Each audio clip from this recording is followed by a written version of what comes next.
Volume 2. Chapter 101, Sister's Revenge. Here I go.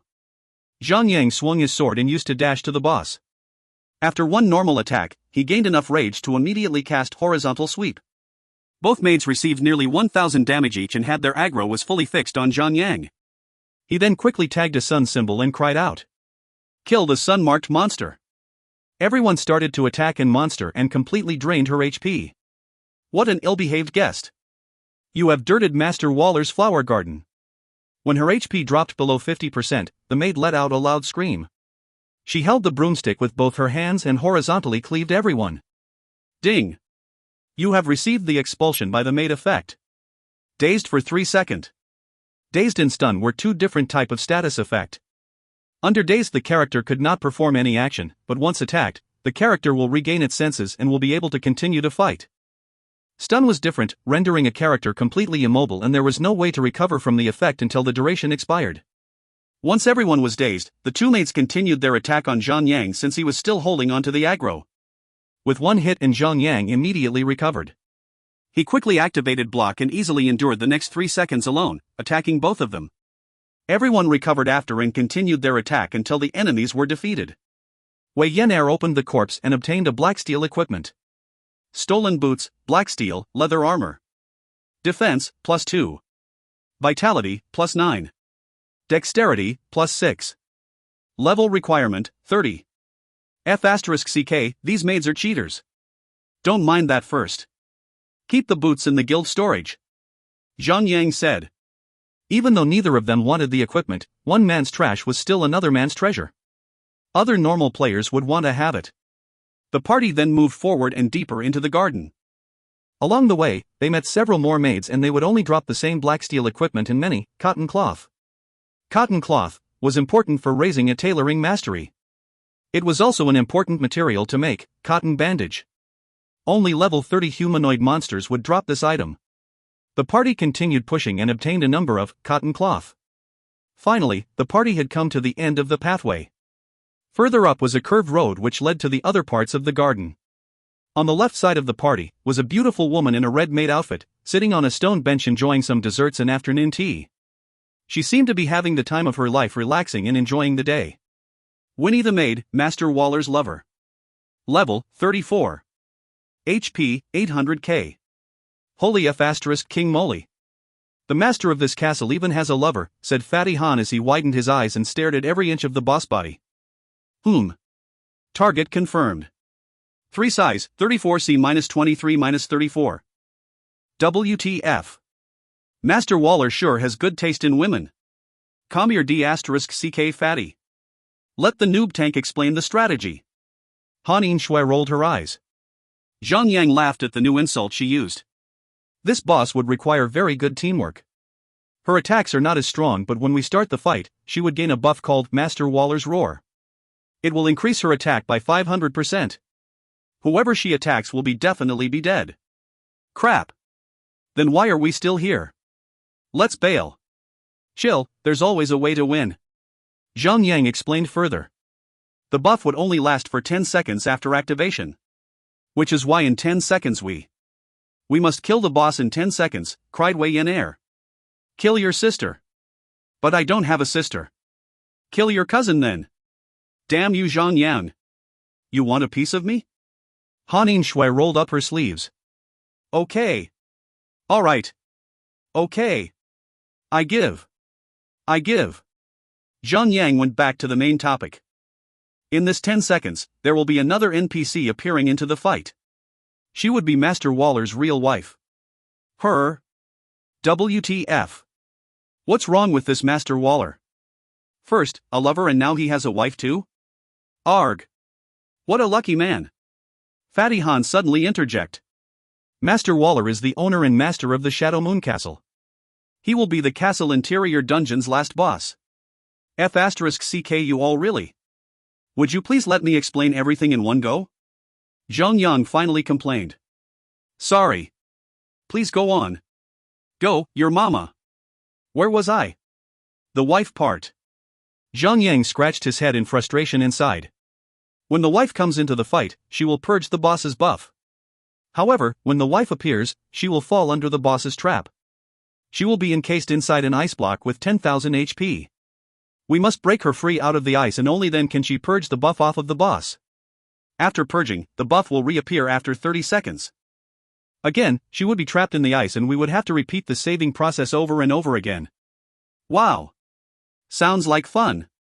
Will the boss and the lover fight each other? On the other hand, Zhang continued to speak. The boss will randomly control any players aside from the player with the most aggro. The controlled player will automatically attack the wife, and since her pitiful HP is only about 3 to 4,000 or so, she will be killed off quickly and we will fail this dungeon. During the controlled period, I will be the first to pull away the controlled player. All you have just focus on the boss and ignore the player and me. The effect lasts for about 10 seconds, I think. After that, the player will regain back their control. Now, even though the wife is fighting the boss, she's not on our side, which is why we can't heal the wife's HP. So, when there's nothing happening, please keep yourself away from the wife. It's better since I can have more time to react when none of you are controlled. Zhang paused a while. Everyone keeping up? The boss has two other skills. The first, she will randomly cast Rain of Fire on a random player that will cause a fixed total damage of 10,000. This damage can be shared among us, so when the skill pops, we should stand together to split the damage. The second skill is Bomb. It's a simple bomb that will explode after 5 seconds and will cause only 1 damage to the targeted player but causes 5,000 damage to the surrounding players. So, we must be alert to run away from the targeted player and regroup only after the bomb has been triggered. Everyone take a minute to digest the information I just gave. If there's anything you want to ask, now is the time. Don't *CK up our plan. No one was showing signs of confusion, they looked confident. However, Zhang immediately received a private message from Fatty Han. I'm already confused. Just remind me what to do, okay? Damn you, really fat *CK. After a while, Zhang gave the signal to attack. Let's go. Zhang was the first to attack. He quickly noticed the moment he approached the boss. Winnie was startled and jumped off the stone bench and screamed from the top of her lungs. Master Waller! My beloved! Someone is here to kill me! Immediately a response was heard bellowing from the depths of the castle. Fear not, my love. I will grant you powers to slay these killers. Ding! Winnie has gained Master Waller's roar. Attack will be increased by 500%. Effect takes place after 10 seconds. Just in the nick of time, a green-colored shadow suddenly jumped out of the bushes nearby and roared. Waller, you stupid dog! How dare you betray my love? Winnie, you sick woman! Why would you even want to take my husband away? Jenny, Master Waller's wife, Winnie's elder sister, normal. Level, 44. HP, 4,000. However, just as she stepped into the battlefield, she stepped on a trap and was instantly encased in an ice block. She could not move, yet her face was expressing her anger. Fatty Han was happy all of the sudden. Oh ho, the lover is the wife's little sister, huh? This is just so exciting. To think that he could actually pull it off. Mr. Waller is now my idol. You have my full respect. Such a pity that both of them couldn't get along with the idea. What a shame indeed. Fatty, work more on your arrows instead of your mouth. Save the NPC. Zhang used charge and slammed at the boss. Once he was at melee attack range, he unleashed his skills and swung the sword around. Jenny was saved fairly quickly when everyone other than Zhang was attacking the ice. Jenny took out a bow and fired an arrow to her sister. Go to hell. Ding. Winnie's Master Waller's roar was dispelled. Even though Winnie's attack was at around 2,000, and Zhang would only receive about 1,300 damage after his passive skills. Zhang had been depending on block to block out 80% of all Winnie's attacks. The amount of damage he received was so rare that Han Shui had nothing to do. She only casted regeneration on him to completely heal him. Without the help of the attack buff, this boss attacks were nothing worth mentioning at all. On the other hand, Jenny had been attacking repeatedly with her arrow. Although her attacks were full of wrath, her damage was so low that they could not even measure it. Still, she was useful enough to dispel the Master Waller's roar. 100 shots, Fatty, little snow. Come to my side and attack from behind me. Don't stray too far. Zhang made an arrangement to their position. Enough, Jenny. You're annoying. The boss suddenly took out a bow and shot a love-shaped arrowhead to Sun Xinu. Poof. Sun Xinu's instantaneous reaction was astounding. she vanished instantly as soon as the arrow was about to hit her. Ding! Winnie used Cupid's arrow on Frost Knight. Ding! Frost Knight used Vanish. 2 system notifications appeared almost instantly. Sun Xinu reappeared and started to attack the boss like nothing happened. Zhang Yang saw everything, but no words could get out of his mouth. He could only stare at her in awe. Strong. There was a moment, in only a split second, no, 1/10 of a second, when the character would enter stealth mode, and if there was no enemy around, the user would gain an invincible effect, nullifying all damage and status effect. However, the timing of activation had to be perfect. Too early, and you would have missed the iframe one; too late, then what was meaning to it? Only those with extraordinary reaction speed could fully utilize this skill to even evade a boss skill. This cold lady. No wonder she could be the strongest thief in the game. Winnie continued her attack on Zhang Yang when she suddenly raised her hand up in the air and said, "Ah, the romance under the rain of fire. Burn to hell, oh invaders." Simultaneously, a cloud appeared on top of Wei Yin air and rained droplets of fire. -1666. -1666. -1667. Chains of damage text floated across the heads all of 6 members. Luckily, they were all wearing almost a full set of level 20 gray-silver equipment and had more than 3,500 HP. If you find any errors, ads pop-up, ads redirect, broken links, non-standard content, etc., please let us know. Report chapter so we can fix it as soon as possible. Chapter 102, Cheating Boss. Hanin Shui quickly casted Holy Prayer to recover a portion of the HP and casted Regeneration to slowly heal them. Her current magic attack had reached 600, which allowed Regeneration to heal 240 HP per tick. Such an impressive healing power. 96%. 94%. 92%. The boss HP started to drop. Winnie suddenly around and shot an arrow towards 100 shots, crying out, "Explosive arrow!" A ring of twirling fire appeared around 100 shots and a debuff icon appeared on his head. Explosive arrow explodes after 5 seconds, dealing 1 fire damage to the target. 5,000 fire damage will be dealt to targets around 3 by 3 meters of the vicinity of the target. 100 shots immediately ran away from the crowd. It was not hard to run 3 meters away in 5 seconds. Boom! A loud blast was heard and 100 shots blasted off like a rocket, with flames at his butt. He rose up about 10 meters into the sky. Fire waves spread out everywhere but stopped when it reached the 3-meter border. 100 shots fell from the sky and slammed onto the floor. Even though he only received 1 damage from the arrow, but he also received 1,000 physical damage from falling down 10 meters from the sky. After successfully surviving the blast, 100 shots immediately returned to his position and resumed his attacks. 90%. Master Waller. Help me! Winnie screeched. An instant reply could be heard from the castle, followed closely with a loud roar. My love. I'll make sure you'll be out of harm's way. Ding! Winnie has gained Master Waller's roar. Attack will be increased by 500%. Effect takes place after 10 seconds. After the boss gained the buff, Jenny the wife cried out angrily. Waller! I'll come home and strangle you myself. She walked a few steps and was trapped in ice again. Without Zhang Yang needing to order, everyone turned their target and started to crush the ice. With haste, Jenny was freed from the ice and shot an arrow to dispel the attack buff on Winnie again. Damn you! Damn you! I will kill you! I will kill you, bitch! Winnie screamed from the top of her lungs angrily. She quickly drew her bow and shot an arrow towards Wei Yin Air.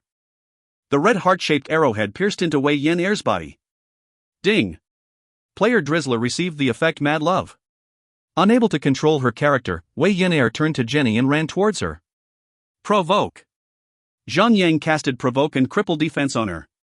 He quickly turned his sword back toward the boss. He would only need to temporarily pull Wei Yin Air's aggro. Once the effect wore off, she would regain control. Mad Love effect duration was 12 seconds. Every passing second would increase its aggro towards Jenny. To counter this skill, a tank was needed to control the character's aggro. Zhang Yang purposely chose the low damage and high aggro skill to cast on Drizzler, to prevent killing her before she could regain her character's control. Still, Wei Yin Air could see that Zhang Yang was dealing damage to her and screamed. Noob tank. A little lighter, would you? I'm being killed here, you villainous bastard. 12 seconds went past, and she recovered with her HP reduced by only 1,000 points or so. The boss then repeatedly used Rain of Fire, Explosion Arrow and repeated the cycle over and over again. 80%, 70%, 60%. The battle went on smoothly without any hiccup, and Zhang Yang deepened his understanding to the phrase one must not fear the godly strength of the enemy, but the imbecile and incompetent partner in battle. He would never invite any player that he doubted into his party. He could not sacrifice quality over quantity to fill in the slots. 40%, 30%, 20%. With every 10% HP lost, Jenny the wife provoked the boss, creating a lover's conflict scene, like those typical soap operas. 14%, 13%, 12%, 11%, 10%. Ding! Winnie has gained transformation effect. Attack interval has been reduced by 20%. Attack have been increased by 20%. Winnie suddenly roared to the sky.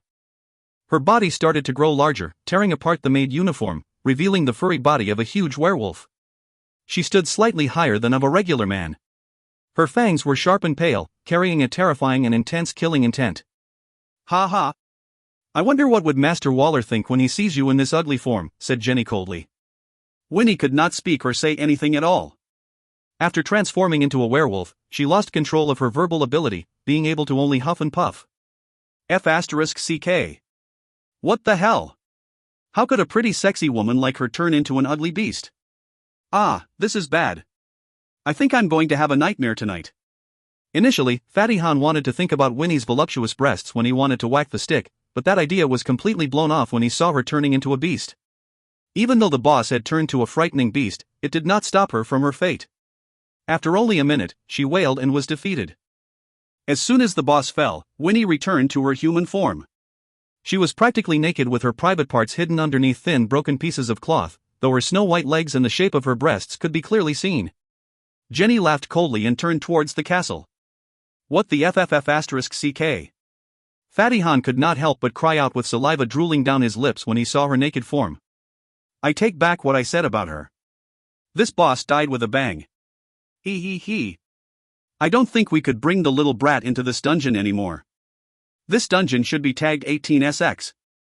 Zhang Yang laughed. Wei Yan'er bit her lips and said, hey. Every day is an 18SX moment when I wake my cousin up in the morning.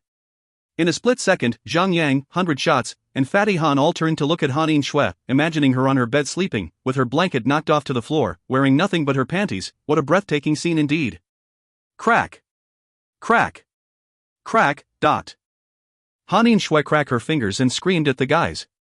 All three of you must really love for me to pluck your balls off, don't you? Ha ha ha ha ha ha. Good one. Open the corpse. Wei Yan'er seemed to be enjoying her time. Sword belonged to Winnie's lover, gray silver, one-handed sword. Weapon attack, 310 to 362. Attack interval, 2.8 seconds. DPS, 120. Level 1 slot. Level 1 slot. Equipment skill, grants lifesteal effect on the next 3 attacks, restoring the same amount of HP. Last for 10 seconds or 3 strikes.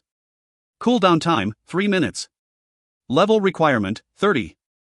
Note, this sword was a gift by the Defense Army Captain Lothar. Dear, this sword represents our everlasting love. F***CK. What kind of mess is this? This is much worse than the 8 p.m. TV drama show. Fatty Han sighed. Not bad for a cheating boss. There was no other defender, guardian, nor bandit in the party, so the item automatically went to Zhang Yang. In fact, he could get the item if he wanted to, he would just voice it out and no one will object him. After equipping the new sword, Zhang Yang used a level 2 whetstone and increased its attack power, raising to 597 to 649, x 110%. The 110% extra damage due to the 5-set equipment he was wearing. Small sack of gold. Use, open to obtain Winnie's personal savings. Mine. Gimme. Wei Yan'er cried. A tiny fight broke out between the two cousins but was eventually won over by Han Shui with 78 points while Wei Yan'er only got 44 points. Han Shui smiled from ear to ear when she obtained the 17 gold coins. On the other hand, Wei Yan'er was wielding her weapon and tiptoed towards the boss, trying to imitate Jenny to do something to her sister. Was that all? They picked up another 88 silver coins and 4 pieces of cotton cloth. The corpse disappear after. Let's move on. Zhang Yang said. With the current level 20 set equipment, no one was willing to swap their equipment for any helmet, chestplate, boots, or anything else that this level 30 dropped. Why? Because it will break the set equipment and its effect would not activate. Still, the developer was smart enough to raise the equipment stats. If they want to have players raiding this dungeon, they would have to let the boss to drop some random equipment. The quantity is just few enough for the players to enjoy. However, this way was much better. Originally, rings and necklaces could only be farmed at hidden bosses or field bosses. However, these items can now be found in this dungeon as well. Think of it as a reimbursement. Rings and necklaces drop rates were extremely low. Majority of players would still wear the accessories obtained from the level 10 dungeon. There were players who did not even wear them, leaving their accessories slot empty. What's next, boss? Han Shui asked since she was born to be a directional idiot. It's a circle. It does not matter if we go upwards or downwards. We could just circle around the garden and we will encounter the other 3 bosses. Even though Zhang may have said that, he still followed his habit of turning left, following counterclockwise. There were many minions along the way. After clearing waves of them, the minions changed from acute mates to large, well-built men. All of them looked like the gardeners of the dungeon, trimming trees and cutting grass before they jumped at Zhang when the party approached them. Tough Gardener, Elite. Level, 32. HP, 50,000. Still, no matter how strong the minions were, they were unable to survive the attacks by the monster-like party. As Zhang proceeded further into the garden, they found the second boss right in front of them. Standing right beside a huge red pine tree, was a man in his 30s, trimming the branches of the tree by a stool. The scenery was beautiful, as if it was taken directly out of a painting. Laxus the Gardener, Grey Silver. Level, 34.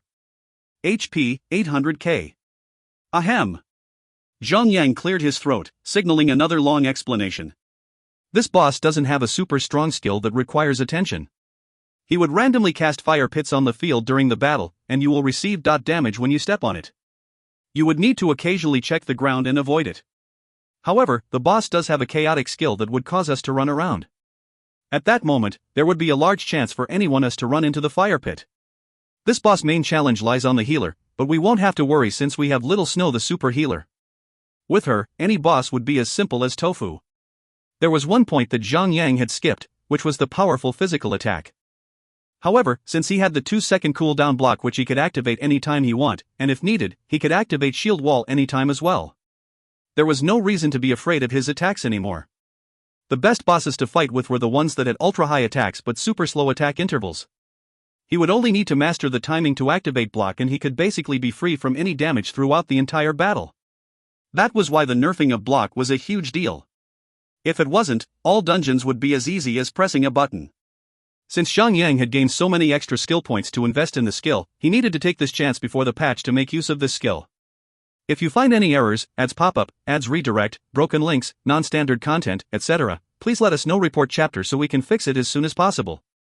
Chapter 103, Laxus the Gardener. Little Snow, I'm counting on you. Zhang rushed towards the boss to start the battle. Arg! What a bunch of rude bastards! Look at what you've done to my garden. Oh, my crescent moon flower. He suddenly stopped talking. The face that the party saw was filled with malice and anger, they could feel the burning rage emanating from him. Laxus lowered the giant scissors in his hand and jumped off the stool. As he approached the party with the anger of 1,000 angry men, his face, bulging with blood vessels that looked like they would burst at any time, looked frightening as hell. You will pay for your impudent behavior. Shush. The boss used charge to dash towards Zhang. Zhang used charge as well, taking him head-on.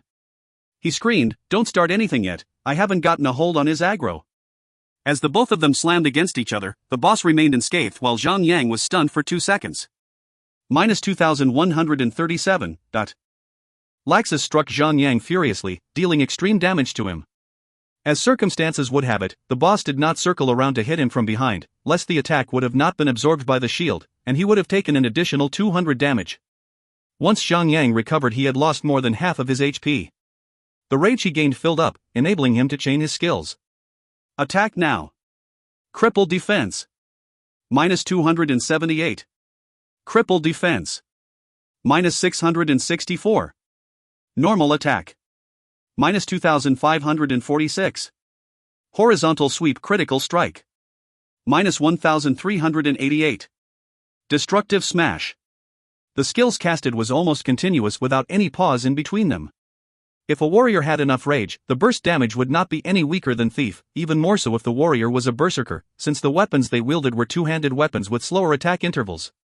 Their attack power was devastating high and their skills damage were much higher than a dual-wield Thief. In any PK fight, if a berserker was able to chain their skills, they could easily kill off any class. Damn boy. That damage is just too much. Fatty Han cried. Zhang Yang shook his head. That was the reason I wanted you to complete the S-level difficulty class quest. This is WAI-1. WAI you mother? Don't go all Western with me. I hate Inji Irisu. Wei Yenair could only stare at Zhang Yang with envy. Her weapon was a two-handed weapon, her normal attack alone was far stronger than Zhang Yang. If she could get her hands on a 200% melee damage skill, her total attack power would increase drastically. However, the little kid was quickly discouraged. The S-level difficulty quest was just too difficult for her. She had been an impatient and drastic little kid, not having the persistence to slowly kill off the monster in her quest. Hey! Noob tank! Why don't you help me complete my class quest? Wei Yenair nudged Zhang Yang. I can't. The quest can only be done by the character alone. Even if you bring me in, the system will automatically deny you entry to the quest zone since this has to be done alone. If this wasn't the case, he would have naturally helped everyone in the party to complete their S-level difficulty quest for them to obtain the best possible outcome. You can use my account, said Wei Yenair with a smug look on her face, staring at him with a patronizing look. Young lady, pray tell, how do I log into your account? I'll lend you my gaming helmet. You could use my helmet to log into my account. Wei Yenair frowned. How could you be our team captain when you're this dumb? Wahahaha. Everyone laughed. This little brat was oblivious to the existence of brainwaves and the fact that developers had used this scientific phenomenon to bind each account to their respective owners. It did not help that she could blatantly criticize Zhang Yang with a smug on her face. Insolent pest. I will burn you alive. The boss roared. Fiery pits started to roar to life on the ground. The skill was similar to that of Bangar Krip's third boss. Everyone started moving around to evade the fire. Hanin Shui immediately casted regeneration on everyone. She kept Holy Shield for later use. Tremble in the presence of my powers. Laxus the gardener let out a thunderous roar that rivaled the sound of actual thunder. A skull appeared above everyone's head. Ding! Laxus the gardener had used Mad Fear. Lasts for 6 seconds. Everyone started to run around randomly in all directions, unable to control their own character. Some were screaming, some were cowering while others ran into the fire in the midst of their haphazard running. On fire, receive 800 fire damage every 3 seconds, for 15 seconds. Minus 2337. Laxus dealt another powerful attack, immediately forcing some to recover from the Mad Fear. This skill could be dispelled early before the stipulated duration if a player took damage. The higher the damage, the faster you could recover. The boss pupils glowed red and the huge scissors in his hand skewered through the air towards Zhang Yang. Ding! Laxus the gardener has used Piercing Blade. Block! Zhang Yang could not afford to receive any damage since the healer Hanin Shui was still on the floor cowering. With no healer, Zhang Yang had to resort to the skills he had at hand. Zoom! Zhang Yang activated the sword skill effect. The sword gave off a blood-red glow and Zhang Yang quickly attacked the boss with all his highest attack skill. Minus 1428. Destructive Smash. Plus 1429. Minus 1399. Horizontal Sweep. Plus 1399. Minus 657. Normal Attack. Plus 657. Zhang Yang activated Lifesteal and completely recovered all his HP in an instant. 6 seconds passed and the effect of Mad Fear had worn off. Everyone returned to their positions and attacked.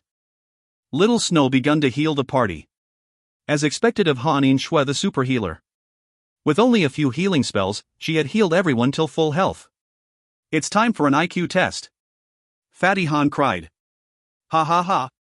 With your level of intelligence. What kind of questions can you ask? For 3-year-old? 5-year-old? Everyone was calm. Even after the commotion, none of them had lost their composure. Fatty Han scoffed. Ha ha. It shall be for 7 years old and above. Come. Give it to us. Here's the situation. There were 2 men and 2 women stranded on an inhabited island. They waited for a rescue, but there were no boats passing by. Now, it was hopeless to just wait there, so they wanted to do something to pass the time, to have an orgy in the middle of the night. Fatty, are you giving us an IQ question, or are you just trying to show off your pervertedness? Hey! At least listen to what I have to say. Finish it then. Here is the problem. But they cannot just do it since they might spread STD. So, everyone started to find some rubber. But here's the real problem. Both of them wanted to have a two-way, so here's the question for you guys. What could they do to make sure everyone stays safe? Fatty Han. Hanin Shui and Wei Yen Air screamed at Fatty Han through their teeth. Sun Xinu on the other side was only focused on attacking the boss with no visible changes to her expression. Zhang Yang and 100 Shots on the other hand were not at all offended by such indecent topics. In fact, they were actually taking the problem seriously, racking their brains. After some time, Zhang Yang laughed. He said, I know the answer. Hey, idiot. If you ever think of saying anything to corrupt my Yen Air, I'll personally smash your face in, warned Hanin Shui. Zhang Yang laughed even louder. He then said, alright, how do I put this delicately? Aha! Gloves. Mane puts on glove number 1 and then puts number 2 gloves over glove number 1. He will then hold hands with girl A. After that, he will take off glove number 1 and hold girl B's hands. Man B will then put on glove number 2 and hold girl B's hand. After putting on glove number 1 and holds girl A's hand. Whoa, there's stud. Looks like my little Yang here has the potential to be a cheating bastard. Fatty Han laughed. Alright. Enough with gloves, focus on the boss. Laxus tried to hit Zhang Yang with his powerful attack, but Zhang Yang utilized his block that only needed 2 seconds to cool down to completely turn himself invulnerable to the boss. Even after changing into his wolf form, Laxus was unable to endure the party's immense firepower and fell defeated after a short while. Phew, in my own humble opinion, I think that so far, of all the bosses we've encountered in hardcore mode, this was the easiest, said 100 Shots. Zhang Yang smiled without commenting. The only reason he could say that was because of Zhang Yang's unparalleled skills as a tank and a guardian. If anyone else could replace him, and have more than 5-second cooldown time for his block, 100 Shots would quickly change his mind. Time for the spoils. Wei Yen Air walked up and opened the corpse. Gardener's proposal ring, gray silver, ring. Vitality, plus 15. Intelligence, plus 15. Use, increase magic critical by 2%. Level requirement, 30. Everyone exchanged looks. How much of a slut could this Winnie be? Fatty Han sighed. She could have everyone in this garden falling for her. I'm telling you. Not even the TV series in Taiwan about family drama could be as complicated as this. Winnie could even be eligible for the mainland's Ahem romantic action movie. Attention to all bosses in the garden. Please put on safety gloves when shaking hands with Jenny. And put a few more on over it just in case. You don't want to contract any hands disease. The 3 guys joked around and laughed heartily. Even guys could gossip sometimes. However, their jokes were wasted on Hanin Shui as she rolled her eyes, while Sun Xinu remained stoic and unfazed. The ring automatically fell into Hanin Shui's hands. She put it on and gained a slight increase in stats. Smithing recipe, garden scissors. Use, teaches you how to make a garden scissors. Requirement, amateur smithing. Is this bad? Or good? Don't mind that first. Just roll the dice and use it. The only players in the party who had learned smithing were Wei Yen Air and Zhang Yang.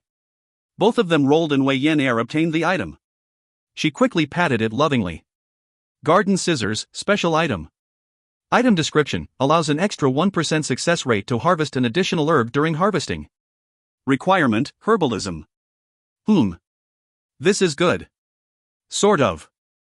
Additional herbs are like additional minerals, they are considered to be rare items. Farmers would love them. Little brat, you should start making a bunch of this item and sell it. You might not earn a fortune, but at least you can raise your mastery level with this recipe. Talk about killing 2 birds with 1 stone, said Zhang Yang. Wei Yen Air did not look like she heard him. She did love the concept of getting rich, but she had no patience for it. She would have died of boredom if she was somehow forced to sit down, making items for days like Zhang Yang did. Let's get a move on. I have another IQ test for you lots. Shut up. One WAI in the conversation, Zhang Yan used English language in his speech. WAI equals Y. If you find any errors, ads pop up, ads redirect, broken links, non-standard content, etc., please let us know. Report chapter so we can fix it as soon as possible. Chapter 104, Defense Army Captain Lothar. Chapter 104, Defense Army Captain Lothar. The party continued circling the garden in counterclockwise. As they moved on, the minions they encountered were slowly transitioning from simple gardeners to full-on werewolves. Werewolf Guard, Elite. Level, 34. HP, 50,000. These type of monsters were technically stronger, as they had healing abilities which could heal them by 20,000 HP in one spell. However, Zhang countered their healing with his destructive smash, reducing their healing amount down to 5,000 HP. As they cleared all the monsters along the way, they obtained 4 black steel equipment and a bunch of cotton cloth. They arrived at the third boss after 10 minutes. Defense Army Captain Lothar. Level, 34. HP, 800k. Little Yang, are we doing this fast enough? Or are we falling behind? Fatty Han was worried that they could not obtain the first clear achievement as they had been fighting for at least an hour. Zhang smiled and said, "Don't worry about us. I'm sure by now the other parties are still getting themselves killed over and over again at the entrance where the butler is. They do not know that they are supposed to kill the other bosses first." This was one of Zhang best perks in being reborn.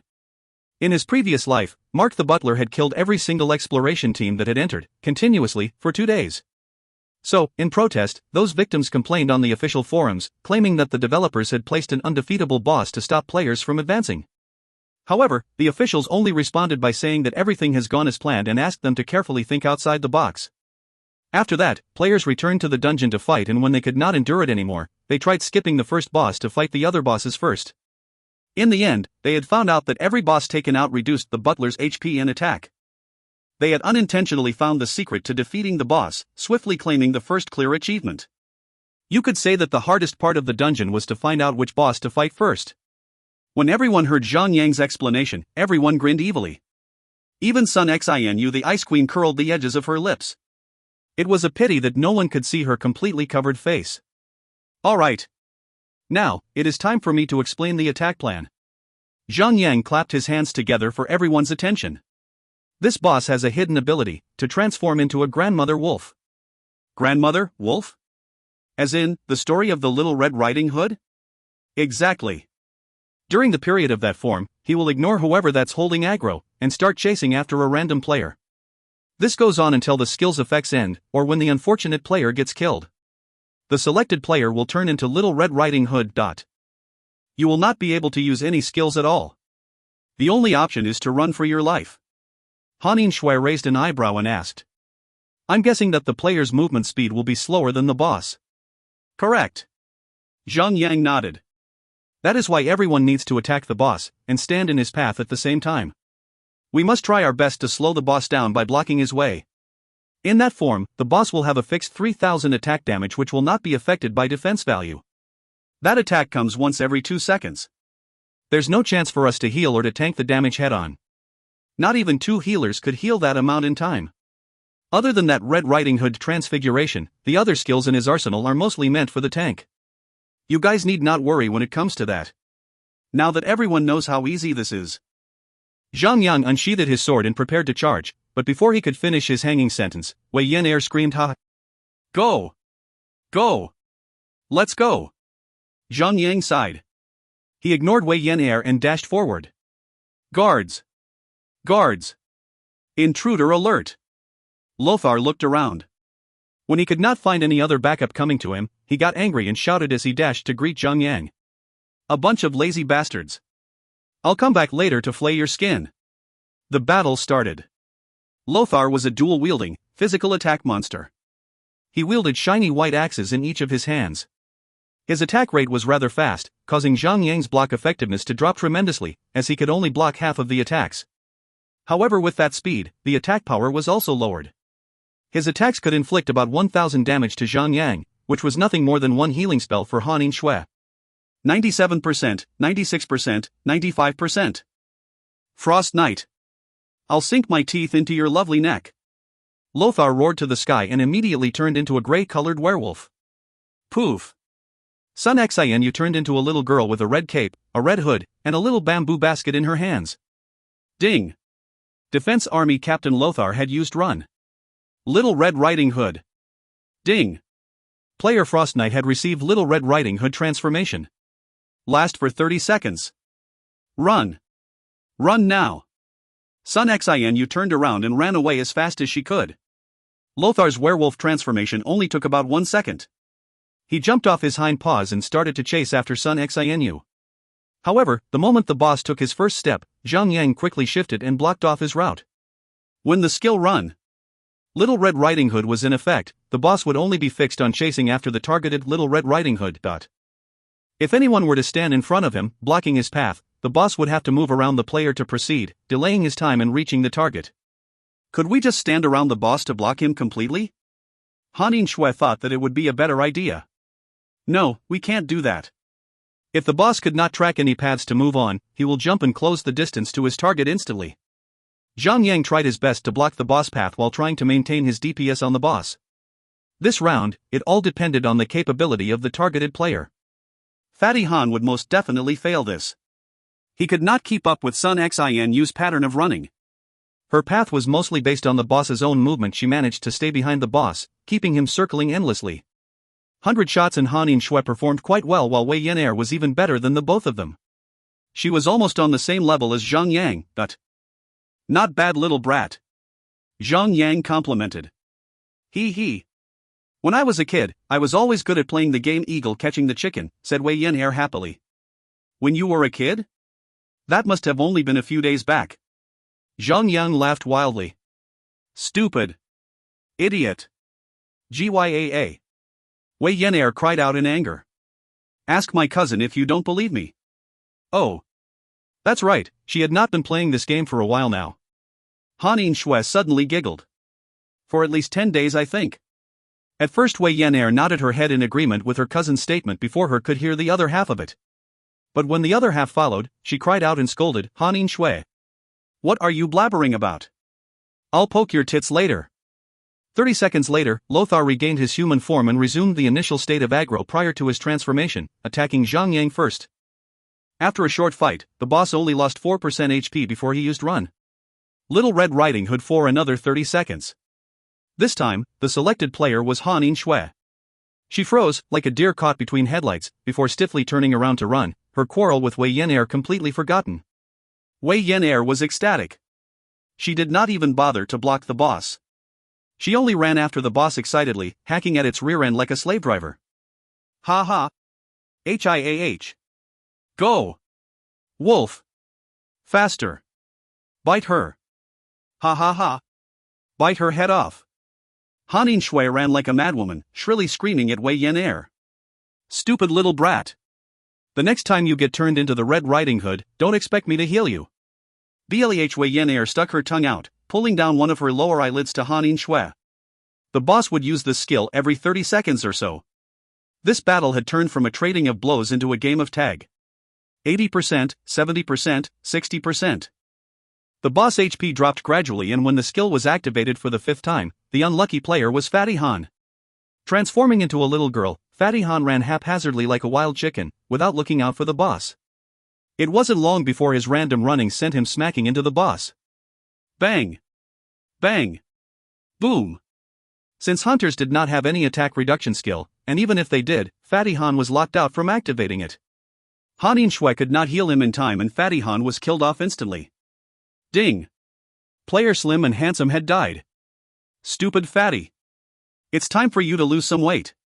Ha ha. It's useless for him to lose weight. He actually bumped into the boss. Ga ha ha ha ha. It's so funny. Everyone laughed. However, Zhang Yang was the only one who sighed quietly. Fatty Han's skills and capabilities were not as good as the real professionals. As the difficulty of dungeons went higher, his performance would suffer even further. He had been performing well in the past dungeon since it was only a race of attacking. But now that dungeons involved moving strategically or other dungeon gimmicks, he would not be able to keep up with the difficulty. Furthermore, his incompetence was becoming more prevalent. So far, the party consisted of people like 100 Shots and Sun Xinu. These were future superstars. Hanin Shui had already easily beaten the S-level difficulty quest, while Wei Yan's performance was not as consistent. However, she could easily be among the professionals with a little bit of training. While everyone else was improving, Fatty Han was the only one who was lagging behind. If this continued, Fatty Han alone could single-handedly drag the entire team down with him, but Zhang Yang recalled his earlier epiphany today: one must not fear the godly strength of the enemy, but the useless imbeciles and incompetent partners in battle. Even if everyone was happily laughing and playing along with each other now, the moment Fatty Han showed signs of being the weak link of the party, people would inevitably start to have negative thoughts of him. Once it would drag on longer, the team would literally be split apart. Since Fatty Han was a prideful man, he could make a mess out of it. What can I do about it? Zhang Yang cracked his head to think of a solution and had finally found one. He would find a perfect opportunity to have Fatty Han lead another team. 40%, 30%, 20%. With Fatty Han dead, the boss HP reduced slower, but it was still steady. Technically, there was no time limit to kill a boss. The party could merely consist of a tank and a healer to clear this boss. After 3 minutes, the boss fell lifeless. After being revived by Hanin Shui, Fatty Han walked over to the boss and kicked it furiously. The boss had been picking out players randomly, but why he was the only person who died when he was picked? This infuriated him so. Pervy Fatty. You are such a noob. Wei Yan'er spoke out directly. Zhang Yang noted her statement and attempted to divert the topic. Little brat, if you're not opening the corpse, I'm moving on now. Ah. Wait. I'll open it now. Distracted, Wei Yan'er ignored Fatty Han and quickly headed to the boss. Waverly Heart, Grey Silver, Necklace. Vitality, plus 15. Dexterity, plus 15. Equip effect, increase take aim damage by 50%. Level requirement, 30. Note, Lothar, my love to you is as deep as the ocean, by Chief Butler Mark. What the F***CK? What the hell did I just read? Fatty Han screamed at the top of his lungs. If you find any errors, ads pop up, ads redirect, broken links, non-standard content, etc., please let us know. Report chapter so we can fix it as soon as possible. Chapter 105, Young Master Wrath. Chapter 105, Young Master Wrath. What on earth is happening? There's even a Brokeback Mountain dude here too. A cheating woman, and the star of Brokeback Mountain. This is even better than that TV drama at 8 p.m. With a serious look on his face, Zhang Yang said, I'll say. It's harder to sort out their relationship than to actually fight them in battle. Judging from the attributes of the ring, hunters and thieves could both benefit from it. However, take aim was a hunter's skill, so the special effect within would not be triggered if given to a thief. Therefore, it would make perfect sense that the ring go to either 100 shots or Fatty Han. Recipe, Dwarf Potion. Use, teaches you to make the Dwarf Potion. Requirement, Amateur Alchemist. As Zhang Yang was the only alchemist among the group of 6, naturally, no one would want to have the item. Zhang Yang pocketed the item and posted the properties of the Dwarf Potion for all to view. Dwarf Potion, consumable. Use, incredible. You have turned into a dwarf. Effect last for 3 minutes. Cooldown time, 10 minutes. Level requirement, 10. It does not seem to have great effects, but it's definitely great for entertainment purposes. Zhang Yang laughed. It seems fun. Noob Tank, please make a few hundred for me, said Wei Yan'er, greedily assuming that Zhang Yang would actually do that. Zhang Yang laughed dramatically before replying, I think that you need a growth potion instead of a dwarf potion. What? Why would you say that? Gaia. I'll kill you myself, snarled Wei Yan'er furiously. The party then continued forward onto their journey to locate the last boss. Along the way, the number of minions increased. Zhang Yang found it annoying to kill them off one by one. Thus, he decided to just kite them all at once. Instantly, he dragged around 20 monsters and killed them. Under the attack of so many monsters, Zhang Yang's set equipment effect triggered so quickly that it rivaled even a healer. Zhang Yang had been one straight flushing the monsters for 3 times and before they finally arrived at the 4th boss area. This time, it was not just one boss in the arena, but 5 of them. One big boss, surrounded by 4 mini-bosses. Yes, this time, the boss was a 20-year-old youth, surrounded by 4 beautiful, enchanting maidens. The lad appeared to be most contented. Young Master Wrath, Grey Silver. Level, 34. HP, 400,000. The 4 maidens were Victoria, Emma, Moraine and Melanie, all level 32, with 100,000 HP respectively. The number of the enemies seem a little bit more than we expected. Hanin Shui stared intently at Zhang Yang with narrowed eyes. Can you handle them? Little Young, pretty little Snow is suspecting your capabilities. Ha ha ha. Fatty Han laughed. Without any comeback for Fatty Han, Zhang Yang simply shook his head and said, "They may seem to have upper hand on numbers, however, we do not have to face them head-on. The boss does not have any skills of his own. Our main focus should be on the 4 maidens, each of them possess a unique skill. If any one of them dies first, the boss will acquire the skill of the fallen maiden, healing 25% of his health points at the same time. Furthermore, the boss will have 200% of the skill effects he acquired. But, the boss will only be able to acquire 3 skills. When the 4th maiden dies, the boss will abandon the first skill he acquired. So, we should take care of the boss first?" 100 Shots asked immediately. "No." Zhang Yang shot down the suggestion and explained further. "The boss would instantly gain invincibility when he has 1% HP left if we attack him without taking out the 4 maidens first. The boss would be undefeatable. Then we can only take care of the little ones first?" "Yes." Zhang Yang nodded, "But we have to bear in mind that the sequence of the skills the boss acquired will determine the difficulty of the boss battle, because each of the maidens possess different type of skills. Victoria is a healer, giving the boss a boost of 10,000 HP for every 3 seconds. Emma is a spellcaster with the chain lightning skill. She can cast her skill every 2 seconds, hitting up to 4 targets at a time.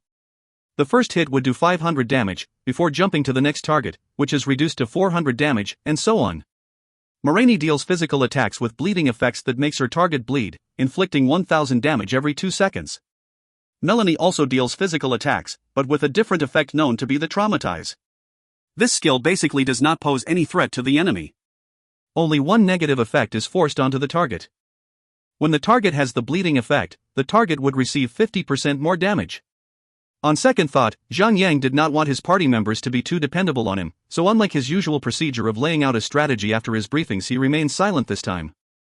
After all, Zhang Yang only got to level 179 in his previous life, not to mention that there were more dungeons with higher difficulties to be challenged in the future. If the party members never start thinking up battle strategies, Zhang Yang was certain that it would be a disaster by then. So what do you guys think? Who do we start on first then? We take down the healer first. Healing once gives it 10,000 HP, and it would become 20,000 HP when the boss acquires it. So we should force the boss to abandon this skill in the end by the time the maidens are dead. Fatty Han seemed confident in his decision. 100 Shots nodded to agree with Fatty Han. Well, it is a common strategy to take out the healer first. Take out Moraine first, then Melanie. Sun Xin you cut in. She fell silent soon after as they turned to her. Wei Yinair clasped her hands together in agreement. True, either Moraine or Melanie should be taken out first, and leave one of them to be killed last. The bleeding effect increases 100% damage every time it is cast. If one skill is stacked one with another, it would be 4000 HP lost in a single tick. Any more stacks than that would kill off our noob tank. Zhang Yang silently agreed. To take down this boss, the most important thing was to prevent the boss from having both bleeding and traumatized skills. Otherwise, any tank below level 40 would never make it. Hanin Shui joined in and said, Mulaney's traumatize alone could not do much damage to us compared to the bleeding effect that Moraine has. So letting the boss acquire the skill for a bit longer will not become a problem for us. Fatty and 100 Shots, both of you are not seeing the big picture. Ha ha ha. Zhang Yang laughed hard. Indeed, we should kill both Moraine and Melanie, either first or last. Killing Moraine first would be a bit easier than killing Melanie first. Wei Yinair was pleased with her idea being recognized by Zhang Yang. She made a funny-looking face at Fatty Han and 100 Shots, and she giggled. Take out Moraine first, and then we take out Emma, then the healer Victoria. We should leave Melanie as the last to kill. Zhang Yang made a final statement before letting the party rush into battle. The healing spell can be interrupted, so, those who have their interruption skills ready to cast, just do it. Better than none. Zhang Yang unsheathed his sword. Little Snow, cast a shield on me. I'm going in. Hanin Shui waved her hand, casting Holy Shield on Zhang Yang. A translucent magical shield appeared on his character. Zhang Yang charged forward. In just an instant, he was already within the aggro range of those monsters. Assassins! Assassins are here! Protect the young master! The 4 maidens cried out loud, charging towards Zhang Yang. As the distance got closer, Zhang Yang activated charge and dashed toward Moraine. With a full swing of his sword, he dealt a damage of 578. As his rage gauge increased to 41, he swept his horizontal sweep outwardly, inflicting a series damage that exceeded 1000 damage. Even though they have seen it many times, everyone would still be lost in awe of his devastating melee combo. That skill is just too strong. 200% melee damage with area effect. That's insane. Whoa whoa. Noob tank, I want to use horizontal sweep too. Wei Yan Air cried out. Zhang Yang used block, quickly following up with Thunderstrike, locking on the aggro. After that, he turned his focus to Melanie. He stacked 5 layers of cripple defense and a series of destructive strike to reduce the healing rate. Victoria had no physical attacks. When the battle commenced, she first healed young Master Wrath and then she turned towards Moraine, healing her like no tomorrow. Pow pow pow. Every other monster landed their attacks on Zhang Yang. Chain lightning, bleeding, with a number of additional melee attacks lit up the battle. However, the damages from the minions were weaker, and since the boss was known as a spoiled young master who did not possess any skills of his own, his attacks were as weak as the other monsters. There was nothing to worry about. Everyone else locked their target at Moraine and attacked with everything they had. Zhang Yang intentionally did not remind the party about interrupting the healer. The 3 party members with the skills to interrupt did not disappoint Zhang Yang, as they had already discussed on the chain of order on whose turn was it when it came to interrupting. The interruption started with Fatty Han as the first, secondly by 100 shots, followed by Sun Xinu. All skills involved had the effect to interrupt, however, it was clear to see the difference of skill levels and the experience among the party members through the manner and the timing of their skills. Fatty Han used his skills to interrupt the moment he saw the healer starting to cast the healing spell. On the other hand, 100 shots waited for the maiden's progress bar to be half-filled before he interrupted, while Sun Xinu would interrupt at the exact moment when Victoria finished reading the spell. The 3 of them had different senses. It did not matter if it was silencing shot or low kick, the effects were similar. The targets would be interrupted from casting their spells, making them unable to cast their spells again for the next 3 seconds. As it took 3 seconds for Victoria to chant the spell before casting it, Fatty Han only managed to delay the monster from healing for 3 seconds since he interrupted almost instantly. 100 shots would score at least 4 seconds as he waited for Victoria to read the spell for approximately 1 second. Meanwhile, Sun Xinu would not only manage to counter Victoria for 3 seconds, but also causing her to waste almost 3 seconds as she interrupted after the maiden almost finished reading the spell, delaying her for up to almost 6 seconds. Zhang Yang could not be any prouder. As expected of the Queen of Shadow Dance. With a 75% decrease in healing effect after receiving Destructive Smash, Victoria could only heal her target by 2,500 HP. It was obvious that the healing effect was thoroughly surpassed by the damage done by Zhang Yang and his party members. With or without healing, Moraine's HP dropped as fast as an open hydrant. After approximately 100 seconds, Moraine had finally been taken down to 0. She let out a scream, saying, "Young master, allow me to give you my last drop of blood to fulfill my loyalty to you." Boom! She transformed into a pillar of light and merged into the forehead of the young Master Wrath. Ding! Moraine has used Dying Loyalty. Ding! The young Master Wrath has acquired a new skill, Bleeding, and under his grief, the effect of bleeding has increased by 100%. With one maiden down, the party felt the sense of urgency. With the bleeding effect increasing by 100%, Zhang Yang would receive double the damage from bleeding. That was 1,600 damage every tick. Everyone stuck to the plan. They immediately turned their assaults toward Emma. In no time, Emma suffered the same fate as Moraine. "Young master, allow me to offer you my last drop of blood to prove my loyalty to you." The similar scenario as the previous maiden unfolded, continuing with Victoria, lastly followed by Melanie.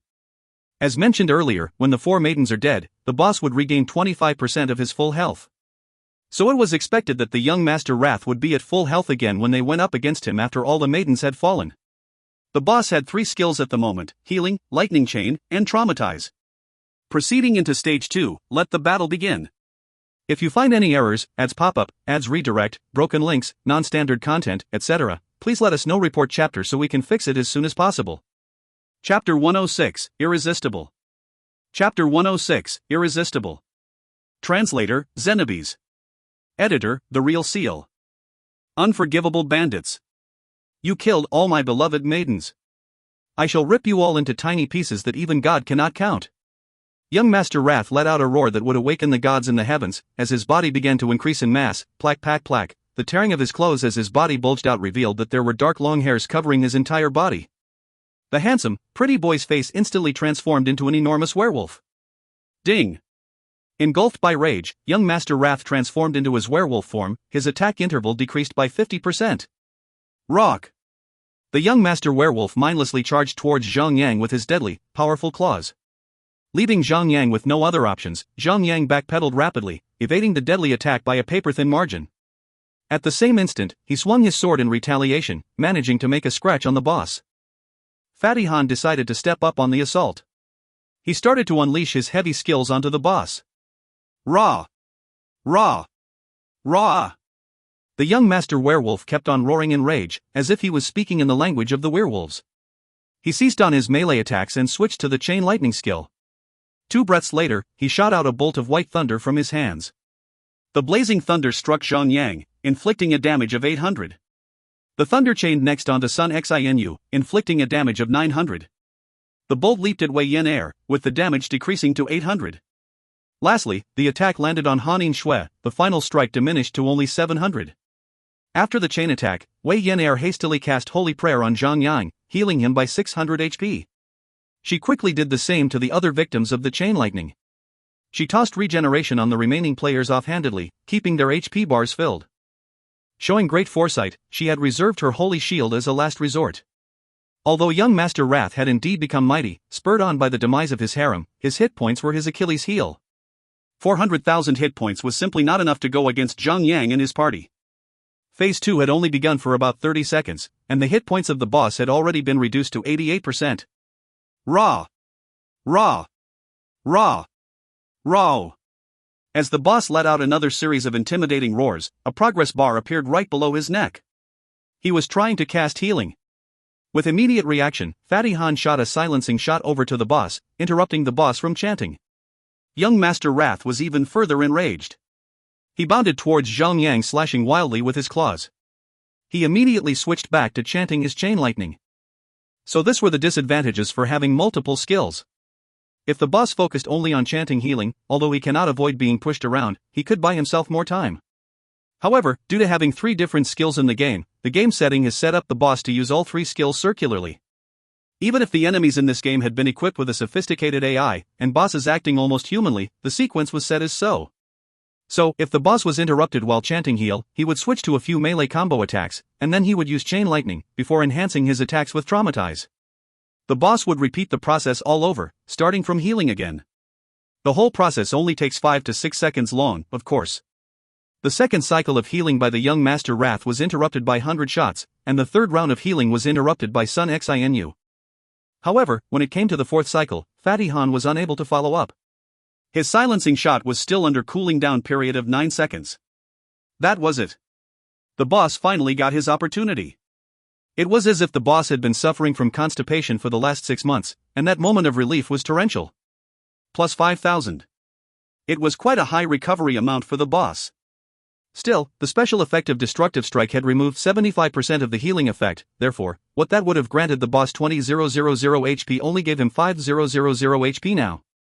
However, the healing rate of 5,000 HP was already enough to take away the breaths of all the priests and the sacred knights. Still, considering the fact that the healing spell could only be triggered successfully every 30 seconds, the healing rate per second was barely over 200. The damage output from the party was over 400. His attempt to heal himself was just like pouring a cup of water into a burning cart of firewood. The HP bar continued dropping. 70%, 60%, 50%. Kill. Kill. Kill. Don't hold back now. Give it all you got.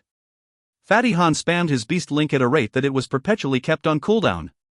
Relying on his level 30 class passive skill, the damage he gave was pretty high indeed. Hey Fatty, why are you so pumped up all of a sudden? Did the boss poke your ass? F***K this pretty face. I only have one pretty lady on my side, and this pretty boy had 4. I won't forgive him. Everyone could only roll their eyes, to think that Fatty Han would be jealous of such a matter. Wow, Fatty is doing great. He is now the 3rd on the damage statistics board. Zhang Yang was surprised. Wei Yin Air hurriedly checked on the list upon hearing that. Her jaw dropped. Damage statistics. Zhan Yu, 25%. Frost Knight, 19%. Slim and Handsome, 19%. Drizzler, 19%. 100 shots, 18%. It made sense for Zhang Yang to be in the first place of the list, for Zhang Yang cleared a large number of weaker monsters with Horizontal Sweep and Thunder Strike during the Stage 1 battle, picking up lots of extra high damage points. What about Sun Xinu? She did not use blade dance even once, how could she be one rank ahead? Wei Yan'er could not comprehend how. Furthermore, Wei Yan'er managed to use Tornado Cleave for a few times during the Stage 1 battle, similarly picking up some extra damage points. However, her ranking was beaten by Sun Xinu, one rank above her. At that very moment, Wei Yan'er felt the heat of adrenaline and anger, swinging her heavy mace with more gusto than ever. Her fury could not be any clearer. You stupid boss. I am going to crush you into pieces. Then I'll crush those pieces into pancake. Good camaraderie did not count anymore when it came to a competitive situation. Every party member was fighting for their pride, with no one willing to be one step back. Every point counted, as some tried to surpass the players above their ranking. Likewise, those who were ahead were equally unwilling in letting those behind them catch up.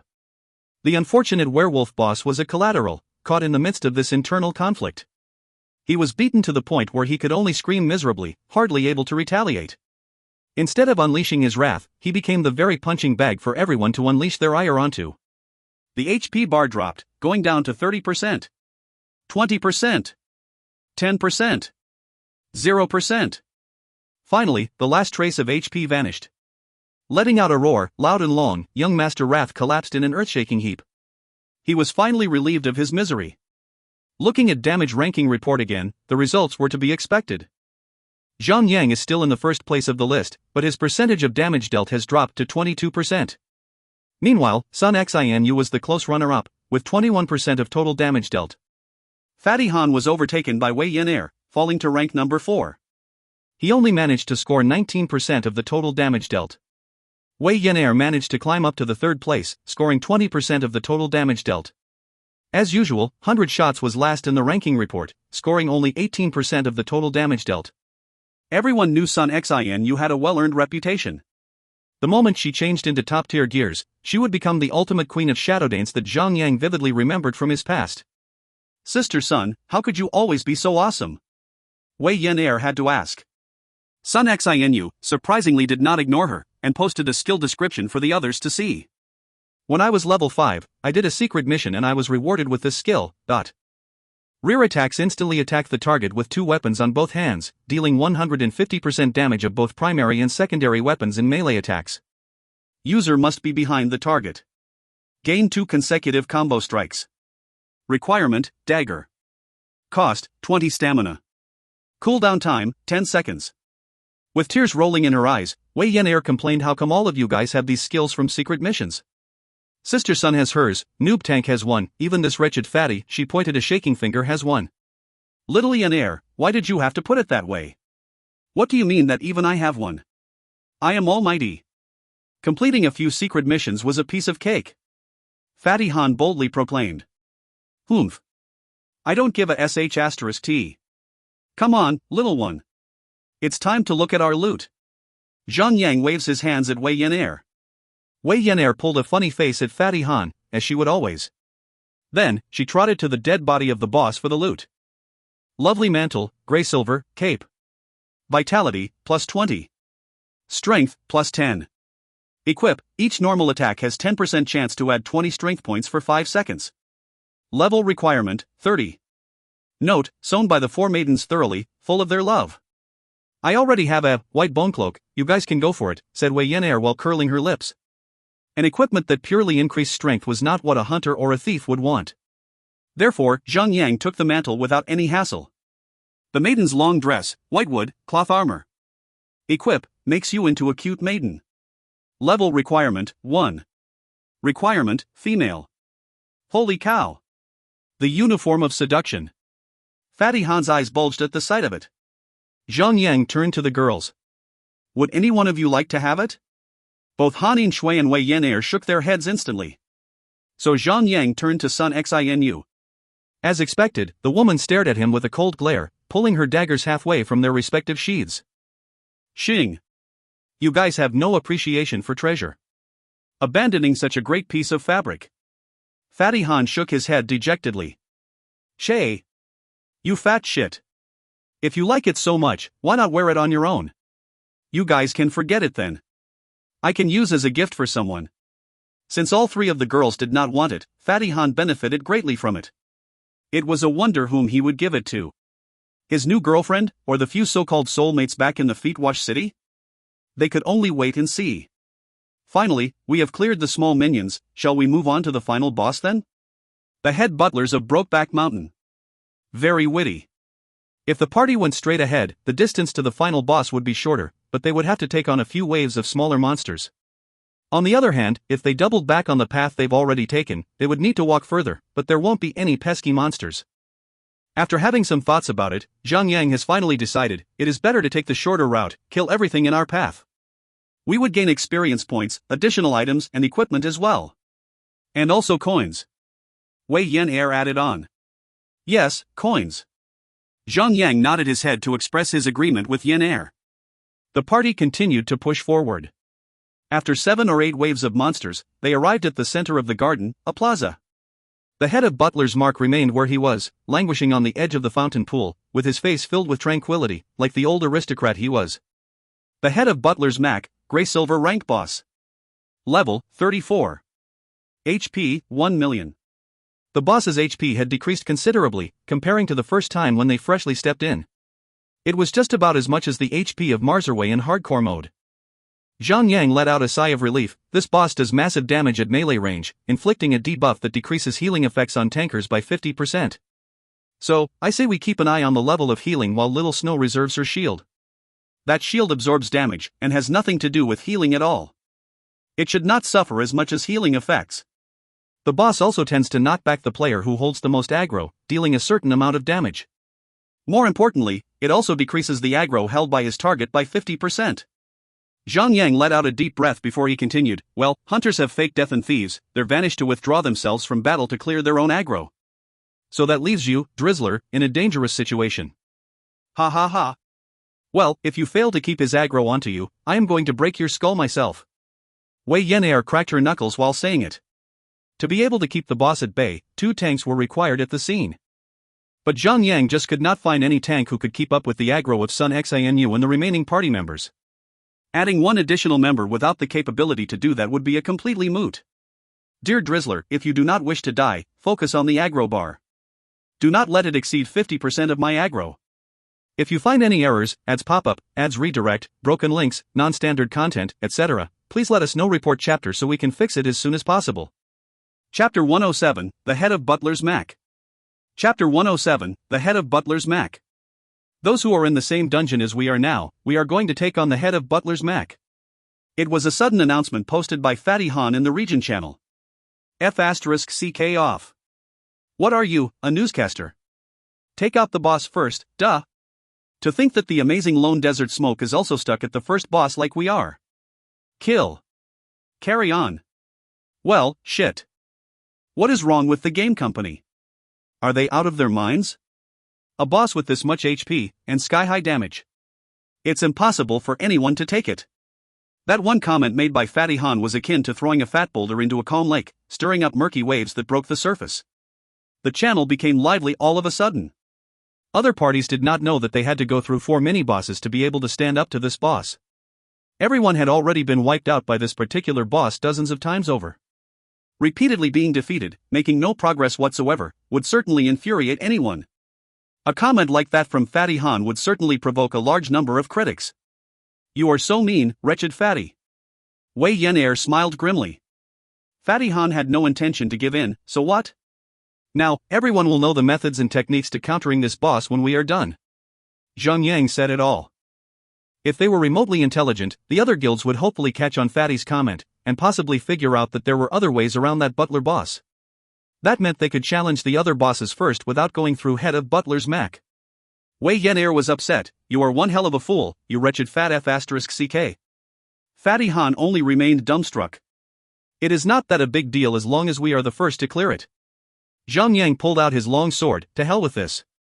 Let's begin. He charged straight into the final battle.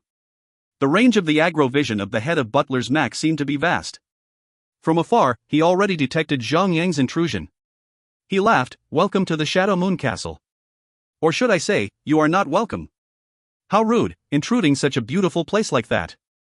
As a butler must fulfill his duty, I hereby will tear you all into pieces, and make use of the pieces into the main dishes for dinner. Zhang Yang bulldozed through with a charge, smashing into the boss, following up with a backhanded swing of his blade as he pirouetted on his heels, striking the boss with -558 damage. He finished up with crippled defense. What in the world, man? This old man is disgusting. Eating human flesh? You! Wei Yan'er followed closely behind Zhang Yang, burning with rage. Her red eyes devilishly narrow, she focused so hard on putting everything she had to the point that she had totally forgotten Zhang Yang's advice. She did not even spare a glance on the aggro bar. The assault was chaotic, lighting up the boss like a Christmas tree. Before this battle, everyone had been reserving their energy. When this battle commenced, everyone let loose. They gave it their full power, increasing their damage in any way they could, not letting any opportunity go wasted. They were competing for the damage ranking boards. Sun Xianyu was performing on par with Zhang Yang, putting her new equipment to use. She had also acquired a secret mission skill that provided a high damage output. More importantly, Zhang Yang was a guardian, a class built to hold shields as their secondary weapon. Unlike any thief build capable of dual wielding, or a berserker class with two-handed weapons, Zhang Yang was meant for a very different role. To have a powerful amount of resistance and defense, one must sacrifice a certain amount of damage output. You would only be left with one hand to strike the enemy with. His skills and equipment used were to make up for his handicap in terms of offense. Now he was being surpassed. Looking at the damage statistics, Sun Xianyu had surpassed him by about 1%. Zhang Yang knew, deep down in his heart, that was natural for him to lose to her. When equally well equipped, guardians should end up with the lowest damage output among all classes. But still, he could feel it, the unwillingness to lose to others. Level 100. Zhang Yang was looking forward to it so much. When the first players in their respective classes and jobs reached level 100, they would acquire an inheritance. The inheritance exclusively only for warrior classes was called the God of War. Benefiting exceptionally well from it, guardians could now equip a two-handed melee weapon in one hand, while still equipping a shield as a secondary. Having this inheritance would wipe away the intrinsic weakness of guardian. They would be able to produce a damage output that will not lose to other classes. In Zhang Yang's previous game, the inheritance of God of War was acquired by God of Flame Roger from the North America server. That had led him to secure his place as the world's #1 warrior in the game. Even the skills and the will of one sword stroke had no place when placed in the front of the almighty inheritance, the God of War. Several forms of inheritance happened very often, however, each of the classes had only one true inheritance. In the vast servers of the game that hosted 8 continents with billions of players, only 6 lucky players would acquire the one and only unique inheritance. Other than the one and only unique inheritance, there were others. Star-tiered inheritance and moon-tiered inheritance were below the unique inheritance, with star being the higher tier. Still, whichever inheritance it was, they were all sacred and rare, not to mention extremely difficult to get. It was definitely as hard as completing a main quest. In the previous game, Zhang Yang had managed to acquire a moon-tier inheritance, King Kong. In the last part of the mission, he had to summon 5,000 high-tiered members of the Clear Water Guild to slay the mission boss, the King Kong. The guild members had unleashed all of their might on the boss for one full day, taking many casualties before they finally put the mighty boss down. They were lucky that the game had a gaming capsule. In addition to that, the in-game time and the real time had a difference by the ratio of 3 to 1. If not for these factors, they would not have taken out the boss at all. Pulling his focus back on what was right in front of him, Zhang Yang swung his blade purposefully, dealing blow after lethal blow. Curse you, intruders! Without any warning, the butler pointed his finger right at Zhang Yang, and a dark bolt shot out, striking him almost instantly. Ding! You are affected by the black curse. Your healing rate has been decreased by 50%. Following the prompt voice by the system, the debuff symbol popped up, at the top of Zhang Yang's head. With a wave of her hands, Hanin Shui put Holy Shield onto Zhang Yang, ready to cast heal. Zhang Yang did a quick survey of the battle and noticed something most unfavorable. Little brat, stop using skills if you don't want to die. Use normal attack. Zhang Yang looked at the aggro bar. His aggro value may currently be twice as much as Sun Xianyu's, but it would be halved when the boss used backward shock on him. At this rate, the boss would only use backward shock on him for another 2 times at most. After that, the boss would most probably switch his target to the one person who could not clear her aggro bar, Wei Yan'er. How would she notice when she was single-mindedly giving the boss her all? She did not earlier on, but her hands were saying otherwise, as she swung blow after blow relentlessly. But I am going to smash you in little pieces that even your mom won't be able to tell. The butler yelled, exploding with a fist that flew at Zhang Yang's face. Bam! It was a concussive blast that sent Zhang Yang 5 meters backward. Ding! You are affected by the backward shock effect. Without loosening up, Zhang Yang immediately used charge to rush back to his former position. He took the opportunity to glance at the aggro bar. Currently, his aggro value exceeded the number 2 in rank, Sun Xin by just a little. Backward shock will happen once every 2 minutes. For the coming 110 seconds, thieves can use Vanish while hunters can use Fake Death to clear your aggro up. Wei Yan was never mentioned, so she spoke up, how about me? Wait for death to come. Oh, so that's how it is now, huh, you shitty noob tank. Picking on me for revenge now, she continued to cry out loud. My little drizzler, didn't I tell you to hold back a little? You did not listen, 80%, 70%, 60%, the HP bar was dropping rapidly. Even though the boss had unusually thick skin, with everyone hitting so hard, the HP loss suffered by the boss was outrageous. Be gone. You maggots. Head of Butler's Mac used his backward shock once again. At that instant, the aggro value on everyone has changed. Sun Xinu, Fatty Han, and 100 Shots used their respective skills to clear their respective aggro, leaving them out of the boss consideration. On the other hand, Wei Yan was in a tight pinch. Her aggro was even higher than Zhang Yang's, making her the primary target of the boss. Minus 3,129. With one very heavy and powerful punch, the butler pummeled Wei Yan, dealing serious damage. Cousin, heal me. Wei Yan maintained her composure, knowing that whenever she received a large amount of damage, her rage gauge would fill up quickly, giving her the opportunity to spam her skills consecutively. Plus 812. It was Han Shue's attempt of healing Wei Yan. However, it was no good. Her HP could not be restored. What she could do was to hold on for a few seconds before she went down to the ground. Arg. Noob tank. You suck big time. You couldn't even hold the aggro for me. I hate you. Wei Yan could only lie on the ground like a ragged doll, but it did not stop her from talking. Hey, girl. If I hear another F*king word from your mouth, you don't get to touch the corpse for loots. Those words had a profound effect on her. She instantly kept her mouth shut. Now short of one powerful attacker, the damage done by the party decreased dramatically. They were fortunate though, as their healer was powerful enough to hold on. Truth to be told, taking out the 4 mini-bosses first did make it easier for them to fight the butler. Even though the decrease in healing rate and the aggro management was a little annoying to deal with, it was nothing that a strong party like them, familiar to carefully planned tactics and strategies, couldn't handle. This battle was actually easier than the battles they had previously fought with some bosses. 30%, 20%, 10%. The HP bar of the final boss continued plummeting. Just as the HP bar touched 10%, the boss transformed into a werewolf. It may have seemed terrifying, but it was more of a death threat. As he unleashed his final assault, Zhang Yang activated Shield Wall to avoid being crushed to death by him. Ding! You and your party members have obtained the first clear achievement of Shadow Moon Castle, the Garden Area, Hardcore Mode. As the captain, please provide the name of your party to be registered on to the Hardcore Mode First Clear list. Zhang Yang entered Lone Desert Smoke, and the screen was filled with red announcements. Just as before, they all acquired another new skill point, 10 gold coins and 500 alliance reputation each as rewards. The guild channel burst into life. That's my beloved guild leader. Acquiring the title for first clear of the dungeon in such short notice. Who was it talking about glory and dominance? Kiss my ass. Well, those guilds are nothing before us, the Lone Desert Smoke. Shan Yu, please accept me, please have me. Han Shui tried hard to stop herself from smiling and glanced sideways at Zhang Yang. Never expected you to be so favored by others. Pretty Snow, you have no idea at all. Our Yang boy has no interest in girls who are in their 20s, rather, he is into well-developed ladies in shining armor. With all his heart. Ogling at the hot body of Han Shui without conservation, Fatty Han continued to speak, he loves mature ladies with incredible hot bodies, just like you. It's simply irresistible, it keeps him up all night. Zhang Yang knew Fatty Han better.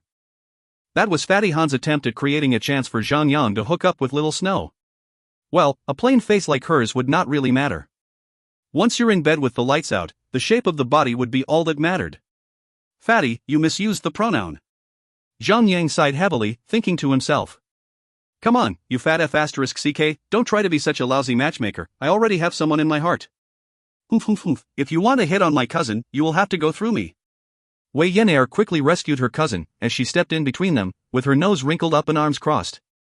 If you find any errors, ads pop-up, ads redirect, broken links, non-standard content, etc., please let us know report chapter so we can fix it as soon as possible. Chapter 108, So I See. Chapter 108, So I See. Lone Desert Smoke has done it again.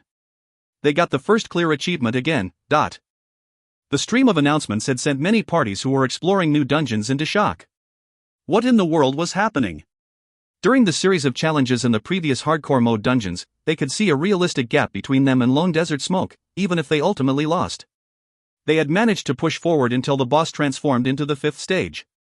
If it wasn't for the bloody, beginner anti-shadow potion, Lone Desert Smoke would never have stood a chance in finishing the battle. By doing so, the Lone Desert Smoke claimed the first clear achievement. But this time around, there were no excuses. They had not even gone past the first boss yet. How could their party take out 5 bosses? Was there really such a big gap between their capabilities? Furthermore, they only used 6 players to clear the whole dungeon. The elites from the larger guilds who took pride in their abilities began to question themselves. Were they really elites in the end? Compared to those formidable members in the Lone Desert Smoke, they were not even half of what they were. It was such a blow on their pride. Many of them were infuriated beyond words. How can this be? Is our strength so far behind Zhang and his party members? Perfumed Water was so surprised. Thorny Rose murmured, is that cheap liar really that powerful? No way. Snowseeker's pretty eyes widened in realization. Did any of you notice? It was about 10 minutes ago when that fatty hunter made an announcement in the region. 10 minutes. Oh, that wretched fatty? Thorny Rose could not help herself, shivering from head to toe, that disgusting fatty that does have a pair of disgusting eyes. I remember the last time he checked me out, from top to bottom, it gave me such a fright. So I blacklisted him ever since. In God's miracle, once a player blacklisted another player, that player would not be able to see any news or messages sent by the marked player. Me too. So did I. A series of voices rose up. 7 out of 10 girls there had blacklisted Fatty Han. If he ever found out about this, would Fatty Han take pride in his great influence, or would he burst into tears knowing that he was quickly becoming a renowned pervert? Snowseeker smiled bitterly. The fatty did mention that they were just about to challenge that head of Butler's Mac. It sounded like they just got into the dungeon, simply declaring that they were joining the race for the first clear title. Now that I think of it, there's more to it than that. This could only mean, what do you guys think about it? White Orchid reacted instantly. Oh. I get it. If the fatty did not lie, they must have already taken down the other 4 bosses before that. Thorny Rose was stumped. If the boss is over that area, how did they get past without luring the boss? You will find out once you've tried. Snowseeker made a prompt decision to walk along the road located at their right-hand side. Moments later, she made it into another small alley. Not even a glance in her direction. Thorny Rose and the others followed through.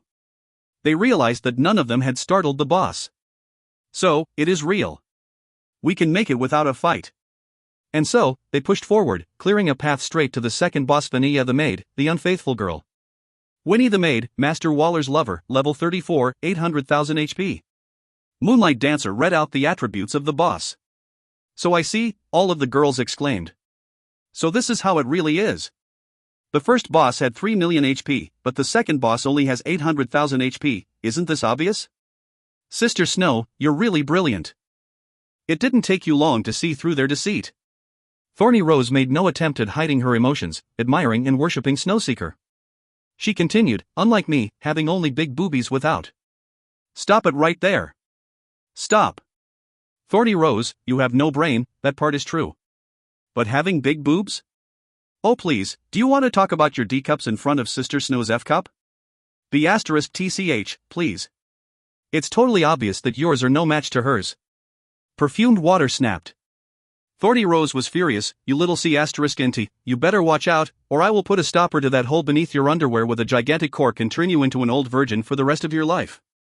Women seemed to turn into entirely different creatures when no men were around. So I see.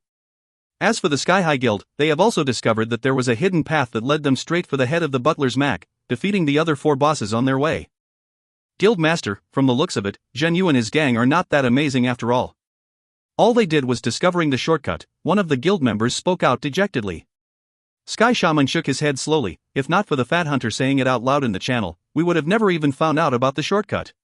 So, tell me. How long would we have been stuck with the first boss before we even know that there's a shortcut? Well, we must not be envious of others out of nothing. We must first be clear of our strength when compared to theirs. Then, only can we improve ourselves and overcome our own weaknesses, to catch up or even surpass them. Arrogance that ignore the strength of our rivals would only make us weaker. Sky Shaman spoke with great insight. The words were spoken with absolute sincerity. Sky High Guild has been known to be one of the top guilds in the world. As many in-game players had been role-playing as powerful leaders for a long run, they might have become a little arrogant in their subconscious. And from the looks of it, these people needed a slap to wake up, and thanks to the Lone Desert Smoke, it happened. Deep in thought, Sky Shaman could not help himself and wondered, but how did Zhang Yu and his party discover the shortcut to go around the first boss? All the official forum did was to state that there are 5 bosses in this dungeon, and no further explanation was given. 3 million HP is definitely too much for any party to handle. Normally, players would explore for alternatives in taking down the boss, thinking that their reason of failing was because they have not discovered the correct ways to defeat the boss. It is just common sense for any of us. But why can they think so dynamically, so soon? Guild Master, could there be a beta player among them? One of the guild member took a wild guess. A beta player? Sky Shaman widened his eyes for an instant, remembering that he had heard about it before, from special channels. He knew that a small number of players took part in the beta test before. But, logically speaking, these beta players should not be even allowed to participate in the official release of the game. If they did, they would understand the game so much more due to their prior knowledge of the game. They could simply conquer all secret missions, main missions, becoming the kings and queens at the front line of the game. It would be so unfair. The balance of the game would be broken. The Dreamtech company was not so foolish as to ruin their epic game in such manner. So what is it then? A big question mark etched itself deep within Sky Shaman's heart. So, that's how it is. The moment they saw the boss again after circling around the map and killing everything else, the members of the Dominator saw the simplicity of the dungeon. But how could we not see it? We are such morons. Humbly Gentleman spat on the ground. He is damn lucky. I can't believe he found the correct method for this so fast. F***CK. Why must it always him being the first at getting the good stuff? Beginner Anti-Shadow Potion. Thinking about the Beginner Anti-Shadow Potion scam again, Humbly Gentleman was overwhelmed with feelings of hatred, rage, jealous and even envy of Zhang Yang. It was a huge market. A truly huge one. For gold coins for a bottle, what a ripoff. Humbly Gentleman had no idea how much Zhang Yang could earn exactly, but there was one thing to be sure of, Zhang Yang was going to make a fortune out of it. Zhang Yang must not be left to feel full of himself. Humbly Gentleman narrowed his eyes, before turning his head around. Sky Key, after we clear the dungeon, I want you to contact with that ruthless bunch, sword and fire mercenary. Put a bounty on Zhang Yu, the reward for every level taken off him will be a 10,000 gold. But boss, isn't that too much? Too much? You cannot trap a wolf without sacrificing a few children. Humbly Gentleman put up a cold smile on his face. It is best to sow discord between sword and fire mercenary and Lone Desert Smoke. Never underestimate those scumbags, they are all masters in what they do, even if they are small in numbers. Once provoked, they will make your life miserable, waiting to ambush you right outside the city wall for every single day. Even if you have 10,000 members, there would always be a day where you will be alone. That will be when they strike. After the Lone Desert Smoke acquired the first clear title for that dungeon, many parties had commented on the chat channels, "Oh, I see. We simply had to circle around. This dungeon is not too difficult, you just had to find the correct sequence on which boss to take out first." Little Drizzler, come and get the share of the loot, as Zhang Yang shouted at her from afar. He had just finished adding the newly acquired skill point into his block. With the godly skill block at level 10, he could use it every second. This was going to make things even more interesting. But it was a pity that this excitement will only last for another 5 months. Wei Yan hopped over. Let's see, what comes out of my draw now? Draw a hot chick like Little Drizzler. Fatty Han was slobbering already. Listening to Fatty Han call her a hot chick, Wei Yan decided to overlook his perversion. As she giggled to herself, she fired back, "It's a pity though, a pretty maiden like myself is special, there's no one like me, but me." Zhang Yang laughed, "Take away your godlike narcissism, and you'll be a petite little girl instead." The glee Wei Yan had quickly dissipated, and she started kicking and punching at Zhang Yang, releasing her tantrum. While they were at it, Sun Xianyu had walked up to the boss and touched the corpse. Pillar of Courage, Grey Silver Weapon, One-Handed Hammer. Attack, 149 to 211. Cooldown, 1.5 seconds. Damage per second, 120. Level 1 Socket 1. Level 1 Socket 2. Equip, for every hit on the target, there is a chance to trigger the effect of bleeding from behind, 50 points bleeding per second. Level required, 30. Note, forged by head butler's Mac for the captain of the platoon. What? 100 Shots could not stop himself from laughing. Fatty Han was in hysterics. If you poke anybody with this thing, they are in for a load of trouble. Ha ha ha. An impressive weapon for thief classes. It's a pity though, having that name and that effect, along with that amazing description. Zhang Yang shook his head around. So what is so wrong about it? Wei Yan'er blinked her eyes a few times while asking, with her puzzled face. This. Everyone was united on one mission only, to protect the pure and untainted seedling. They instantly changed the topic to avoid that. Let's just put this in the guild's warehouse then. At least 200 guilds out there would aid in increasing the value of a gray-silver grade weapon if we put it up for auction. Zhang Yang nodded in unison with the others. It was Fatty Han's suggestion. So, the weapon would be taken by Fatty Han to the guild to be auctioned. Fatty loved running errands such as this, because when the equipment would be put up on auction, people would call him Fatty Brother in a tone of somewhat reverence, and it pleased him greatly so. Little Yang, why not use cash for auction? Fatty Han could not understand it. Zhang Yang shook his head. Within the guild, we shouldn't involve money, it ruins the mood. While handling a guild, we should make everyone feel totally at home. Just think about it. Do you pay your father for the rice you eat at home? Fatty Han fell silent. If you find any errors, ads pop up, ads redirect, broken links, non-standard content, etc., please let us know. Report chapter so we can fix it as soon as possible. Chapter 109, The End of the Hot Sale. Chapter 109, The End of the Hot Sale. Sister's son. Sister's son. Please, let me touch it. Wei Yan'er skipped towards the corpse delightedly. Sun Xin, you simply wanted to move things on, but it didn't matter to her on whoever touched the corpse first. So she stepped aside. Wei Yan'er grinned, before putting her hands upon the cadaver. Skill book, Berserker's Heal. Use, teaches the skill Berserker's Heal. Required, Warrior. Noob tank, what does the effect of this Berserker's Heal do? Wei Yan'er looked up at Zhang Yang before throwing the question to him. This is actually a pretty practical skill, I must say. It depletes your rage to fully heal yourself. Zhang Yang said. The skill was really extremely practical, but the skill book had a decent drop rate as well. Almost every warrior would have one in their hands as they progressed in the game, but to have it at level 30 was pretty uncommon. Oh. Then I shall give it to you since you're always dying. Wei Yan'er did not hesitate at passing on the skill book. For a party, it was most vital for tanks to survive a battle. Although she could be a little mischievous sometimes, but she realized the importance of this. Naturally, others also passed on the role. Zhang Yang used it as soon as he obtained the book. Another new skill appeared in his skill set column. Berserker's Heal, ignite the rage, immediately recovering 100% of health. Consume, all rage point. Cooldown, 2 minutes. After picking up another few rags and some coins, the dead body of the head of Butler's Mac faded gradually. Alright, that's it for today. You're all free to your own devices. Zhang Yang took out a teleportation scroll and tore it up, activating it.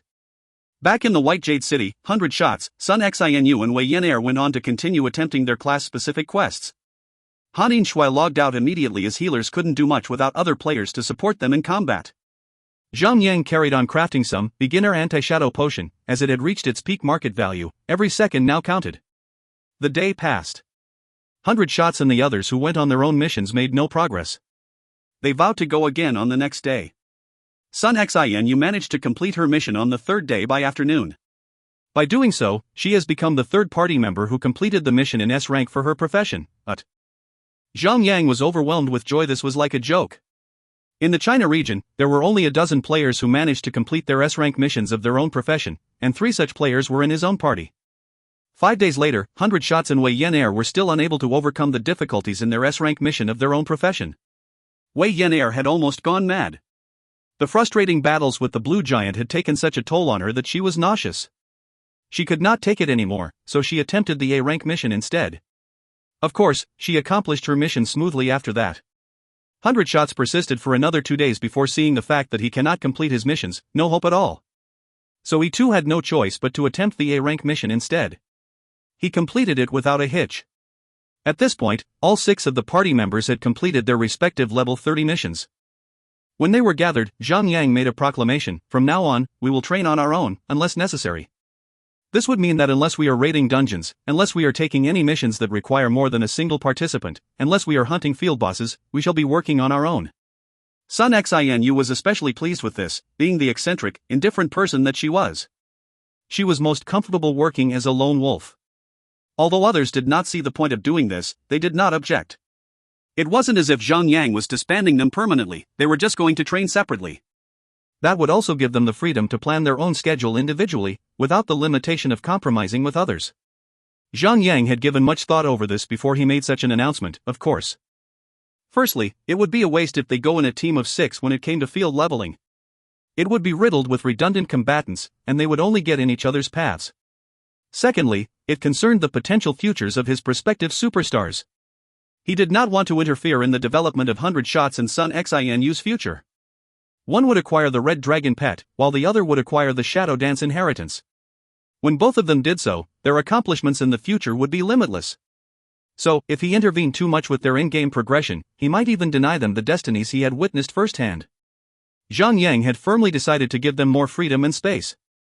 Even though he inevitably affected them both, it was nothing profound. It could still be fixed, everything should fall back into place as they were meant to be. Zhang Yang only focused on crafting potions over the next few days. He did not lead Fatty Han or Wei Yen Air to training, but urged them to find something they could grind their level with.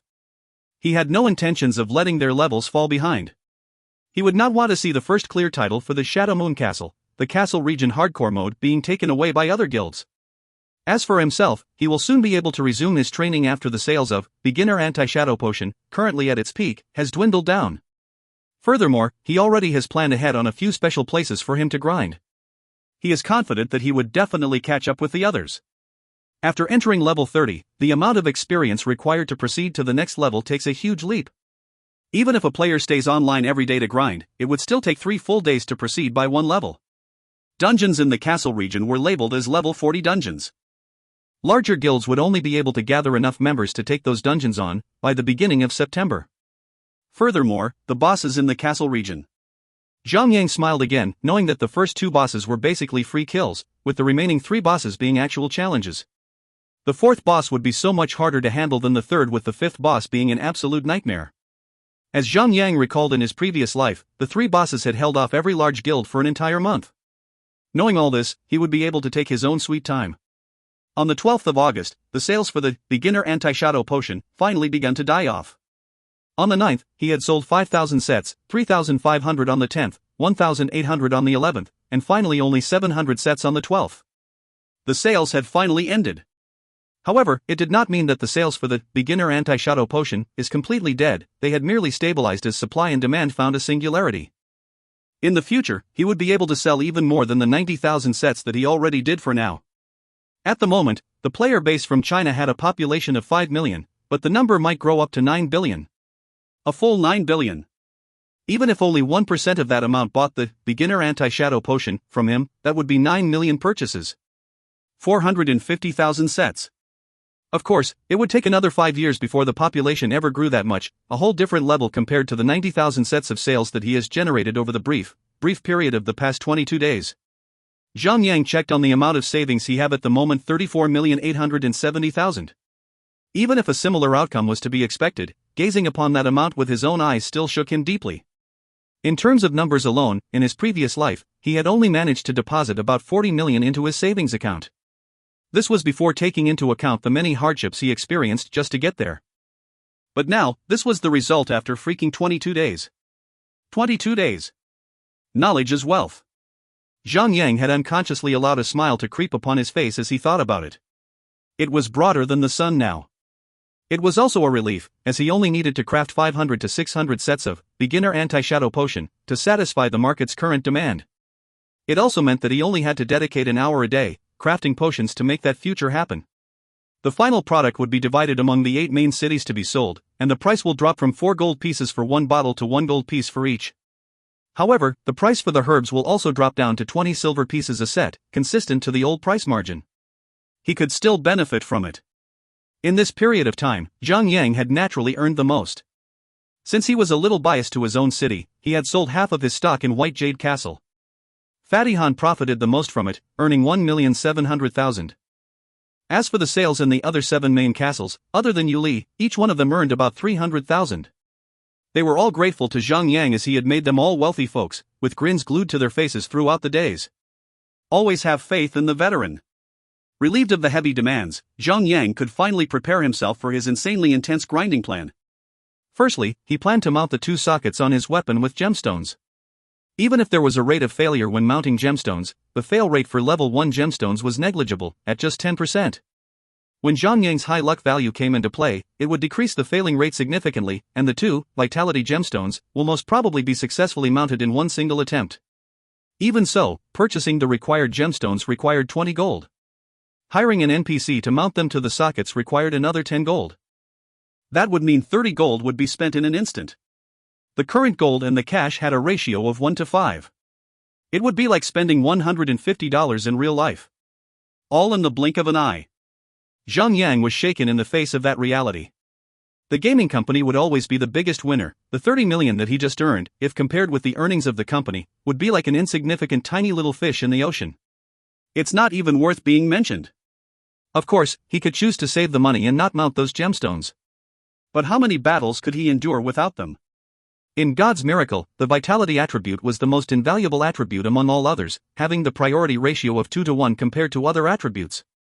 At the same level, vitality gemstones could give a plus 10, but the gemstones of the other 4 main attributes, the intelligence gemstone, spirit gemstones, strength gemstone, and agility gemstone only gave a plus 5 statistics.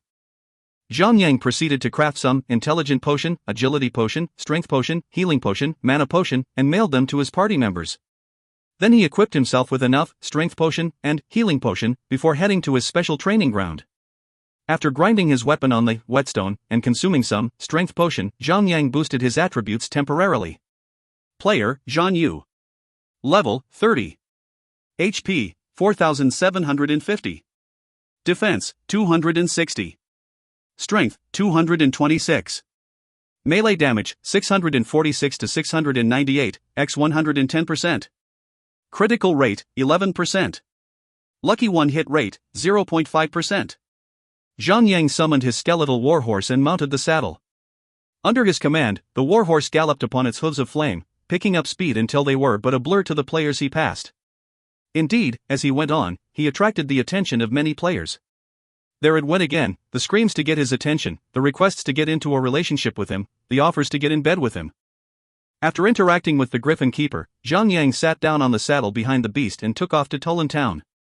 Even though flying was so much faster than riding on the ground, the map for God's Miracle was just too vast. It still took Zhang Yang approximately 20 minutes to land in Tulan Town. After getting off the Griffin, Zhang Yang summoned Skeletal Warhorse once again to ride on towards the misty valley located at the outskirt of the town. There were a number of players in the town. Looking at Zhang Yang on his warhorse, male players would drool, female players would scream again and again, chasing after him until he left town. They were eventually left behind as he went on, leaving them to stare at his back longingly. Even so, it was enough for them to exchange a few words with their idol. The Misty Valley was labeled as a level 30 plus training area on the map. The monsters ranged from level 30 to level 39, with specters making up the majority of the monsters' population. Rumor had it that a fierce battle once occurred there, and the dead soldiers, discontented with the nature of their deaths, never moved on, staying long enough to turn into specters roaming around in the valley. Knowing that these poor souls would never leave the valley, the Imperial had stopped sending armies to cleanse those specters. Even though cleansing them once and for all was the safest way to do it, clearing the specter crypt would also cause a lot of casualties. With the presently tensed situation, any loss was a great blow to the strength of the Imperial. Zhang Yang stopped at the entrance of the valley. He sent Skeletal Warhorse back into his inventory, stepping forward to meet a NPC with a yellow question mark at the top of his head. If you find any errors, ads pop up, ads redirect, broken links, non-standard content, etc., please let us know. Report chapter so we can fix it as soon as possible. Chapter 110, Another Encounter with Rouge Clan. Chapter 110, Another Encounter with Rouge Clan. Boss. Zhang Yang has finally left the city. 44 bandits spoke in the Sword and Fire Mercenary Party channel. About damn time. That bastard sure took his sweet time hanging around there. Dominating Blade spat on his blade. And here I thought that this guy was gonna stay in there forever. That's right, we've received the contract on the 1st of the month and he's been camping inside for several days now. How do we kill this guy?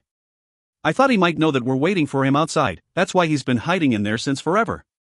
Dominating Blade crossed his arms, staring at 44 bandits. Where did he go? No idea, boss. He was taking the Griffin service. Could be far. 44 Bandit replied nonchalantly. Dominating Blade acknowledged in a deep voice, I see. Let those guys in the guild find out his destination. I want to know where he is right now. Roger that, boss. 44 Bandits nodded. Anyone in the guild could have access to other members' basic information like character level, class, race, and also the region of their current location. However, the character's region location would only provide a general information. For example, 44 Bandits and Dominating Blade were at the White Jade Castle region, and it would not reveal the exact coordinate. For some time, Lone Desert Smoke had been trampling on the other guilds to reach to the top. Their extraordinary feat was not something the other guilds would let go easily without a proper fight. Guilds from other major cities were powerless in doing anything, but the guilds in White Jade Castle managed to insert spies into Zhang Yang's guild. Since the mercenary group were only a small party, they could not send anyone out to be a spy, but their benefactor, the Dominators, had been helping them by pulling a few strings inside Lone Desert Smoke itself. Their spies would observe every single thing Zhang Yang did and report it all back. As soon as Zhang Yang left the city, the undercover player immediately informed the mercenary group. 44, I know you failed a contract 1 to kill Zhang Yang. How could you lose? Was he really that strong? 44 Bandits sighed. I guess, he was kinda strong. His controls were superb, and he could even detect me when I was in stealth. Ever since I was killed, my equipment has been kinda shitty. But I think I can kill him this time. Stupid. Killing anyone should be an easy job. Guarding the body is the hard part. How about this? Go and kill Zhang Yang with floating up, beauty healer, broken Uranus, and all wounded. Make sure you kill him as many times as you can. Each kill is worth 10,000 gold coins. Dominating Blade patted 44 Bandits back. Boss.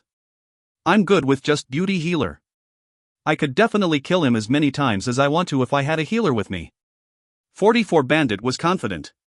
He was still holding a grudge for being killed in the previous encounter. Dominating Blade laughed. Just do your job, guard the body and maybe grind some level for a bit. You can also kill some bosses and get some equipment to sell them for more money. Ah, money does make the world go round. Alright, now that's settled, fan out and find that guy. Get more people. The more players you have, the faster we can chop off his head. The Misty Valley, where the mist had been lingering around for almost a year, showed no signs of dissipating. It gave off a creepy feeling, especially with having poor visibility range once a player enters. Young man, stop. The voice of an old man could be heard, and at the entrance of the valley stood an NPC, a soldier. The 40-year-old had a muscular body frame and he carried a stoic facial expression. An old rusty sword was hung on the side of his waist and a normal iron shield was on his back. All that he had in war were worn out, showing signs of previous wars and battles that he had been through. Veteran Soldier Baylor, normal. Level, 30. HP, 3000. Zhang Yang stopped when he was close enough to talk to the NPC. Respected warrior, why would stop an adventurer? Young man, it's far too dangerous ahead. If you value your life, turn back and never return. Though his was fierce, Zhang Yang could hear a tone of despair from his warning as well. Why should I? Is there anything up ahead? Zhang Yang casually asked. The developers did a good job in making the characters as realistic as possible, but that meant that he could not accept the quest immediately and had to have a conversation with the NPC. Herein lies the souls of the restless spirits of 1,000 heroes of the past.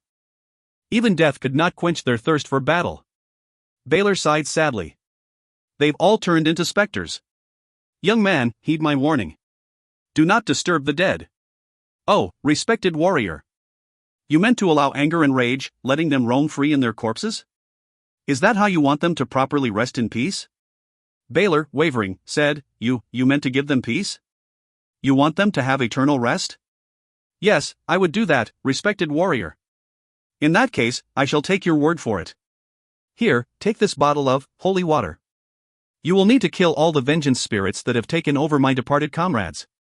Once you have defeated them, you'll need to sprinkle the holy water on their skeletal remains. Only then will they have peace. Ding. You have accepted the quest, peace. Ding. You have obtained an item, holy water. Peace, difficulty level, C. Quest description, kill the vengeful spirits that roam around the Misty Valley. Pour the holy water over their skeletal remains and allow them to rest in peace. Progress, Calmed Vengeances 0/40. A bottle of holy water, quest item. Use, allow the dead to rest in peace. The blessing of the gods beseech protection on your soul. Zhang summoned the skeletal warhorse and rode into the misty valley. After riding for about 40 to 50 meters, he still did not find any monsters around. It was not normal. Zhang frowned. Was there another player here? Ding! Tang! Clang! The sound of metal clashing against each other, the sound of battle. Zhang went further in towards the source and found a party of players killing the monsters. However, the ratio was completely off, having 12 to 13 players killing just 4 monsters. They might as well have just gone off and fought alone without a party. Zhang could not care less about it and rode further into the valley. His riding speed was quite fast, and since visibility was already poor, the party disappeared into the mist. He could not even make out anything that just went past him. Everything either looked like they were submerged in milk or covered by cotton wool. He preferred to think of cotton wool instead. The atmosphere was already creepy enough and Zhang would not want to have any further negative thoughts. As he continued forward, he triggered many monsters along the way, and they were all furiously chasing after him. The monsters' visions were not affected in the mist at all. As he rode on, Zhang fished about 80 monsters in his path. He quickly jumped down and recalled the horse. Finding an excellent position at the edge of the mountain with a wall of dirt behind him, Zhang was prepared to slay any monster that tried to fight him. Restless Spirit, Normal. Level, 32. HP, 3200. The monster's movement speed was just too fast. In just a few seconds after they arrived, Zhang drew out his sword. Kiki. Come at me, freaks. The battle has begun. The total of monsters that Zhang lured had exceeded 10, and with the geographical shape of where he was, only 10 monsters could simultaneously attack him, while the rest had to take turns, circling around and waiting for the monsters in front to kill him or be killed. Block. Zhang current block level was just too powerful. He did not even need to calculate the timing and could spam the skill like there was no tomorrow. Block. Minus 224. Minus 224. Minus 224. Minus 224. Minus 224. Minus 224. 10 monsters were attacking together and at least 6 of the attacks were successfully blocked.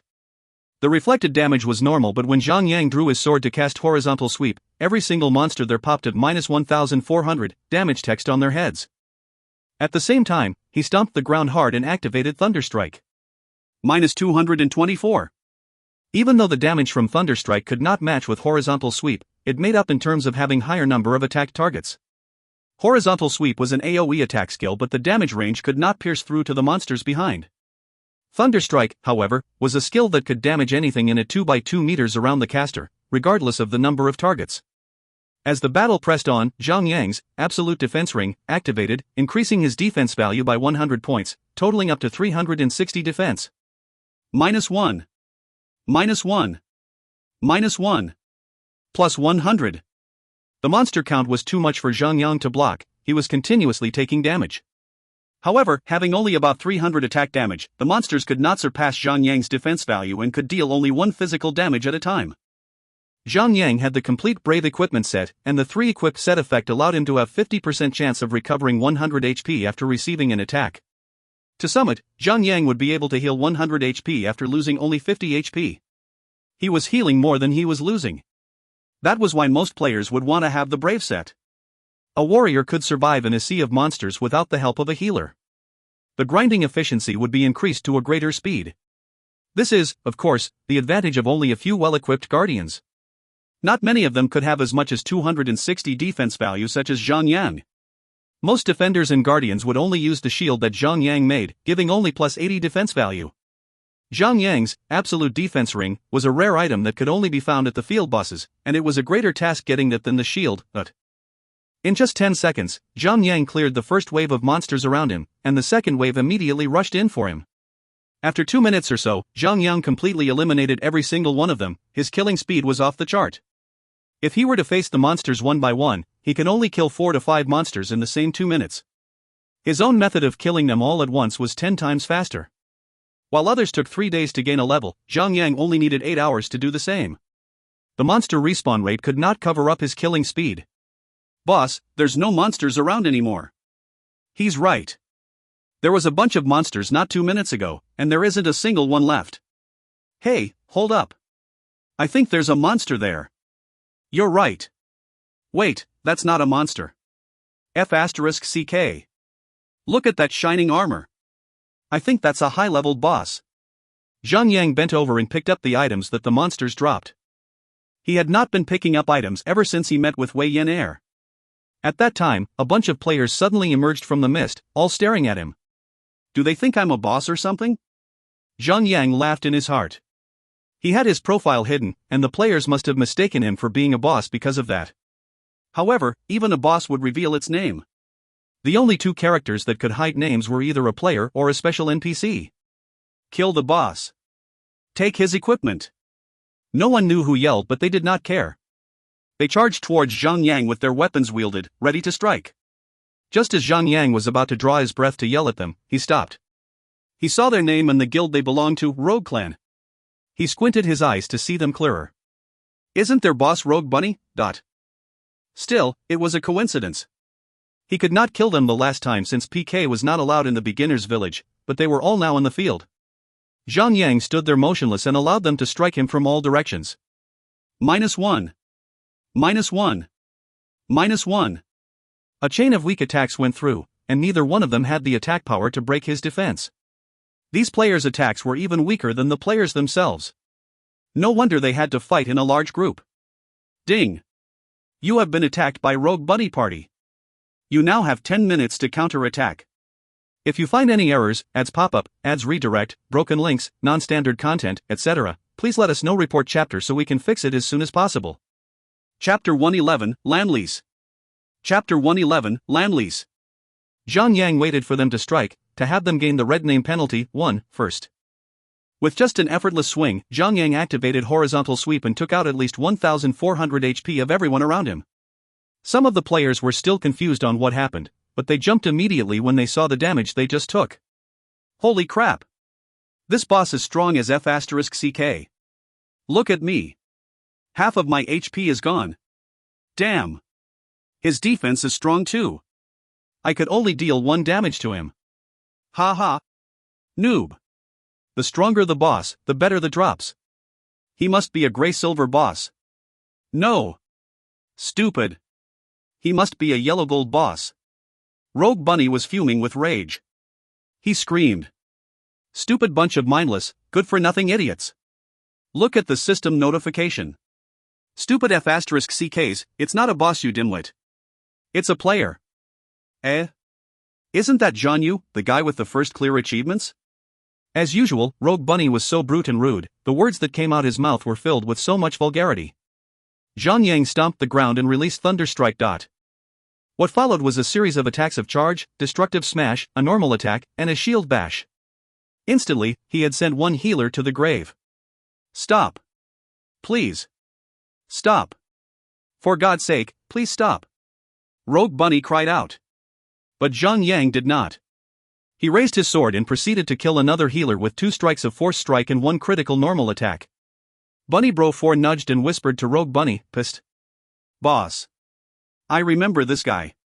He was the one that tricked us into dying in the valley last time. He was sure it was the same guy that had tricked them to shout V-arm supai. Rogue Bunny turned around and stared until he finally remembered the incident. Yes. He was right. It was the same $% keratin bastard that made them scream "We are stupid" all over the place. It was a shameful event and had them thinking of revenge, even when they were dreaming. Zhang Yang had his profile hidden when they met him then. What were the odds of finding him again in this vast world? As the saying went, when enemies meet, the world could be burning. Why would they care about it, since their hearts were already burning with raging flames? Rogue Bunny did not care about his achievements or whoever had his back, as long as Rogue Bunny could finally have his revenge. If he missed this chance, there would not be a second time. The entire team of Rogue Clan comprised of 16 members deployed there, with 3 of them as healers. Zhang Yang had already taken 2 of them down. The last healer was so petrified that he ran away into the crowd. Zhang Yang did not care about the others, and he waited until Destructive Smash finally finished its cooldown and to begin his rampage again. He killed the last healer in the manner as the others. What the actual F***ck are you guys doing? How could you let one guy take down our healers while you were all standing like strawmen? There's so many of you. Get off your ass and kill him now. Rogue Bunny screamed in rage. Zhang Yang was laughing. He does not even have the slightest fear in him while slaying them all. Without a healer, the wounded players could only consume their own healing potions and use their own bandages to heal themselves. Zhang Yang could not stop them from taking the potions, but he would not let the remaining players finish fully applying their bandage. Zhang Yang stomped his feet and casted Thunderstrike just in time to interrupt, too, the bandage effect. They say you could not beat an army with just sticks and stone. But when Zhang Yang was facing the entire rogue clan, it was as if he was holding a machine gun with infinite bullet battling a bunch of weak-ass zombies, left 4 dead reference SV_infinite_ammo. No matter how many tries to battle, Zhang Yang could just simply kill them all. Zhang Yang raised his sword to land a normal attack. Those who had already taken horizontal sweep twice would be dead in just one more strike. One by one, the rogue clan members were sent to the graveyard. Rogue Bunny made an effort to intimidate him with threats. Zhan Yu. Don't get over your head, you pipsqueak. I am the guild master of the rogue clan. If you were to kill me, I'll dispatch every single one of my guild members to find you and kill you. Zhang Yang could not care less. After removing the healers from the equation, he moved on to kill the spellcasters, and took care of the physical attackers last. He had a thick defense, strong against physical attacks but weak against magic. The only defense for magic attacks was the passive skill that gave him 20% damage reduction. That was why he had to kill in that order. He had the overwhelming advantage against every single one of the rogue clan in terms of strength, level, and skills. As compared with Rogue Bunny that was at level 28, which was the highest level in the guild, Zhang Yang's horizontal sweep, eagle eye, and destructive smash left Rogue Bunny and his entire guild with no chance to stand against him. With little effort, Zhang Yang killed everyone, leaving Rogue Bunny alone among the corpse of his guild members. He was left withdrawing endlessly like a little girl being cornered. Bastard, if you stop now, I would let you go. Or else, why you'll regret it. Zhang Yang lowered his sword and pressed his hands on his chin, posing as the thinker. Just when Rogue Bunny was just about to escape from his grasp, he grinned evilly and said, I've thought about it, and if I don't kill you now, I'll definitely regret it later. He raised his sword and struck the killing blow. There were corpses everywhere and equipment lying around. Even though Zhang Yang was not interested in them, but since he could do more damage to the rogue clan, he would gladly do it. He picked up the equipment one by one and kept them in his inventory. He then summoned his horse and started to lure more monsters. As for the consequences of his action against the rogue clan, he was not at all afraid of them coming for him, if they dared to come anyway. Zhang Yang would gladly send them back to the graveyard. After 2 hours of luring and killing, Zhang Yang actually managed to clear every monster around the valley, and then went back to the old soldier NPC to complete his quest. Just as he predicted, the monster's spawn rate was not as fast as his killing speed. Aside from the mist, there were literally no monsters left for him to kill. There were still a few monsters left, but they were not worth being dragged to kill. As for the rogue clan, not one of them appeared around the area. They were probably scared shitless by now. You've done it now, lad. Great work. Baylor praised Zhang Yang gratefully as he waved his hand. As the system notification popped out, Zhang Yang had obtained 50,000 experience points with nothing else. Just when Zhang Yang was about to turn around and leave, he stopped when he saw an exclamation mark on top of the NPC's head. Zhang Yang then prompted him. Why are you still here, soldier? Baylor sighed heavily and had a sad expression while looking up to the sky, as if he was reminiscing the past. 20 years ago, I was part of the same battalion that perished here. I know. We were soldiers of the Empire that were dispatched here to safeguard this area. And one faithful day, I was off duty and went to the nearest town for a date with a young lady. I had funds, but when I got back to report in, everyone was already dead. No, worse. They had been cursed with necromagic. Their skeletal remains were filled with malice and only killing would satisfy them. By the time the rest of the army arrived to investigate, they reported that it was the contaminated food supplies that caused this massive massacre. The Empire did not want to waste any more resource to clear this area. In the end, they were left here alone to wander the valley for all eternity. Lad, I do not want my friends to die in vain. Which is why I spent 20 years to personally investigate their death. And finally, I've found it. Deep in the valley lies the resident of the evil sorcerer. It was him. He killed all my comrade, my officers. Baylor's expression gradually changed from sad to rage as he continued, brave young lad. Would you help me kill the evil sorcerer and bring justice to the fallen heroes? Ding. Baylor has a quest for you, enact justice. Would you accept it? Zhang Yang's heart sank a little. Could it be the same sorcerer that he was supposed to search for the main story quest? If it was, then Zhang Yang must call in the rest of his gang to finish the quest. Accept. I thank you, lad. May the god of war beseech you with the strength of 1,000 men. Baylor said as he saluted Zhang Yang. Enact justice. Difficulty level, S.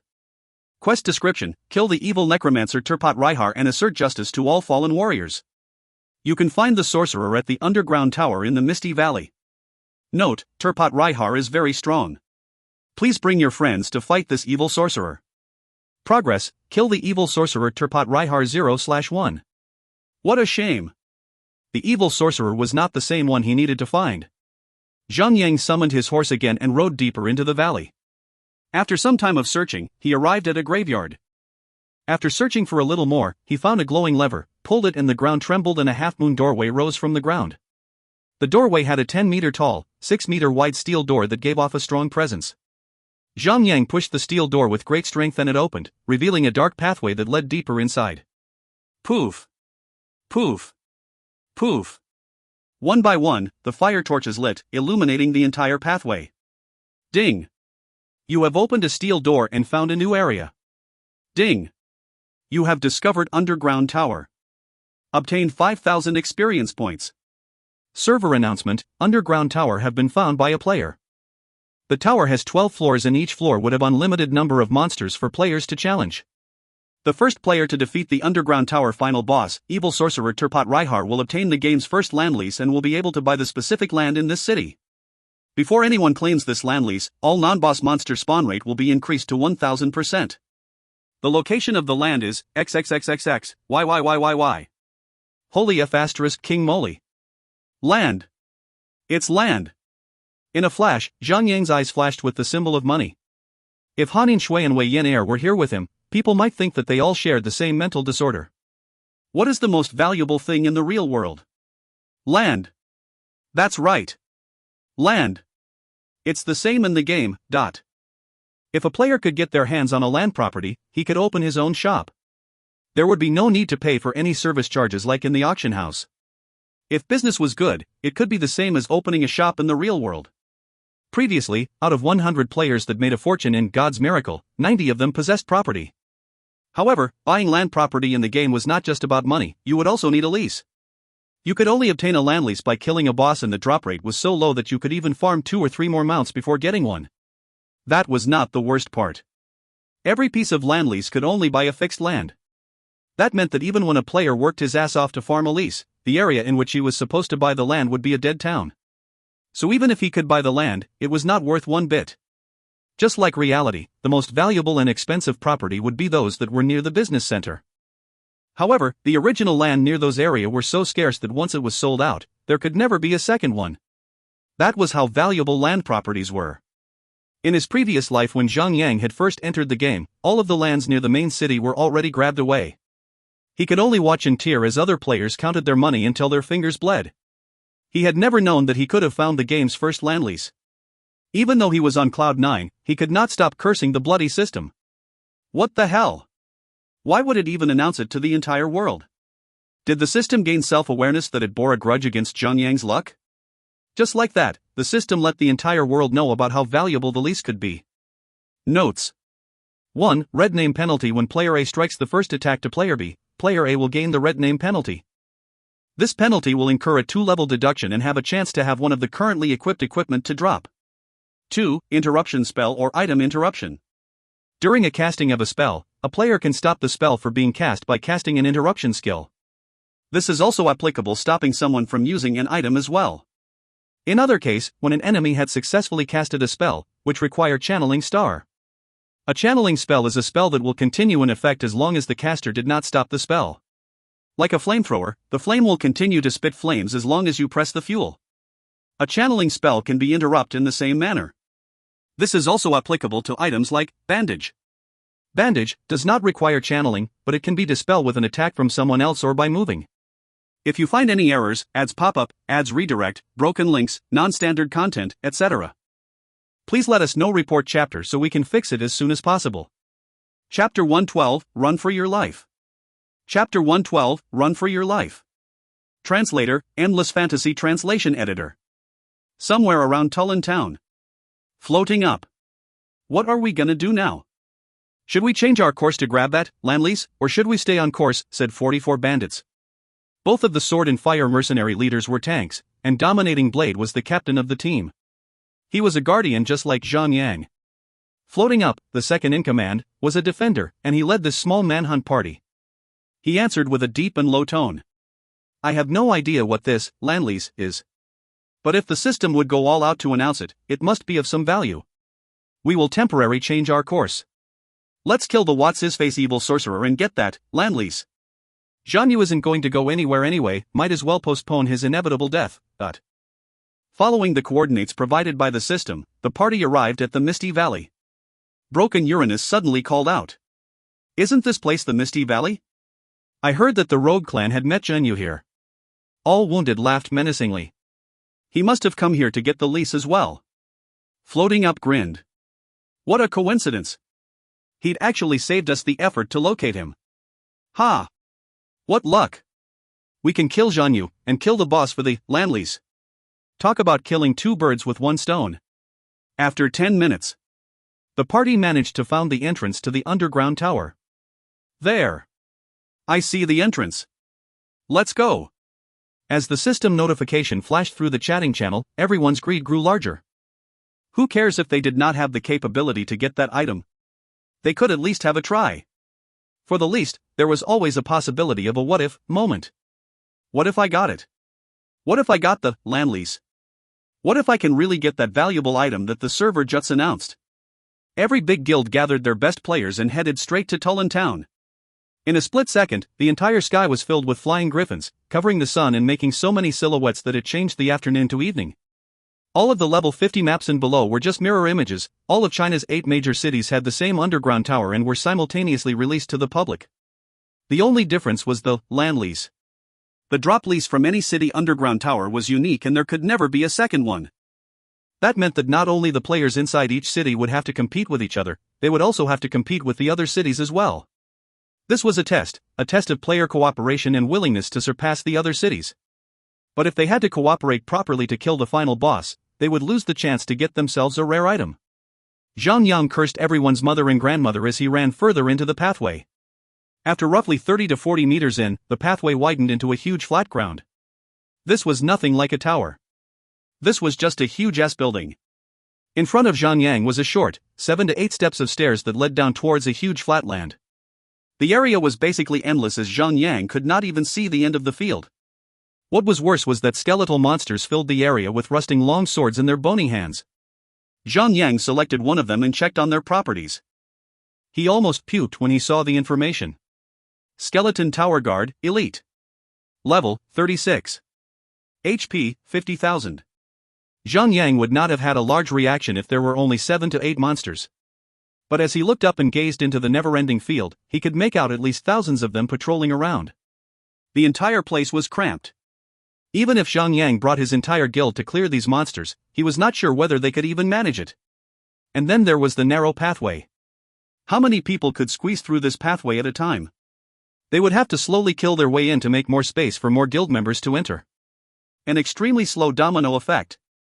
However, Zhang did not have the luxury of time now. If he were to kill one at a time, it would take him long enough for the other guilds to arrive and take over the tower. Zhang scratched his head. Looks like I have to give it a try, Zhang started to calculate. If the tower has 13 floors, then according to the system norm, the entrance to the next floor would be located at the furthest part of the current floor. If Zhang could do what he did with the Cave of Bones, having to lure all monsters while he ran towards the entrance of the next floor, he could use the monsters to block the other guilds from proceeding with the tower. Zhang took a deep breath and walked quickly into the swarm of skeletons. Yes, he walked. Not run, but walk. Even though there was limited space between the monsters, there was a gap in between their patrol. As long as he could grasp the timing and rhythm, he could avoid the monsters from being triggered. 1 meter, 2 meters. 10 meters. 20 meters. Zhang kept his mind calm and fully utilized all 3 years of his past gaming experience and walked through the swarm like snakes across a field. If anyone witnessed Zhang feat, it would be as if a ninja was sneaking into the enemy base undetected. Every step he took could spell disaster, and the tension was so high that other players would perhaps already cower in fear. Tap, tap, tap.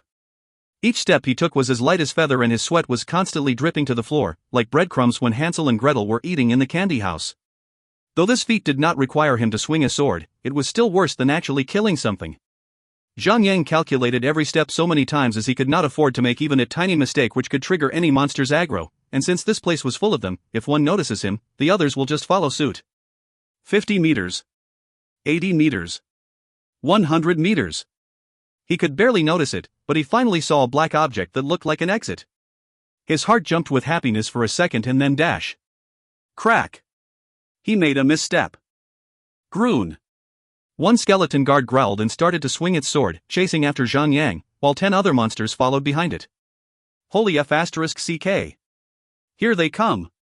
Zhang Yang had no choice but to fight. He quickly used charge and dashed towards the nearest monster to stun it. He then dealt one normal attack to raise a little rage before he turned and ran towards the exit faster than Usain Bolt could. The run started a chain reaction, like ripples from a stone thrown into a lake. Every single monster in the field had their eyes set on Zhang Yang and began running towards him. The area in front of him got larger and larger as the monster cleared. Their movement speed was faster than Zhang Yang's, and just when they were about to touch him, Zhang Yang stomped the ground and casted Thunderstrike, slowing 7 monsters around his skill area. In that instant, Zhang Yang distanced himself even more from them. However, the monsters that were not affected quickly ran past the slowed ones and got closer to him, jumping into the sky. Zhang Yang somersaulted to counter their attack by quickly activating block. Ding! Ding! Ding! A chain of system notification rung as Zhang Yang had blocked the attacks. Zhang Yang landed and continued sprinting to the exit. This was a type of kiting technique for the hunter class. Even though he was not a hunter, it was still extremely useful here. The problem was that there were still too many monsters on his tail, and there were some attacks that he could not block. -518. -529. -532. With just 3 attacks, he lost a third of his HP already. Zhang Yang quickly consumed a Level 2 healing potion on the move. Level 2 healing potion, consumable. Use, immediately restores 1000 HP. Cooldown time, 1 minute. Using any grade of healing potion would cause all grades of healing potion to have the same cooldown. Level requirement, 30. As he kept on running, Zhang Yang jumped a full circle and activated block as he turned behind to keep his momentum going. Thunderstrike, charge, block. Everything Zhang Yang could do had been done to stall the monsters behind him. He had to speed up more to maintain his HP. The monsters around him were just too many that he had already lost 90% of his HP by just moving 20 meters forward. Berserker's Heal. Plus 4,750. Zhang Yang fully healed himself and quickly moved further up. But with only moving 30 meters forward, he was down to 1000 HP again. Zhang Yang quickly activated the lifesteal effect of the sword and casted Horizontal Sweep to deal a chain of devastating damage to the monsters behind him.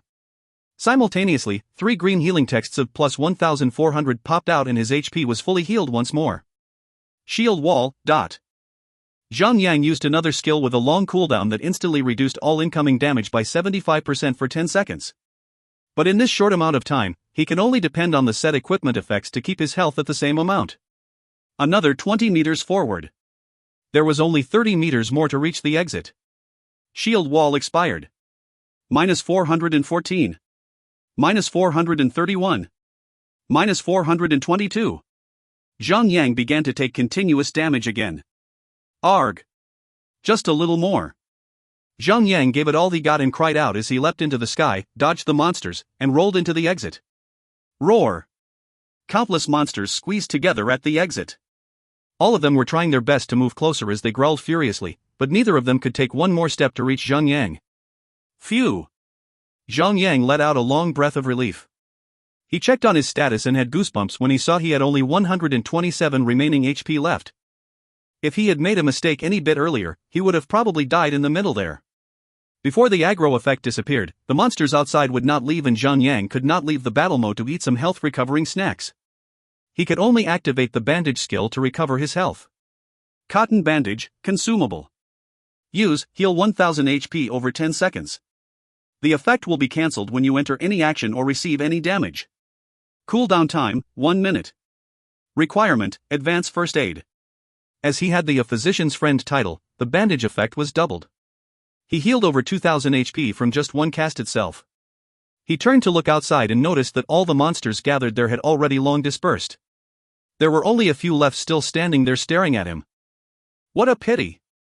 If only the monsters could just remain there forever.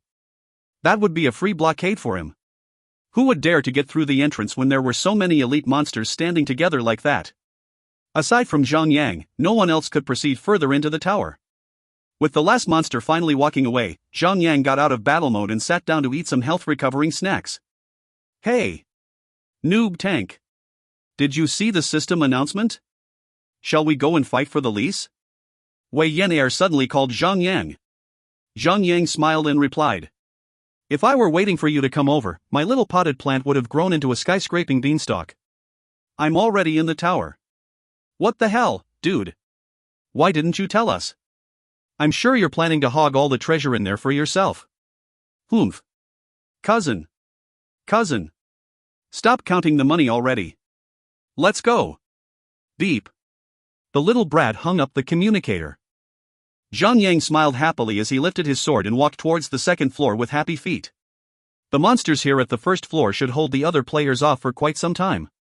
If you find any errors, ads pop up, ads redirect, broken links, non-standard content, etc., please let us know. Report chapter so we can fix it as soon as possible. Chapter 113, The Second Floor. Chapter 113, The Second Floor. What the F***ck, look at those elite monsters. 44 Bandits scratched his head in frustration. He could not hold in his surprise and cursed as he saw the ridiculous number of monsters cramped up together at the end of the stairs.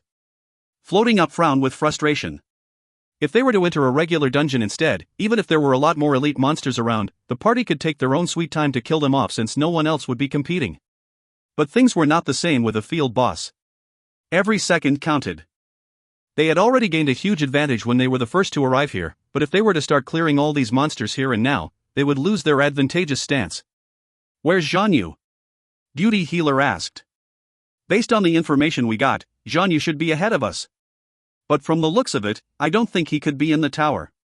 All Wounded replied. The system explained that the monster spawn rate was increased by 1000%. Could it be that the monsters he killed already respawned? Impossible. Floating Up shook his head and explained. As the official data explained before, monsters outside of the beginner village would respawn every 3 hours. Elite monsters would take 5 hours. Even if the spawn rate had been increased to 1000%, it would take at least half an hour to fully respawn them all. The system made the announcement only about 20 minutes ago, yet here we can see that none of the monsters were taken out. Perhaps he was under stealth mode? Broken Uranus joked. 44 Bandits shook his head. That wouldn't work. The monsters here have true sight. I saw the true sight icon on the monster's head when I sneaked in earlier. Monsters with true sight were naturally born to counter stealth users, thieves in general. Phantom assassins, especially, loathe these type of monsters. Could it be that he actually hasn't arrived yet? Floating Up muttered alone. Who cares about him? Let's just go ahead and kill the monsters.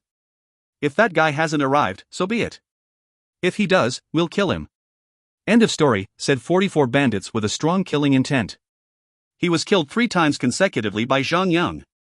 Even though he did say it was all for business and nothing personal, he could not say it willingly as he was made a fool by everyone else in the mercenary. Floating Up kept quiet for a while before he spoke. So be it. Let's go. Follow the path on the side, we have to attract as few monsters as we can.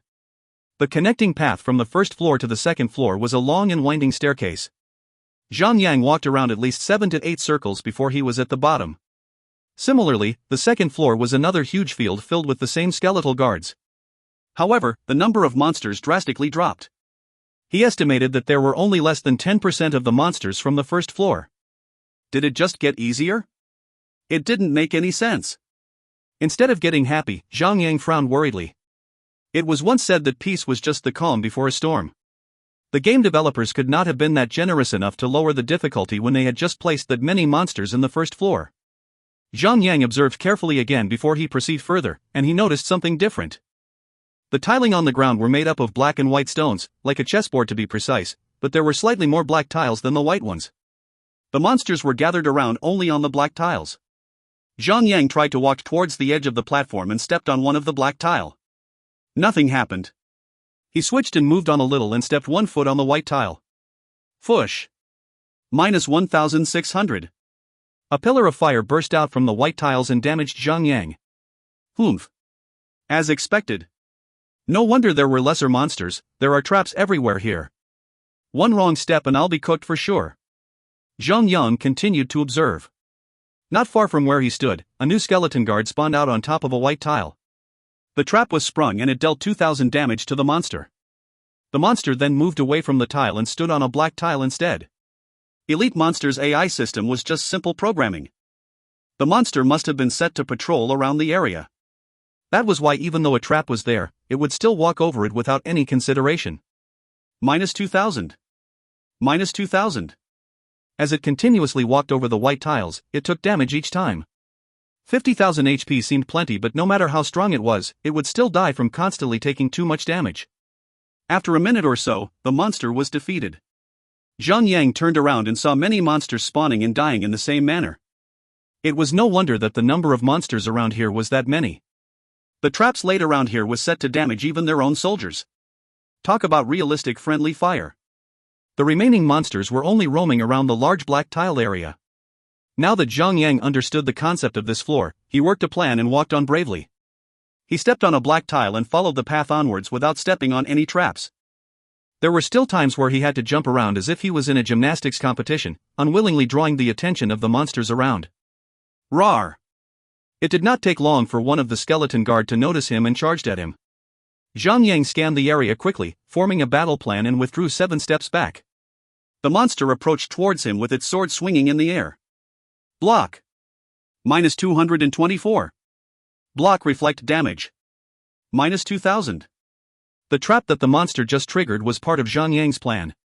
He wanted the monster to step on it to take the trap's damage. 2 seconds later, the pillar of fire burst out again and dealt another 2,000 damage. Damn, I love this place. Zhang Yang was overjoyed. He was happily activating block, and since the skill only had a 1-second cooldown, he did not need to reserve it. Block. Block. Block. Dot. The monster's attack rate seemed to be one swing every 2 seconds, and it did not have any special skills that Zhang Yang had to pay special attention to as well. He could basically lose his weapon and solely use his shield to bash the hell out of them, not to mention making use of the traps all over the field to help him. With Zhang Yang's strong attacks, the monster was defeated under 30 seconds and granted him a luxurious amount of experience points. It was all because of the OP skill block that Zhang Yang could be so relaxed. 1 second cooldown? No problem, man. With the monster's long attack interval, they could not break his defense, let alone even trying to leave a scratch mark on him. No wonder the skill block had to be nerfed. This skill is just too OP that every guardian could be so relaxed even in an intense situation. Awesome. A single monster alone granted him 50,000 experience points, and he only took 30 seconds to defeat one. Talk about super grinding speed.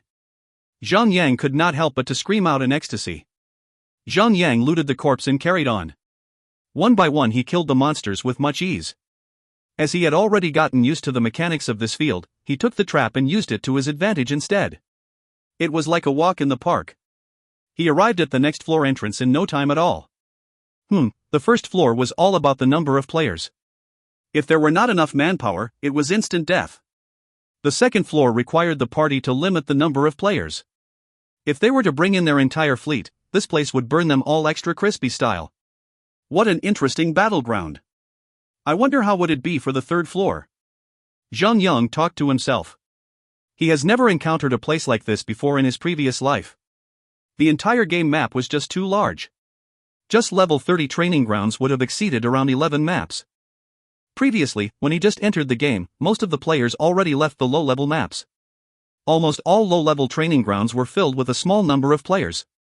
Since there were more monsters than players around, just one map alone was sufficient to train from level 30 to level 40. However, after reaching level 50 and above, things got a little slower.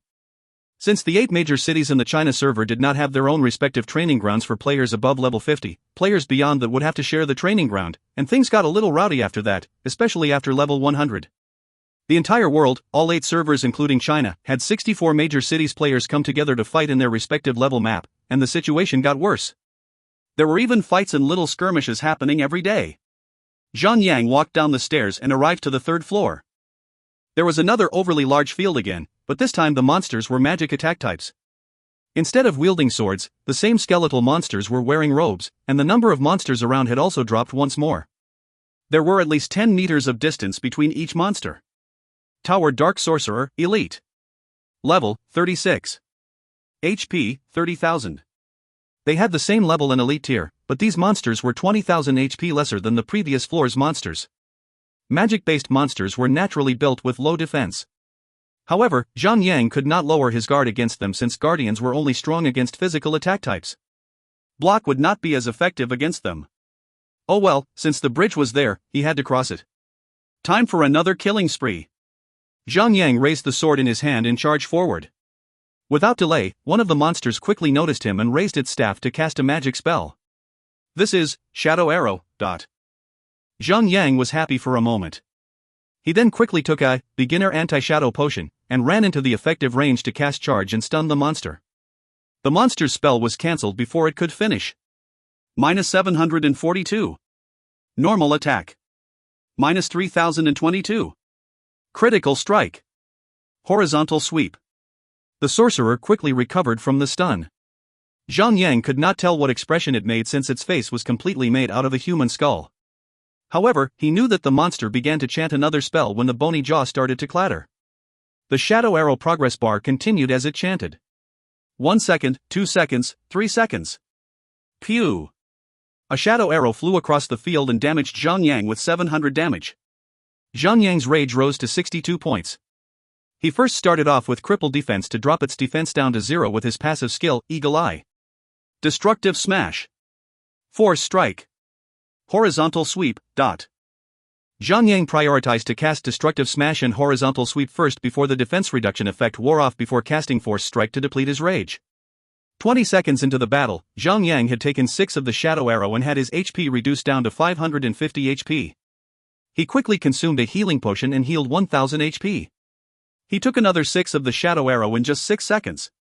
By then, Zhang Yang only had 150 HP remaining while the sorcerer had more than 10,000 HP left. Damn, I have to rely on my other skills to fight. Zhang Yang sighed and activated Berserker's Heal and fully recovered his HP. If you find any errors, ads pop up, ads redirect, broken links, non-standard content, etc., please let us know. Report chapter so we can fix it as soon as possible. Chapter 114, Clear Lotus, the Ice Whisperer. Chapter 114, Clear Lotus, the Ice Whisperer. If monsters had conscious thought, they would be bawling in frustration and denial like sore losers by now. What kind of cheating douche was this guardian? How does he heal himself back to full health like that? The worst part of it was the fact that he could heal way faster than any priest or scared knight at his level. What was the point of attacking him anyway? He would just heal himself and they would start from ground zero again. We might as well just give up and drink tea. The tower skeleton sorcerer, however, was not sentient or self-aware in any way, and was chanting non-stop, his bony jaw chattering, to cast Shadow Arrow after Shadow Arrow. It would stop at nothing to kill Zhang Yang. However, with one full health bar, Zhang Yang could bring down 2/3 of the monster's HP before he activated any of his HP regenerating skills, as if his healing was on steroids. The one having rough days would be the monsters facing Zhang Yang. It took him roughly 10 seconds to kill the monster. Phew! Sorcerer types are definitely troublesome. Zhang Yang sighed as he slowed down to eat some health-recovering snacks. Ooey! Noob tank! Where are you? Are you inside? Wei Yenair called out to Zhang Yang via the voice messenger. I'm on the 3rd floor now. Are you guys here already? Zhang Yang replied as he walked to the corpse, picking up some cotton cloth and coins. There was even a level 30 green copper equipment. It was not worth much, but it could at least be sold for 10 to 20 gold coins. Don't even dream of that happening. There are so many players outside here that the line stretches from Misty Valley all the way to Tulin Town. Some even started getting into brawls since they're out of options. Whoa! Speak of the devil. Woohoo! Kick his ass. Ahem, as I was saying, there's no way for us. We'll definitely not be entering. What do we do now? Might as well just do something else. You can either wait for the crowd to disperse and then sneak in, or just give it up.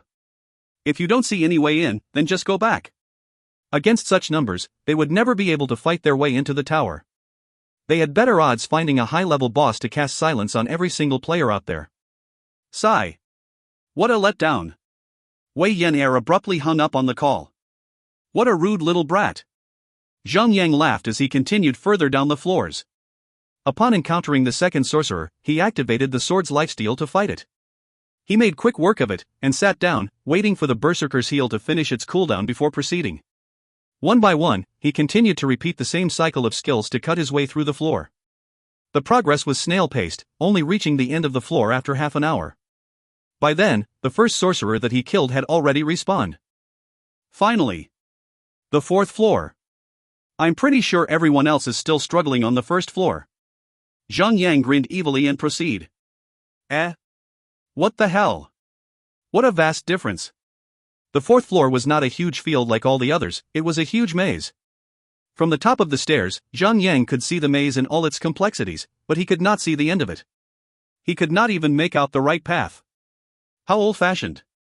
This is just an old-school method used in the olden days of RPG to waste a player's time.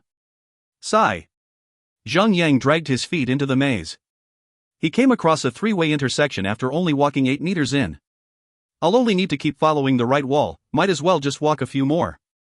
Zhang Yang muttered. This method was slow, but foolproof. If you were out of directions, you could just walk along the walls to your right or left to find your way out. Shush. There was a sudden disturbance in the air as Zhang Yang walked. He noticed it immediately and used charge towards the general direction of the disturbance. -691. A damage text popped out and a shadowy figure appeared.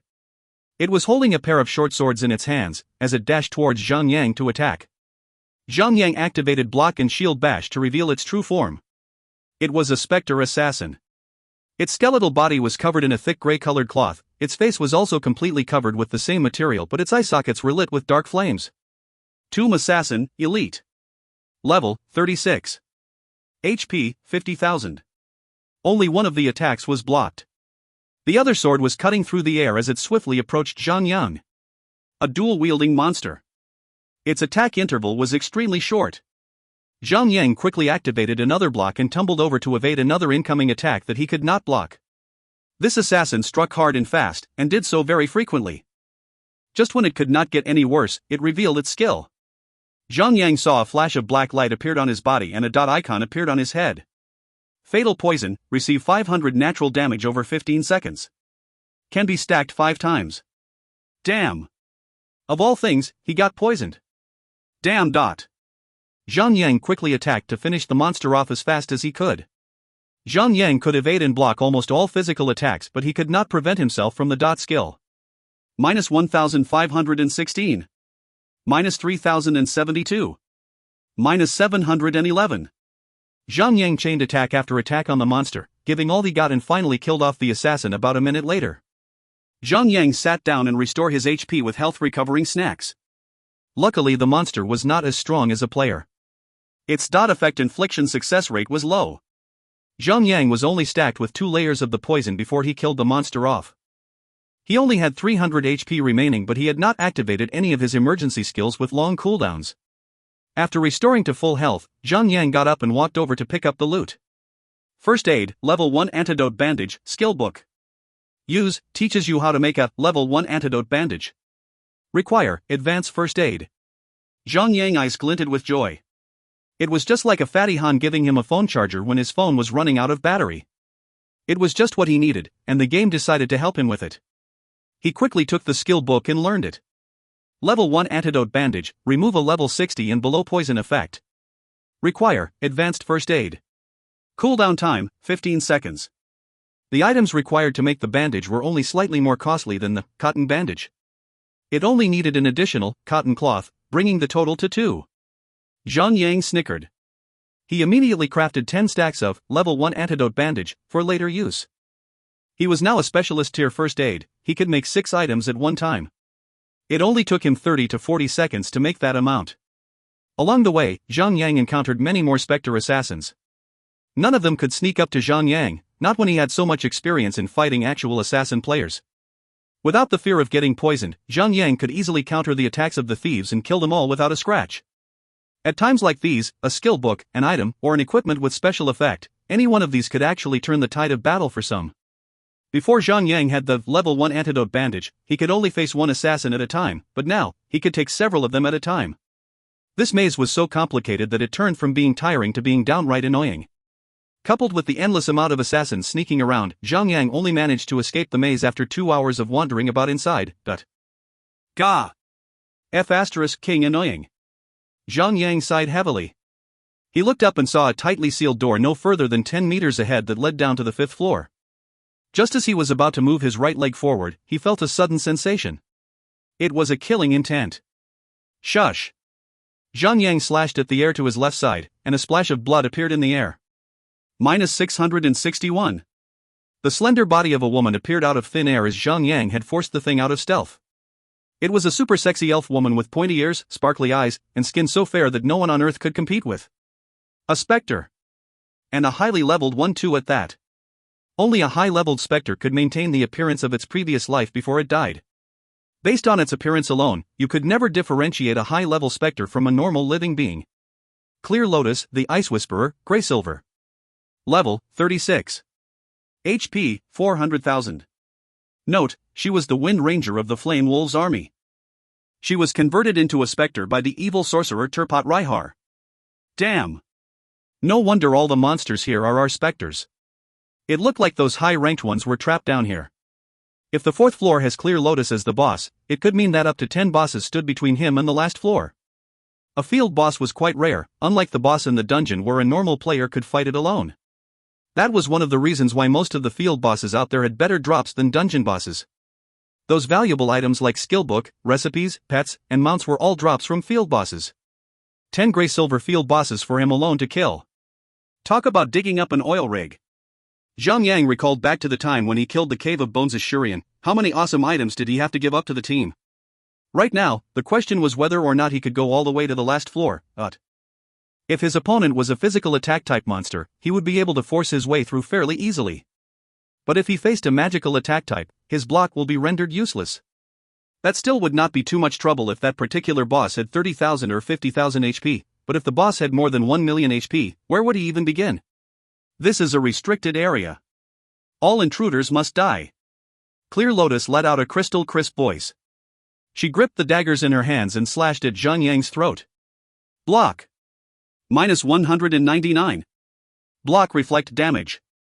-447. Shield bash.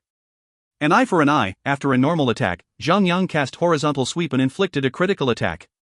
-2472. The boss snarled in anger and swung the daggers in her hands even faster than better. Block. Block. Block. +100. The set equipment effect would still trigger with a successful block. No matter what kind of boss it was, it would most definitely be frustrating when fighting someone who could activate block every freaking second. In an instant, a black outline appeared around the boss daggers and Zhang Yang's head was adorned with a dot icon above it. Ding! You have received Spectre's Decay, 1 stack. Received 800 natural damage every 3 seconds for 30 seconds. Ding! You have received Spectre's Decay, 2 stack.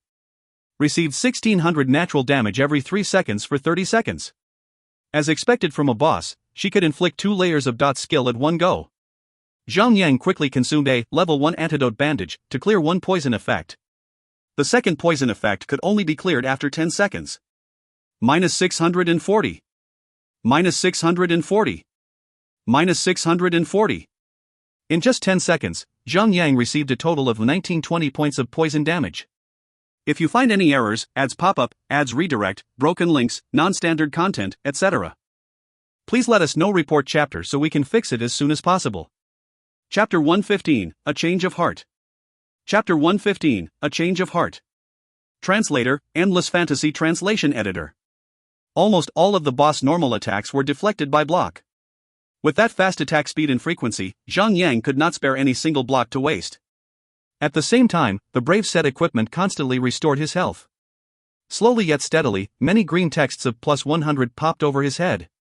The dot effect had inflicted 1920 damage to Zhang Yang in 10 seconds, but at the same time, the brave set equipment effect had healed Zhang Yang by over 500 HP. After removing the second dot skill, he healed another 500 HP again. Ding! You have been afflicted with Spectre's Decay, 1 stack. Receive 800 natural damage every 3 seconds for 30 seconds. Ding. You have been afflicted with Spectre's Decay, 2 stack. Receive 1600 natural damage every 3 seconds for 30 seconds. 20 seconds later, the boss inflicted another poison. Zhang Yang immediately removed the first layer, and the second layer after 10 seconds. The boss was not like a player that could think and act unpredictably. Their attacks were all fixed with a rotational cycle. For example, some skills would be activated after a fixed duration, other skills would be activated after dropping to a certain level of health, others when losing a certain amount of health within a certain period of time, and many other fixed conditions. After being inflicted with poison twice by the boss, Zhang Yang learned that the boss would cast the skill once in roughly every 20 seconds. If Zhang Yang had not possessed any level 1 poison antidote, he would have accumulated over 5 layers of spectral decay in just 40 seconds. Even though he had the 20% damage reduction passive skill, he would still receive at least 3,200 damage every tick. Shield Wall, Berserker's Heal and the lifesteal effect of the sword would have only prolonged his struggle for another 10 or 20 seconds. What luck! No, could it be that the developers purposely designed the monsters on the upper floor to have the bandage recipe? If they had not done so, even a tank with a healer would not be able to hold for long against this boss. Zhang Yang was the only oddball in the game that had maximized his block skill level. The level 1 antidote bandage required the player to have the first aid skill mastery raised to advanced tier to be able to use it. Majority of players around would be estimated to be only around amateur tier currently. There could also be players who were unwilling to invest in raising their mastery level, and could be at the lowest rank, beginner first aid. Even if they managed to get their hands on the recipe, they could do nothing but stare at it in agony. With that in mind, Zhang Yang could be the only person in the game with the ability to fight the boss alone. Zhang Yang started to calculate. If he could nullify every single physical attack from the boss and only receive the poison damage, he would lose, on average, 1,920 HP every 20 seconds. With the help of the set equipment healing effect, he would heal at least 1,000 HP. This brought down the loss to 46 HP every second. He had Berserker's Heal, lifesteal effect of the sword, and also the occasional healing potion consumption. He would last for a long time in battle. There was hope. Zhang Yang gathered his wits, before stacking 5 layers of crippled defense, and began his onslaught. With the cooldown of block reduced down to 1 second, the efficiency of shield bash grew more significant as it contributed to the total damage over time. Under 5 stacks of crippled defense and eagle eye, the block damage reflect could exceed 250 damage and shield bash could deal at least 530 damage. That meant that, by only activating block and shield bash alone, at least 800 damage was dealt per second. This was definitely a major upgrade, since a 2-second block cooldown could only deal 400 damage, 3-second cooldown could deal 266 damage while a 4-second cooldown would only deal 200 damage. Of course that could only be applied to bosses with fast attacking speed. If the boss attacked every 2 seconds or even once in every 3 seconds, the combined damage of both block and shield bash would be reduced tremendously. Watching how he had managed to pull it off smoothly, Zhang Yang could not help but feel a little prideful of his feat. He sighed again to know that this godly block would be nerfed in the future. If it remains unchanged, Guardians would definitely obtain the highest in the damage statistics against all fast-attacking bosses. After a minute into the battle, Zhang Yang's HP had dropped down to 1,990 HP while the boss still had roughly around 320,000 HP. He immediately consumed a heath potion and restored his health back up to 2,990 HP. Another minute went by and Zhang Yang was left only with 230 HP while the boss's HP had dropped down to 250,000 HP. That was 100,000 HP worth of damage in over 1 minute. Just as the health potion cooldown was done, Zhang Yang quickly consumed a bottle and brought up his HP back to 1,230 HP. However, this little bit of HP recovery could only last him for about 20 seconds. His HP continued dropping like a roller coaster down the slope. Berserker's Heal. Fush. His HP was restored back to full health. 40 seconds later, the health potion cooldown was done and Zhang Yang took another bottle and his HP was back up to 3,910 HP. The boss still had around 180,000 HP left. Gah! What an awesome feeling. It's been ages since Zhang Yang had a solo boss fight. Block and the Brave set equipment effect was just too OP. He could literally just depend on block alone to kill the Grey Silver boss. After another minute, Zhang Yang consumed the 4th bottle of health potion and restored his health to 2,250 HP. The boss was only left 100,000 HP. 40 seconds later, Zhang Yang activated the sword's lifesteal effect. Slash. Slash. Slash. He sliced the boss 3 times and stole more than 3,000 HP from the boss. He had healed his HP back to the maximum amount. 20 seconds later, his health potion cooldown was done. At the same time, his Berserker's heal was ready to be used. Zhang Yang remained front of the boss like an annoying cockroach, taking all the hits without even budging from his place. With this, the defeat of the first boss would be imminent. It was not even a challenge at all. Zhang Yang could not help but to feel a little sympathetic. A thought came into his mind. If some other party tried to fight this boss, the spectral decay effect would have easily stacked up to 5 layers, which would ultimately reach a super high damage value and could easily kill 90% of any tank out there. In this case, it was not about the other tanks being weak, it was Zhang Yang's excellent exploitation of the game's bugs won. But the boss wailed in despair as it turned into a pillar of light and fell defeated, dropping its battle loot all over the floor. Ah yes! Zhang Yang clapped his hands. He was extremely excited. To have the ability to solo a boss was every single player's ambition, including Zhang Yang's.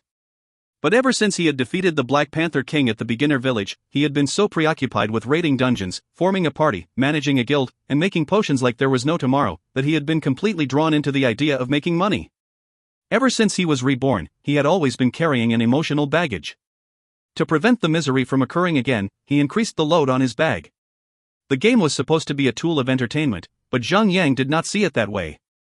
To him, the game was a tool for him to make a fortune. At this moment, however, Zhang Yang finally had a taste of the game's true purpose. He had experienced the fun from killing a boss. He finally felt the rush of battle. The feeling of victory. Money was important, but so was having fun in the game. However, he could not ever forgive the man who had caused him despair in his past. Lu Wei and his guild myth must pay the price. But a man must not live with only vengeance in his heart. If a heart remained wrecked with poison and twisted with nefarious intent, one cannot be his true self. With a sudden epiphany, Zhang Yang had felt that the future was not as heavy a burden as he thought it would be. The weight on his shoulders was now lighter than before. He smiled. For the first time after a long while, he smiled, both physically and mentally. Time for the loots. Loots. Zhang Yang laughed as he tried to imitate Wei Yan air screaming every time they finished a boss fight. Blade of the Abyss, Grey Silver, Dagger. Weapon attack, 125 to 187. Attack interval, 1.3 seconds. DPS, 120. Level 1 socket. Level 1 socket. Equip effect, after a successful attack on a target, there will be a chance to inflict darkness decay. Target will have 5% increase in all natural damage. Last for 10 seconds. Level requirement, 30. Poison was a natural damage. A dagger was meant for thieves, especially the Phantom Assassin. This weapon was the best weapon by far in the game. Zhang Yang sent a private message to Sun Xinu containing the description of the weapon. He then called her on the voice messenger. Do you need this? He asked nonchalantly. Yes. She replied coldly. Do you really need it? He said a little louder. Yes. I need it. Her tone raised evenly. Are you sure? Zhang Yang played with her a little longer. Yes. I need it. She finally screamed. I don't feel the spirit there. Let me start over again. Do you need this? What the hell are you doing? Sun Xinu finally got angry. Is he playing with a dog? Ha ha. I was just playing with you. You need to speak up more. Don't always wander off alone like that. Get along with us a little more. Zhang Yang laughed. After he had managed to arrange his thoughts, he was now a little relaxed. There's something different about you. A woman was always sharp with these subtle changes, especially since it was the Ice Queen Sun Xinu. Is that a good thing? Or a bad thing? Zhang Yang asked. Who cares about that? I'm going to grind my level now. Leave me alone. Beep. Sun Xinu hung up. Zhang Yang continued to laugh at Sun Xinu's reaction and continued to delve deeper into the loots. Strength necklace, Grey Silver, necklace. Vitality, plus 15. Strength, plus 15. Equip effect, all your attacks will have a 5% chance to trigger a buff that grants plus 50 strength. Effect cannot be stacked. Last for 10 seconds. Level requirement, 30. Not bad. It was almost time for him to change the necklace he had since Bangar Crypt. After swapping the new necklace, Zhang Yang's HP rose a little higher, reaching 4,870 HP. It was almost breaking the 5,000 benchmark. Will of Defense, Green Copper, Shield. Defense, plus 120. Vitality, plus 60. Level requirement, 30. Even though this shield was just a green copper tier, it could still be sold off for a good price because shields in the market were scarce. The best shield so far was United Elemental Shield, the shield Zhang Yang obtained from the hardcore mode of Marzerway's Lair. There were not many teams around that could conquer hardcore Marzerway's Lair. Furthermore, even if they did manage to kill Marzerway, there was still the drop rate to worry about. Furthermore, the 20-man dungeon would only be available 3 days after the first raid. So far, the number of players in White Jade Castle who would have this shield was no more than 10, but the shield that was one rank below the United Elemental Shield was the Earthen Round Shield, and its recipe could only be found at the hardcore mode hidden boss of the Bangar Crypt. So far, players around level 30 had turned back to farm the level 10 dungeon. Since they could easily defeat the dungeon with their level advantage, the recipe had been found by many players and the shield was now obsolete among the top players. Almost every regular Joe or Jane who called themselves tanks out there had the same Earthen Round Shield hanging on their backs.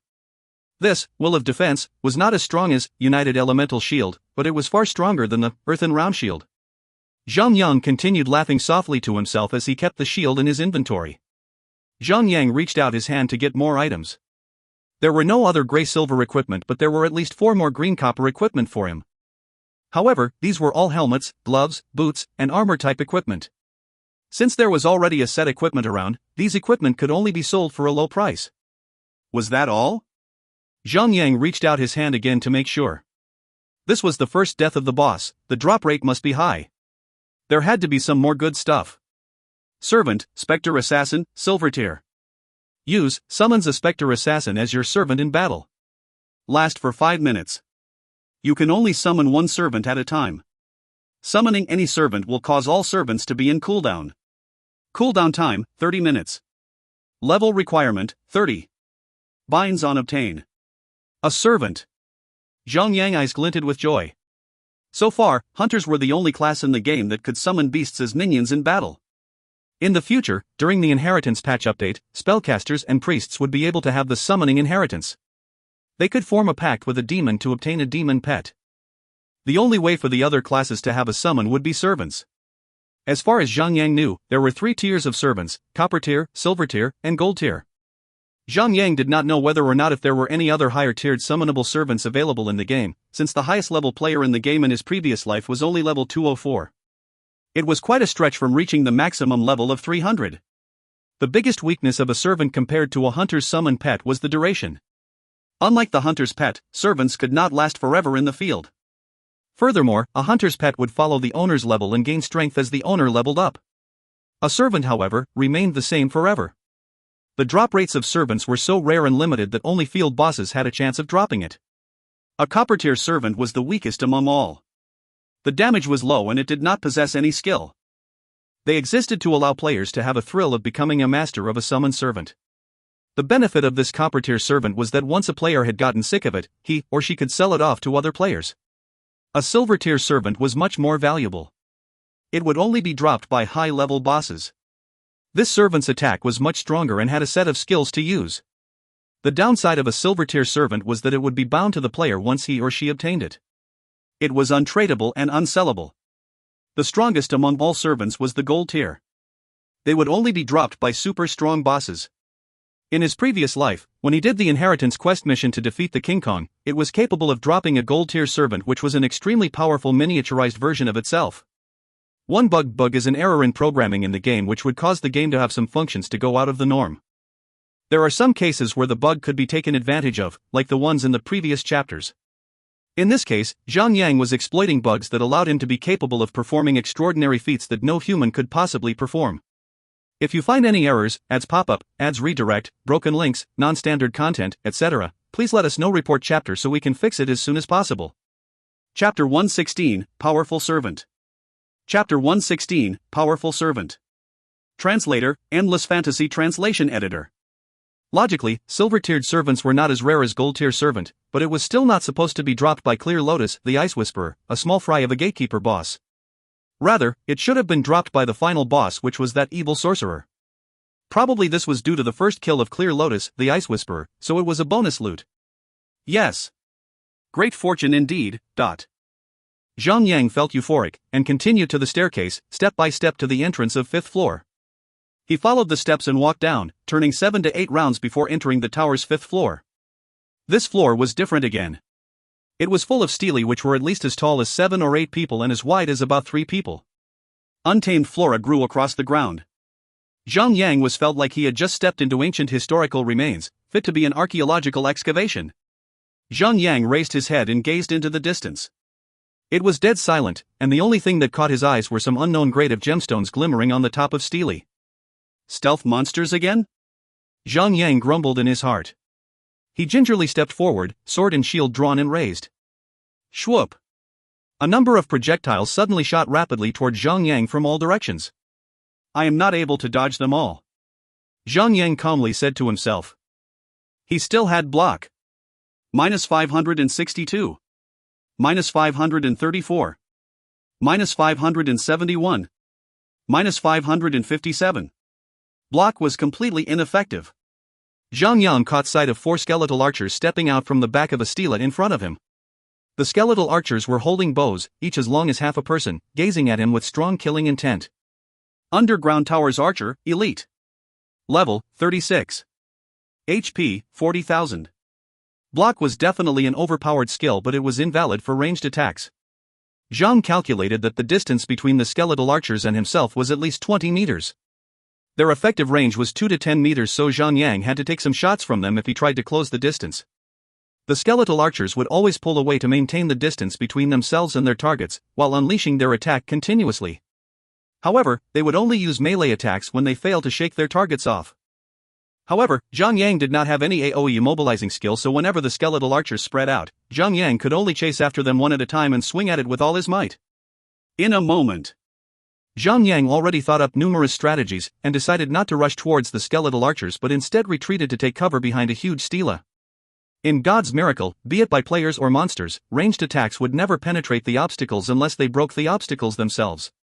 The 4 skeletal archers clattered noisily, approaching the stela to attack Zhang Yang. As the skeletal archers drew closer to the stela, Zhang Yang immediately used horizontal sweep and 4-1400 damage texts appeared above their heads. The 4 skeletal archers punched at Zhang Yang pathetically. Ranged attack monsters had naturally low melee damage, and the most they could deal was just 100 points of base damage, which was completely nullified by Zhang Yang's defense. They each only inflicted 1 point of damage to him. Additionally, as if things weren't bad enough for them, their valid strikes had also activated Zhang Yang's set equipment's HP recovery effect, and 3+100 green text floated above his head. Still, things won't be so simple. The 4 skeletal archers jumped backwards after that attack, and gained about 10 meters of distance. Tumble, this was the unique skill for hunters as an evasive maneuver whenever danger came too close. Zhang Yang only curled his lips knowingly, before slipping back behind the huge stela. If those skeletal archers coordinated like actual players, they could actually occupy each corner and surround the stela so that Zhang Yang would be within one of their line of fire no matter where he hid.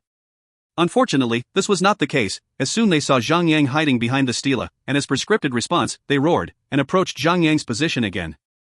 Zhang Yang jumped out again when the skeletal archers approached the stela. 10 seconds of cooldown was up, and Zhang Yang used horizontal sweep again, with 4 damage texts carrying high numbers appearing above their heads. Once again, the skeletal archers tried to retreat from Zhang Yang. This was the programmed combat tactic for a ranged attack monster. Although Tumble was still in cooldown and unavailable, the 4 skeletal archers spread out, retreating after throwing punches in retaliation. Luckily, Zhang Yang was well prepared. He used Thunderstrike and the speed of those skeletal archers were immediately reduced. In the meantime, Zhang Yang zoned in on one of them, forcing the skeletal archer to run towards the direction of another skeletal archer, bunching them up together. With excellent situational and combat awareness, Zhang Yang herded them like sheep, able to force 4 skeletal archers to the same direction, with none of them being able to keep their distance away from Zhang Yang in order to perform ranged attacks. 30 seconds later, after receiving a lot of harassment from Zhang Yang's sword, Tumble was ready once again, and skeletal archers fled as one. Charge! Zhang Yang dashed towards them, keeping close. Tumble and Charge had the exact same 30 seconds of cooldown period, so the monsters would never be able to disengage from Zhang Yang. 3 minutes later, those 4 skeletal archers died miserably while Zhang Yang's HP had recovered, instead of dropping. He was just 2,000 HP short of his full HP.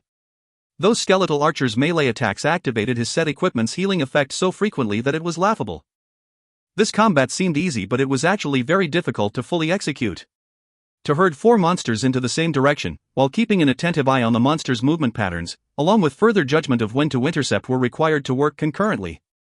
A lesser fighter would have already been turned into a pincushion when the archers had spread out.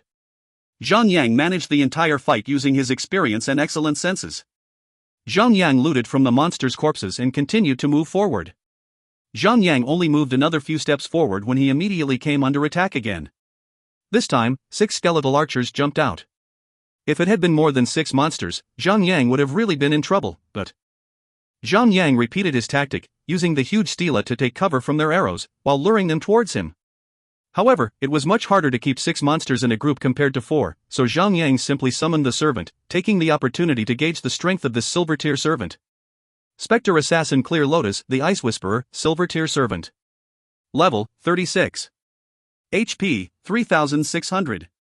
Melee damage, main attack, 256 to 316, attack interval, 1.8 seconds, secondary attack, 84 to 124, attack interval, 1.3 seconds. Skill, Stealth, Shadow Walk, Backstab, and Substitute. Stealth blends into the shadow and reduces the chance of being detected but receives a penalty of 50% movement speed reduction. Cooldown time, 10 seconds. Shadow Walk walks in the dark, immediately flickers to the back of the target to deal an increased 20% skill damage. Range, 10 meters. Cooldown time, 30 seconds. Backstab immediately attacks the target's back, dealing 150% damage as main servant. Can only be activated at the back of target. Cost, 50 energy. Requirement, Dagger. Substitute transfer master's debuff to the servant and renders the master immune to all damage for the next 5 seconds. If the servant dies before that, the master's immune effect will be ended immediately. Cooldown time, 5 minutes. It was amazing. It was deserving to be called a silver tier servant. Its damage was comparable to a level 36 player equipped with level 30 green copper equipment. The most awesome thing was Substitute, as it could transfer all of the master's debuff. It was an excellent anti-control trick, even with 5 seconds of invincible status. It was absolutely the most divine skill up to current phase. Besides that, this Spectre Assassin was a carbon copy of Clear Lotus, the Ice Whisperer. The servant was a bombshell, her top tightly bound with leather and leopard patterned strips which exposed her plump and firm bosom.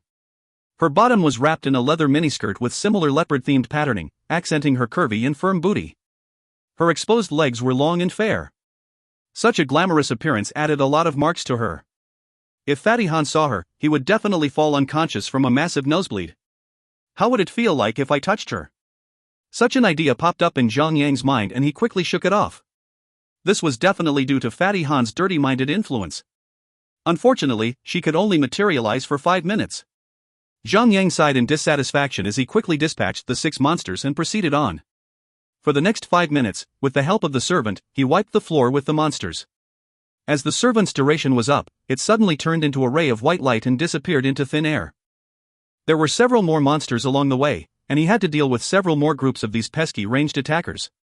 Half an hour later, and only with 1/5 of the entire passage covered, the servant was once again ready. He summoned it immediately, even if it was not due to the increase in the speed of his kills. Zhang Yang felt good only from looking at her. After all, killing monsters alone was pretty boring, and at least having a pretty girl to accompany him was pleasing to the eyes. Zhang Yang finally came to the end of this floor after 3 hours.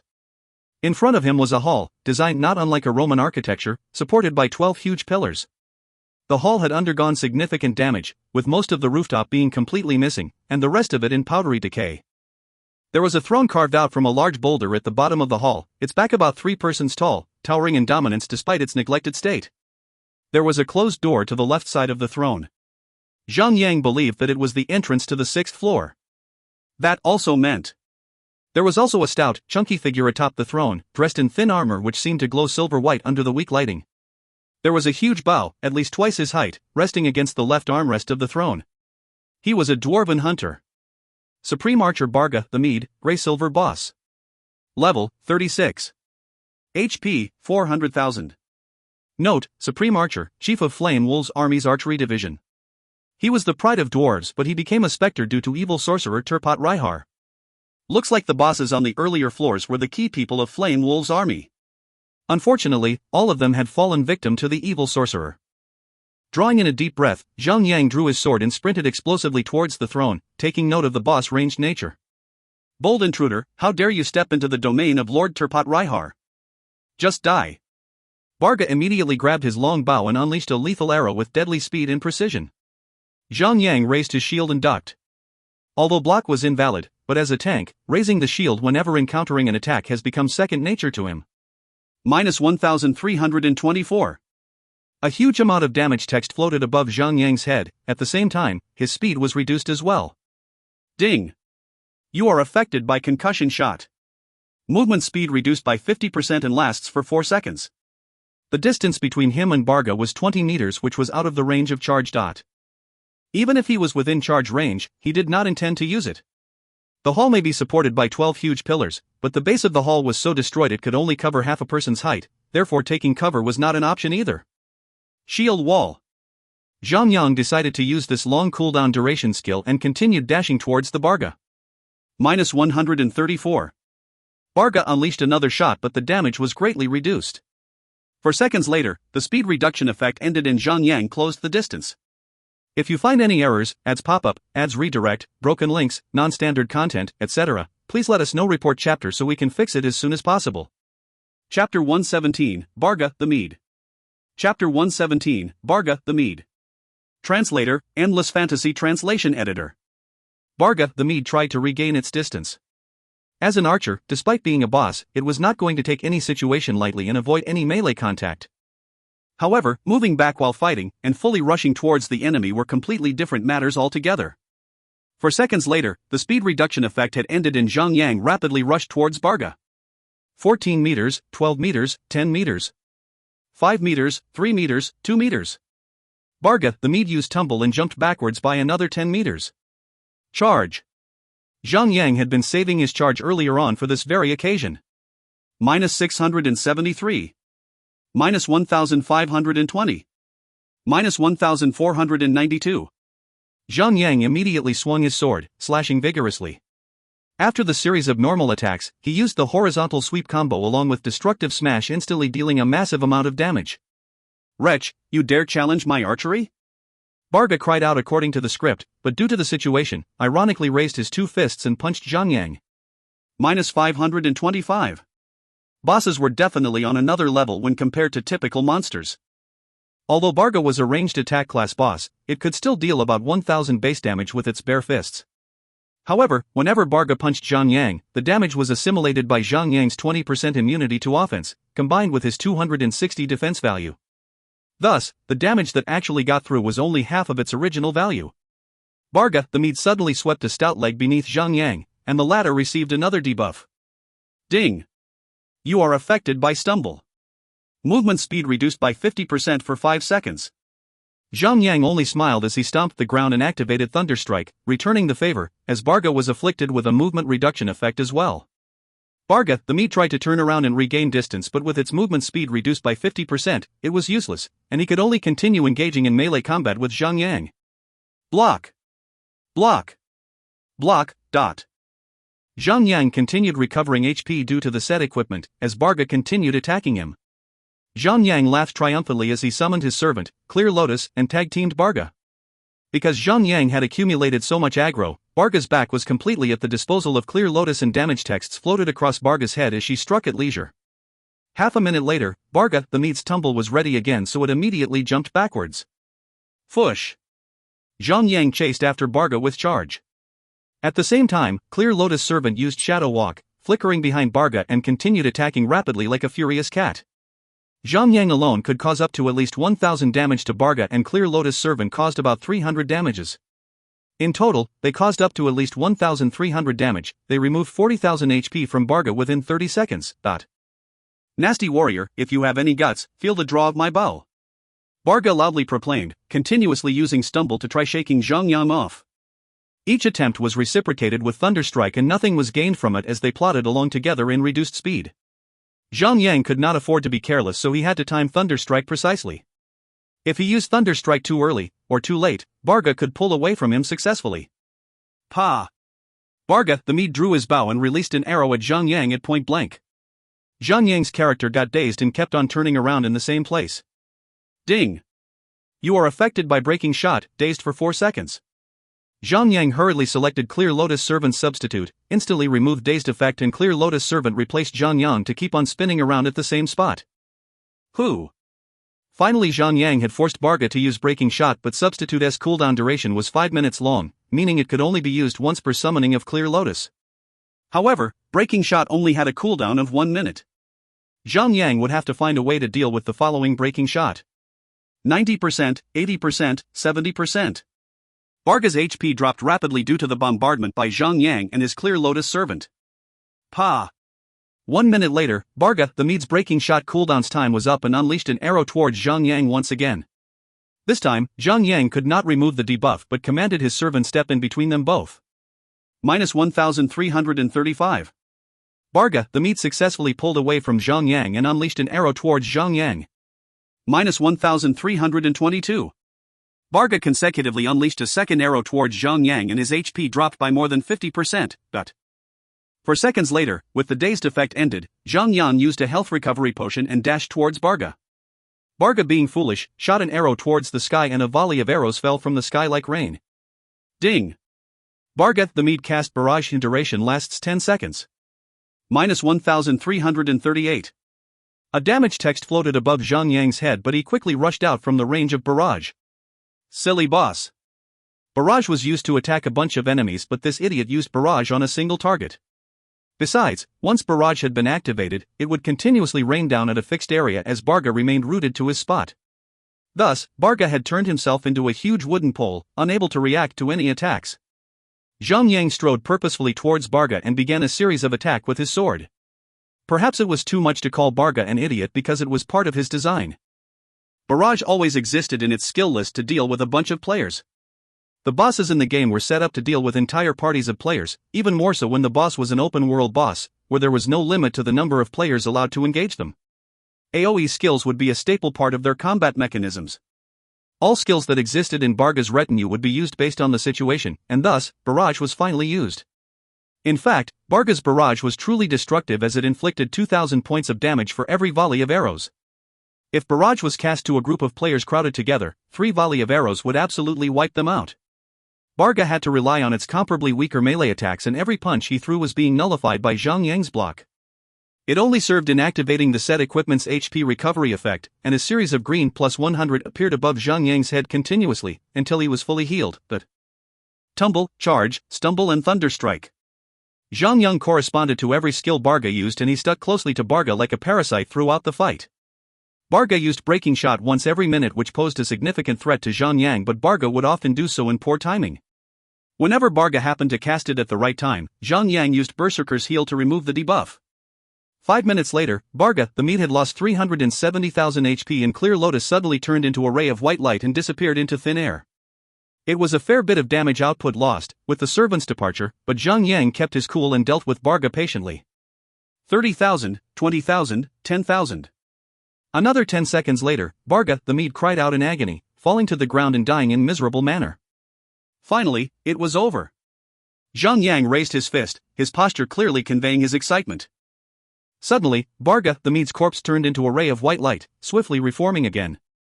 It was as if he just resurrected himself. Zhang Yang reflexively swung his sword at Barga, before any thoughts could take form in his head. His sword hit nothing but air, and Barga remained untouched. Warrior, stay your hand, don't be nervous. For I'm just a soul right now. Barga, the Mede, spoke gruffly. Don't be nervous? You **Lu of a corpse, how could I not be nervous after what that just happened? Zhang Yang looked carefully and saw that Barga's corpse had remained on the ground. The Barga that stood beside the corpse was actually different compared to the translucent Barga that stood over it. It was definitely how ghosts in game looked like. Barga, the Mede's soul, normal. Level 1. HP 0/50. Zhang Yang let out a sigh of relief as on the head of Barga's soul showed a huge exclamation mark which marked the availability of a quest. Sigh, I had been turned into Spectre, no thanks to that evil sorcerer. Because of the dwarf's secret technique, a part of my soul had survived, unaffected by that evil sorcerer, but I have remained trapped in my own tainted body. My soul has finally been released upon my defeat. Barga, the Mede, bowed its head to Zhang Yang and said warmly, I thank you from the bottom of my heart, warrior. This was a rare scene of a boss thanking a player for killing it. Zhang Yang smiled and said, Dwarf, do you have any other wishes that I can help you fulfill? Dwarves were a race, bold and straightforward. It was easy to deal with them, unlike the hum and haw pondering and musings that the noble elf race enjoyed so much, and also unlike hypocritical humans, often riddled with malicious motives. In a way, dwarves were similar to beastmen. Please, take my bow, and hand it over to my son at the Hammerheart Castle. Barga's soul looked at Zhang Yang earnestly. Ding! Barga, the mead soul has a quest for you, Remnant. Will you accept it? Okay, you have my word. Zhang Yang nodded his head and accepted the quest. Thank you, I hope the god of titans will always be with you. Barga's soul bowed to Zhang Yang again, before dispersing in gentle light. Remnant, difficulty level, D. Quest description, hand over Barga, the Mead's bow to his son, Sith the Mead. Sith the Mead lives in the Hammerheart Castle. Progress, hand over, Bow of the Fallen Moon, to Sith the Mead, 0/1. Noob Tank, have you killed the boss yet? Wei Yenair sent a message and asked. She had already asked once when Zhang Yang was still fighting Barga, but quickly read the situation and left him alone. Yeep, he's dead. Wow, did it drop another servant? You promised to give me a servant. Zhang Yang shook his head and smiled as he had never made such a promise. Wei Yenair had put those words in his mouth. Little brat, servants don't fall from the sky. Besides, the tradable servants are only copper-tiered, they're nothing much. Wah, you piss me off. I want to kill the boss, I want the servant. Stop fooling around, how's the situation outside? People are dying by the dozens, and most of them have given up. It's so much quieter here now. The guild masters of Crimson Rage and Sky High have been unable to contact you, but they would like to work with Little Snow and me. They plan to set up a toll at the underground tower, keeping the monsters dead. The toll would only allow entry to members of the guilds involved. So what do you think, should we accept? Wei Yenair said. Zhang Yang limited his private messaging function to only his friends, which was why he could not be contacted. He thought about it and said, accept their request. Although this was somewhat domineering to others, but, in order to become a strong guild, instilling a degree of fear and respect was necessary. Otherwise, people would think that they were pushovers. If you find any errors, ads pop up, ads redirect, broken links, non-standard content, etc., please let us know. Report chapter so we can fix it as soon as possible. Chapter 118, 6th floor. Chapter 118, 6th floor. Translator, Endless Fantasy Translation Editor. Zhang Yang reached out to loot Barga, the Mead's corpse. Bow of the Fallen Moon, quest item. Item description, Remnant of Barga, the Mead, one of the 7 sanctified equipment of the dwarves. Sanctified equipment. It was just a grade lower than celestial tier equipment. Unfortunately, this was merely a quest item. If Zhang Yang got an actual sanctified weapon now, nothing would stand in his way. Zhang Yang shook his head while smiling. There were 2 types of sanctified equipment, Holy Tier and Ascended Tier. The Holy Tier equipment could only be looted from above level 170 bosses, while Ascended Tier equipment could only looted from above level 200 bosses. Zhang Yang was able to obtain only 2 pieces of Holy Tier equipment in his past life. Dream Technology would not be foolish enough to release such divine equipment and break the balance, with the game being this young. Recipe, Legendary Beast Main. Use, you will learn to make Legendary Beast Mainies. Requirement, Advanced Smithing Skill. Mining Specialist had always been sending green copper bars to Zhang Yang, and thus, Zhang Yang already increased his smithing to advanced level as he worked on the craft in his free time. All he had to do now was to tap the recipe against his body and learn to smith, Legendary Beast Main. Legendary Beast Main, consumable. Use, add, Legendary Beast Main, to ranged weapon and increase 50 dexterity points. It was awesome. An additional 50 points of dexterity was absolutely beneficial to Hunter Job. The hunter's dexterity was the equivalent of the warrior's strength, and Zhang Yang had only about 170 points of strength, even with his gray-silver equipment. A Legendary Beast Main added so many points of dexterity. As a result, this item was definitely divine at the current phase of the game. But looking further at the ingredients for smithing Legendary Beast Main, Zhang Yang let out a sigh. It required 10 units of Silver Bar and 2 of the Meteor Fragment. Silver Bar could easily be obtained from the spawn points of Silver Veins, but Meteor Fragment was a rare drop, and the chances of harvesting it was very low. It meant that Legendary Beast Main could not be sold in bulk like Beginner Anti-Shadow Potion. Zhang Yang thought about it before contacting Mining Specialist, asking, Master Miner, can you mine silver or yet? I have achieved its requirements, but I'm only level 25 and will be unable to reach the locations of Silver Veins. Mining Specialist replied immediately. The spawning points of silver veins started as high as maps for level 30 players. It was really hard for a level 25 player to go reach such places. Zhang Yang said, "Dude, you should train faster. I'll be waiting to buy silver bar from you. It's not like I'm against the idea of leveling. I wish that I was level 100 now, mining away gold and violet platinum veins." Zhang Yang laughed and said, "You should cut down on mining and train more. Those low-grade ores won't sell for long. Higher-grade ores are rare and valuable. Go ahead and train, claim your position in the ore market." Alright, I will train later. With more and more players picking up mining nowadays, the spawning points of iron veins are getting scarce. Whatever that took me half a day previously to get takes a full 3 days now. If this goes on, I'm going to starve to death. Mining specialist complained. It would be strange if mining specialist really did starve to death. Zhang Yang had bought over 100 stacks of green copper bar from him for 5 gold per stack. The exchange rate was 1 to 5, so mining specialist had actually earned $2,500. Besides that, he must have sold the remaining stacks to other players. It wasn't much, but he could actually earn another $3,000. Zhang Yang knew about it, but he had nothing to gain from debunking mining specialist and said, "Fine, keep all silver ore for me when you get there, especially meteor fragment." Okay, bye. Zhang Yang ended the conversation with mining specialist and continued looting from Barga's corpse. Skill book, 10 strikes. Use, you will gain the skill, less than 10 strikes. Class requirement, Hunter. Level requirement, 30. Unexpectedly, it was less than 10 strikes. This skill was useless in the beginning as it required 100 focus points to be activated and the damage was pretty low, which only 40% of ranged attack. But this skill could be leveled up. Whenever a skill point was added to it, an extra arrow would be added to the skill as well. When it reached level 10, 10 arrows would be shot at once. This skill would only start to shine when upgraded to at least level 5. However, skill points were highly limited for players. Zhang Yang and his team who continuously claimed multiple first clear, and the additional skill points that came along with them were a different case. Regular players who obtained skill books were usually at a high level, but even if they learned less than 10 strikes, they would not have enough skill point to increase the skill level. The requirements of leveling increased as players leveled higher.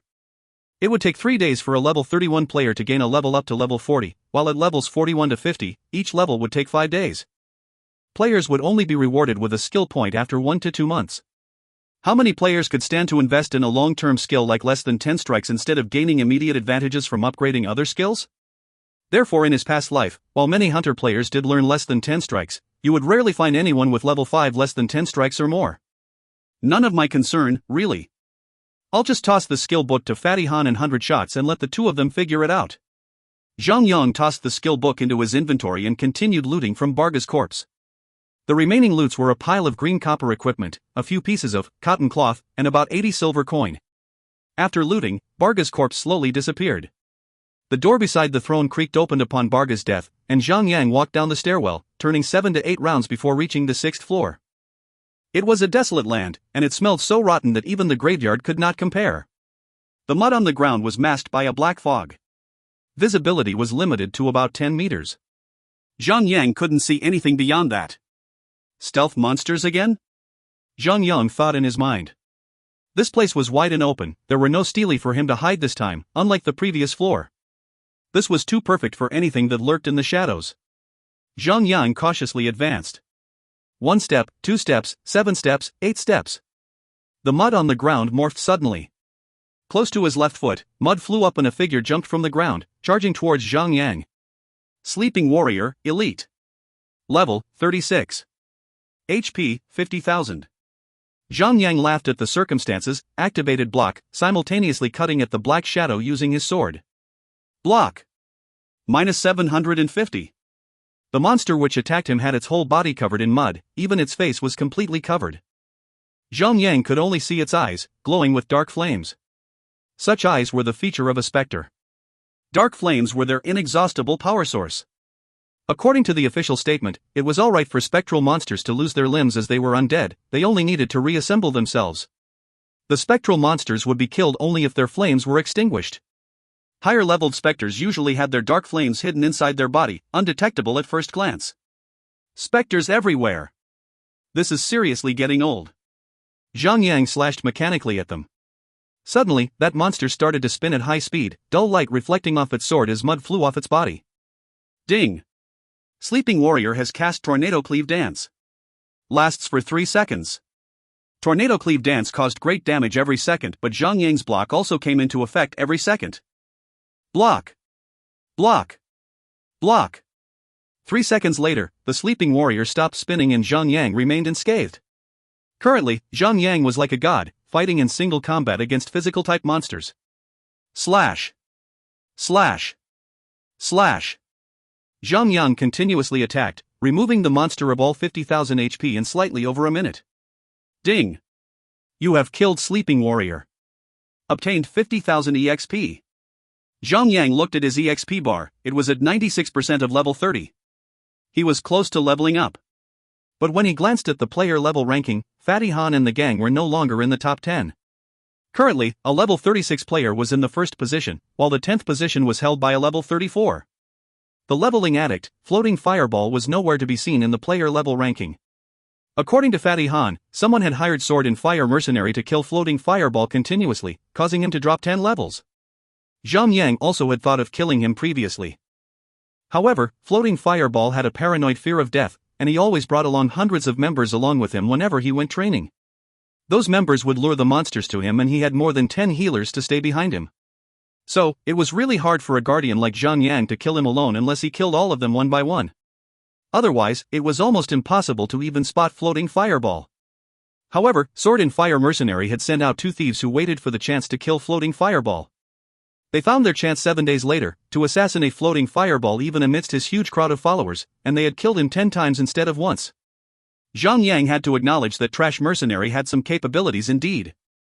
Besides the player level ranking in China server, the system had recently added another new ranking which was categorized by capitals, where system listed the top 20 player level ranking in each capital.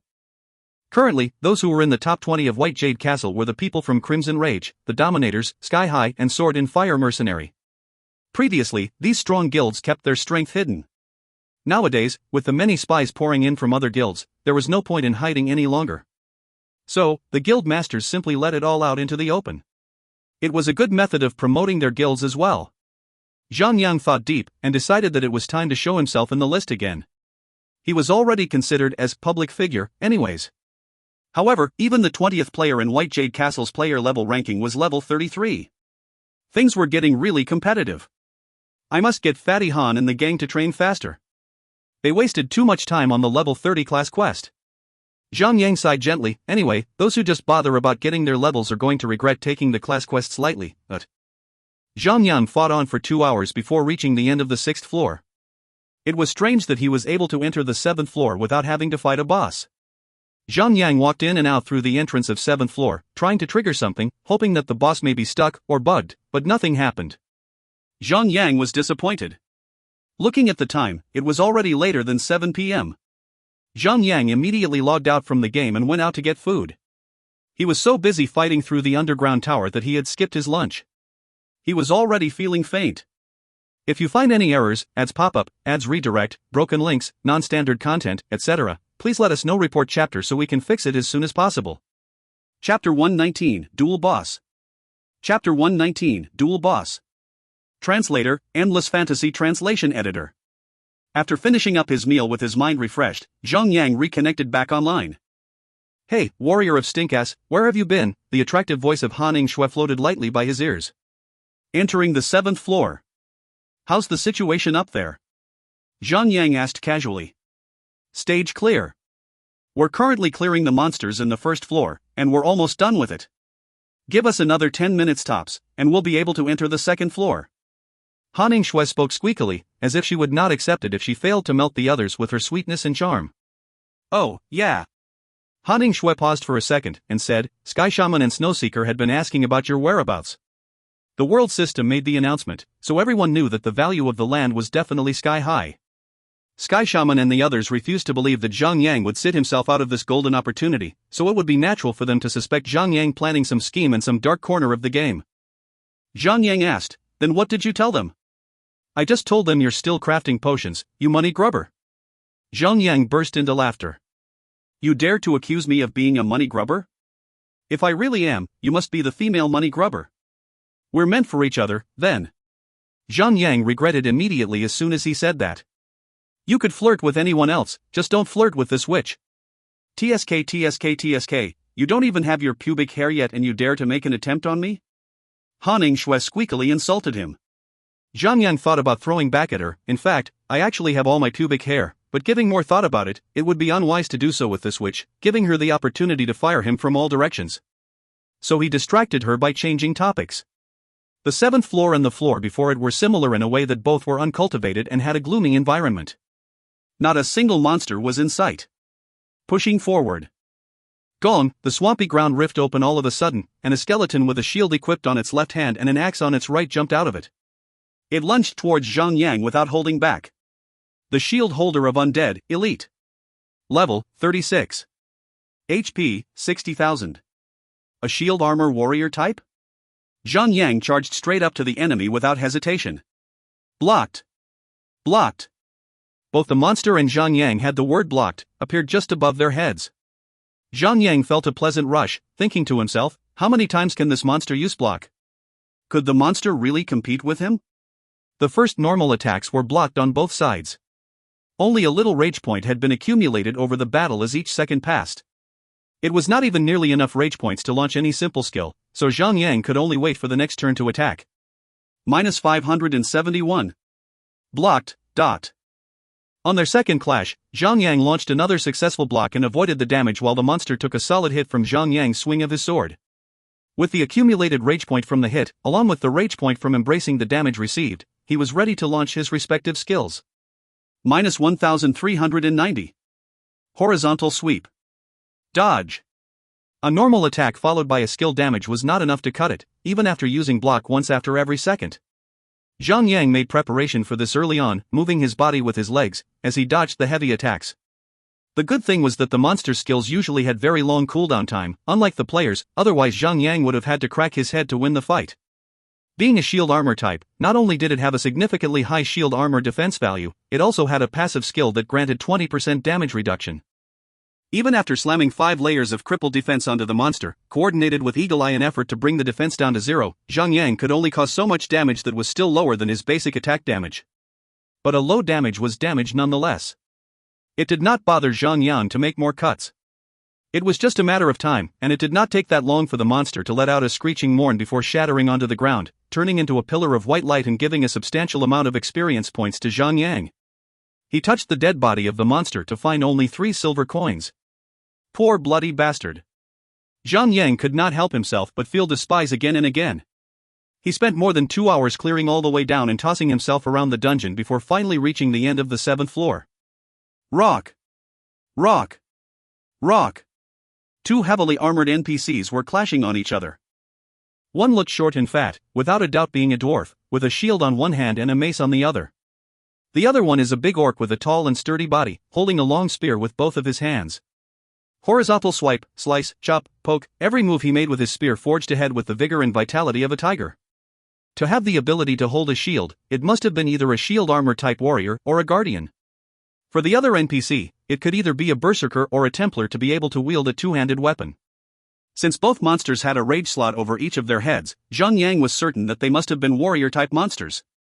Brandon, the Ale, Grey-Silver Boss. Level, 36. HP, 380,000/500,000. Note, the battalion commander of the 1st Battalion of Flame Wolves Army. It is definitely authentic. Akashic, the Lionheart, Grey-Silver Boss. Level, 35. HP, 300,000/400,000. Note, the battalion commander of the 1st Battalion of Flame Wolves Army. It is definitely authentic. So this was why he could not see any bosses on the 6th floor, as they were all gathered here. Seeing the bosses battling fiercely with each other from afar, Zhang Yang suddenly widened his eye a little, as he suddenly had an idea. Why don't I wait until their HP depletes until 100,000 or 200,000 first before I charge in to kill both of them instantly? So he waited quietly in the corner. Akashic, you dumbass orc. Today will be the day I tell you, only shield armor type warriors are the true warriors of all, and I am the legitimate battalion commander. Brandon was swinging around his attacks while screaming at his enemy, but Akashic rustled up with 2 stabs from his spear. Nonsense. It will never be a coward shrinking in his own turtle shell. Only the fearless man is legitimate to claim the title of warrior. And to think, you becoming my battalion commander, I rather knock my own brain out to the ground. You asshole. No one can criticize the great warrior of the dwarf, especially calling me a coward. Ha ha ha. I shall pierce your weak turtle shell ass with my almighty spear. The two bosses were obsessed with slaughtering each other, leaving Zhang Yang to enjoy watching their drama, cheering quietly from the bottom of his heart. The more ruthless they fight among themselves, the easier it would get for him to clean up the mess afterwards. The battle among NPC was on a totally different level compared to the battle among players. Just looking at the damage values that popped up on the screen was absolutely terrifying. Damages exploding at 100,000 and 20,000. Taking a moment to imagine, if this amount of damage was applied onto the players, there would be no way out of it at all. Death would be inevitable. It did not take long for the bosses to bring down their HP to the stage, with one boss left with 30,000 HP while the other with only 10,000 HP. Zhang Yang was uncertain of whether one of the bosses would actually die by the end of their battle, but he was sure of one thing: a boss being killed by another boss would never allow him to pick up its equipment. Zhang Yang charged straight up to the bosses, ready to be the fisherman that collected the mussels before the crane, to take advantage of the situation. Bam! Minus 1,374. Minus 1,492. With his horizontal sweep rising high, he dealt a substantial amount of damage in one shot on both bosses in an instant. Despicable C*NT. You dare to interrupt our sacred duel? Brandon was furious in that instant, brushing up his battle mace towards Zhang Yang. Akashic aimed the tip of his spear at Zhang Yang as well, yelling furiously, "Human filth! Only your filthy kind would know no shame. I will crush you, you shorty sh*T. You dumb orc, do not mention the word shorty in front of me or I shall knock your brain out." Brandon yelled at Akashic almost immediately. Kill. Both bosses turned their assault towards Zhang Yang. Block. Zhang Yang prioritized his assault onto Akashic as he has the least HP. Using Destructive Smash and summoning Clear Lotus at the same time, he commanded her to join their attacks on Akashic. Minus 1,488. Arg. Suddenly, both bosses let out a roar at the same time, and their bodies instantly glowed in red light. Ding. Brandon, the ale used Berserker's Heal. Ding. Akashic, the Lionheart used Berserker's Heal. Plus 500,000. Plus 100,000. Two large numerical green texts popped out right on top of Brandon and Akashic's heads. Oh, F***ck me. Zhang Yang immediately cursed. Are you kidding me? Both bosses knew how to use Berserker's Heal? If their cooldown is as expected to be 2 minutes long, killing the bosses would not be possible forever unless my firepower is strong enough to blow the boss's HP to 0 in that time. It was lucky that Zhang Yang used Destructive Smash on Akashic before that. Under the influence of decreasing 75% of the healing effect, the Berserker's Heal only healed 100,000 HP. At that moment, Brandon was at full health, while Akashic only had 110,000 HP. This meant that Zhang Yang dealt a full 290,000 damage on the boss with one swing of his sword. This was even bosier than the boss. To do a 300,000 damage in a single attack, players would require to equip themselves with a full set of legendary artifacts and use high-level skills with long cooldown time before making that happen. So cool. While dodging the attacks from both bosses, Zhang Yang focused all of his damage output on Akashic, swearing to take out one of the bosses first. With two bosses around, it was impossible for Zhang Yang's block to achieve 0 damage. Even with his godly pick-and-roll dodging skill, he would still be caught in some of the attacks. So Zhang Yang tried his best to reserve block for Akashic, because a Berserker warrior would have an insanely high damage output in a single blow, which was way too much to be handled, as a Guardian warrior was well known for its low offense and high defense, which meant that Guardians could still hit back even after sustaining some damage. Minus 915. Minus 724. Brandon's basic attack was around 1,500, so when it hit Zhang Yang, the damage output was about 900 damage, and with the addition of the Absolute Defense Ring effect being superimposed, the damage dropped further to 800. But Brandon knew Thunderstrike that had the tendency of dealing damage that ignored block and dodge. The target would suffer as soon as they fall within the attack range. The boss would use the skill approximately after every 10 seconds, causing a considerable damage to the defending Guardian. At the same instant, Zhang Yang would also try to unleash his damage on Akashic. With the bosses attacking from both at the front and rear, block was fully utilized to the point that the shield was hit hard, until it flew. In just a minute, Zhang Yang was beaten to the bottom of his HP while Akashic only had 30,000 HP left. As for Clear Lotus, she took 4 direct hits of Thunderstrike and died, letting out a sad cry after. Berserker's Heal. Plus 4,870. Zhang Yang instantly returned to full health and continued to unleash his attacks wildly on Akashic. Suddenly, Akashic raised up his spear and started spinning in high speed. Ding! Akashic, the Lionheart used Tornado Cleave Dance. Speed increased by 100%, causes 3000 physical damage to radius of 3 by 3 meters per second, last for 3 seconds. Zhang Yang would have used block to embrace the boss's skill if there was only Akashic on the battlefield, but the dwarf was just right beside him, knocking him with that big-ass mace, pushing him to use block on Brandon instead. Shield Wall. Without hesitation, Zhang Yang made a life-saving decision by using the right skill. -240. -240. -240. 10 seconds passed and the shield wall had faded, and Zhang Yang continued to unleash his assault. Fighting two bosses at the same time was really too stressful for him. But if he could somehow take out one of them, then he would be able to torture the other boss slowly to his death. Horizontal sweep, destructive smash, force strike, shield bash. Once again, Zhang Yang was beaten to the bottom of his HP bar again. The vampiric effect of the Lover's Sword activated. Kill. Kill. Kill. Bastard boss, please die faster. If you find any errors, ads pop-up, ads redirect, broken links, non-standard content, etc., please let us know. Report chapter so we can fix it as soon as possible. Chapter 120, Luck is also part of strength. Chapter 120, Luck is also part of strength. Translator, Endless Fantasy Translation Editor. 300,000, 200,000, 100,000. With Akashic's HP depleting wildly, it finally hit as low as 100,000. Zhang Yang had only 2,489 HP left to be exact. -528. -528. -528. In that instant, Shield Bash burst out a strong lethality onto Akashic. The Shield Bash was supposed to have a lower basic damage value, dealing approximately 400 damage point to bosses that were wearing high defense armor. But Zhang Yang could neutralize the boss armor to 0 with cripple defense and eagle eye, completely unleashing the full damage of Shield Bash. Ugh! Akashic was finally beaten to his last drop of HP, falling hard to the ground, while Zhang Yang only had 518 HP left. Ding! You killed Akashic, the Lionheart, acquired 400,000 experience points. Ding! Congratulations! You have reached level 31. All attributes +1, acquired 5 attribute points. A golden light flashed, with Zhang Yang progressing one level higher magnificently.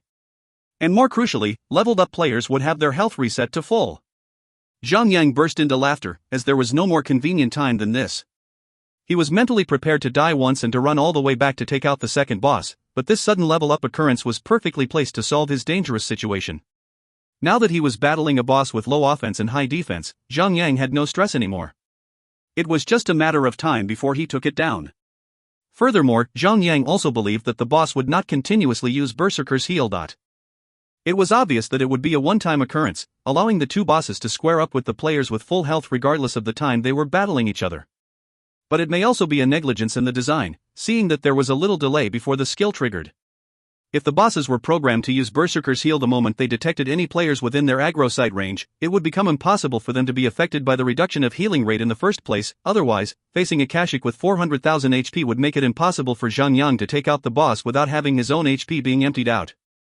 With more luck on his side, he actually leveled up the moment he took down the first boss. Sure enough, luck was also part of strength. Zhang Yang turned around to face Brandon. The difficulty of this stage was facing two bosses at the same time, so taking out one of them instantly took away any further difficulty to face the other boss. Every melee attack that Brandon threw at him was counteracted with block. Zhang Yang only sustained some damages from the area effect damage coming from Thunderstrike. Even though AoE damage was around 600 every time it struck, the damage only happened once in every 10 seconds. Depending on his armor set's healing effect, some healing potion, constant use of Berserker's heal, and the special effect of the Lover's Sword in play, Zhang Yang could totally hold on to it. The only disadvantage at hand now was that the boss had a passive reduction of 20% damage in play, not to mention the boss having over 500,000 HP, making him slower and harder to kill compared to the previous bosses he encountered before. The battle dragged for 12 minutes long before Brandon was finally beaten down to his last bit of his HP, forcing him to close his eyes. Phew! Zhang Yang let out a sigh of relief. It was really tiring, but definitely satisfying. Beating two bosses at the same time all by himself, it felt awesome. He could not help it but to giggle, to the point that he could not hear Han Ning-shui calling out to him from afar. With her multiple shoutouts on his name, he finally came back to his senses. Are you deaf or retarded? I have been calling your name for so long and you couldn't hear me at all? Han Shui was sullen. I was distracted, forgive me. Should I call you stupid Zhang or stupid you? Han Shui did not talk down to business, instead, she was mumbling to herself. Zhang Yang let out a heavy sigh. I'm guessing you are not here to ask me about this. Oh, right. Han Shui quickly reacted. So, we have passed through the first floor, but while doing the clear-out, the players in the whole city were provoked. So I did some discussion with Snowseeker the others, and we came up with the conclusion to let the other players to come in as well. We've already entered the second floor, and the monsters on the first floor had already been cleared out. Zhang Yang nodded his head a few times. It is best not to provoke any public anger, because when they are united, any guild will just be powerless. So how's your progression now? Just cleared the boss on the 7th floor. Yo, that was actually pretty fast. You can take down a boss all by yourself? That's awesome. Well, about that. Zhang Yang spoke out of his pride and smiled. Alright, keep me posted on the progress up there. Alright, Roger. The most exciting moment after killing a boss was to open the dead body of the boss in front of him, the best moment to look forward to. Bloody chestplate, gray silver, leather armor. Armor, +8. Vitality, +70. Strength, +8. Agility, +42. Level 1 socket 1. Level 1 socket 2. Required level, 30. Judging from only one attribute, Bloody Chestplate had 50% more attribute value than the armor sets of the Thief and Hunter classes. But players would normally not give up on the set effects to wear the armor separately, as the set effect only worked when all pieces of the armor were together. Just like the current Zhang Yang, with the 5 pieces of armor as a set giving him a boost of 10% damage, it would take changing up at least 4 pieces of level 30 gray silver grade equipment to have the same effect again. The 3 pieces of armor that triggered the set bonus of healing attribute was one hell of the advantage for him, too. It was like having heal with him all the time. Definitely not going to replace it. If they were to be compared to each another, level 30 equipment had the advantage of increasing higher HP, which was great for supporting the maximum HP. But we should keep that aside first, because he could not meet the requirement of the maximum HP to challenge the 4th boss in a level 40 Castle Region dungeon with his current level 20 armor set. So he took precaution and kept it to prepare himself for what's coming in the future. Rapid traveling boots, gray silver, heavy armor. Armor, +12. Vitality, +40. Strength, +16. Agility, +4. Level 1 socket. Equip, increase movement speed by 10%. Level required, 30. Increasing movement speed by 10%, that's really awesome. But it's a shame that the God oil has been used up already. At recent times, even the lone desert smoke conquered the boss in the Cave of Bones, but the God oil that increased movement speed never appeared again among any loots ever since. Akala's helmet, gray silver, heavy armor. Armor, +12. Vitality, +80. Strength, +34. Agility, +6. Level 1 socket 1. Level 1 socket 2. Level required, 30. Not bad at all, 2 pieces of equipment with high vitality values out of these draws. After collecting the 3 pieces of gray silver equipment, there were still 7 to 8 pieces of green copper clothing. Without any consideration, Zhang Yang put all of them into his inventory. If he could acquire the title deed for the land, in corresponding with a better property location, then maybe he could start a shop of his own. By then, these equipment may be used to make a merrier scenario. There was also a skill book among the equipment. Skill book, Blood Rage. Use, teaches the skill Blood Rage. Required, Warrior. Zhang Yang had his eyes widened a little at the moment. He instantly touched the skill book onto his body. Blood Rage sacrifice a part of HP to generate 30 points of rage. Consume, 1% HP. Cooldown time, 1 minute. It was definitely useful for starting up battles on monsters. 30 rage points was actually enough to launch a skill. Zhang Yang continued his journey forward, heading into the entrance of the 8th floor of the Tomb Tower. Ting, ling, ling. Just when he stepped out of the stairs on the right, he suddenly saw a flash of white light, followed by continuous thunderclaps, issuing a deafening sound of thunder. This was completely a world full of lightning, with flashes of white light constantly coming down from the top of the rock pits. They were just so dense and frightening. At the ground, there were a few monsters scattered in the area. But they were constantly being struck by the lightning strikes. With just a few strikes, they died and were turned into white ashes. And then, new monsters began to spawn again in the area just to be struck down again by those frightful lightning strikes. The whole process was quick and short. Similar to the second floor of the tower, this floor was more of the mechanism style. Even the ground was covered with the same material of stone in the shape of square, just that this time they were not black and white but all white. Zhang Yang did not have to personally test the damage these lightning could do, because all he had to do was to look at how fast the monsters were being struck to death, and he could already know the damage output of each lightning strike, which was about 4,000 points. It's so disorganized. That was the first impression Zhang Yang had when he first stepped in. There seemed to be no pattern for where the lightning would strike, with different strikes ending on different spots of the ground. He eventually began to grasp a pattern for it, with his eyes wide open with every passing second. Left, left, right, right, right, and then left, right, right, left, left. Zhang Yang repeated the sequence deep down his heart, took another look at the patterns again before he finally decided to act. Go! Left, left, right, right, right, he made it safely. Left, right, right, left, left, it was a smooth breakthrough as well. The lightning struck him once, but Zhang Yang insisted to push forward. Ow!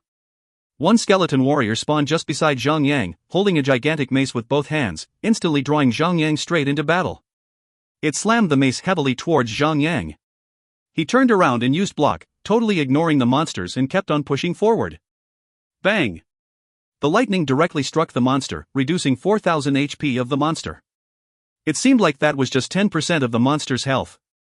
The enraged monster howled and smashed over and over again with his mace. Zhang Yang turned around and used block on the attack before pushing forward just like before, as he did not dare to stop even for a second. Bang! Bang!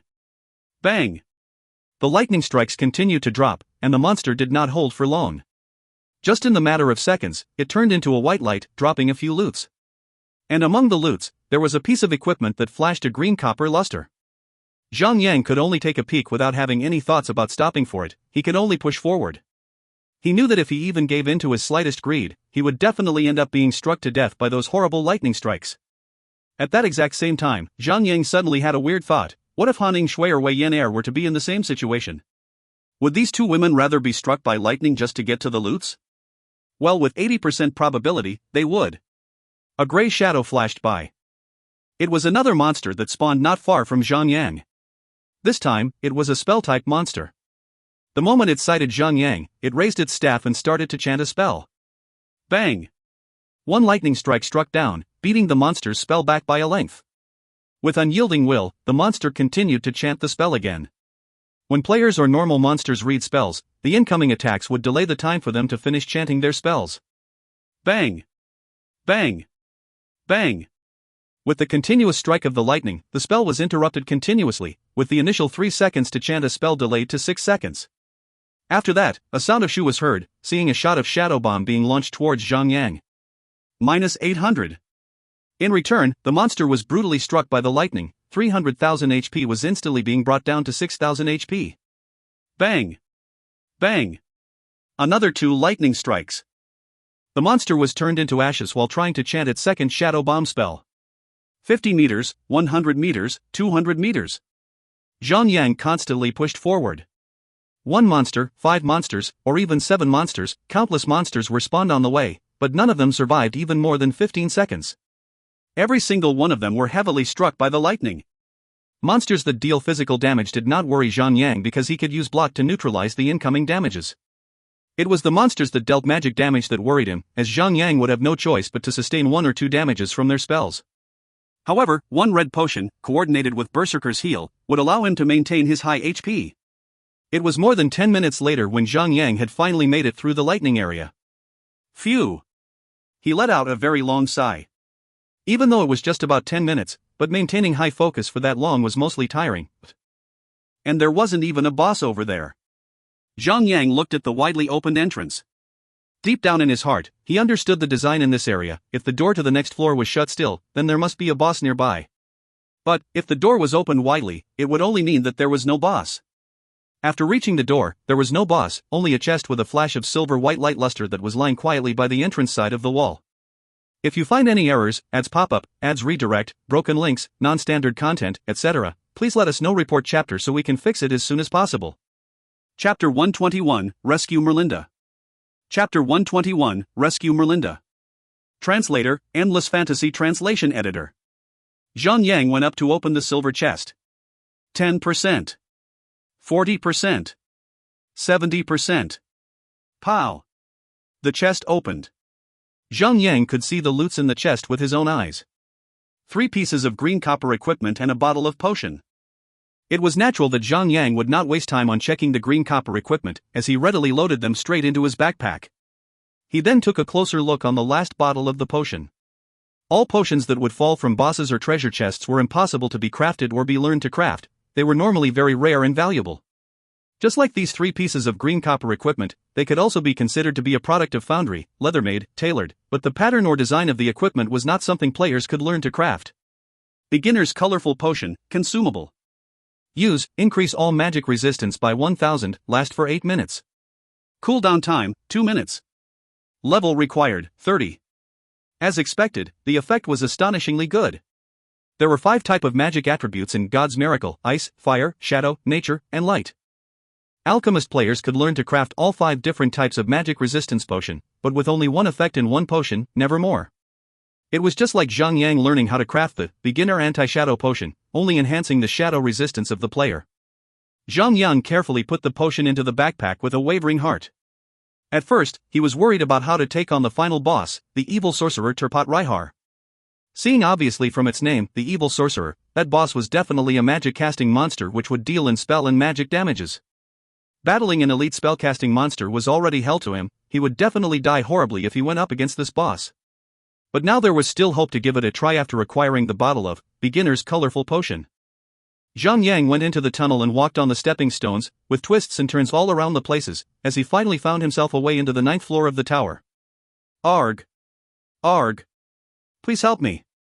The countless voices of crying and groaning were heard as soon as Zhang Yang set foot into the floor. He felt a chill straight up in his heart as he gazed around. He could only see the design of the floor and it looked like the wards in the hospitals, not being able to move his eyes away from the neatly placed experimental tables. In every table there was a soul tied up on it: human, elves, orcs, dwarfs, even gnomes. Every one of their stomachs were ripped open and their limbs cut off. They looked utterly in pain. With a few of them still barely alive, they moaned and cried miserably. Countless skeletal monsters were patrolling and shuffling back and forth, with all holding swords, maces, axes in their hands. Every step gave off the fractioning sound of the bone joints, combining with the moaning and groaning, making the atmosphere creepier than ever. There is no doubt he is one evil sorcerer, much eviler than Jack the Ripper or any BBK1 kind. Zhang Yang instantly lifted his lover's sword and started charging forward. In an instant, he approached a skeletal monster and he continued to charge forward explosively. Elite Guard, Elite. Level, 36. HP, 80,000. Even though the HP was slightly more, it did not change the fact that it was still a monster that only dealt physical damages. That meant that the monster would only be tortured to death slowly by Zhang Yang. A minute passed, and the elite guard roared in anger before turning into white light and died, leaving some loots behind. Zhang Yang picked everything up and continued to push forward. It was a slaughter all the way down, killing countless monsters, leaving countless insignificant items and equipment to occupy Zhang Yang's backpack to the point that he had to cast away some invaluable stuff to clear out spaces for better things to come. Bam! With another monster beaten death to the ground, Zhang Yang went on to touch the dead body as he would. Number 1 Laboratory Key, Special Item. Use, open the door to Number 1 Laboratory. Zhang Yang went blank for a moment. Even though there were hundreds or even thousands of experimental tables, none of it was categorized as room/laboratory. He took a closer look at the monster again, noticing that the name was really different from the other monsters. This was labeled as Number 1 Laboratory Guard. It didn't matter for now, just put it in the bag first and think about it later. Zhang Yang kept the key and continued to move forward. Killing, slicing and chopping all around, it took him 3 hours to finally reach the end of the floor. Look at the time, it's almost 1 a.m. in the morning. Wei Yenair and the gang had definitely gone offline to sleep by now. But remembering what they told him earlier, Crimson Rage, the Dominators, Sky High and the other guilds were progressing overnight with the resolution to acquire the server's Number 1 Landlease title. Thus, Zhang Yang lost his courage to sleep or rest anymore. With the bosses in every floor being taken out by him, there was no way the other players above would be delayed for too long by the monsters and the traps. He would wake up to find that he was surpassed by others, or might even lose his Landlease to others. So, he decided to go all out then. It was just staying overnight for this one time. The entrance of the 9th floor was similar with the 8th floor. With the door opened wide, it meant that there was no boss in this floor. Zhang Yang gazed further. If there was not any boss in the area, there should at least be a treasure chest lying around somewhere. There was no treasure, but on the same spot where a treasure chest would be found, there was an intermediate small room made of stones with the door locked, and it would not budge. Zhang Yang took out the key from his backpack, and with the slightest effort, click, he opened the lock-on door and pushed the door wide open. This was a standard laboratory with many reagent tubes braving a variety of color bubbles in the corners of the room. There was a large experimental bench in the middle of the room. On top of the desk lay an elvish female, with her 4 limbs and her neck shackled in the form of strange halo. She could not even move an inch. There was an infusion tube inserted into one of her arm, transmitting some kind of green chemical substance into her. Only God knows what that could be, but... The elvish female overheard the sound of the door opening, forcing herself to look over. When she realized that it was an actual pure human walking through the door, her face instantly revealed her surprise and joy buried within her heart. Brave warrior, please help me. Captive Merlinda, Song of the Forest, Elite. Level, 45. HP, 38, 123/45000. Right above her head was a huge yellow exclamation mark.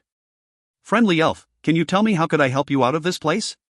Zhang Yang did not believe that he could easily cut those strange-looking halo shackles off her so easily. I have been held captive by the evil sorcerer Turpat Raihar with his shackles of shadow, and only the elemental stone can free me from these shackles. The elemental stone is in the hand of Ron Weasley, the Death General. He is in the deepest place you can find just beneath next floor. Brave warrior, please help me. I can feel that my will has been forcefully shaken. The evil force of Turpat Raihar is affecting my beliefs to the god of the moon, and I will not be able to hold it for much longer. Merlinda uttered a painful groan. Ding! Captive Merlinda, Song of the Forest has assigned you a quest. Rescue Merlinda, Song of the Forest. Accept or decline? Accept. Rescue Merlinda, Song of the Forest. Difficulty, S rank. Description: slay Ron Weasley, take the elemental stone from him, and rescue Merlinda, Song of the Forest. You can locate Ron Weasley at the 10th floor of the underground tower. Note, you must be fast. If Merlinda's soul is being controlled by Turpat Raihar before that, the quest will fail. Progress: rescue Merlinda, Song of the Forest 0 to 1. Zhang Yang noticed that the HP of the NPC dropped by 90 since she began talking. It was dropping about 3 HP every second. If the NPC supposedly hit the bottom of her HP bar, it would only mean that she would be controlled, just like the bosses in the previous floors, becoming an undead soul. After a series of calculation, Zhang Yang realized that he only had 3 hours left. Although it seemed well, but in practicality, clearing the monsters and minions of the whole floor would take about 2 to 3 hours. In addition, with the time to slay the boss, the time gap just got so much tighter. Without wasting any precious time, Zhang Yang headed straight to the entrance of the 10th floor after accepting the quest. Even though he did not know what the use of rescuing the NPC was, but since the system has assigned an NPC here, she must have a special role in it. Server notice: player Zhan Yu has become the first player to enter the 10th floor of the underground tower, getting closer to the land lease, but... Zhang Yang just set foot into the 10th floor when the system decided to give him a big surprise with an announcement. With shock going through his spine, Zhang Yang almost cursed out of anger. The plan to make a fortune silently had been interrupted by the server announcement that attracted the crowd. Fine, I can live with that. But announcing him setting his freaking foot onto the 10th floor? That was like informing every player on the top without getting anything in return, telling them that there was someone clearing the floor faster than them. Originally, conflicts exist among guilds such as Crimson Rage, Sky High, and the Dominators. Even though they were temporarily joining forces together to charge further down the tower, they would still try to slow each other down, hoping that they were leading at the front line. A little delay in time could do no harm anyway. It would be even better if they could get other guilds to get themselves killed in the process. But in this sudden event, being made a fool by the system server, whether it was the guilds in the White Jade City, or the remaining guilds in the other 7 main cities, everyone temporarily put down their grudges against each other and worked together to clear the floors all the way down the underground tower. Fighting against each other again? Things were about to be taken away. What kind of fart do they still think about fighting against each other for? The original plan was to enter the stage quietly, but now... This is just great, the whole world knows about this now. F***Kami. Zhang Yang was already rushing to complete his quest, and now he could afford to make any more mistakes. The 10th floor of the underground tower had fewer monsters, but the monsters were mostly magic type. It was the most hated monster type of all for Zhang Yang to face in battle. Hermione's Witch Apprentice, Elite. Level, 34. HP, 30,000. With a charge, followed by summoning a puppet, he continued with some mad hack and slash attacks. As Zhang Yang held all his anger and grudges within him for quite some time, he finally found a chance to vent it all out on these monsters. Charging his way through, he staggered his Berserker's Heel and the lifesteal effect of Lover's Sword together to put them into good use, and when both skills are on cooldown, he would use some bandages to make up for it. The lucky thing was that there was not that much monsters on the way. Zhang Yang already reached the end of the stage in about 40 minutes or so. The door to the 11th floor was tightly shut, with a grey shirt man standing in front of the door with his sword. The man had an extremely tall body and both eyes blinking with a ghostly green flame, indicating his identity as one that became an undead soul. He held a large and long sword in his hand. Ron Weasley, the Death General, Grey Silver Leader. Level, 36. HP, 600,000. Note, Turpot Raihar's best servant. This should be a physical-type boss. There was no need to fear. Not to mention it had just 600,000 HP. With even 1 million HP, he could still take the boss out. With a raise of his Lover's Sword, Zhang Yang charged forward to the boss with quick steps. With no time to lose, he had to act fast, whether it was to rescue Merlinda, or to stay in the lead to obtain the land lease. 1 BBK, the author used this term to describe a sort of horror element. I have no idea what this BBK stands for. If you find any errors, ads pop-up, ads redirect, broken links, non-standard content, etc., please let us know. Report chapter so we can fix it as soon as possible. Chapter 122, Ron Weasley. Chapter 122, Ron Weasley. Translator, Endless Fantasy Translation Editor. Damn it, I was still wondering, after 5 floors of battle, there's still no sign of any boss. So it was Zhang Yu, that little brat who was one step ahead of us. Humbly Gentleman spoke out with anger, tightening his teeth. His hatred towards Zhang Yang had not been just for 1 or 2 days, and now he got fooled by Zhang Yang without knowing again. He was about to burst into flame, out of his own anger. No wonder the Lone Desert Smoke members went offline already. It seems like they have already sent a part of them ahead of us. Humbly Gentleman tried to provoke the other 2 guilds to channel their hatred towards Zhang Yang, with the thoughts to crush Lone Desert Smoke to the ground by having the 3 guilds to work together. But, Snowseeker smiled gently and said, getting the field bosses has been a first-come first-served basis for all of us. It all depends on our own capabilities on whether we get to them first or not, so what's with all the angry ranting, Humbly Gentleman, Sky Shaman laughed with contempt. This hypocrite is just greedy and stingy, only having thoughts about having all the good things to himself. Pooey. And he does not even reflect on his own bad virtue. With 2 of them criticizing him to the point that his face turned greenish, he spoke with his gloomy face, so we just sit by and let the Lone Desert Smoke claim the land lease, and then we congratulate them with smiles on our faces? Snowseeker smiled again and said, I already said it, field bosses are claimed by those who acted faster than the others. So we will never know the results until the very last moment of it. Things might still change. So now, we shouldn't take arms against each other, because what we should be doing is to work together to speed up our progress down this tower without any restraint. Guild Master Snow is really fast in basically everything. Humbly Gentleman spoke and took a peek at Snowseeker's pretty face and her mountain-shaped boobs, secretly drooling.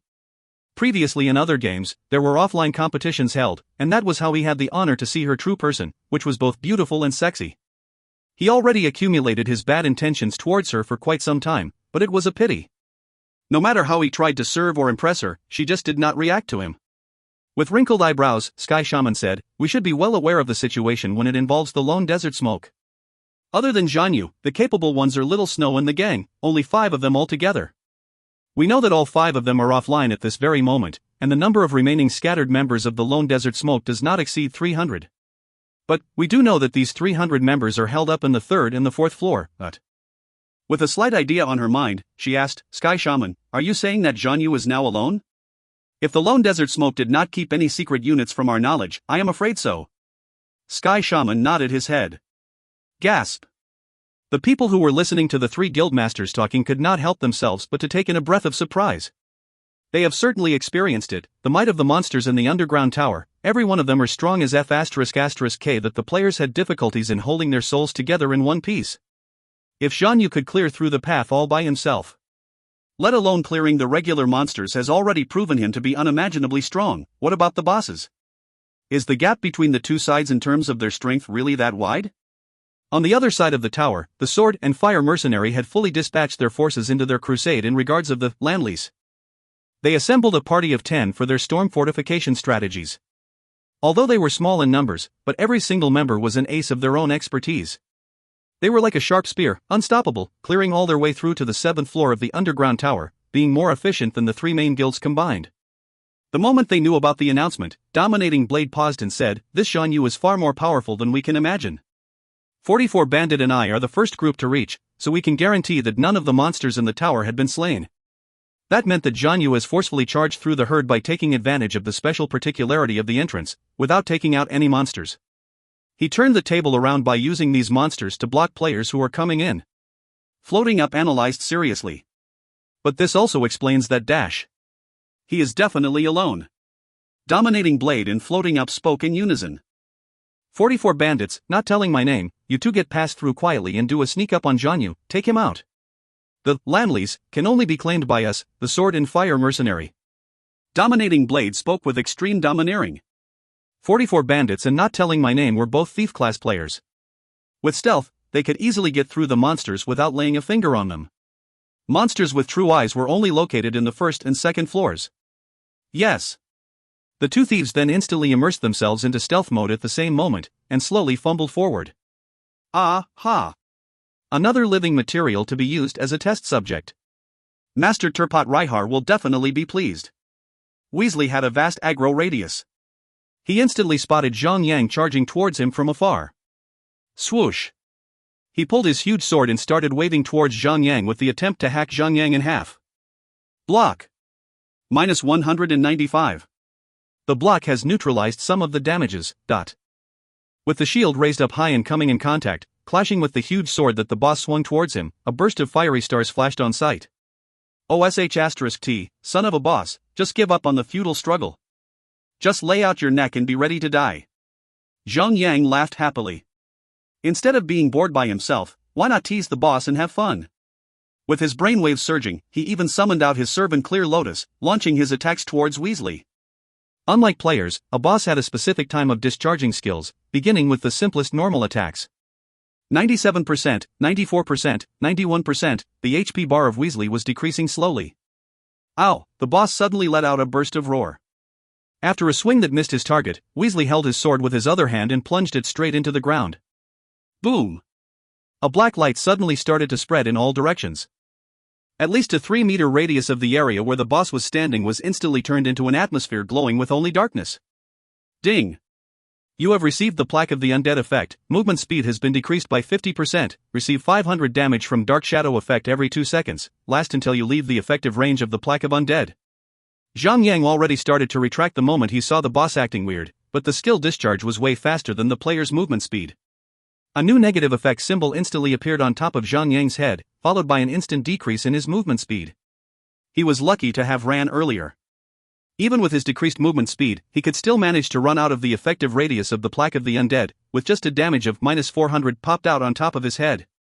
After leaving the effective radius, the negative effect on him was automatically lifted away. After Weasley was done with that powerful skill, he immediately pulled his sword out from the ground and continued to pursue his attacks on Zhang Yang. Block! Block! Block! It was too bad that the frequency of the boss attack were not exactly high, with a swing of his sword only in every 2 to 3 seconds. But judging from every vigorous and heavy strike of the sword, Zhang Yang believed that the damage output for each of slashes would definitely be higher than 3,000. Shove! With a shadow step, Clear Lotus managed to escape the radius of the Plaque of the Undead.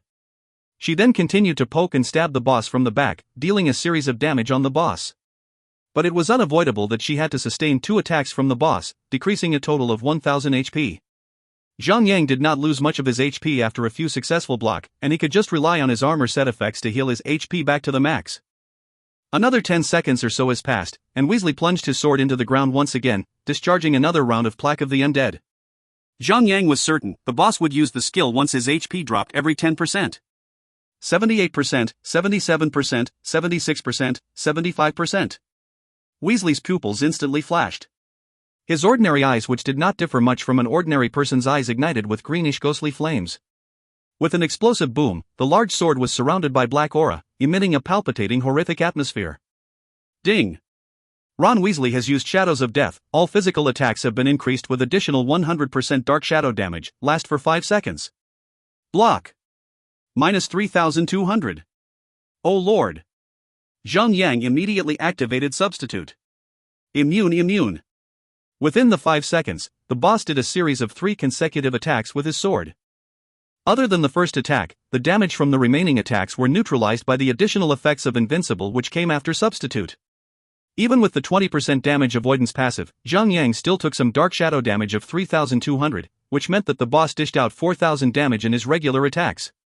The boss triggered Shadows of Death when his HP hit 75%. That would mean that the skill would be triggered every time 25% of his HP was deducted. The servant could only sustain one attack from the Shadows of Death, leaving Zhang Yang to forcefully take on the last 2 remaining attacks that was yet to come.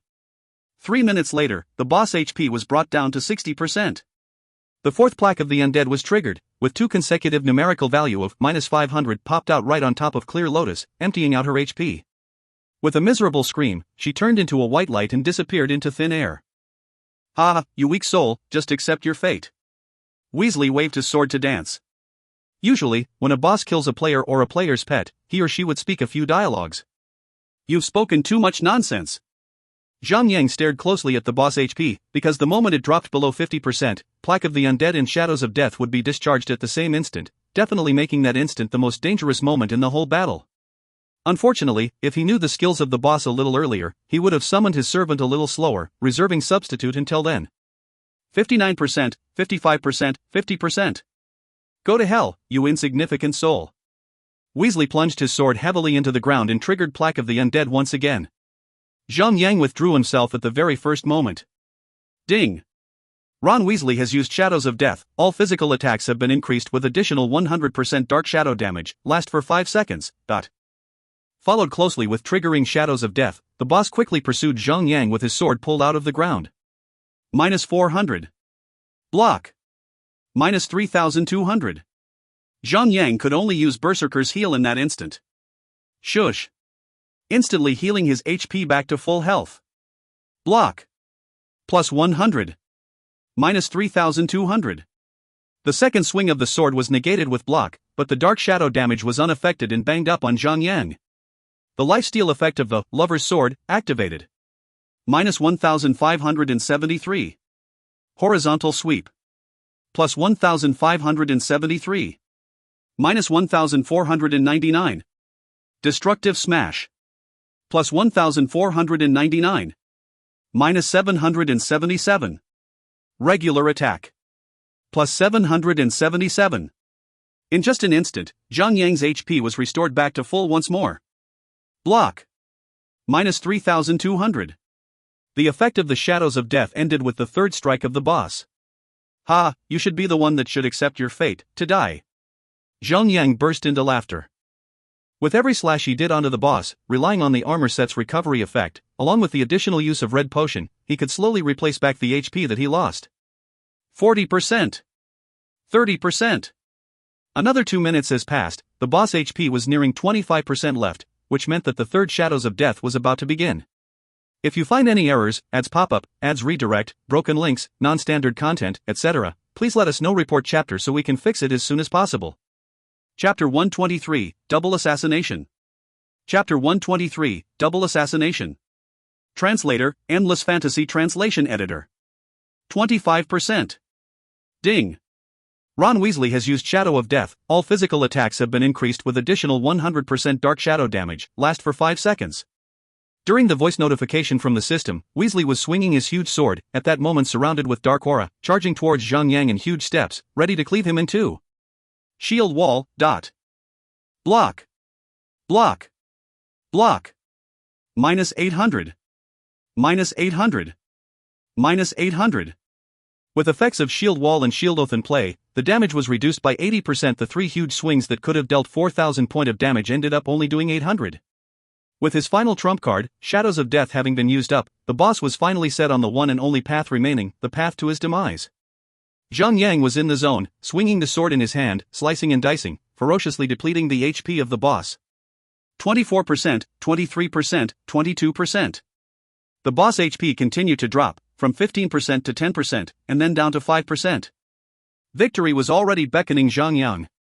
4%, 3%, 2%, 1%. Arg. Master Turpat Raihar shall revive me. I will be back. I will definitely be back. With that, clang. Weasley dropped his huge sword and his tall body collapsed heavily onto the ground. Ding!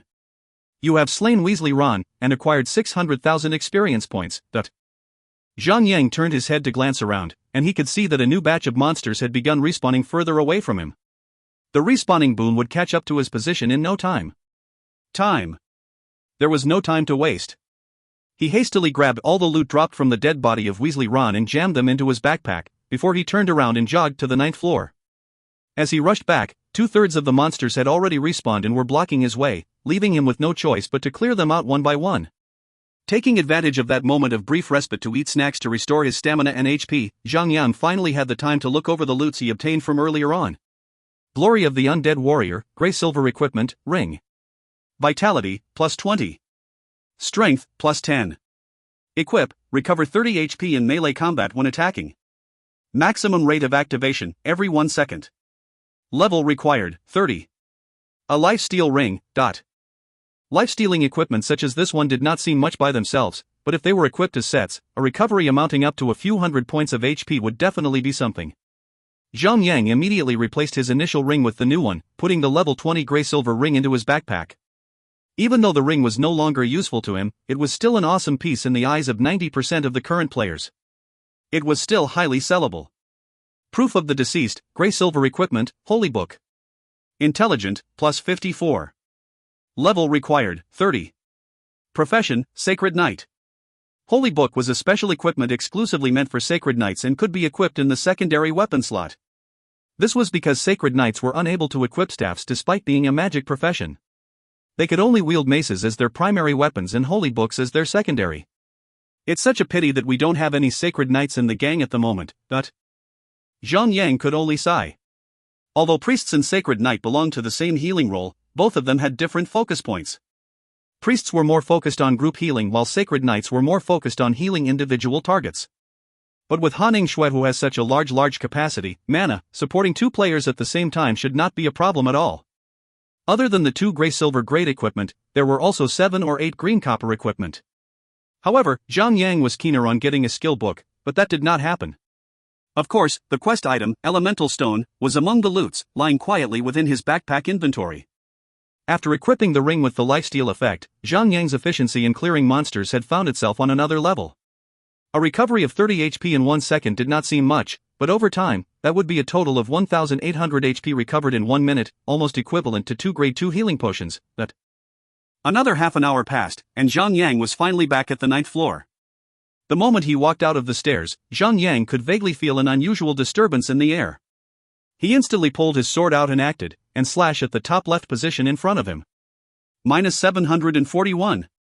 Blood splashed, a shadow figure was abruptly hit by Zhang Yang and he came out from his stealth mode. Ding! You have initiated an attack on 44 bandits. You are now penalized with the red tag. If you are killed in this condition, you will drop by 2 levels and have a 100% equipment break-off. It was this 44 bandits again. Zhang Yang lit up with a murderous glare. It did not matter if they tracked him on purpose or it was a meeting by chance, he would not hold anything back for the sake of his land lease. F***CK.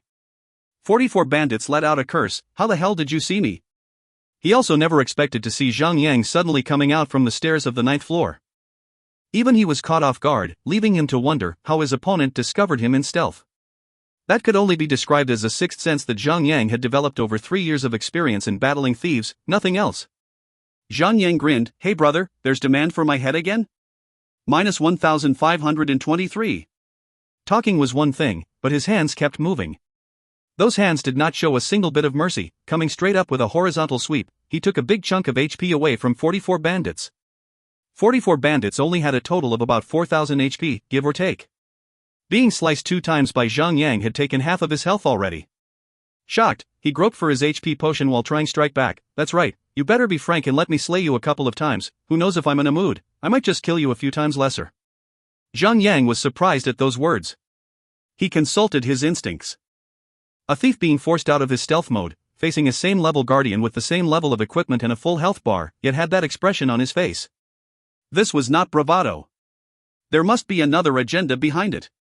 That was the instance where Zhang Yang felt another faintly unusual disturbance behind him. There must be a second thief. With an instant change of mind as swift as lightning, Zhang Yang summoned his servant Clear Lotus. Ambush. Another vague shadow appeared from behind of Zhang Yang, striking straight on the back of Zhang Yang's head, knocking Zhang Yang into stun state. Ha, you must have never thought that there were two of us. Let's see how you die with our dual attacks. I shall get my revenge for that, huh? 44 Bandits was still laughing proudly until he saw Servant Clear Lotus's appearance. Suddenly he uttered a sound of surprise. Who is this? No, a servant.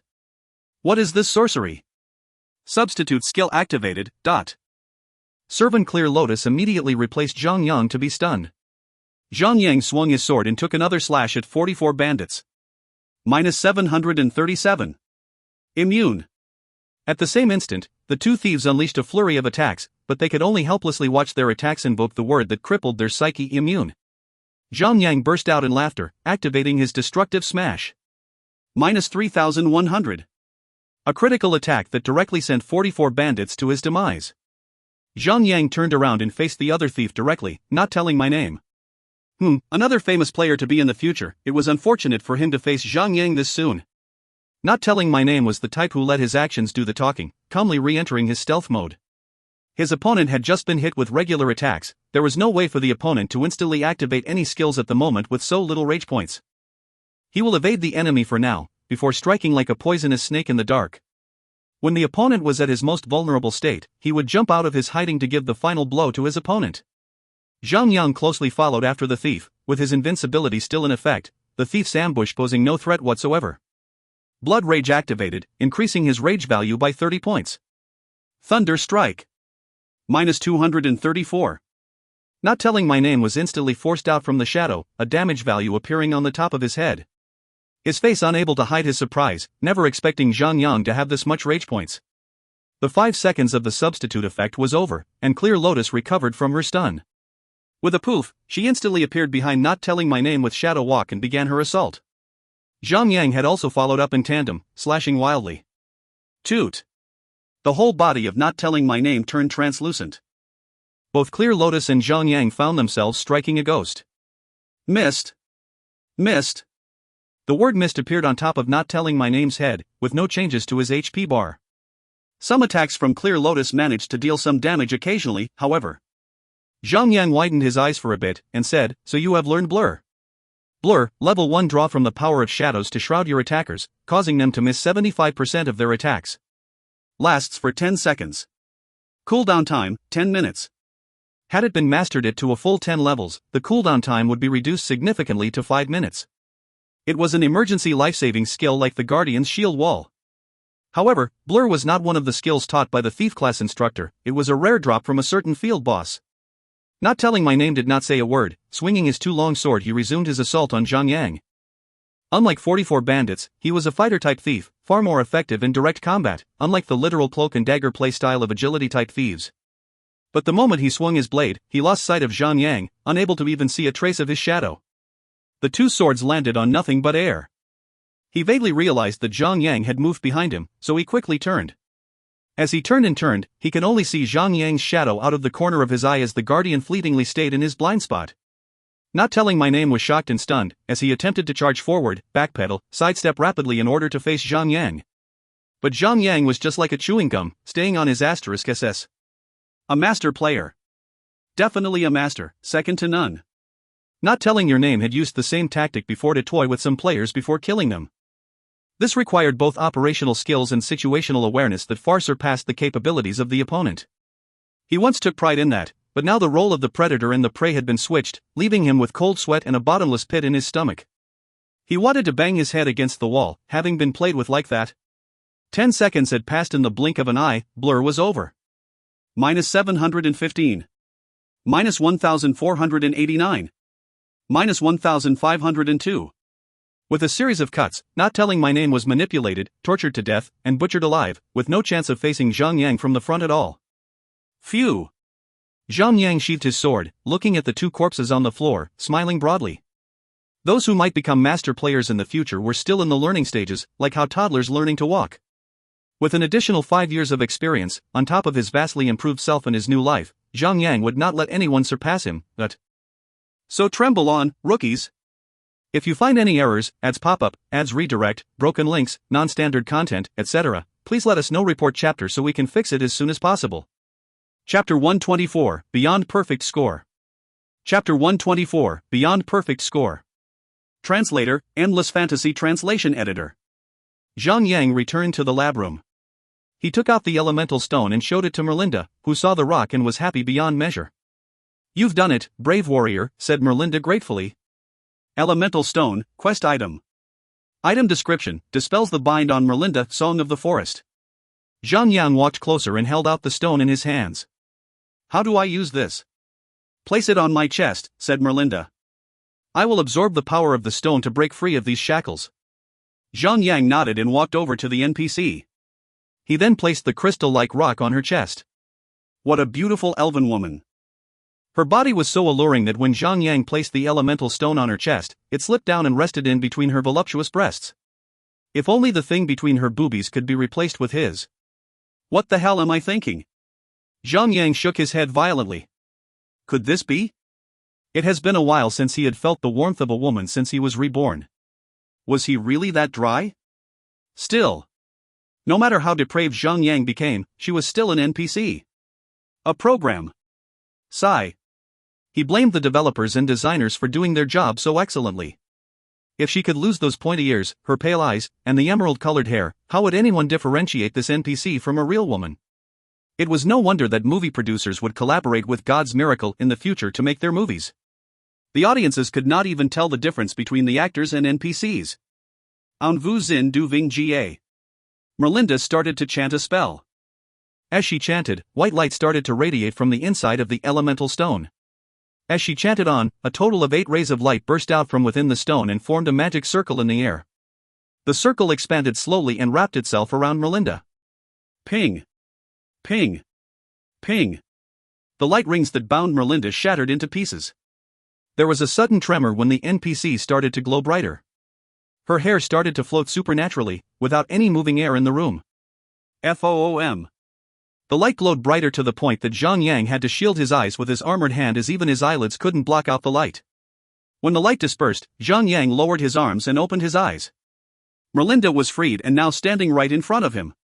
Zhang Yang could only assume that the energy the stone released had been a little too powerful. It was the only explanation he could come up with, seeing that the dress she wore was now in pieces. Even her undergarments were all torn apart. Her body was only covered with less than a few torn pieces of cloth still sticking to her fair skin, conveniently at the places that really mattered. As she moved, the perfectly full breasts jiggled so seductively that any weak-willed man would fall to his feet. A sudden surge rose from within Zhang Yang that he started to sweat like a horny pig. Damn! How could Zhang Yang drool over an NPC? He was starting to behave like the notorious Fatty Han. Fortunately for him, Merlinda quickly produced another dress from the ring she wore and changed into it. The pale, purple Amherst-colored dress complemented her green emerald-colored hair. As she flung her hair to adjust the dress, her hair gracefully came to rest on her back. The dress was soft and tight enough that it plastered itself on her skin, showing her slender form to the world. Everything about her was unearthly. Hold up. Did she just pull out a dress from a ring? What's this? A fantasy novel? Or was she the Flash one? Ding! You have completed the quest, Rescue Merlinda, Song of the Forest. Obtained 100,000 experience points. Total time taken, 97 minutes, score, good. Player count, 1, increased score. Average players level, 31. Increased score. Final score, beyond perfect. Ding! You have obtained the reward, Merlinda's Appreciation Ring. Beyond perfect? What was that score? He had never heard of it before. Zhang Yang had never encountered a score that was beyond perfect, and no matter how hard he tried to recall, he could not remember anyone in his previous life scoring beyond perfect. Total time taken, 97 minutes, score, good. Player count, 1, increased score. Average players level, 31. Increased score. Final score, beyond perfect. Zhang Yang recalled the system notification and thought to himself. Perhaps I got this score since I completed the quest alone? Did the system award me with a beyond perfect score since no one else has ever done it alone? After excellent, comes perfect. Perfect was the highest level there is, or that's what I thought previously. Could it be that there was actually a score higher than that? Zhang Yang grinned. That has to be the case. I could be the only one player who maximized block. Since I was lucky enough to obtain the Servant, Clear Lotus and also Berserker's Heel, it was possible for me to kill Ron Weasley with them both. A perfect score reward was already considered to be the ultimate prize. What would the system's reward be when Zhang Yang scored it beyond perfect? Zhang Yang took out the ring in his inventory. Merlinda's Appreciation Ring, Yellow Gold, Ring. Vitality, plus 50. Strength, plus 50. Use, summons Merlinda's shadow to join the battle. Last for 10 seconds. During the summon duration, she will act as your healer and has perfect invincibility. Cooldown time, 3 minutes.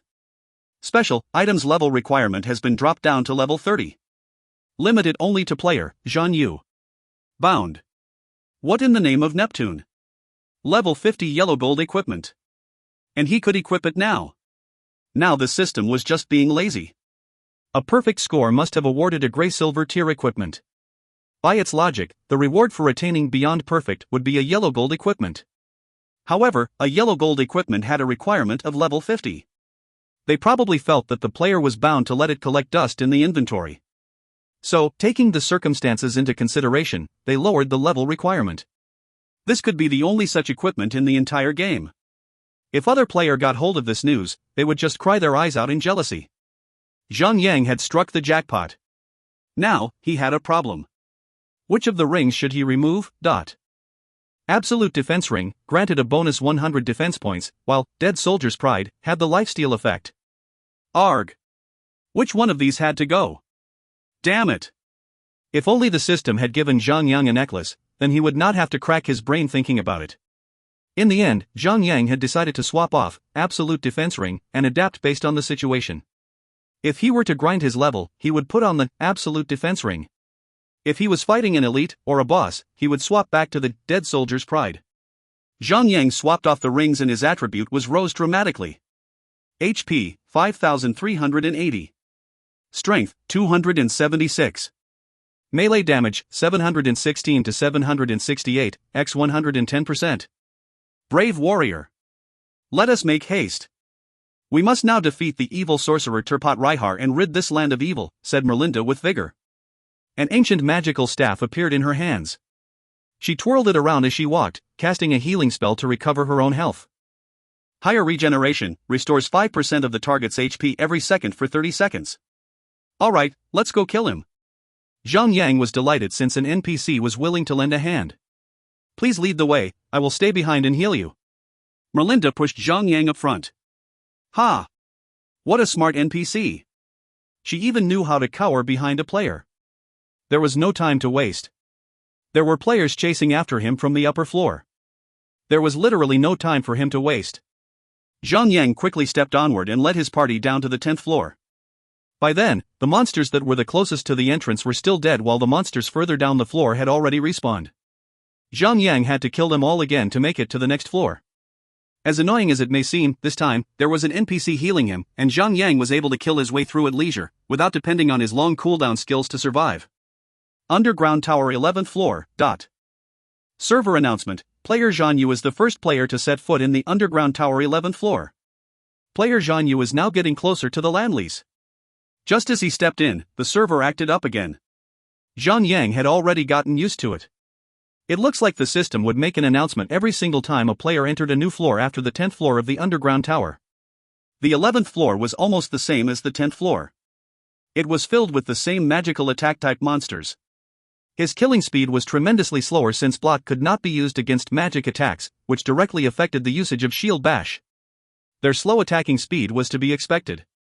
After 40 minutes, Zhang Yang arrived at the end of the floor and entered a small library. A petite human girl was sitting high up a ladder, searching around for books as she muttered by herself. The girl had a long, straight, and blonde hair, and her figure was well built like a true Western beauty. Hermione, the witch, gray silver. Level, 36. HP, 600,000. Note, she was Turpat Raihar's assistant. Hermione. You must have thought that I could never escape, did you? Before Zhang Yang did anything at all, Merlinda started to taunt. You beast. How could you do this to me? We were friends. How could you betray my trust? Hermione closed the book she was reading gracefully and looked up. Well, look what we have here. You actually escaped now, did you? What was Ron doing? Sigh, what a useless imbecile.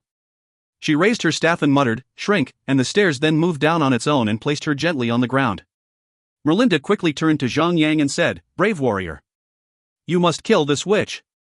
Without her, Turpat Rihar would lose half of his power. Merlinda quickly chanted a spell and cast a higher regeneration on Zhang Yang. Somehow, her expression looked like it was saying, go ahead. I'll cover you from behind. Sigh. Not like Zhang Yang had any say in the matter, did he? Zhang Yang quickly dashed toward Hermione. Hermione raised the staff in her hands and pointed it at Zhang Yang, beginning to chant a spell. O Lord of Flames, beseech your almighty power and exterminate this heretic, cleanse his blasphemy. Shush. Zhang Yang casted charge. -728. Crippled defense. Crippled defense. Just as Zhang Yang had managed to inflict 2 counts of crippled defense, Hermione had finished her spell. A ball of fire blast out and hits Zhang Yang.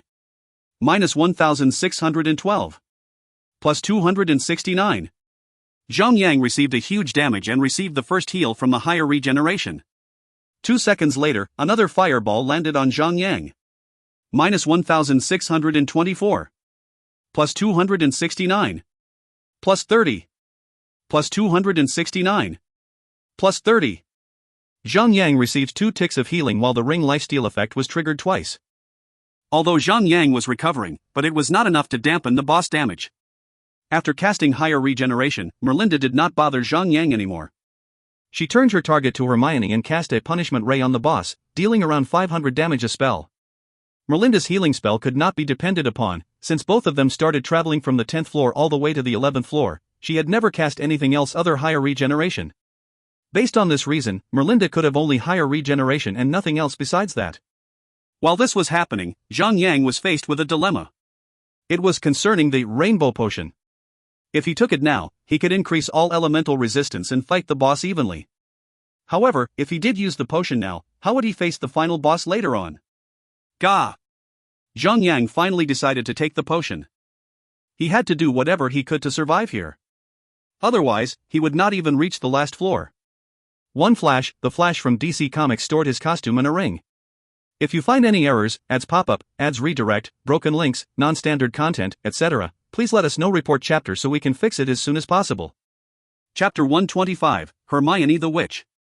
Chapter 125, Hermione the Witch. Translator, Endless Fantasy Translation Editor. Gulp. Zhang Yang drank the Rainbow Potion. His entire body radiated in 5 different colors. That's cool.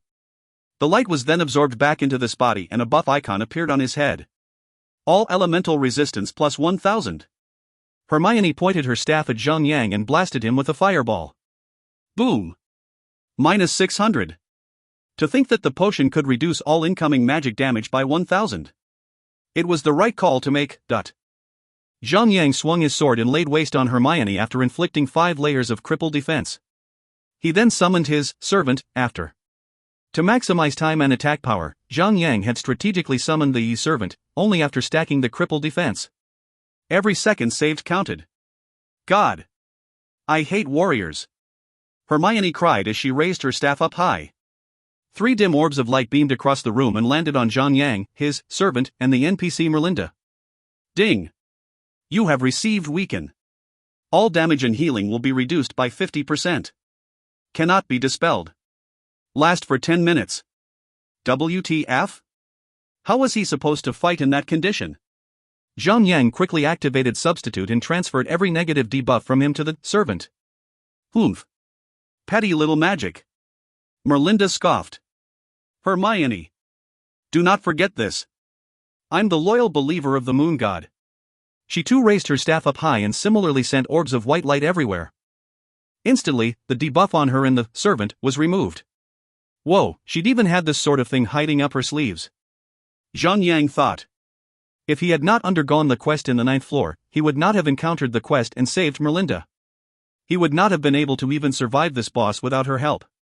It was all linked together. Facing this kind of boss that could weaken a player, in order to counter this painful headache, one would have to depend on numbers to defeat her.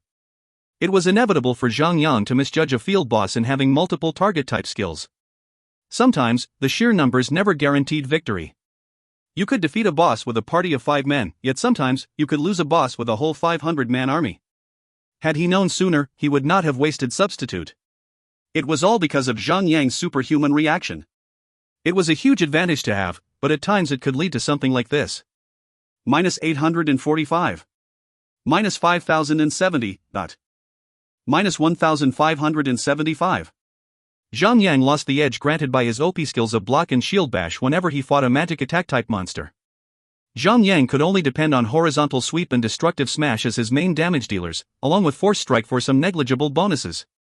With Lady Luck smiling at him, his was able to hit a lucky strike with horizontal sweep, dealing 3 times the damage. If the damage had been directed towards a player, Zhang Yang could have instantly killed any class with just a single stroke of his sword. It was a shame that the lucky strike's proc rate one was just too goddamn low. It was not like he could control its rate, it would have been bloody fun having a never-ending kill streak in the PvP ground otherwise. Pesky little bugs. Let the shadow consume your souls. Hermione pointed her staff directly at Zhang Yang and a debuff icon appeared on his head.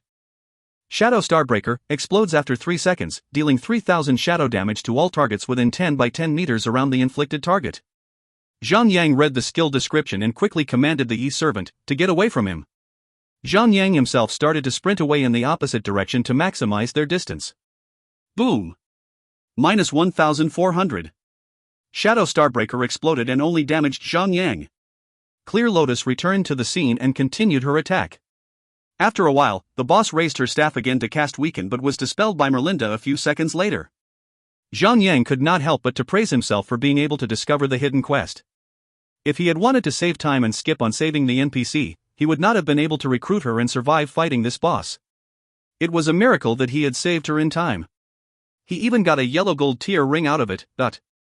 Hermione's favorite skill was the fireball, which would set off every 2 seconds, dealing 600 damage a pop. Zhang Yang had higher regeneration, which would heal him 269 HP every tick. Coupled with the lifesteal effect of the ring that he wore, healing him by 30 HP every second, Zhang Yang basically nullified the fireball damage. The extra damage was from the Shadow Starbreaker that would activate once every 20 seconds that dealt a significantly high damage each time it exploded. Zhang Yang would have to activate Berserker's Heal after 1 minute. In that short amount of time, Zhang Yang drained away at least 50,000 HP. With additional damage from Clear Lotus and Merlinda, the total HP that Hermione had lost since the start of the battle was about 80,000 HP. 2 minutes into the fight, Zhang Yang's HP had dropped down to the danger zone. He then activated the sword's lifesteal and recovered around 4000 HP. After a bottle of health potion, Zhang Yang recovered full health. 3 minutes in, Zhang Yang finally summoned Merlinda's shadow to test out her ability. The summoned shadow looked exactly like the current Merlinda. The only notable difference was that the shadow appeared translucent. Besides that, she had the same long pale dress, a magic staff in her hand, and those voluptuous breasts that would jiggle around lustfully. +1000. +1000. Once the Merlinda's shadow appeared, it started to cast healing spell on Zhang Yang. She would heal 1000 HP every second. Fush. Fush. Fush. After just 3 heals, and Zhang Yang was healed back to full health. Awesome. No. King Spectacular. As expected of a level 50 yellow gold equipment. Even Haning Shui, the finest healer in the entire server of China, could only heal 1100 HP every 2 seconds. This shadow could heal over 1000 a second. How strong was that? In just 10 seconds, Merlinda's shadow healed a total of 10,000 HP. The first few heals were effective as they were, but the rest were completely unnecessary. After 10 seconds, the duration of the skill expired and Merlinda's shadow dispersed into thin air. 90%, 80%, 70%, 60%. The boss HP was dropping quickly. Zhang Yang was progressing rather fast with the help of Merlinda, NPC, and Clear Lotus. Zhang Yang realized that it was useless to have so many people just to fight this boss. With more players around, the death rate would increase drastically when Shadow Starbreaker exploded. The most effective number of players would be Zhang Yang's own personal team of misfits, including Sun Xinu aka Frost Knight. Fire and Sword Mercenary Party would also do quite well here. 53%, 52%, 51%, 50%. I've had it with you worms. Let me crush your body and soul with the Ray of Obliteration. Hermione struck the ground with her staff heavily and chanted something, keeping her poker face upright. A long progress bar appeared on her head. The cast time was extremely slow. Everything around her started to tremble as if she was emitting unimaginable power. Her hair started to float around violently on its own.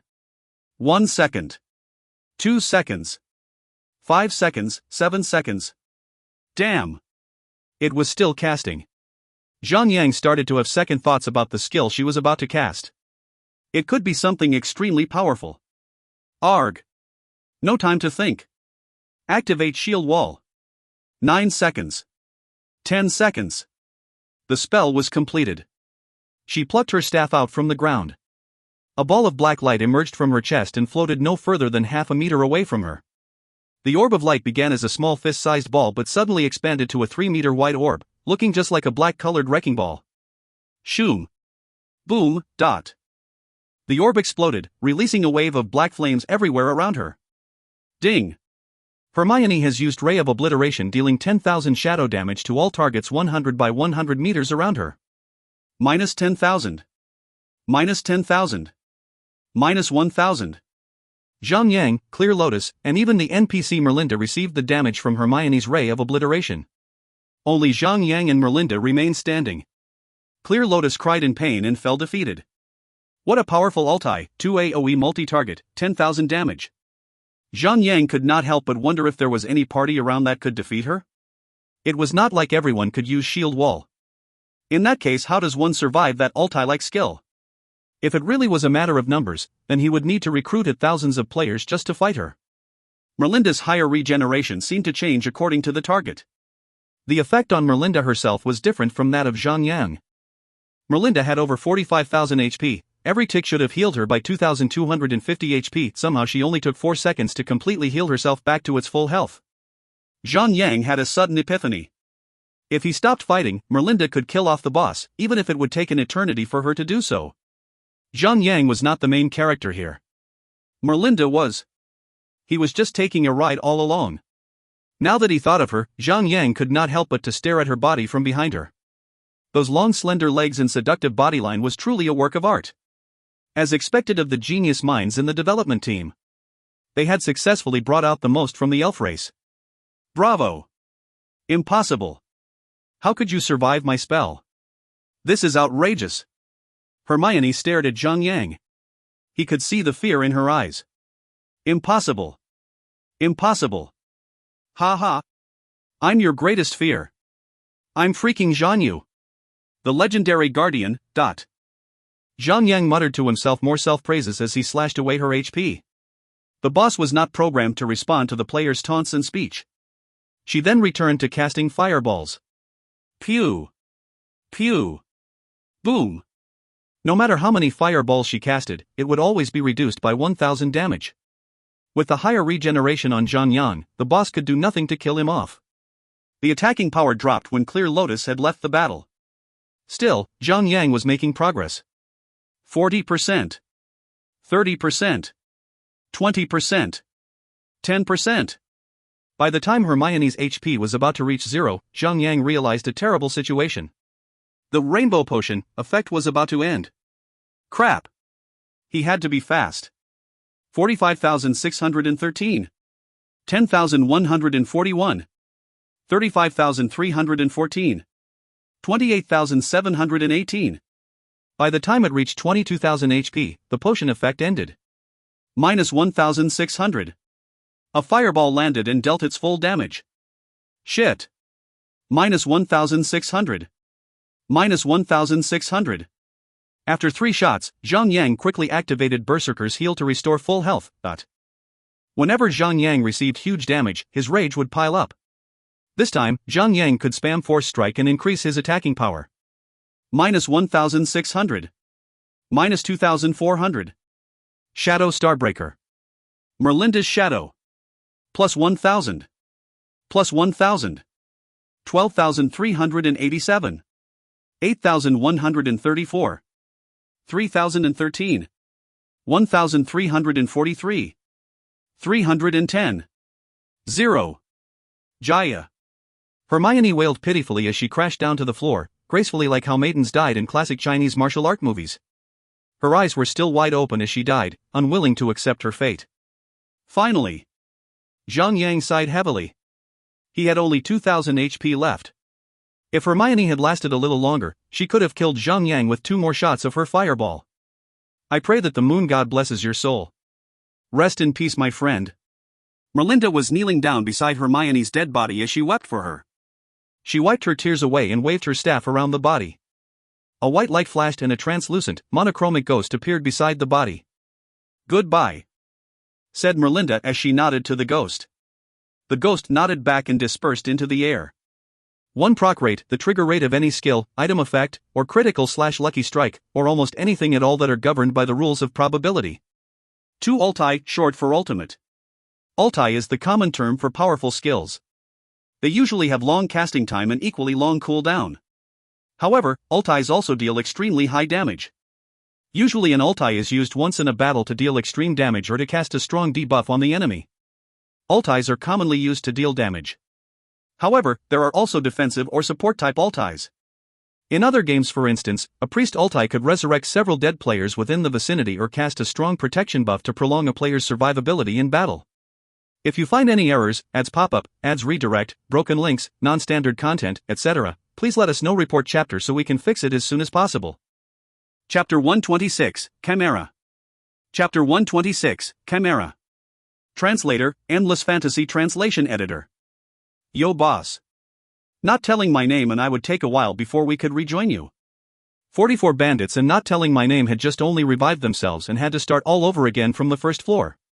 It was just like any save point system of any regular dungeon. At the floor, both of them would have to fight the monsters with true sight head-on, since stealth was no longer an option. There were players around, joining them in their crusade down the tower. However, the other players were in similar circumstances as 44 bandits and not telling my name. They too had died before and were separated with their main party. Alone, they could not perform any better than those who had just revived. Dominating Blade was speechless. How could you not beat Zhang? There are the 2 of you and only 1 of him. That bastard was just too strong for me. It only took him 2 to 3 strikes to kill me off. I didn't even have a single second to react. 44 bandits complained. Dominating Blade ignored that ridiculous excuse. He continued on and asked the other guy. What about you not telling my name? Didn't you have the skill called Blur? What's your excuse? That you've been killed without having time to react? Dominating Blade was confused. Not telling my name was one of his elite members. He was only able to defeat not telling my name in a friendly match thanks to his shield wall. I did use it, said not telling my name. It's still useless. That guy stuck to my back like a gnat. I couldn't shake him off. Blur ended by the time I managed to get back on track. Gasp. Everyone in Dominating Blade's party sucked in a breath collectively. They knew that their own ability was fairly strong. They thought they could just play with Zhang Yang, like a lion playing with its food. However, when someone as strong as not telling my name was defeated by Zhang Yang in such a manner, they knew that he had overly underestimated Zhang Yang's prowess. What do we do now, boss? Pick up the pace. We have to kill him before he gets to the last boss. It was time for the prize. Just by looking at it, Zhang Yang grew excited when he saw a silver glimmer. Hermione's staff, gray silver, staff. Magic attack, 522 to 558. Level 1 socket. Level 1 socket. Equip effect, increase critical chance by 1%. Level requirement, 30. Was Haning Shue's staff a level 20 gray silver? Zhang Yang rubbed his chin as he tried to recall. Oh well. I'll give this to her if she needs it. Or I could sell it if she doesn't. Petrification necklace, gray silver, necklace.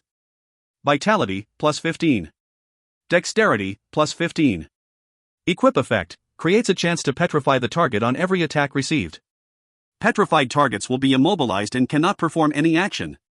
Lasts for 2 seconds. This skill will only trigger once every 30 seconds. Level requirement, 30. OP equipment. It was too bad that the attribute was dexterity. This item could be useful for hunters and especially thieves. Since hunters were ranged attackers, and they had their pet to help them take damage, the effectiveness of the necklace would be at minimum. Thieves had to fight at an extremely close range. The necklace effect would be at best when thief-class player trade blows rapidly with a monster or another player. Too bad Sun Xinu had logged out.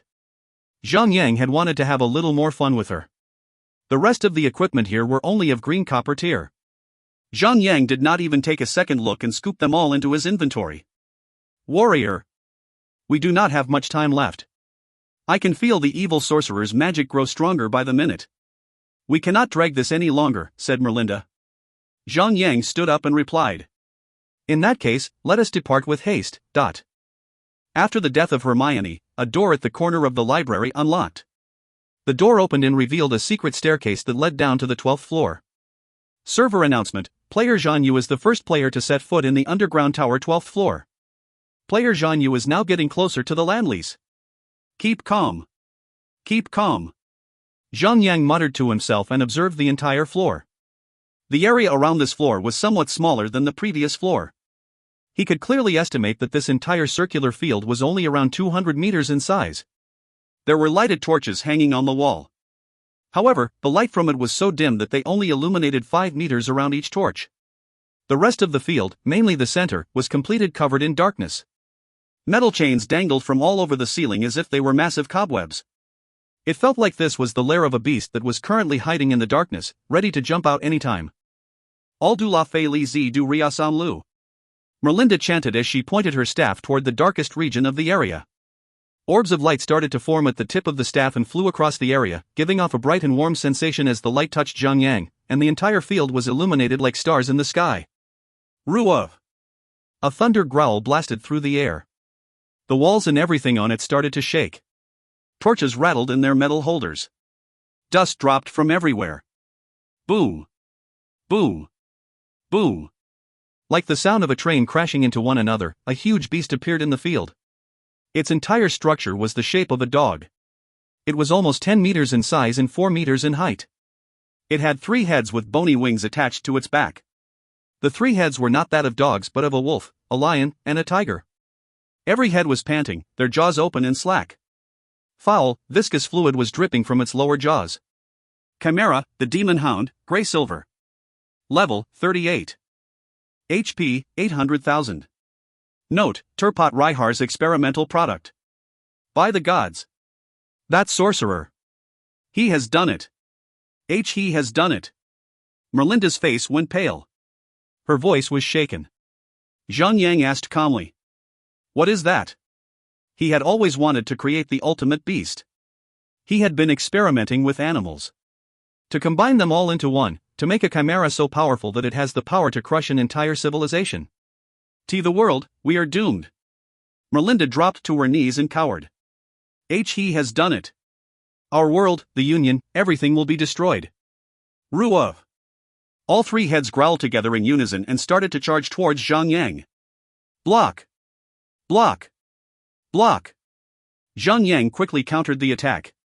He gritted his teeth and said, as long as we kill that sorcerer, as long as we kill the source of this madness, the world will be safe from this kind of threat. Merlinda raised her head. Her pointy ears flicked. That's right. The world will be safe without the evil sorcerer Turpat Raihar. In the name of the moon god and everything he stands for, bless this humbler follower. Grant this servant of yours strength to vanquish this evil from this earth. She waved her hand out and casted a higher regeneration to Zhang Yang. The chimera would not stop attacking him. Each head had its individual rhythm of attack that it felt like there were 3 individual monsters attacking him at the same time. Block could not properly negate every single attack from the beast. Block. Minus 1,348. Block. Zhang Yang stacked 5 layers of cripple defense and summoned Clear Lotus immediately after. Because of its insanely quick attacking frequency, Zhang Yang had to maximize block to its full capability, simultaneously raising his overall damage since Shield Bash could be triggered every time block was used. Minus 304. Block reflect damage. Minus 607. Shield Bash. Just these skills alone had 900 DPS. Even when 100 shots, or Sun Xingyu, or Wei Yen Air were hitting a stationary boss, their DPS was only around 700 to 900. So far, anyone who had DPS higher than 500 was considered to be insanely strong. If he included his normal attack and the other skills such as Horizontal Sweep, Destructive Smash and Force Strike, his DPS would already skyrocket to 1,800.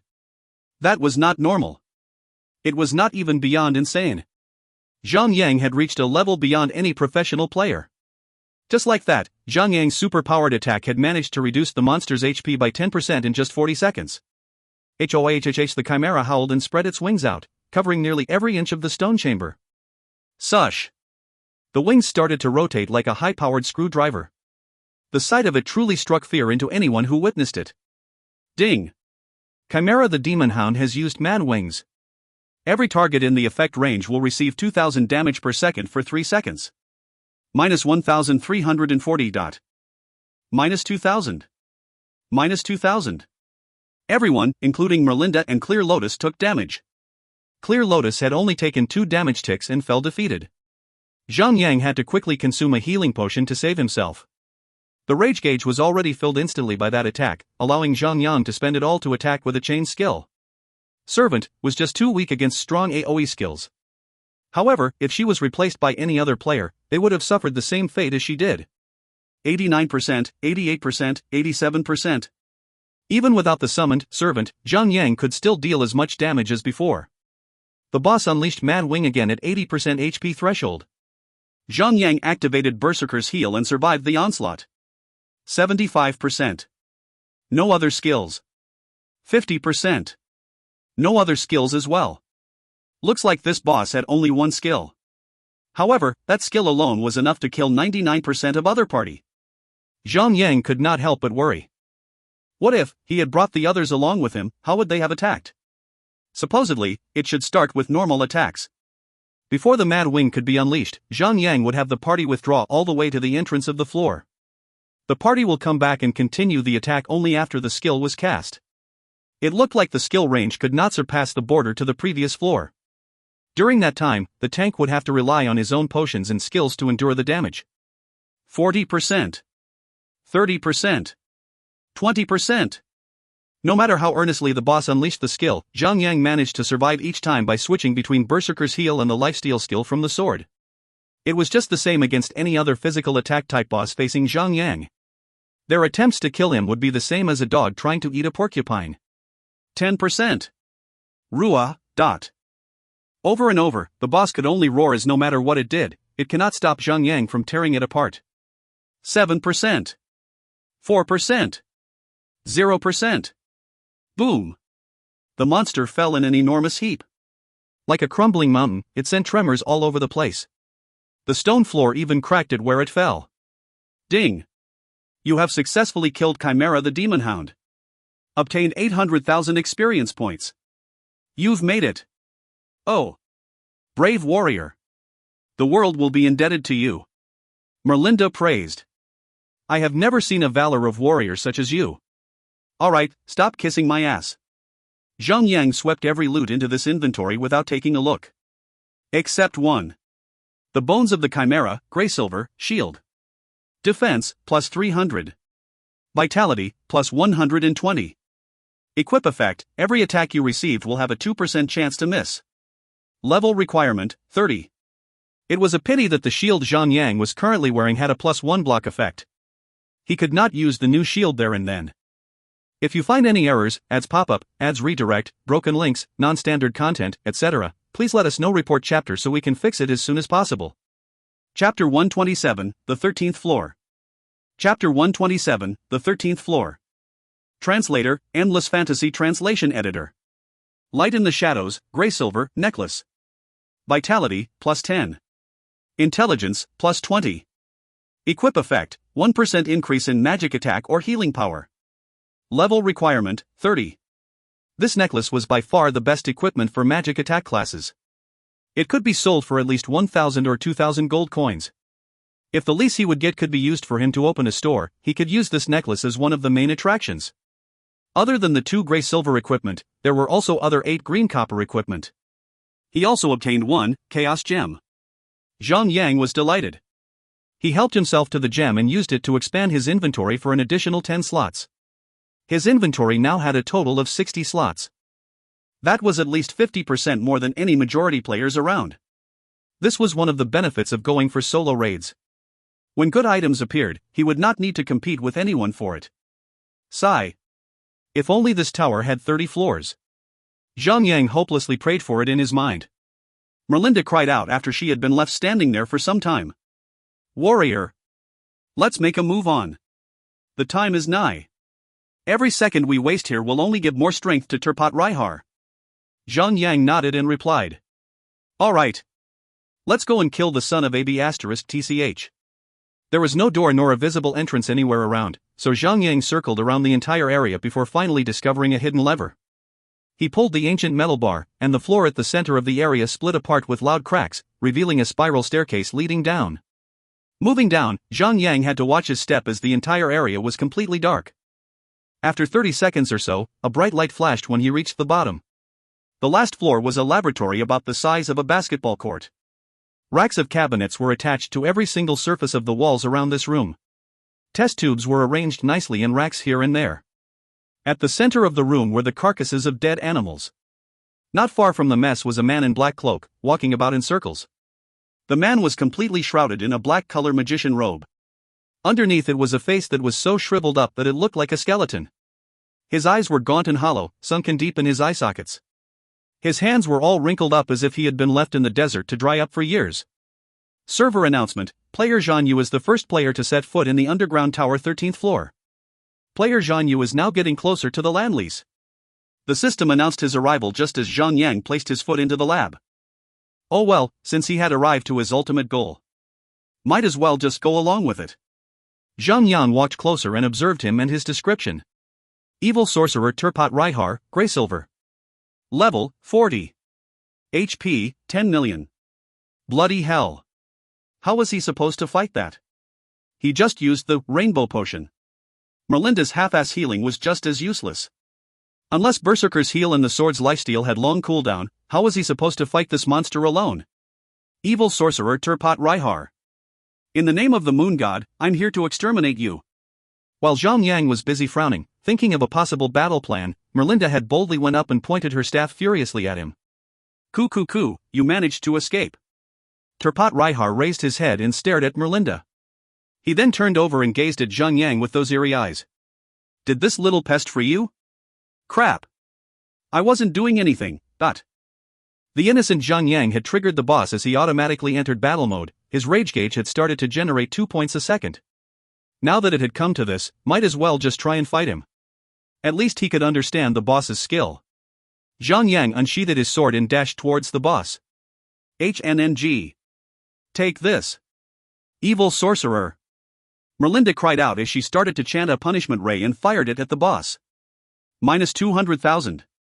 I'll be damned. Was that real? Did she just blast 20% of the boss HP away? Zhang Yang nearly slipped as he ran. Could this boss have done something indecent to her in the past? Why else would she suddenly become so enraged and powerful? Well, go ahead. Shoot more of those super beams. Just 4 more times and Zhang Yang could just walk over to pick up the loots. Zhang Yang was enthusiastic. He then used charge and started to attack as soon as he was in melee range. Garg. Damn you, woman. Stay still. Raihar muffled. He pointed his staff at Merlinda and waved. Zoom. Zoom. Zoom. 6 orbs of grayish light appeared and flew across the field. It latched onto Merlina's hands, feet, waist, and head. Arg. Merlinda cried as she was bound by the light orbs. The staff in her hand clattered onto the floor. Ha! What was that? Not 10 seconds ago she was the best attacker Zhang Yang had ever witnessed, yet now she was completely useless. After taking care of Merlinda, the boss turned to face Zhang Yang. He pointed his staff at Zhang Yang and began casting a spell. 3 seconds later, black flames started to form in the sky and fused into countless spears. They rained downwards, piercing all over the 13th floor. Ding! Evil Sorcerer Turpat Raihar has used Rain of Flaming Spears. All targets within the effective range will receive 2000 chaos damage. Minus 1600. Chaos damage is a special magic attack element. It would not be affected by any kind of elemental magic resistance. It was the same as an attack that ignored defenses. 3 seconds later, the boss used the same skill again. Following closely was the same skill. Minus 1600. Minus 1600. Could this boss only cast nothing but AoE magic attacks, just like Undoin? But this boss attacks were from the sky. There were no rocks in the world to hide behind from that. What now? What now? Zhang Yang quickly activated Berserker's Heel to save himself and started to rack his brain for a solution. Could I kite the boss to the entrance? Perhaps I could use the dodge and attack strategy there. Damn! The entrance is 200 meters away. It would at least take me 20 seconds to reach there. The boss would have already cast more than 7 times then. I will die before I even reach there. Might as well die trying. He used his summoned servant to lure the boss over to the entrance and fight the boss there. Rise! My slaves! Fight for your master! Turpat Raihar raised his staff and unleashed a different spell. Ding! Evil sorcerer Turpat Raihar has used summon servant. Crack! Crack! Crack! Several pairs of bony hands burst out from the ground underneath Zhang Yang. 20 skeletal monsters crawled out from the ground and lumbered towards Zhang Yang. Turpat Raihar's servant, normal. Level, 35. HP, 3500. Minus 65. Minus 262. Plus 100. Minus 69. Plus 100. A chain of damage and healing texts popped up simultaneously, cluttering up his display. Those that were under 100 damage were monsters that attacked him from the front, those that had exceeded 200 were attacks that struck his back. The healing he received was from the Brave Set equipment effect.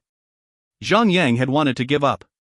He had planned to just die and come back here as fast as he could. But when these skeletal monsters suddenly popped out, things have changed. He now had hope. The monsters' attacks were around 400. Zhang Yang had an idea. He quickly swapped his shield with the bones of the Chimera to increase his defense by up to 360 points. He then adjusted his position to only allow the monsters to attack him from the front. -1. -1. -1.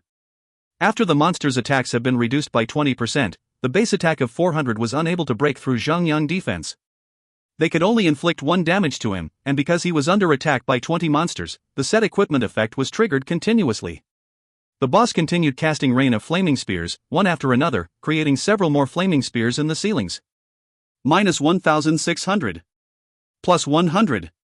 Plus 100. Plus 100. Plus 100. Zhang Yang HP dropped tremendously every time he received the attack, but at the same time, he was healing rapidly from the set equipment. On average, Zhang Yang predicted that the monster's attack interval was around 2 seconds. Since there were 20 monsters around, he would heal an estimated amount of 1000 HP every 2 seconds. This was based on his set equipment's 50% chance of healing. He would heal 3000 HP at most over the course of 6 seconds. The boss would need 3 seconds to cast the rain of flaming spear that would deal 1600 damage. In 6 seconds he would lose 3200 HP while he would still cover that amount concurrently. Ultimately, he would only lose 200 HP every 6 seconds, which would total up to 4000 damage over 2 minutes. He could solve this healing problem with Berserker's Heel. Just when he thought that this boss could not be defeated alone, he was now able to do it because of the boss's own attempts to quicken his death. Talk about eating his own medicine. Zhang Yang kept circling around the boss endlessly while facing the monsters to ensure that they would only attack him from the front. All AoE skills that Zhang Yang had could not be used since it would only damage those skeletal monsters. Why would Zhang Yang kill off his healers? 79%, 78%, 77%. Zhang Yang was making extremely slow progress, but at least he was shaving off the boss HP. Since he could not use most of his skills, the damage rate was slow.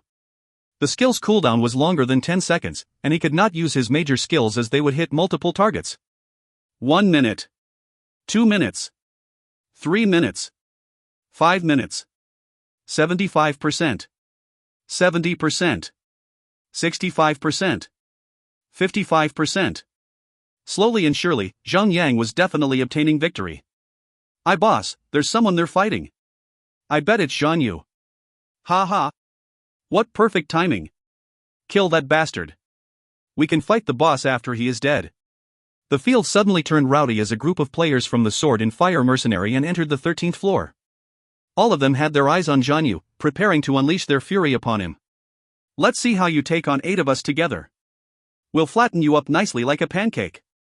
Just then, the boss spell was completed. A ceiling full of flaming spear rained down on everyone. -2000. -2000. -2000. -2000. -1600. -1500. Among them all, Floating Up was the only player who had suffered the lowest damage. He was a defender with a passive 15% physical damage reduction and another 10% magic attack reduction passive skill. Shit. What was that? We just walked in when the boss was using his ulti. Healers, do your job. Everyone remained calm and orderly even though they had just taken a massive group attack. Everyone was doing their role perfectly, the healers methodically healing everyone, while the rest of the party headed straight for Zhang. Boom. Shush. Shush. Shush. 3 seconds later, another wave of flaming spears rained down. WTF? Another ulti? How could the boss repeatedly use his ulti? We're in deep trouble now, guys. 7 feet. Don't just heal the tank alone. Save the rest of us as well. Eventually, they broke down in panic. Shush. The third wave of flaming spear rained down while the mercenaries were just 60 to 70 meters away from Zhang. Ding. Player Bottoms Up had died. Ding. Player Broken Uranus had died. Ding. Player All Wounded had died. The healers could not keep up with all the damage that their party had just taken. They had lost 3 players in just a few seconds. While the rest were standing on a thin ice. Sword and Fire Mercenary has failed. If you find any errors, ads pop up, ads redirect, broken links, non-standard content, etc., please let us know. Report chapter so we can fix it as soon as possible. Chapter 128, Lease Obtained. Chapter 128, Lease Obtained. Translator, Endless Fantasy Translation Editor. Rise. My slaves. Fight for your master. Turpat Raihar waved his staff towards the party, and many skeleton monsters began to crawl out from the ground beneath everyone. Dominating Blade and Floating Up were quite responsive. They both unleashed Thunderstrike and Devotion in the split second to keep every monster there. At the same time, they were sidestepping towards the boss to prevent any monsters to attack them from behind. However, unlike Zhang, both of their defense values were only below or around 260 points. Even if the monsters were attacking from the front, they could deal at least 60 to 70 damage. The Summon Servant skill would create 20 monsters for every player on the field. Since the party, excluding Zhang, had 5 surviving members, the summon monsters totaled up to 100. The tanks would at least have to eat 3,000 damage alone. Though they might have the Brave set equipment, it would only help them recover 2,500 HP or so. It would not be enough to cover the HP they had lost. 3 seconds later, and another rain of flaming spear dropped down. Ding. Player Point and Kill has died. Ding. Player Beauty Healer has died. Boom. Just like that, they lost 2 more members, leaving only 3 men standing. Damn it. Dominating Blade was so angry at himself. Initially, he thought that he could take advantage of the situation, to have Zhang killed and claim the boss as his own. Who knew that the boss attack would be so strong that he could kill everyone without even getting close to them? If Dominating Blade revived, he would have to start from the top of the dungeon all over again. By then, it would already be too late. Tee-hee-hee. Zhang snickered.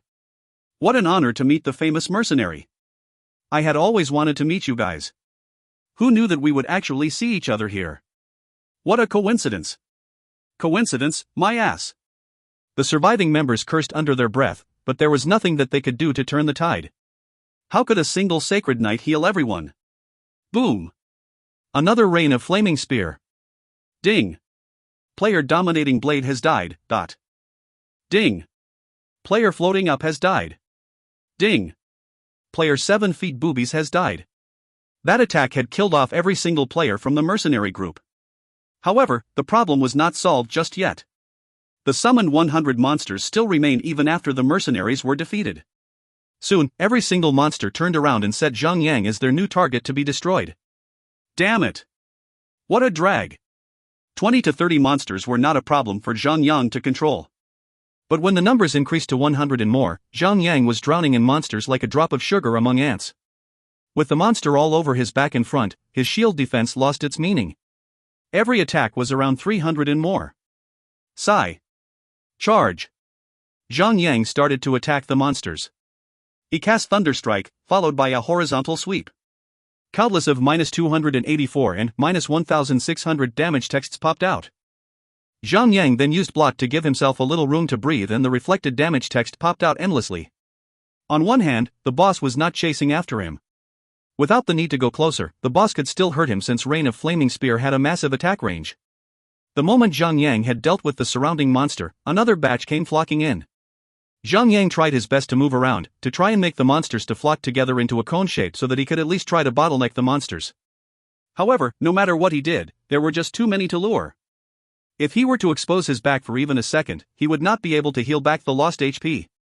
There were many -1 damages but also a lot of damages that exceeded 200. Luckily the monsters had only 3,500 HP maximum. Since Dominating Blade and his war buddies had damaged them a little, Zhang Yang could wipe them all quickly after recovering his HP with Berserker's Heal. Zhang Yang stopped killing when he had made sure that the remaining monsters were around 20 or so. Zhang Yang changed his target and started to hack and slash at the boss. The remaining 20 monsters followed Zhang Yang while still hitting on him endlessly. With many -1 damages Zhang Yang received, he was healing 100 HP all the way happily. Finally, Zhang Yang gleefully screamed in his heart. He was able to solve that problem. 50%, 40%, 30%, 20%. From the looks of it, Turpat Raihar only had 2 skills, Rain of Flaming Spear and the Summon Servant.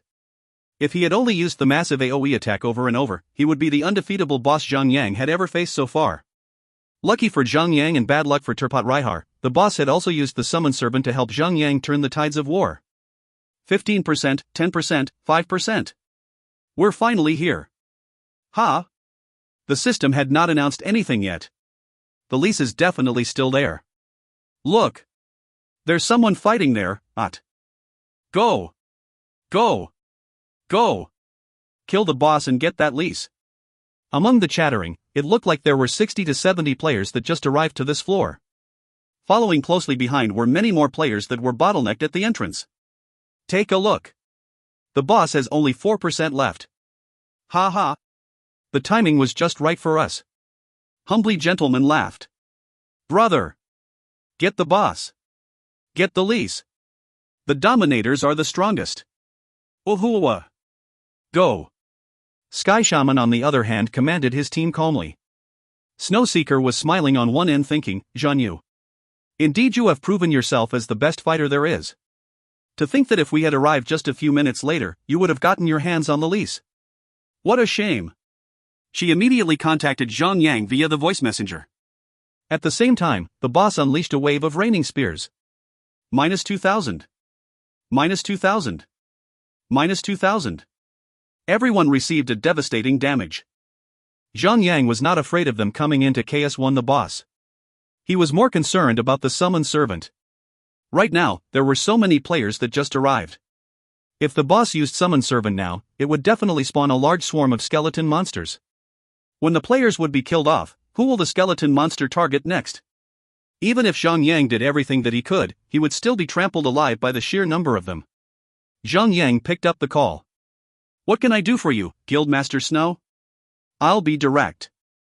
We will help you to block the other players here to buy you some time. In return, I want my guild to have a part of the land lease. Snowseeker offered him a bargain with hopes that someone as smart as Zhang Yang could accept. Unless Zhang Yang was a GM2 of this game, he could not survive the attack from all 3 super guilds at the same time. Even so, there were no GM in this game in the first place. Without showing any sign of slowing down, Zhang Yang laughed and replied. Guildmaster Snow, I suggest you'd better withdraw from this floor.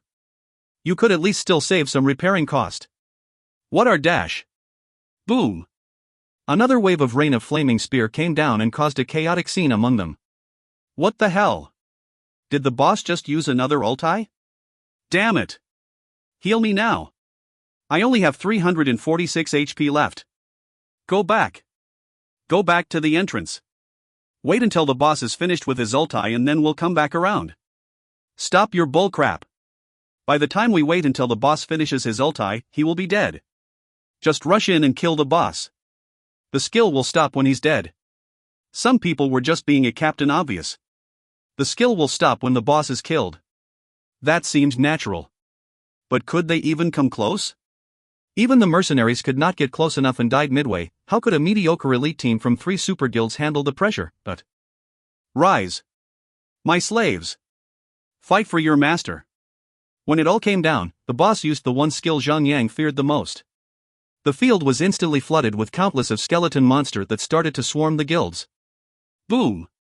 Another wave of flaming spears. Just in the nick of time. Ding! Player My Groin has died. Ding! Player Stormbringer has died. Ding! Player Annie Are You OK has died. A series of system notifications flooded the channel. Zhang Yang did not pay any attention to them.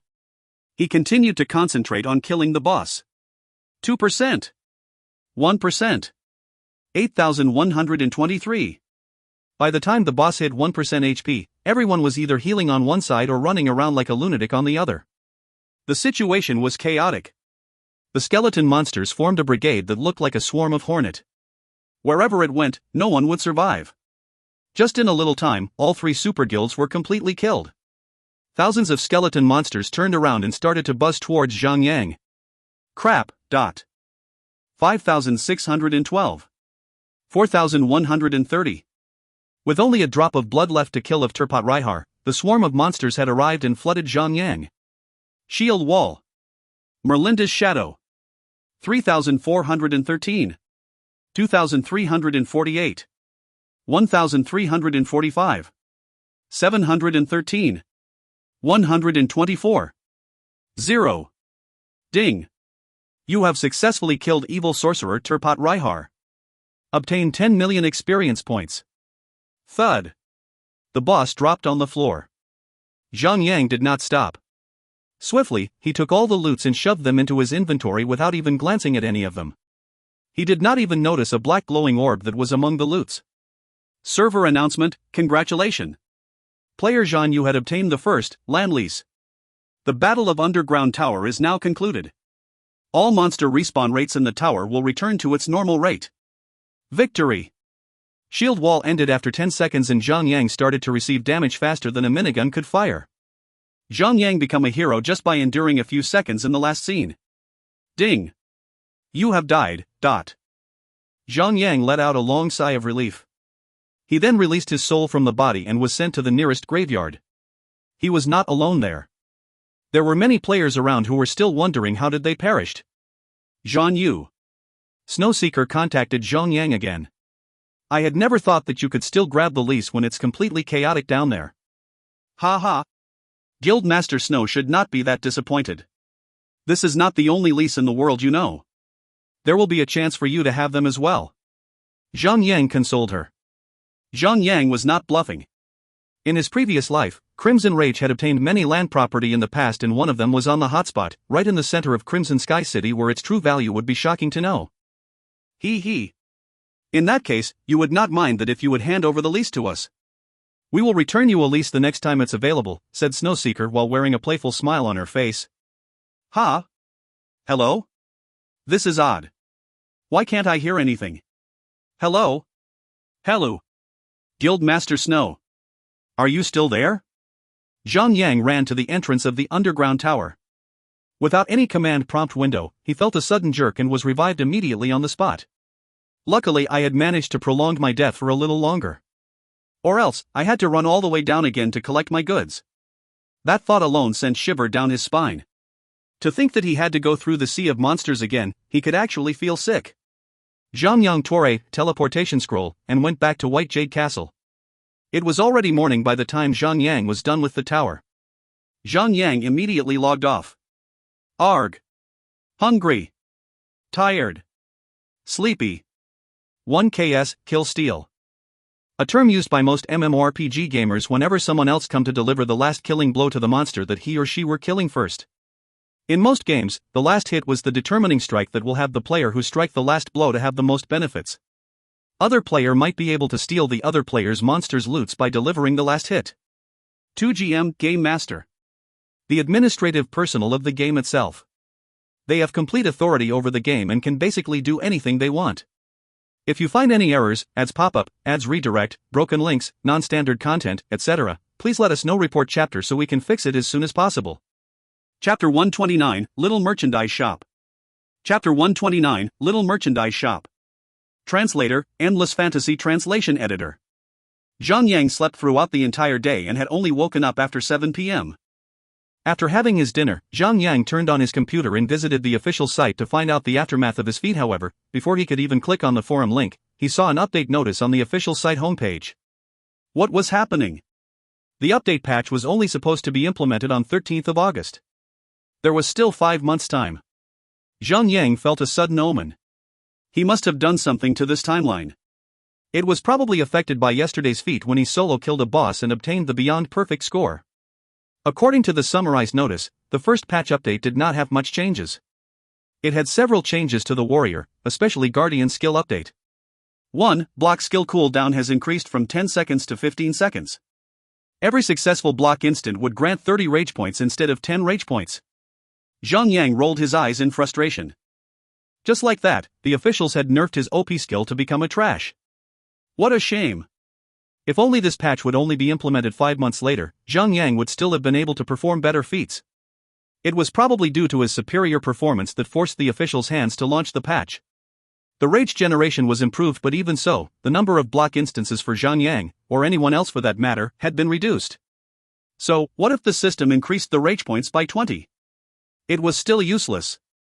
2. Force strike cooldown time increased from 1 second to 5 seconds. Again. Another major nerf. Unlike Hunter or Thief, a warrior's rage gauge would depend on attacking and receiving attack to refill.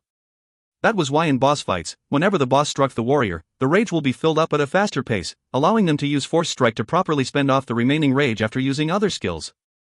3. Shield wall cooldown reduced from 10 minutes to 7 minutes. Finally, a buff one. After maxing the skill level, the cooldown should be reduced down to 2 minutes. This would help a tank's survivability in battles. This buff was quite strong. Probably the system was trying to balance out the major nerf. The other patch note was about combat behavior. 1. Increased battle realism. A knockback effect is added. The knockback effect and distance would be determined by strength of each side of the battle. This would mean the stronger player would be able to knock back a weaker player by a certain distance. Before this, battles would look like two stickmen fighting each other stationary. 2. Anti-disturbance protection. Physical contact between players could only be established between friends. Players who are not added into the friend list would be alerted with a system notification. The player being touched without consent will be allowed to lodge a complaint to the system. Depending on the level of the offense, the offender would be locked in the main city's jail. The duration would range from 10 minutes to 3 days depending on the offense. Any thief under stealth would be automatically revealed once they have made contact with another player. This update must be targeted to players like 44 bandits. That sly bastard had dug his own grave. He had always been misusing stealth to sexually harass other female players around. 3. Dungeon refresh rate adjustment. 5-man dungeon normal mode, unlimited entry. 5-man dungeon hard mode, once a day. 10-man dungeon all difficulty mode, once every 2 days. 20-man dungeon all difficulty mode, once every 3 days. 50-man dungeon all difficulty mode, once every 7 days. For auction house service charge has been increased from 10% to 20%. Bullshit. What is this? Daylight robbery? Before Zhang could continue to rage on, he remembered about the lease he obtained and breathed a sigh of relief. Luckily, I would not have to face this kind of problematic situation. 5. All high-level equipment would only display the equipment effect in sockets available after successful item identification. Sigh. Another way for the company to make money. For example, the Combined Elemental Shield, if Zhang had not identified it, it would look like this. Combined Elemental Shield, Grey-Silver, Shield. Defense, plus 200. Vitality, plus 80. Unidentified. Level requirement, 20. You can hire an identifier to have the equipment identified in the sentence equip effect. Increase block skill by 1 level would only appear and be applied. If you did not identify the equipment, you could still equip it. However, the special effect would not be in effect. Black steel, green copper tier equipment do not have special effect. Special effect would be available from gray silver tier and onwards. Even if there were no special effects on the equipment, there were still the sockets there. The company could earn a massive fortune just when the number of player would increase to millions. 6. Status effect skills would now have no effect on the boss. However, status effect skills could possibly interrupt the boss casting. Oh. Another buff. A boss could not be stunned by charge, but now, the boss could be interrupted when using a skill. 7. Damage reduction recalculation. All damage received would first be reduced by the defense or magic resistance, and further reduced by skills or passive skills. Crap. A nerf. If a monster had 2000 damage, a player had 400 defense, with a 20% damage reduction skill. The previous calculation was 2000 by 0.8 minus 400 is equal to 1200 damage received. After the patch, the calculation would be 2000 to 400 x 0.8 is equal to 1280 damage received. The higher the defense, the higher the effect. 8. Inventory adjustment. To help save inventory space, every item group has been increased from 20 to 200 items count per stack. 9. Players killed in PK would not drop levels, they would only have all their collected experience point cleared. Red name penalty would not have their levels dropped whenever they are killed, instead, the drop rate of the equipped equipment is increased to 100%. If a level 29 player with 34% experience points was killed, the player would still be level 29 but the experience point would be 0%. No matter how many times the player was killed, they would still be at level 29. However, the red name penalty has been lightened. What a pity. If only this new update was implemented in his previous life, the player Endless Starlight would have raged, quit the game and deleted his account. 10. Removal of Deathmatch in Battle Arena. Without the thrill of dropping a level, Deathmatch would be meaningless. 11. Provoke effect adjustment. The current effect was to force the monster to attack the caster for 2 seconds while copying the monster's previous attacking target's 99% aggro value. If the aggro value was higher, the copy effect would not be implemented. Monsters that could not be affected by provoke would remain unprovoked. This was a huge buff for a party with 2 tanks, or more. This was especially useful for a boss attack. With so many changes in a time, Zhang had to spend some time to digest everything. After a while, he went to the forums and found a complete chaotic mess. Players were mainly focusing their complaints towards the increased service charge for the auction house. Everyone was insulting the company for being a gold digger. Some players mentioned that without the players' massive support to the game would not have its current popularity. They even mentioned that the company had been ungrateful, that they were also being overly greedy to even chop off the players' limbs for their own profits. However, no matter much the players complained, the officials did not care. Zhang understood it better. Sooner or later, the players' rage would die down. Just like the situation in his previous life, players could complain all they want, but no matter how much they hated the implementation, they could not leave God's miracle for other game after being immersed for so long. What a greedy company. Zhang cursed as he put on the gaming helmet and logged into the game. Just when he logged in, he was bombarded by his gang. Noob tank. How long did you plan to sleep? Dumb you. Sleepy hog. Little Yang, did you have a threesome last night? No wonder you had just logged in now. It must have been a tiresome night, I reckon. Zhang Yu. You're awesome. You could even raid the entire underground tower alone. Zhang laughed as he replied their private message one by one. No long after, he summoned his skeleton warhorse and rode to the property manager NPC. He took out the land lease and handed it over to the NPC. This has been identified. It's authentic, said the NPC, Count Boggett as he flipped the lease back and forth. Right, the property would be yours for only 20,000 gold coins. What? I would still need to pay? Zhang stared with his eyes wide open. Zhang had not known about it since he had never owned a property before. Of course. Any transaction within the empire has to be enumerated. What do you think this is? An under-table transaction with a private owner? That is an offense that could send you to jail. No, probably execution by beheading, said Count Boggett while wickering his little mustache. Oh well. It was just 20,000 gold coins. He could just earn that money back at any time he wanted to. However, he did wish that his money was for a hotspot instead of a rundown town. Zhang paid the sum, and the NPC snorted and stamped a seal on the land lease. Ding! Congratulations! You have obtained property. Zhang frantically took the paper and read it. The initial paper that had only 2 words, land lease, written on it now had a complete paragraph of words. The lowest part of the entire paper had the property's location. White Jade Castle. Zhang was extremely delighted to see those 3 words. As long as he was getting a land in a main city and not somewhere far in the outskirts. Zhang exited the property manager building and rode to the location of the lease. Almost there. Zhang rode for around 10 minutes and arrived at a 2-story elegant building that was as wide as 3 houses. Zhang examined the paper and the house's lot number and got happy again when it matched each other. Ta. Not long after, a player, 2 players, more and more players walked past by like a busy street. Zhang Yang turned around and saw that the building he was opposite to was the auction house. Jackpot! Zhang Yang had always known that the first land lease was extremely valuable. But he had never known that the developers would be so kind enough to have his first property to be set directly opposite the popular auction house. This was the best of all locations ever. Zhang Yang was so happy that he could just flip over. He got down from the mount and unsummoned it. He walked with heavy step into the very first building he now owned. Ding! Player Zhang Yu had entered the property. Initializing tutorial. Ding! Player Zhang Yu, do you wish to set the building properties?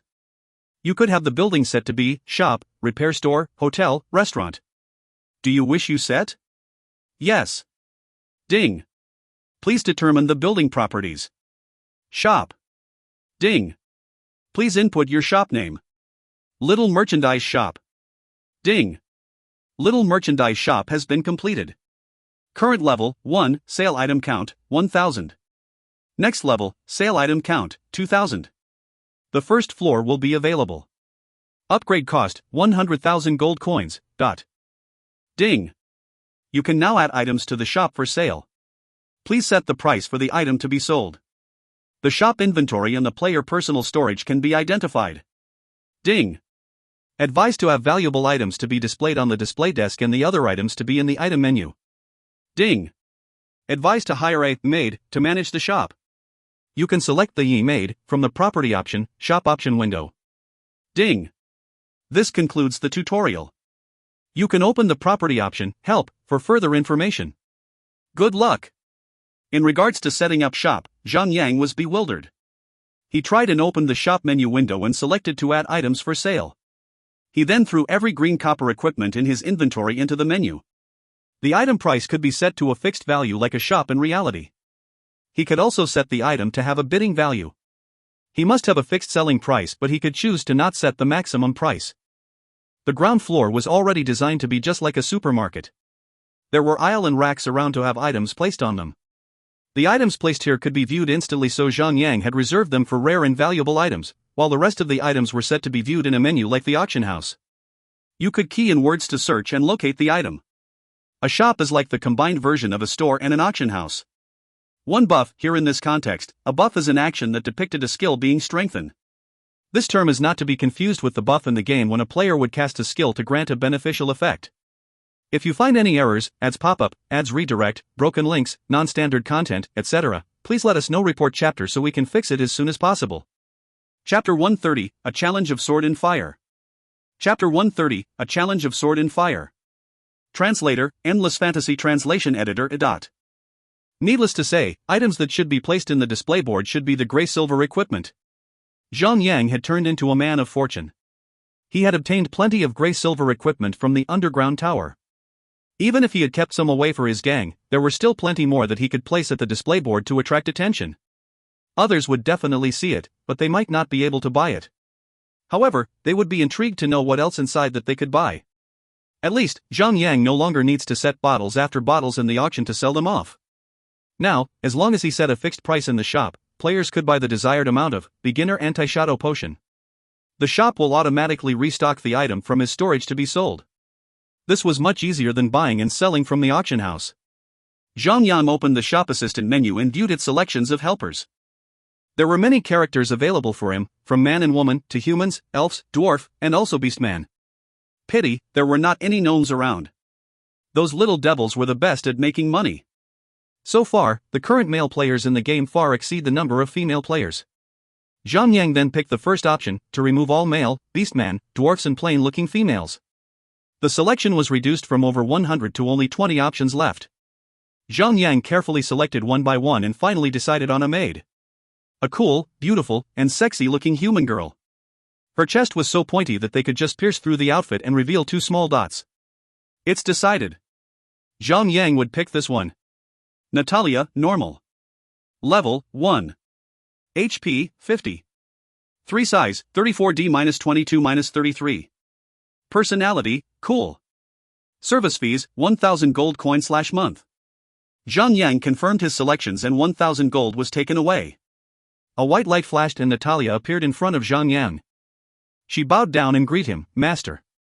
When she bowed, the ultra-low cut of her maid uniform dropped and accidentally, or was it intentionally, revealed a large portion of her pale white breast. Zhang Yang could clearly see her two ginormous melons as if they were shoved right into his face. When she stood back up, her breast bounced and jiggled a little. Extreme virgin killer, to be honest. Zhang Yang placed Natalia to stand at the front entrance of the shop. A cool, sexy girl in maid uniform. How often could you see that in the street? He then announced his shop in the local channel. Today is the launching day of Little Merchandise Shop.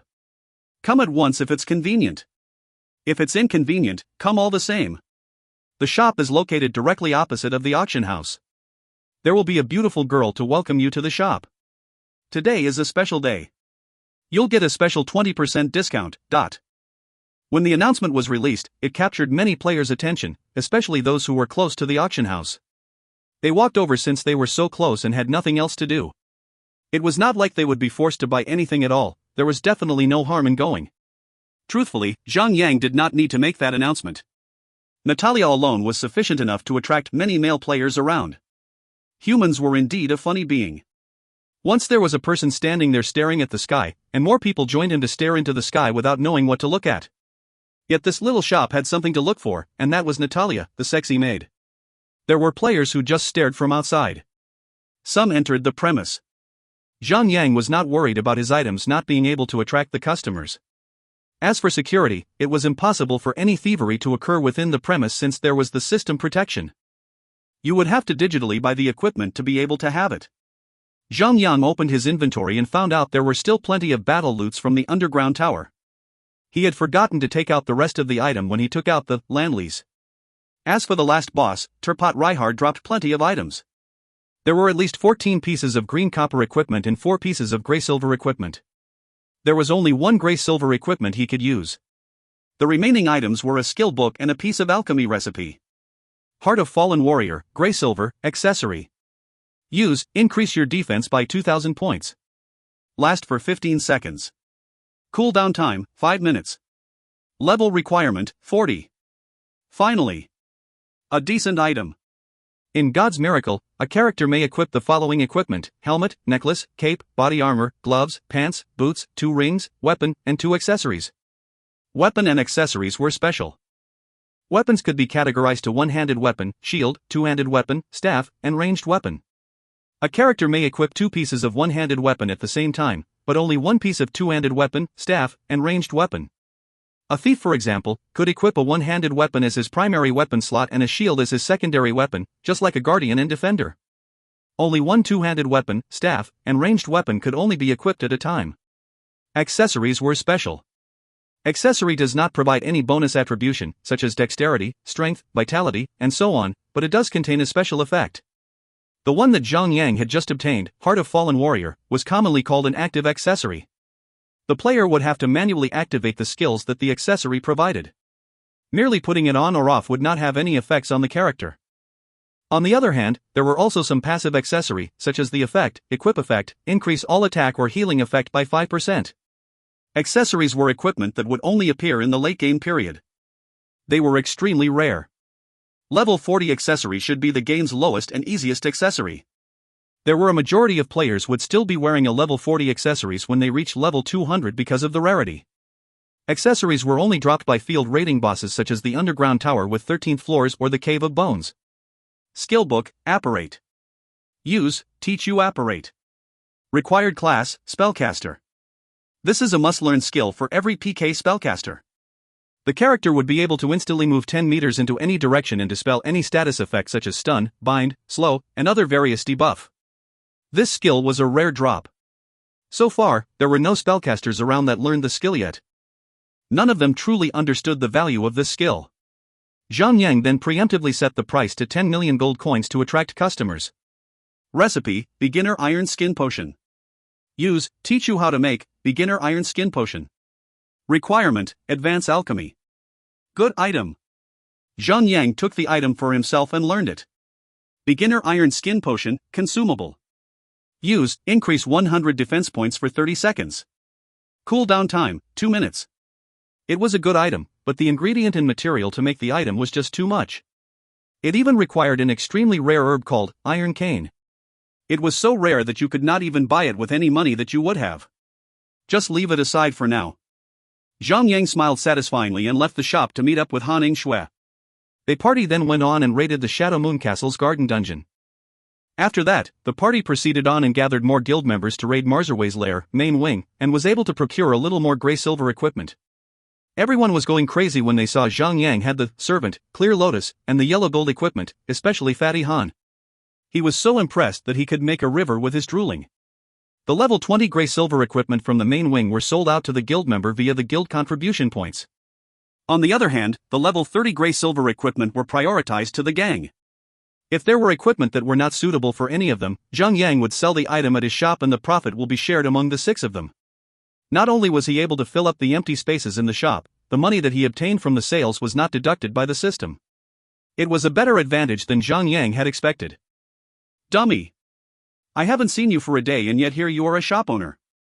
Han Shui winked seductively at Zhang Yang. Zhang Yang laughed and replied, "Huh, what's wrong with that? You want to be my muse? Keek. You've learned to flirt now. Looks like the little doggy has turned into a fine doggy." Han Shui winked again. "Please stop. Please act your age, cousin. I'm so ashamed to even walk with you." Wei Yan Air gritted her teeth. After raiding 2 dungeons, Zhang Yang had but little time left. He then put some effort to make more beginner anti-shadow potion to sell them in the shop. So far, Zhang Yang was the only player who could supply the beginner anti-shadow potion in White Jade Castle. Even though the sales had dropped, the market was still stable at around 30 stacks of potion sales a day. Zhang Yang predicted that it would not go any lower than that. 600 gold coins a day was not that bad. Since there was no more stock in the auction house, players would have to visit the little merchandise shop to buy the potions. This was one way to bring in more customers to his shop. Before he logged out, Zhang Yang calculated the total earnings for just one night. He sold 17 green copper equipment, 3 grey silver equipment, and 387 bottles of potion.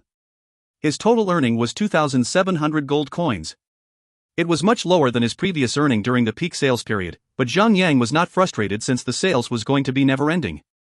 Plus, the popularity of his shop should be getting higher over time, and by then, he should have more customers.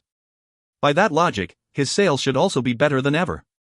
The main benefits of selling in the shop was the absence of the 20% service charge. He could sell items cheaper than any item being sold in the auction house and still earn a profit. For example, if an item was sold for 100 gold coins in the auction house, Zhang Yang can sell the same item for 90 gold coins in his shop. The other seller would have 20 gold coins deducted by the service charge, and earn only 80 gold coins for selling at 100 gold coins. If Zhang Yang encountered other Gnomes 1 business players, he could still buy an item for 81 gold coins that was worth for at least 100 gold.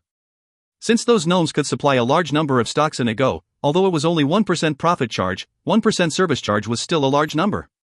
Just like when Zhang Yang was selling massive amount of beginner anti-shadow potion, the service charge has already taken over $40 million.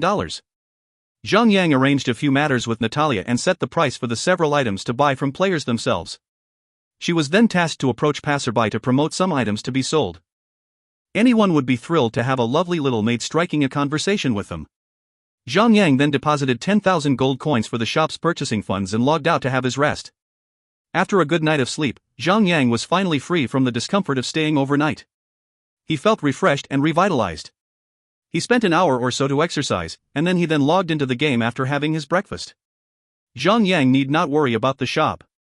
He only needed to occasionally check on the shop's funds to make sure it was enough to buy more items from players. Eventually, the shop would progress better and the funds would no longer decrease but only increase. Ding! Player Dominating Blade has sent you a friend request. Will you accept it? Zhang Yang was stunned for a moment. He then recalled that he had turned off private messaging from strangers.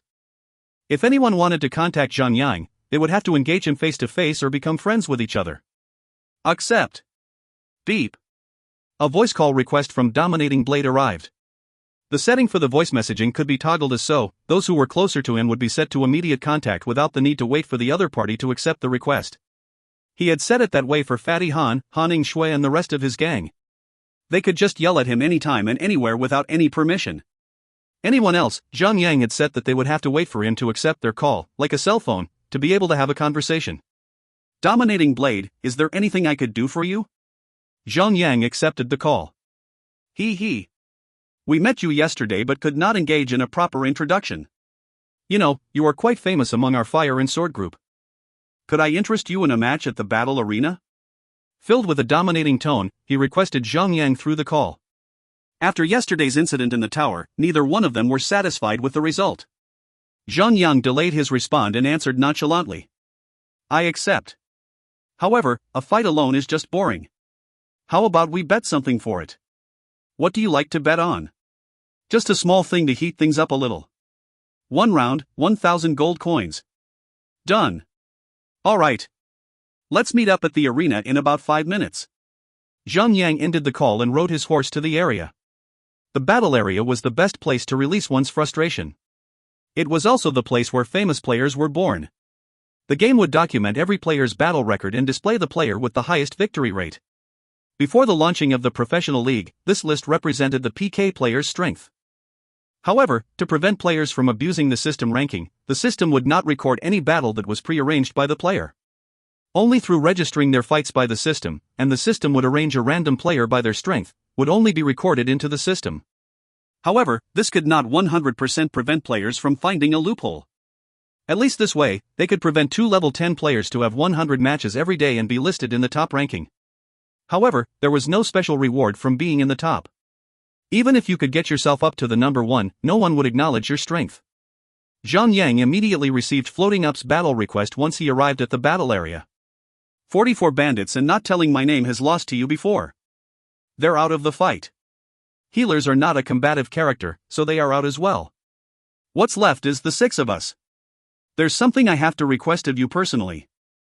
As long as you can defeat all of us, we will admit your strength and our weakness. We will never again accept any business regarding your death. Dominating Blade said with a strong voice. All right. I accept your promise. Zhang was always worried about the trash mercenary group. Right now, the difference in ability between him and them were miles apart. However, these group of people were extremely strong as they learned and progressed faster than anyone. If it's 1v1, he strongly believed he would never ever lose of any of them, but what if they would ambush in a party of 5? Or the entire group of 10? To be always in the grudge of others was not a wise move. Since neither side had any grudge nor vengeance to resolve, there was no need to have them fight to the death. If he could solve this problem now, why should he not take the chance to do so? Zhang accepted the battle request. Ding! You have accepted player Floating Up battle request. The battle will start after 5 minutes, please make your preparation. One gnome, this part here is rather confusing. The author did not specify whether it was either a race of the player character or just a general term used to describe a player who was good at doing business. If you find any errors, ads pop-up, ads redirect, broken links, non-standard content, etc., please let us know. Report chapter so we can fix it as soon as possible. Chapter 131, 2 down.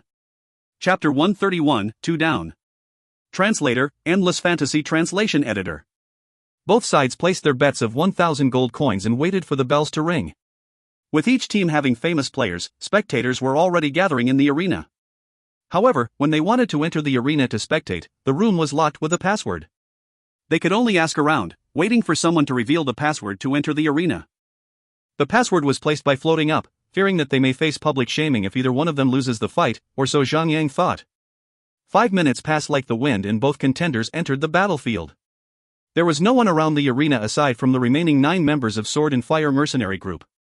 Ding! The battle will start in 10 seconds. Player, Floating Up. Level, 34. HP, 4,560. 98765432110. Clang, clang, clang, boom. The steel cage dropped behind them. Shirring.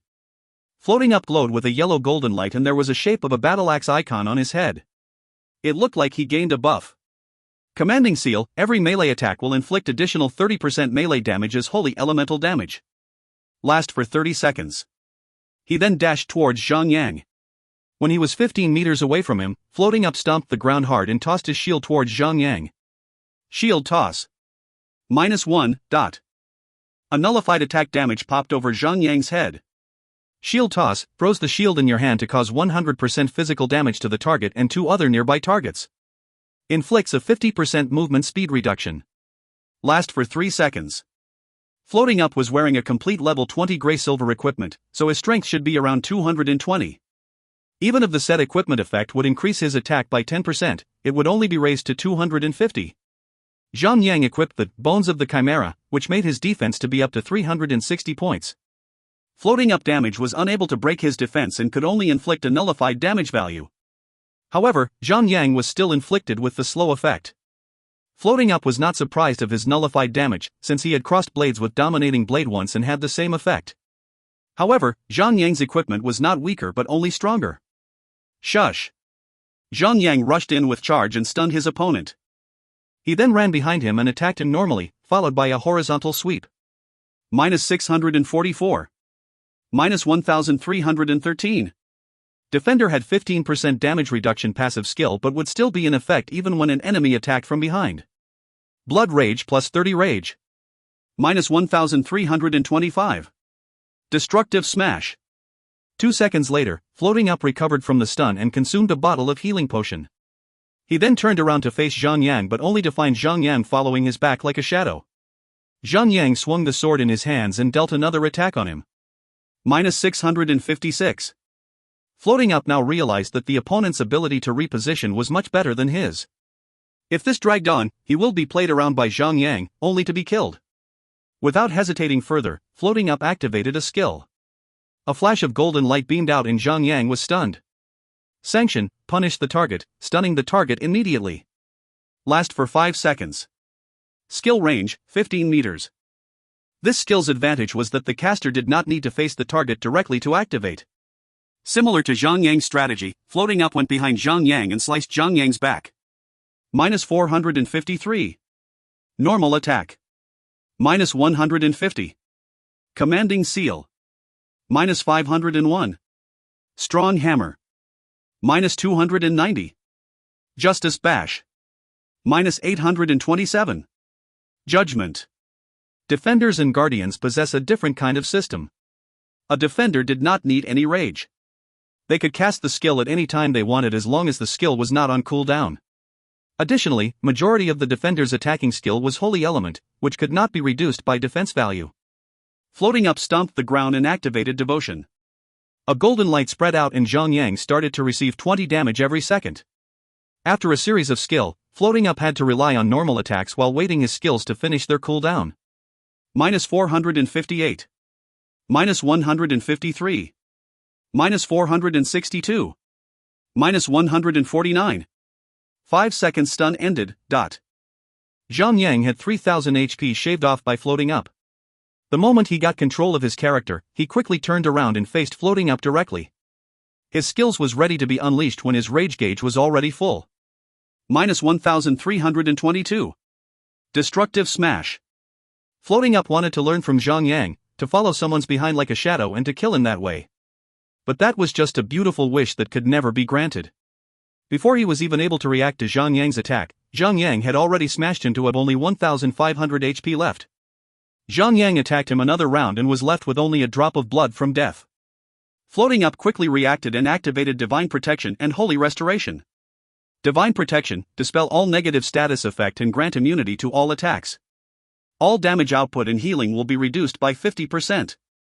Last for 5 seconds. Cooldown time, 7 minutes. Holy Restoration, fully restore all of the caster's HP. Cooldown time, 2 minutes. Shirring. Floating Up had recovered all his HP in a second and also gained immunity to all attacks. Zhang Yang only grind. After moving himself repeatedly, Zhang Yang was now behind him. This time, Floating Up could not cast Sanction to counter him as the skill still had 45 seconds of cooldown time. Zhang Yang waited until the immunity expired and then attacked him slowly. Floating Up tried his best to move around faster than before, but no matter how fast he moved, he was unable to shake off Zhang Yang. He could only hope to deal damage to buy some time for Devotion. -671. -1341. -656. One by one, Zhang Yang struck him as if there was nothing Floating Up could do to stop Zhang Yang. Eventually, he was killed. Damn! Floating Up could not help but leave a curse at his deathbed. Ding! Player Floating Up was killed. You have obtained victory. A flash of light passed and Zhang Yang was sent out of the battleground. What a pity! Floating up may have damaged Zhang Yang by 3000 damage, but he could not force Zhang Yang to use any of his skills: Berserker's Heal, Shield Wall, Servant, Lifesteal skill from the sword, and Melinda's Shadow. There was no one from this current timeline had the capability to even be on par with Zhang Yang. They would need at least train hard for at least until half a year later, to have their skill sharpened to its best. Victorious, Zhang Yang had obtained the 1000 gold coins from the bet and thought to himself, "If I could earn 1000 gold coins for every battle I fight, I could earn quite some money there." Ding! Player Dominating Blade has sent you a battle request. Will you accept it? After Zhang Yang accepted the request, the battle was announced on the announcement board. However, the room was locked with a password. Players from outside were not able to enter the room to spectate the match. Many of them were already frustrated by it. Not bad. Dominating Blade sent a private message. Alright. Just this match. The rest of them won't be fighting. They are all weaker than I am. Since both of us are guardians, if I lose to you, the rest of them are not worth to be your opponent. Zhang Yang smiled. I listen and obey. 5 minutes later, both of them were teleported into the corner of the battleground. 10 seconds countdown started and the battle began. Both fighters dashed towards each other, and once they were close enough, they activated charge at the same exact second, causing both Dominating Blade and Zhang Yang to be stunned. 2 seconds later, both of them raised their sword and simultaneously struck each other. They were like a mirror image of each other. Block. Minus 139. Zhang Yang's block reflected damage. Block. Minus 1. Dominating Blade's block reflected damage. How could both sides' block reflected damage could have such high difference? On one end, Zhang Yang had a higher strength and defense value. The most important factor was Zhang Yang's Eagle Eye that could ignore 50% defense. Do you have a passive skill that could ignore defense? Dominating Blade brandished his sword as he asked. Yeah. Zhang Yang nodded and swung his sword as well. Minus 526. Minus 272. Dominating Blade was wielding the exact same sword as Zhang Yang, but the damage done from both sides were so much different from each other. When one was at the disadvantage of equipment and skill, maneuverability and tactics were depended on to overcome his opponent. However, could Zhang Yang's capability lose to Dominating Blade? Before this, Dominating Blade always relied on his equipment and skill level to win a fight against others. But now, his opponent was Zhang Yang, who had better strength, higher defense, stronger equipment, and crazy amount of skills. Dominating Blade could not help but feel a little bitter. He wanted to say his catchphrase to Zhang Yang, as he always said to others, "If you have the capability to wear the same equipment as I am, then you have my permission to fight me." But with the huge gap in power, Dominating Blade had already lost more than 3000 HP when Zhang Yang had only lost 1700 HP. Zhang Yang had not used his regular playstyle to hide behind the opponent's back and attack him there. Without a skill like Sanction, Zhang Yang could torture him as much as he wanted to. Dominating Blade started to flinch. He knew this battle was going south. He then quickly activated Shield Wall and fought Zhang Yang head-on. Until Shield Wall expired, he activated the sword's lifesteal. Zhang Yang grind. He used block to block off one attack and activated Shield Wall after. Block. Minus 68. Minus 134. In 3 attack instances, one was blocked. The total damage Dominating Blade had dealt was only 200 damage. He had only healed 50 HP since he had the destructive smash effect on him. Dominating Blade was so frustrated he was not sure whether to cry or just give up the match. Zhang Yang unleashed a fury of attack and ended Dominating Blade's life before he could decide to do anything. Boss. You're quite strong, you know? You could last for 40 seconds. That's much longer than what Floating Up could get. All Wounded laughed. Floating Up was enraged at his joke. Hey! At least I managed to deal 3000 damage. Dominating Pig here had only dealt 2000 over. You want to compare my ass then? Dominating Blade smiled bitterly. He must have held his punches when he was fighting with you. Floating Up, he didn't use Shield Wall when he was with you. After a temporary silence, 44 Bandits spoke. Are we going to reject every contract for him? Said 44 Bandits with a tone of disappointment. After all, Zhang Yang's head was worth 10,000 gold coins a kill. It was so much more than any other contract that they had ever received. Now that the system had implemented the new system, that kills would not cause a level drop, clients wanted the snapshot of the scene where Zhang Yang was killed. They wanted to use it and post it in the forums to demolish his reputation. Dominating Blade suddenly went pale. He turned to 44 bandits and said, "We had accepted 2 contracts to kill Zhang Yu. But how did that turn out again?" "Right. You and not telling my name dropped a level." Floating up solemnly said, "Our group strength is strong, but Zhang Yu also had a team. He even had an entire guild backing him up. If we ever cross paths again, he might turn it around and kill us all. His capabilities are just." All 10 members of the Sword and Fire mercenary group turned sour. They had never been afraid of any super guilds. God's miracle map was so goddamn huge. How could anyone find them? They could just be hiding behind any tree or cave. As long as they were alive, they could just wait for the perfect moment and strike you down without you knowing it. Their controls were strong, equipment as well. The worst-case scenario, both of them would die. But Zhang Yang exceeded them in every way they could think of. How could they even hope to attack him, much less kill him? "There won't be a next time for us. We will no longer bother him ever again. If you find any errors, ads pop up, ads redirect, broken links, non-standard content, etc., please let us know. Report chapter so we can fix it as soon as possible." Chapter 132, Invitation from Snowseeker. Chapter 132, Invitation from Snowseeker. Translator, Endless Fantasy Translation Editor. Ah! What a waste! Zhang Yang had only earned 2,000 gold coins. Zhang Yang sighed a little. He thought that he could have at least earned a little more before they gave up. Oh well, since they did forfeit their challenge, there was nothing else he could do. Zhang Yang summoned the mount and rode to his little merchandise shop. From afar, he could see that there were at least 20 players in the shop, checking out the goods. Not bad. Zhang Yang nodded. Outside the shop were a few nerds surrounding Natalia. They would not stop peppering Natalia with questions. Natalia answered each and every question coldly. Her cool, devil-may-care attitude was truly impressive. She could make that bunch of lonely nerds drool all over the street. Sigh, what losers. They would even try to flirt with an NPC. Beep. The voice messenger rang. Zhang Yang glanced at the notification and saw that it was from Snowseeker. He accepted the call without hesitation. "Guildmaster Snow, is anything the matter?" "Nothing. Why can't I simply talk to you when you're free?" Snowseeker's voice was neither soft nor sugar-coated. Her voice was something Zhang Yang could not properly determine. It was on a borderline of between direct and kind. It was somehow enticing, subconsciously convincing another to have a longer conversation with her. "Of course you can." Zhang Yang did not bother arguing. He knew that man will always lose to a woman in an argument. Snowseeker giggled playfully. "I merely jest. Indeed, I have some matters to tend with you. The reason I'm calling you was that I'd like you to help us, the Crimson Rage, to fight a boss." Zhang Yang was stunned by her sudden request. "Haven't you guys already beaten the garden before? I remember that you even managed to break the speed record." "No. I mean, it's not a dungeon boss. Why, you have your own team. How could I ask you to waste your entrance count on us?" Snowseeker wavered a little. "It's a field boss. Yesterday, we spent a whole day just trying to take it down.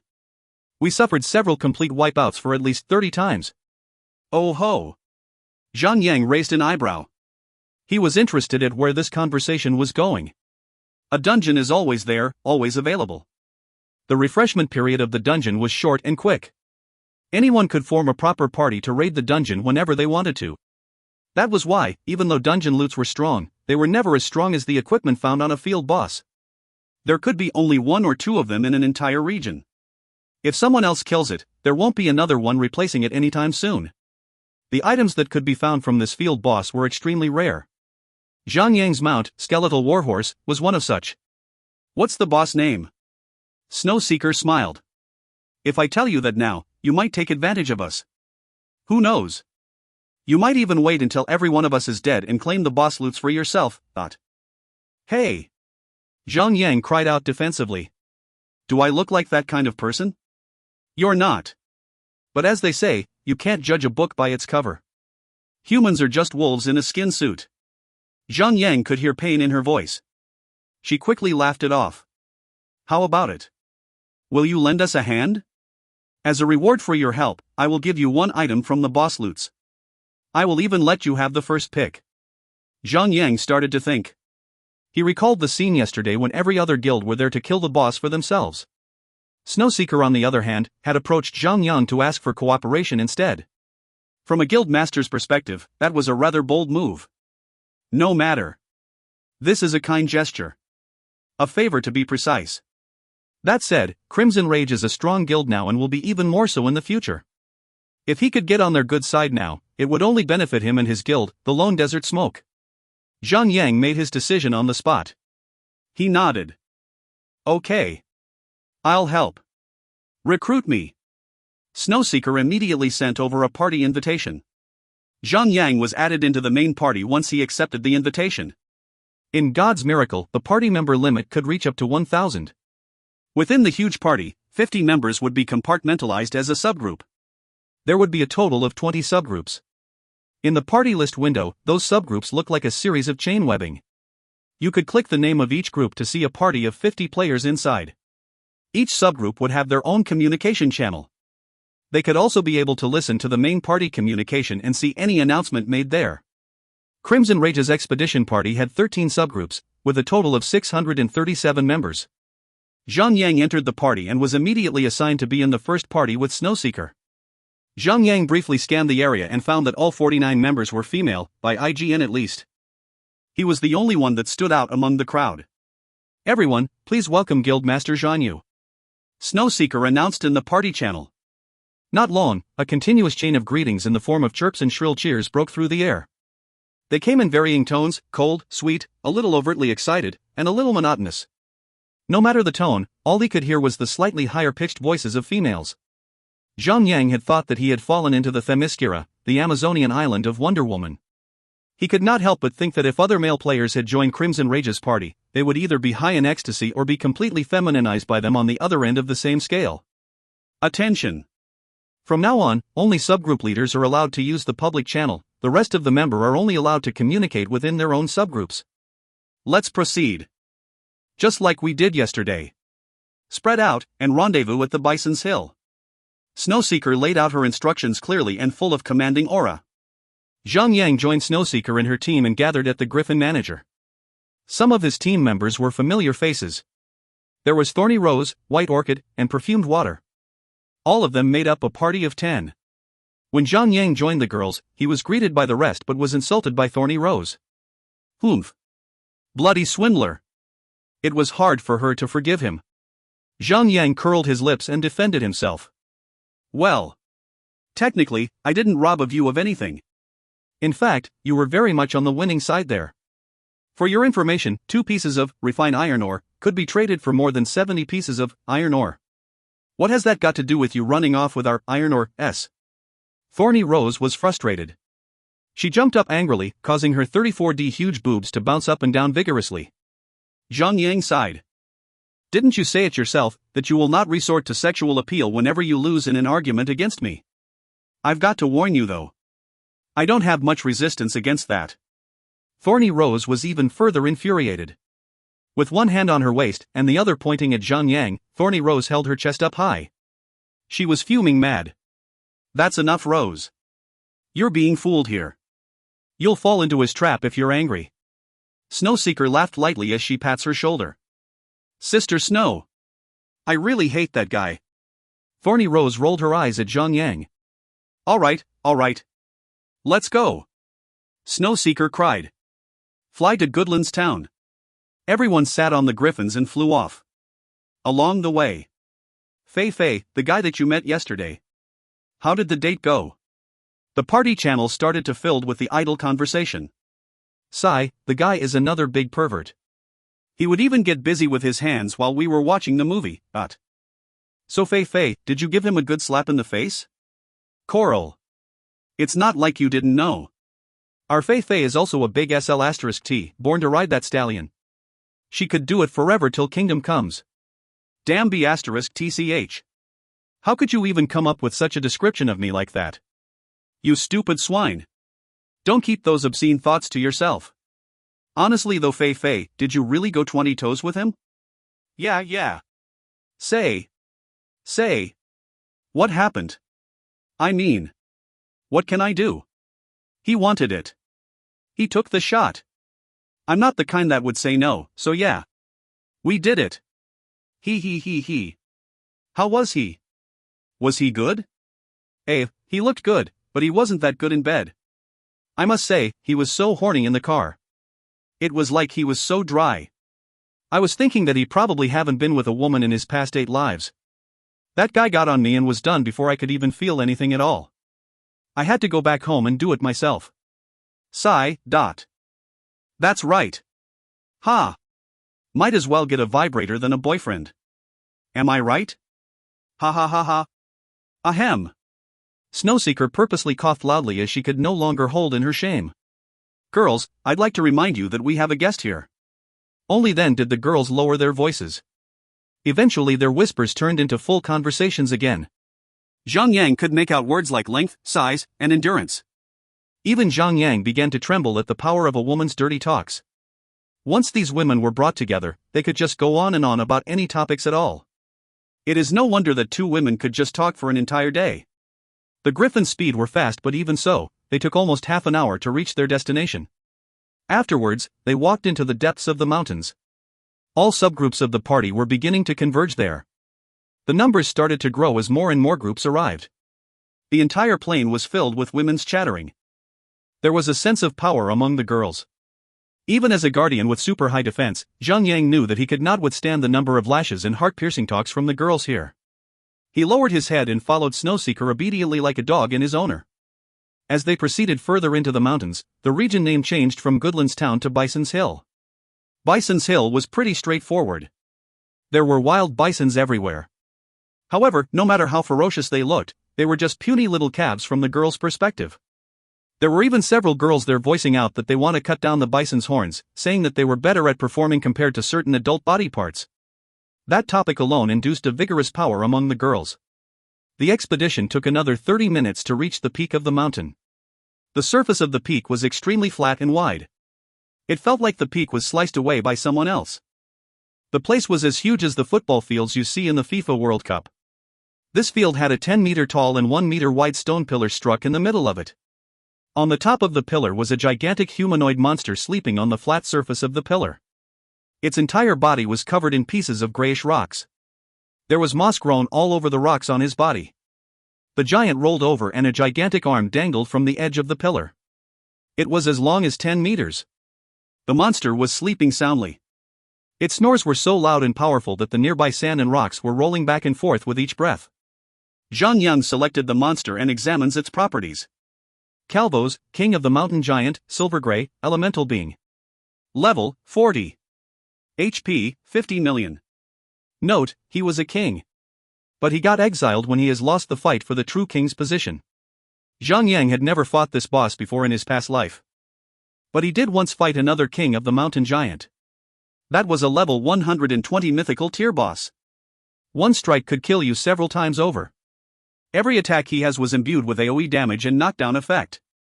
A true party killer. Zhang Yang turned to Snowseeker. He knew that they had died over 30 times and must have a clear understanding on every skill the boss had. Snowseeker smiled knowingly back and said, "This is Zhang Yu's first battle. I will now repeat the attack plan. This boss's attacks are simple. He would either strike the target or stomp the target. Either way, both of his attacks has the same effect. Direct attacks would deal around 4,000 physical attack, which would create a shockwave, causing 3,000 physical damage to targets within 35 meters. It would also cause a knockdown effect which would cancel spells or skills casting. Strong. Spellcaster, hunters, ranged attackers could only have a maximum 30 meters attack ranged. Healer also had a 30-meter healing range. If anyone wanted to heal or attack, they would have to enter the boss's blast wave range and take 3,000 damage. On top of that, it was an AoE skill. This would inevitably end up with a huge mess. The boss also had the ability to interrupt skill casting. If the healers were interrupted, the tank could be killed instantly. If you find any errors, ads pop up, ads redirect, broken links, non-standard content, etc., please let us know. Report chapter so we can fix it as soon as possible. Chapter 133, King of the Mountain Giants. Chapter 133, King of the Mountain Giants. Translator, Endless Fantasy Translation Editor. The special feature of a field boss was that they had at least one powerful AoE skill. Even if there was a sea of players coming to kill him, they would be killed off with a clean sweep. The key to victory was not about the number of players. Zhang Yu will position the boss dead center in the field. The rest of us will spread into a circle. The first 50 attacking will attack within the 30 meters range. The healers will form another circle 20 meters behind the first circle to escape the boss's attacking range. The first group of attackers will surely die as the healer will be unable to heal in time. Once the first team is down, I want the second team to take over the line. Do not break the chain, said Snowseeker's beautiful voice echoed clearly in the party channel. Fragrant. Petal. Both of you are in charge of healing Zhang Yu personally. Bitter Coffee, your team will stay behind and heal Fragrant and Petal. You must not let them die. Yes ma'am, said the female army in unison. Zhang Yang turned around and saw two human sacred knights standing behind him. Both of them were quite beautiful. Fragrant Baby was slightly taller than Little Petal. However, both of them were very well built. Their waists were slim and slender. Their butts matched the size of their breast, both pairs were full and well developed. Zhang Yang checked their properties and was surprised to see them. Player, Fragrant Baby, Sacred Knight. Level, 32. HP, 4320. MP, 1520. Player, Little Petal, Sacred Knight. Level, 31. HP, 4260. MP, 1510. Both of them had such high HP. They must have added all their AP, attribute point, to Vitality. There was no way they could have more than 4000 HP when their equipment was only level 20 Grey Silver tier. Their MP was at 1520, that's just too little. The most orthodox method to build a magic class character was on a ratio of 3 AP on Vitality and 2 on Intelligence. The other common method was 2 AP on Vitality and 3 on Intelligence. If they had followed the orthodox way, they would have around 3600 HP maximum with their current equipment. Unless they had somehow managed to boost their HP, there was no way that their HP would exceed 4000. Zhang Yang had to open his mouth. As expected of the infamous Crimson Rage Super Guild. You have all sorts of dedicated builds here. Magic type classes all depended on intelligence. Now that those two guys had sacrificed that and had invested all their AP in Vitality, they must have a tough time grinding their level. In order to level up properly, they would have to depend on others to, in a way, donate experience points. However, it looked like their levels were rather high. It must be the work and dedication of their guild. Snowseeker smiled gently. We have many types of healers here with special builds. There are the full Vitality builds, but we also have full Intelligence builds and also full Spirit builds. All these are designed to handle different types of situations. Zhang Yang nodded his head, acknowledging her ideals. This was how a guild performs. How could you ask someone to give up on their plans and to invest in this sort of unorthodox, highly risky build?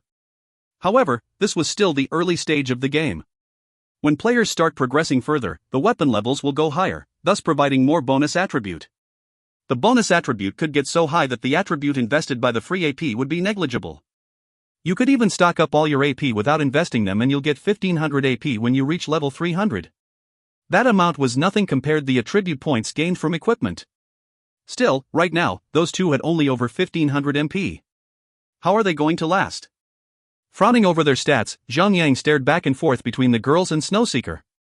Somehow, she knew what Zhang Yang was thinking about and answered him. They have Grace. Grace, passive recover MP every time you receive healing. Convert 10% of the healing amount to MP. Grace is a skill that only Sacred Knights could learn. This skill was not obtainable from the class quest, but through skill books. According to the early designs of the game, this skill was made specially for Sacred Knight. Since Sacred Knight is a class that depended on both Vitality and Intelligence, their MP and HP could not be as high as the other class. Originally, their MP would not last after a series of skills. How else to replenish their MP, but need to acquire the skill and have others healing them? What a heavy expense! Zhang Yang sighed mentally. Grace skill books were extremely rare, yet both of Crimson Rage's Sacred Knights were able to procure these skills. They must have a certain amount of strength to do so. The skill does not shine really well in normal fields. However, now that they could fight bosses like Calvos, this skill has become their ultimate weapon. Arg! A guild's power sure are strong. Zhang Yang had to praise her. Guild Master Snow, you sure have a full head of ideas, huh? Perfumed Water smiled slyly and said, hee hee. Our sister Snow here indeed has her head full of ideas. But you know what else is full and huge? Her tits. Perfumed. Snowseeker uttered a rather cute squeak. She was so abashed that her cheeks turned pink. Normally they would have made similar jokes amongst themselves and Snowseeker would not have anything against that. However, now that there was a male around, she was embarrassed beyond words. Little Petal started to laugh. Brother Zhang Yu. Our sister Snow is still single, and ready to mingle. We could help you pull some strings and set you up on a date. Sister Snow is a lady among ladies. Not only that she is beautiful, she was also very smart and brave. She is the perfect wife any man could have. Once by one, soon the entire party started to talk up Snowseeker to Zhang Yang. The scene was like several sales promoters in the supermarket, trying their best to get you to buy their product. In this case, the thing that they were selling was none other than their own guildmaster. Please, stop. Snowseeker quickly stopped the scene before it could get any worse. Please get ready for the fight now. Take your potions. She turned over to Zhang Yang. He could still some pinkish hue on her cheeks that had not faded away. Zhang Yu, everything is in your hands now. Yesterday, we were wiped because Fragrant and Petal were interrupted during their healing. The tank was killed instantly, which eventually leads to a team wipe. Zhang Yang nodded his head. I understand. I will do my best. Prepare yourselves. We are starting now. Healers. Team 1 attackers. In your positions now. Snowseeker then gave the signal to Zhang Yang and he nodded back. Here I go. Zhang Yang unsheathed his lover's sword and dashed towards the boss. 1 meter, 2 meters, 3 meters, 10 meters, 20 meters, ... Still, the boss remained asleep. Even when Zhang Yang was already so close to him, he was still snoring happily. Charge! Zhang Yang slid across the ground and stunned him. Unfortunate, the boss was not stunned. Instead, he merely stood up. His gigantic body was so tall that it looked like he was touching the sky. Calvos looked down at Zhang Yang and bellowed. Who dares disturb Calvos' slumber? Calvos will destroy him. Minus 688. Zhang Yang swung his sword in answer and raised his rage to 41 points. Both cripple defense and horizontal sweep were cast simultaneously. The boss's defense was so strong that Zhang Yang had to stack up 5 cripple defense to see how he could damage him. Crimson Rage's first attack team got into their position. After an instant, fireball, frost arrows, arrowheads were raining down on the boss. The boss growled loudly and stretched out his arms to grab the pillar. Crack! Boom! Calvos pulled the pillar out of the ground, sending tiny broken pieces of debris flying everywhere. Some of them hit Zhang Yang armor, bouncing off with metallic ding-ding-tang, chinks. The boss then swung the pillar around like Sun Wukong and his golden staff, smashing Zhang Yang with its edge. Minus 2,912. The pillar struck Zhang Yang hard, at the same time giving off a strong shockwave that emanated everywhere. The first attacking team was hit by the waves and received 3,000 damage each. Thud. Thud. Thud. All players within 30 meters around the boss had fallen down, revealing their hidden regions out to the sky as skirts bunched up and legs spread-eagled. The healers outside the main circle was healing as hard as they can. Ha ha ha ha. Now I have something to play with. Calvos laughed menacingly. Zhang Yang had received around 3,000 damage in an instant, causing his rage gauge to fill up instantly. With a swift stroke, Zhang Yang quickly converted all that built-up rage into damaging skills. Cripple defense. Minus 314. Cripple defense. Minus 1,610. Horizontal sweep. Minus 764. Force strike. Minus 224. Thunder strike. Since rage was currently not a problem for him, he could just spam all his skills without worry. Plus 1,022. Plus 1,034. Fragrant Baby and Little Petal's heals had landed on Zhang Yang. As Sacred Knights, they had stronger healing in terms of single target. Even though they only had around 500 magic attack, they could heal over 1,000 HP by casting Holy Light, which took a mere 2 seconds each. That was even stronger than Han Yingshui's healing capabilities. Calvos' attacking speed was not fast nor frequent. He only lifted the stone pillar after 3 seconds and struck Zhang Yang's head with it. Block. Zhang Yang immediately used block. Since he had equipped the combined elemental shield, block skill level had dropped down to level 9. The cooldown was at 6 seconds. Boom. Even though Zhang Yang had blocked the attack could still generate the shockwave that exploded everywhere and caused everyone around to fall over. Both Fragrant Baby and Little Petal fell, but they quickly got up and recast the healing spell to heal Zhang Yang. Calvos was laughing happily as he saw the players around falling over. Zhang Yang had deduced his laughter to be as innocent as a child playing with a dog. He then lifted the pillar and struck Zhang Yang like the game, whack-a-mole. This time, Zhang Yang had no block to use. He quickly rolled over and evaded the attack. Minus 2112. Thud. Even though he was able to avoid the attack, the shockwave was generated and knocked him off his feet. Zhang Yang leaped to his feet as swiftly as he fell and quickly attacked the boss. Zhang Yang had managed to stack 5 layers of crippled defense, but the boss defense was so strong to begin with that it still had a defense value measuring over 100. Hunters around the boss were having a headache, but the spellcasters were not affected. Calvo's attack pattern was indeed quite simple and straightforward. He would use the pillar to smash and the shockwave would knock down players around. Zhang Yang could endure the attacks, but the attacking team could not. Even though they had a team of healers supporting them, eventually, they would all still perish after 1 or 2 turns of smashing. Zhang Yang continued to slash the boss as he talked to Snowseeker. Why didn't you recruit just a few elite attackers instead of a whole team? They could last longer if all the healers here were only focusing on a few of them instead of 50? It's too slow. The fight will be dragged on for too long. The tank might not be able to last the whole fight. Snowseeker replied quickly. That explanation didn't seem to make sense to Zhang Yang. The boss attacks occurred once every 3 seconds. His block cooldown was 6 seconds, which would enable Zhang Yang to properly block off half of the assault. The remaining attacks would not be a complete hit either. Zhang Yang would only receive damage from the shockwave instead. 2000 damage was not that much, and 6 seconds was a luxurious time for the healers to heal him back. As if he wanted to further confuse Zhang Yang, Calvo smashed Zhang Yang once with the pillar and suddenly lifted a humongous foot and brought it down on his head.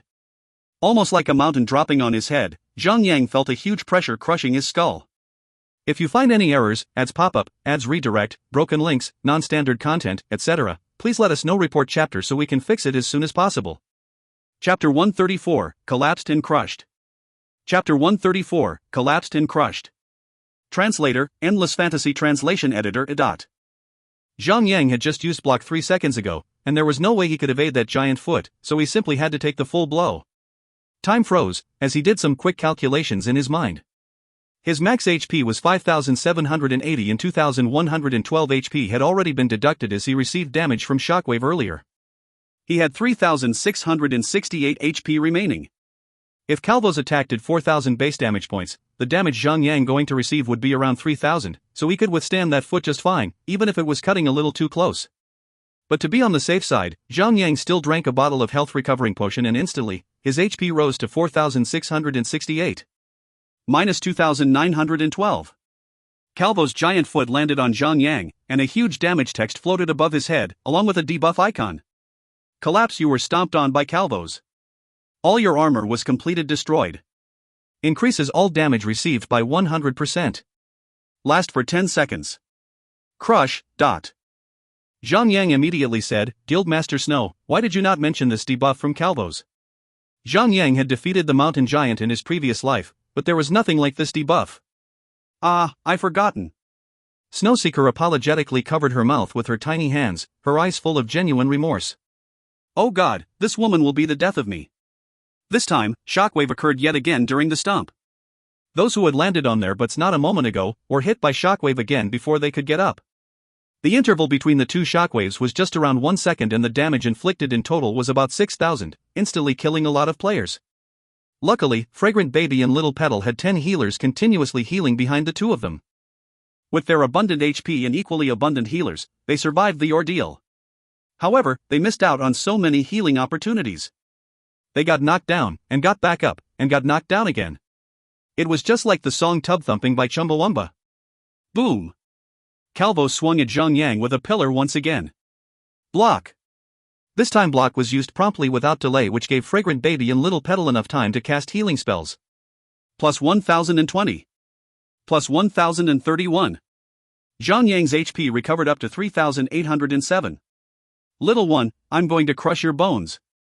Calvo's laughed out loud. He raised the pillar and swung at Zhang Yang yet again. Without a doubt, this time Calvo's would actually kill Zhang Yang. As Zhang Yang had a debuff, increasing all damage received by 100%, even a shockwave, would cause at least 4,000 damage points to Zhang Yang. Once the tank dies, the whole team would be annihilated completely, but no wonder Crimson Rage was annihilated more than 30 times yesterday. When tanks encounter this situation, tanks would usually use life-saving skills to buy some time. The problem was, how many times could the tank use such life-saving skills? Zhang Yang rolled aside once again to evade Calvo's attack, activating shield wall at the same time. Minus 1056. Terrifying. Even though Zhang Yang used shield wall, he still received at least 1000 damage from Calvo's attack. Plus 1021. Plus 1029. Fragrant Baby and Little Petal healed Zhang Yang steadily. Boom. 3 seconds later, Calvo's attacked once again with a pillar. Block. Plus 1024. Plus 1033. Whew. Zhang Yang let out a sigh of relief. Finally, the debuff on Zhang Yang's body had expired. However, Snowseeker's brow was furrowed. As far as she knew, there were only 2 life-saving skills for Warrior, which was Shield Wall, used once every 7 minutes, and Berserker's Heal, used once every 2 minutes. In addition to that, the lifesteal effect of Lover's Sword could be used once every 3 minutes. After going through many times of annihilation yesterday, she knew very well that Calvo's collapse occurred as frequently as every minute. Under those circumstances, the most reasonable skill sequences used by tank should be 1 Berserker's Heal, 2 lifesteal effect of Lover's Sword, 3 Berserker's Heal, 4 Shield Wall, 5 Berserker's Heal, 6 lifesteal effect of Lover's Sword, 7 Berserker's Heal, If no mistakes were made in this sequence, they could actually survive for 7 minutes. Crimson Rage could roughly reduce Calvo's HP by 14% every minute, which gave them a high chance to defeat Calvo's.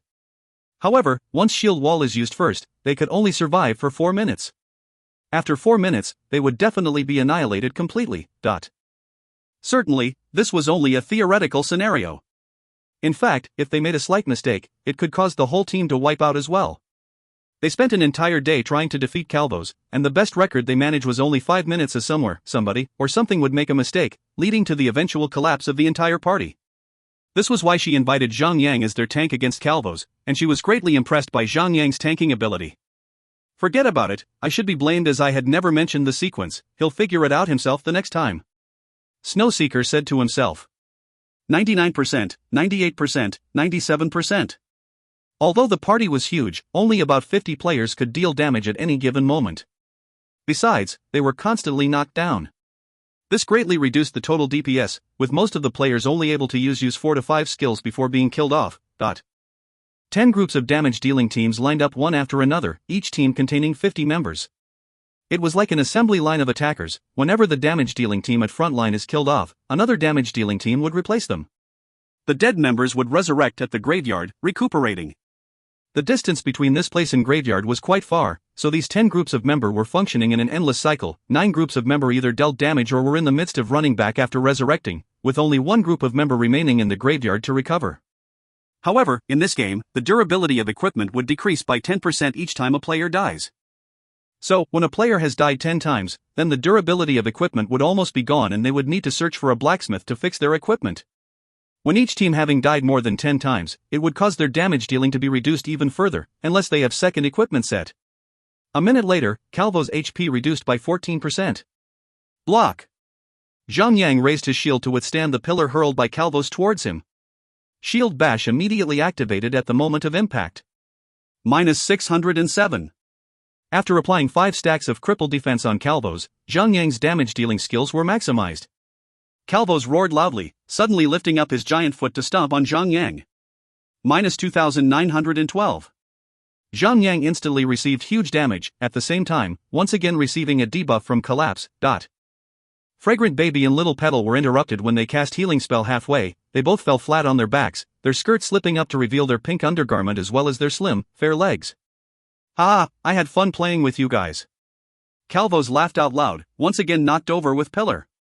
Even if Zhang Yang evades the direct blow and merely takes damage from shockwave, with a debuff increasing all damage received by 100%, and with his current remaining HP of 2868, he could have died even if he drank a bottle of plus 1000 HP recovering potion. Berserker's Heal. Plus 5780. Zhang Yang instantly recovered to full HP, at the same time rolling aside to evade Calvo's attack. Minus 4224. A stupendous damage text carrying a ridiculous number floated above Zhang Yang's head. Plus 1023. Plus 1031. Fragrant Baby and Little Petal had finally cast healing spells on Zhang Yang, relieving Zhang Yang's urgent need of HP recovery. Block. Plus 1025. plus 1037. 3 seconds later, Zhang Yang's block cooldown time up, giving the Sacred Knights time to heal him. Minus 4224. The debuff of collapse had finally worn off, and Zhang Yang immediately drank a bottle of health recovering potion, recovering his HP to 2448. They survived Calvo's collapse once again. They continued fighting and reduced his HP.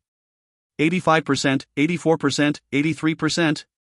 Calvo's HP reduced at snail's pace. After Block's cooldown time was amended, tanks were forced back to the ear when they needed to anticipate a boss actions before deciding to use block, otherwise, the 1 second duration of blocking frontal attacks from the enemy would be wasted. However, Zhang Yang started this game earlier in this life. Except for him, no other warriors ever enjoyed 1 second duration of blocking frontal attack from the enemy, so it did not matter whether he used to it or not. Still, how the block was used would actually reflect the differences between an excellent tank and an ordinary tank.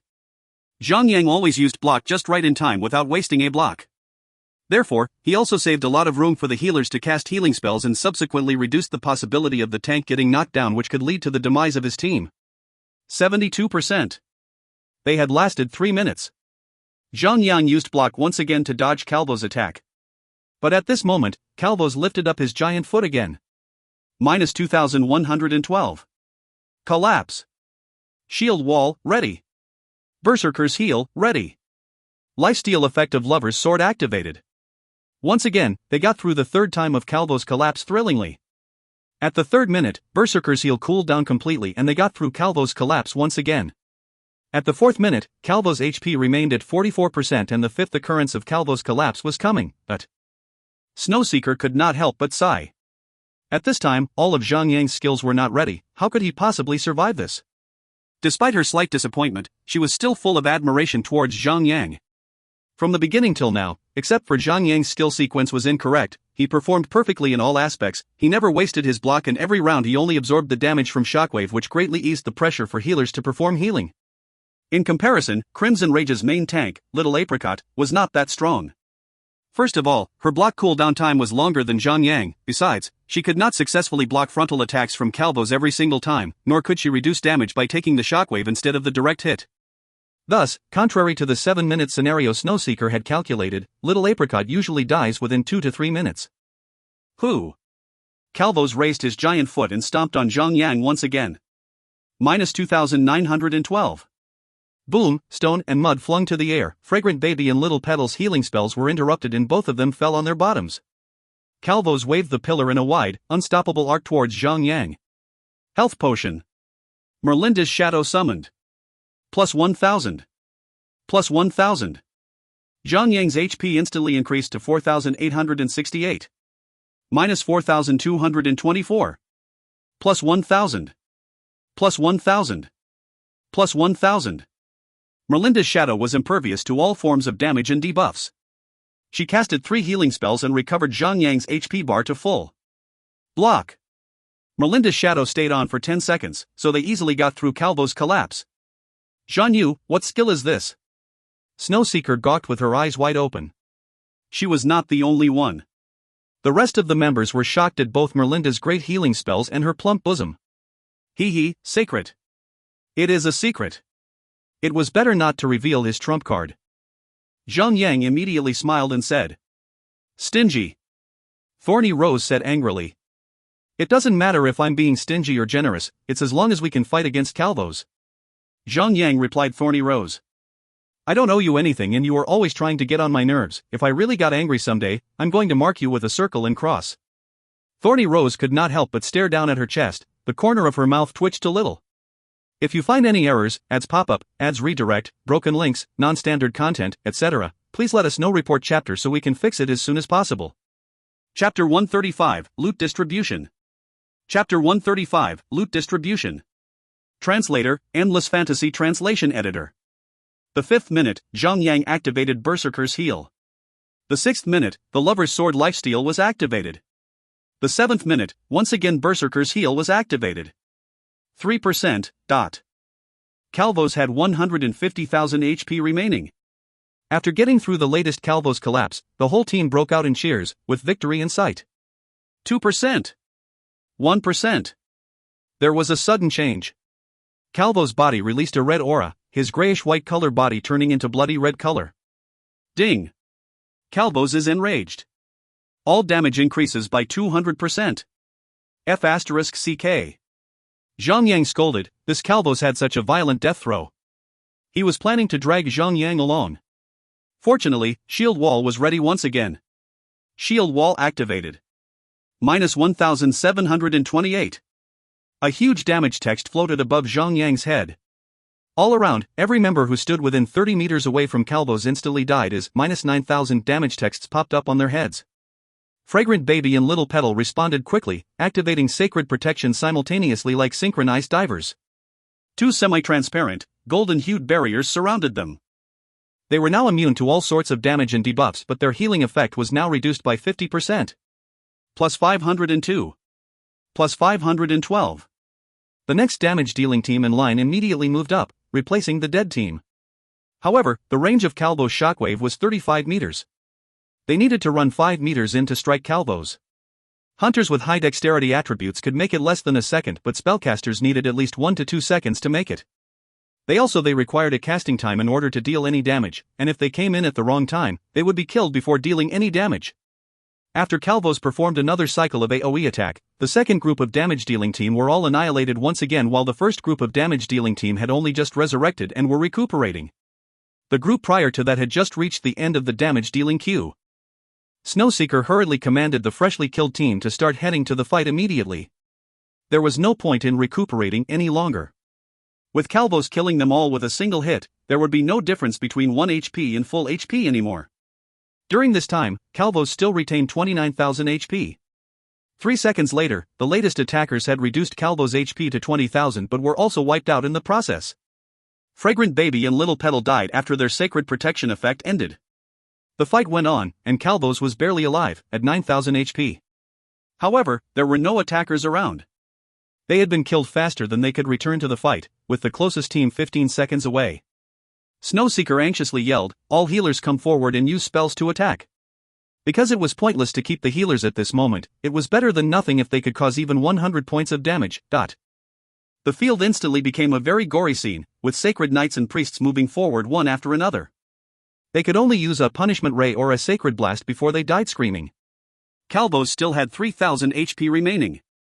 Shield wall ended. Servant, Clear Lotus, was summoned and Zhang Yang activated substitute. Immune. -9,000. Although Zhang Yang had evaded the pillar itself, the shockwave still came for him and Clear Lotus was needed to take that damage. As soon as she died, the invincibility quickly ended. But Zhang Yang had just bought himself another 3 seconds to strike the boss. -1,575. Horizontal sweep. -845. Normal attack. -821.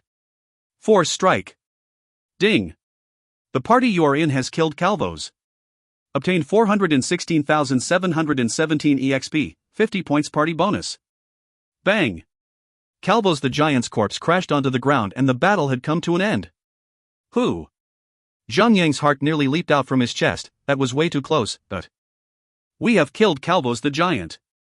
Less than 10 survivors cheered in excitement. After a while, everyone had regrouped, the huge lady army fully assembled again. The atmosphere was truly joyous, with all the girls were dancing and hugging each other, and Zhang Yang was dragged into the crowd, pelted with kisses and assaulted with hugs. His anti-harassment system alarm went off like sirens. At this point, God's miracle had programmed it with equality in mind, so that both female and male players were protected by the anti-harassment system. This gang of perverted girls. Zhang Yang could not help but cry. He has not kissed anyone since his rebirth, and here he was, having his first, second, third and 100th kiss robbed from him. However, this event was indeed a good cause for such excitement. It may have only taken 7 or 8 minutes, but every second was as tense as anything else could ever be. A single careless mistake could have killed off their entire team. The lady army of Crimson Rage really couldn't restrain themselves, having been stomped on by Calvos the giant for an entire day previously. Perfumed Water looked at Zhang Yang, smiled and said, "How is it? Our sisters are really lively, aren't they? Would you like to join us?" Zhang Yang laughed loudly and said, "Crimson Rage welcomes male players as well? If it is someone else, of course not. But you Zhanyu, I can make an exception for you and give you a title as the head of eunuchs." After defeating Calvos, even Snowseeker visibly loosened up, joking with Zhang Yang casually. Faced with these cruel and violent ladies, Zhang Yang hurriedly said, all right, let's loot from the giant. I can hardly wait for my loot. TCH. Thorny Rose pursed her lips and said, look at those sneaky eyes of yours, we are women, we always keep our word unlike you guys who cheat on women and always hide your true intentions. This woman must have been dumped by men more than 100 times. It was the only way her resentment could be explained.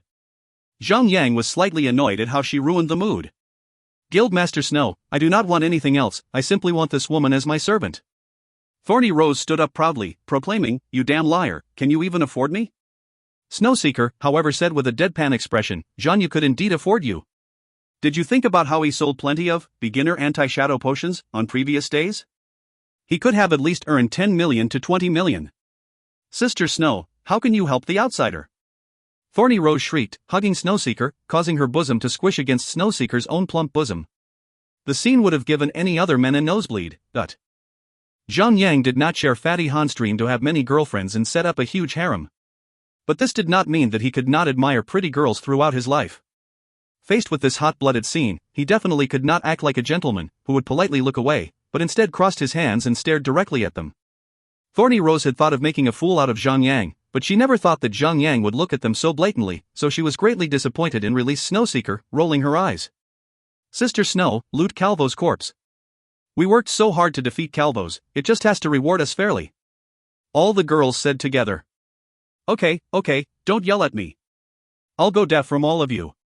Sister Snow, the technology is developed nowadays, hymens could be replaced, your eardrums are no big deal. Zhang Yang felt cold sweat streaming down his head, these women were dangerous. Finally, Snowseeker looted Calvo's corpse. Because she used Leader's distribution mode, she had to post each of the loots one by one. Salamander Battle Armor, Green Copper, Armor. Defense, plus 10. Strength, plus 48. Vitality, plus 24. Dexterity, plus 8. Level requirement, 40. Ah, Guildmaster Zhanyu, why don't you take this equipment? It's for level 40s and is definitely the first equipment of its type in this game. Snowseeker smiled and said. Pass. Zhang Yang hurriedly said. Stone skin boots, green copper, leather armor. Defense, plus 6. Strength, plus 40. Vitality, plus 8. Dexterity, plus 32. Level requirement, 40. Guildmaster Zhanyu, what do you think of equipment? Calvo's nose ring, green copper, necklace. Strength, plus 10. Dexterity, plus 10. Level requirement, 40. Guildmaster Zhanyu, what do you think of equipment? Snowseeker incessantly posted 7 to 8 pieces of green copper equipment together with their attributes continuously. Sister Snow, you are really bad. All of the girls were laughing hysterically. Finally, Snowseeker entered her businesswoman-like demeanor and posted a few pieces of decent equipment. Bloody chestplate, gray silver, armor. Defense, plus 20. Strength, plus 96. Vitality, plus 48. Dexterity, plus 16. Unidentified. Level requirement, 40. Heavy stone shield, gray silver, shield. Defense, plus 400. Strength, plus 160. Unidentified. Level requirement, 40. Only these two pieces of equipment were applicable for Zhang Yang, but due to the new version's update, special effects and sockets would only revealed after being identified by an item binder, so he could not know all the attributes of the equipment. That's all? Are you serious? Equipment is not the most important loot from open world boss, but valuable skill books are. Zhang Yang looked at Snowseeker. Snowseeker could not help but shook her head and said, can't you just be dumb for once? Zhang Yang laughed, if I was dumb even for this instance, then I shall suffer a big loss, but there's always something to be won from losing, I'm sure some famous author actually said that before, right? Snowseeker smiled and said. Nevertheless, she did as he said. Skill book, Slice and Dice. Use, you will grant Slice and Dice. Class requirement, Thief. Level requirement, 30. Skill book, Deep Wound. Use, you will grant Deep Wound. Class requirement, Warrior and Knight. Level requirement, 30. Servant, Mountain Giant, Copper Tier Servant. Use, summons a mountain giant to fight for you and lasts for 5 minutes. You can only summon a servant at the same time. If you summon any other servants, then all servants will undergo the same cooldown timer. Cooldown time, 60 minutes. Level requirement, 40. That's it? Zhang Yang asked. Snowseeker smiled forcefully and said, there's really nothing else. Zhang Yang nodded his head and said, then I want the skill book, Deep Wound. Zhan you have enough power already, give this skill book, Deep Wound, to our little apricot. Perfumed Water said and pushed little apricot to the front. Little apricot was a pretty girl with sweet lips and slim long legs. Well. How about little apricot giving you a kiss for it?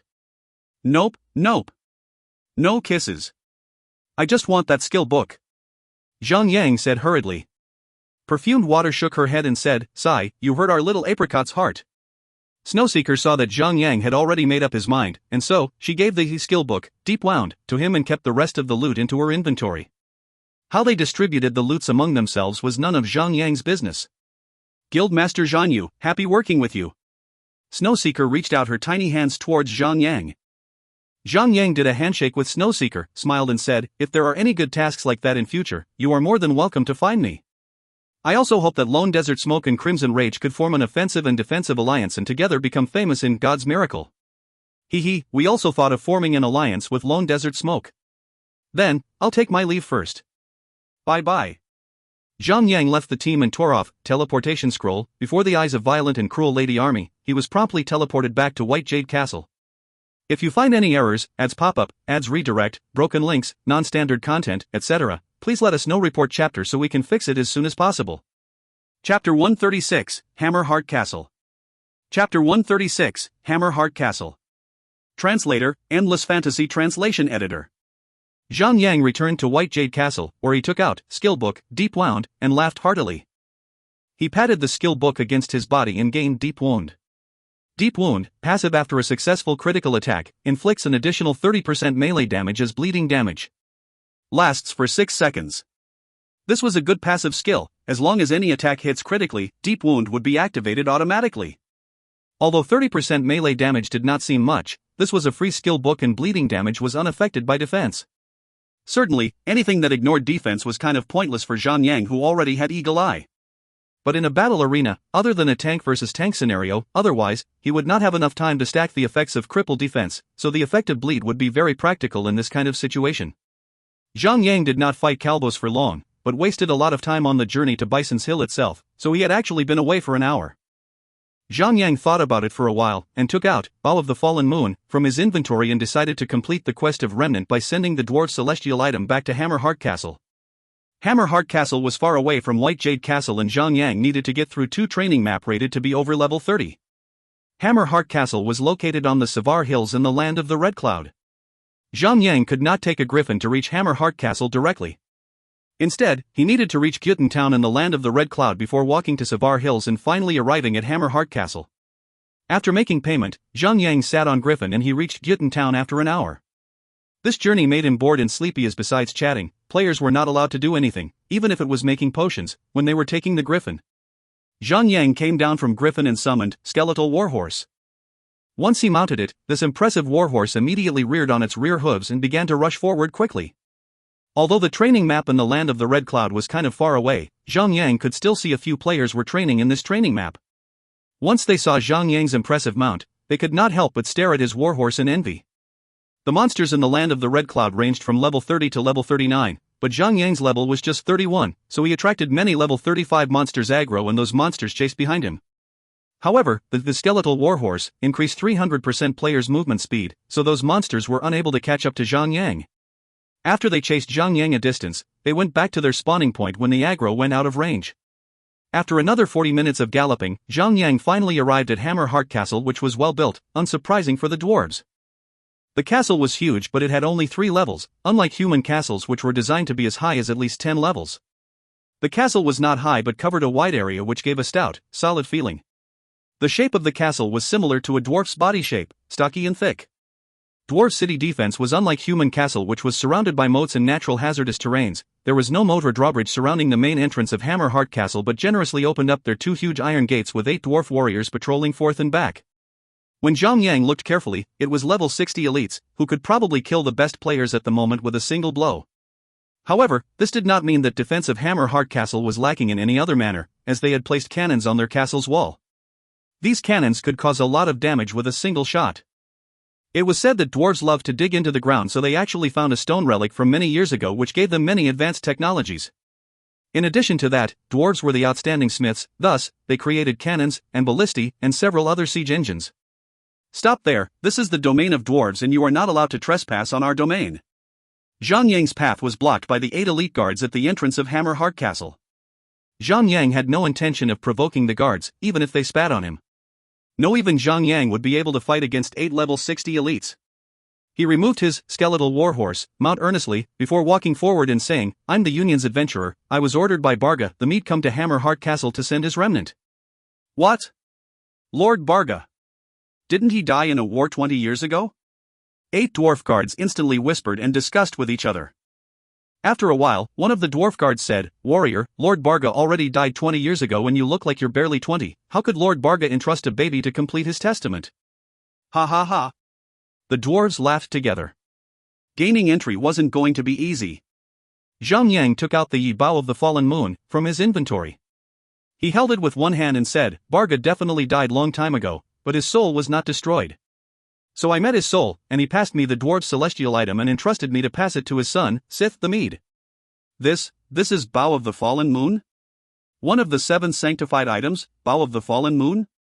Oh God, I can feel the life force of the great sage smith on this Bow of the Fallen Moon. That's right, this sanctified equipment can only be created by our dwarf's great smith. The 8 dwarf guards bowed respectfully as one. "Young warrior, please forgive our previous impudence. You have brought back our long-lost treasure. You are as good as any honored guest and friend. Please follow me, and I will lead you to meet Lord Markin." One of the dwarf guards bowed to Zhang Yang, and that sudden change in demeanor somehow pleased Zhang Yang. They were not all too different from humans after all. That dwarven guard led the way at front and brought Zhang Yang into their castle. After walking through a few corridors, he followed the staircases and moved towards 3rd floor. Along the way, Zhang Yang saw several dwarven women and children. The dwarves stared at this human, strange looks on their faces. If Zhang Yang had not been escorted by dwarf guards, he guessed that these dwarf NPCs would have attacked him already. Although the 4 races formed the Union to fight against the invasion of demons and specters. However, this did not mean that the 4 races were close to each other like family. In fact, before demons and specters became a disaster, these 4 races fought against each other for dominance over the land. They had no choice but to form the Union as they were defeated miserably by demons and specters. Zhang Yang came to 3rd floor, and the dwarf guard leading Zhang Yang stopped in front of a stone room. That dwarf guard announced in a low voice in obvious reverence of the occupant, "Lord Markin, there is a human adventurer here. He has brought us the Bow of the Fallen Moon, and said it was Lord Barge, the Meat's testament." Clack! The door of that stone room opened immediately. A male dwarf with red hair and red beard walked from that stone room, his long beard, tied up in several braids, reaching his crotch. The great smith Markin, leader of the Hammer Heart Castle, Yellow Gold, humanoid. Level, 80. HP? The HP of a Yellow Gold chief NPC was not visible. "Young warrior, welcome to Hammer Heart Castle. I thank you for your great effort. Please rest, we will hold a banquet for you later and will eagerly be awaiting your tale." Markin spoke warmly. Zhang Yang replied hurriedly, "Lord Markin, I was merely entrusted by Barga the Mead to send the Bow of the Fallen Moon to his son, Sith the Mead. Please allow me to fulfill my promise towards the deceased." Markin revealed a trace of smile on his face and said, "Young warrior, you have a noble heart. All right, Tumor, lead our noble guest to meet Sith." "Yes, Lord Markin." That dwarf guard bowed to Markin.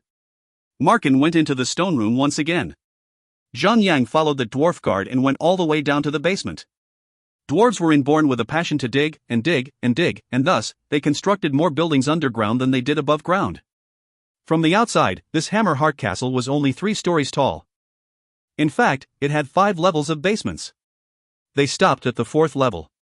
The 3 levels above the ground were the living quarters for dwarves, while the 5 levels underground was the workplace for dwarves, and many dwarf smiths were making items with their hammers underground. That dwarf guard led Zhang Yang to the front of a young male dwarf and said, "Sith the Smith, there is a noble guest would like to meet you." That young male dwarf was designing some sort of blueprint. He heard what that dwarf guard said, he turned around and said, Who is that?" "Sith the Smith, the Mead, normal, humanoid. Level, 40. HP, 4000. Zhang Yang strode forward and said, "Mr. Sith, my name is Zhanyu, I'm an adventurer from White Jade Castle. I have explored Misty Valley and I accidentally found your father's soul who entrusted me with his will to send, Bow of the Fallen Moon, which is the dwarf's holy equipment to you, What? My father's testament. Sith showed a puzzled facial expression. After a moment only he said, Respectful warrior, please follow me, I would like to know everything in detail. F***CK, I'm still not allowed to complete the quest directly. Zhang Yang had no choice but followed Sith and went back to castle's third floor before entering a house. That dwarf guard went back to his post at the castle's entrance, having completing his task. Sith poured a glass of wine for Zhang Yang and said, Respectful warrior, please tell me, how did my father die? Dwarves loved wine, wine was their most common beverage, and serving it was the same as how humans served their guests with tea. Zhang Yang took out, Bow of the Fallen Moon, and put on the table then said, Your father was turned into a specter by evil sorcerer Turpat Raihar. But with the protection of Bow of the Fallen Moon, his soul was not completely controlled by evil sorcerer Turpat Raihar. Thus, he able to pass me, Bow of the Fallen Moon, and entrusted me to send it to you. Thank you. Sith immediately stood up and bowed to Zhang Yang. Ding. You have completed the quest, Remnant. Gained 50,000 experience points. F***CK, I traveled such a long way but gained only 50,000 experience points? If he had known this earlier, he would not come for this trip. Zhang Yang could not help but regretted. Sith picked up, Bow of the Fallen Moon, on the table, gently touched the bow with a loving expression, clearly cherishing his father's memory. My father was a great archer among the dwarves since he was young. Hence, the king bestowed him Bow of the Fallen Moon and let him use this celestial equipment. There is a subsequent quest? Zhang Yang was about to tear up a teleportation scroll, but he heard what Sith said, so he stopped and observed the situation. My father. Just as Sith began speaking, a single tendril of dark light burst out from the Bow of the Fallen Moon and skewered his body. Ah! Sith suddenly uttered a roar like an earthquake. If you find any errors, ads pop-up, ads redirect, broken links, non-standard content, etc., please let us know. Report chapter so we can fix it as soon as possible. Chapter 137, 1 against 24. Chapter 137, 1 against 24. Translator, Endless Fantasy Translation Editor. There has been a situation. Sith opened up his arms, the skin exposed from the clothes were like waves of water, trembling up and down continuously. His face was full of agony and his pair of coffee-brown eyeballs were emitting an evil aura that provoked evil thoughts just by the sight of it. Sha. Turpat Raihar will be back, for sure. Sith spoke out in a low and husky voice before. Thud, collapsing onto the ground facing up at the sky. Oh F***CK, an evil spiritual possession had just happened. Gong. The door was knocked open, with about 10 dwarf guards charging in. Every one of them were staring at Zhang Yang with their angry eyes, pointing their wielded weapons towards Zhang Yang. You sly human bastard, how dare you use trickery to enter our castle with the purpose to ruin our kind? Kill him. Kill him. Kill him. The rage was fiery among the crowd, with everyone gritting their teeth together, seemingly wanting to crush and burn Zhang Yang into ashes. Zhang Yang quickly raised his both hands up and said, This was not my doing. It seemed like he had triggered a new quest. Halt, an impressive and dignified voice came from afar, and every dwarf in the room obediently put away the weapons. They opened out a path in between them, paying their respects to a red-haired dwarf with a red beard, the great smith Markin. A very strong evil force. Markin stopped by Sith's side, examined him thoroughly and said, Sith's soul is being engulfed by an evil force as we speak, his body is also turning into one of the undead in a slow manner. Hearing such words, the dwarves were even more enraged, pulling their weapons out again. I believe, this young man has a pure and noble soul, he would never be capable of such things. Markin tried to back Zhang Yang up. But Sir Markin, why did something happen to Sith the moment he came? Besides, only 2 of them were in the room. That's right, it must be him setting Sith up with his poisonous hands. You fiend, release Sith of your witchcraft at once.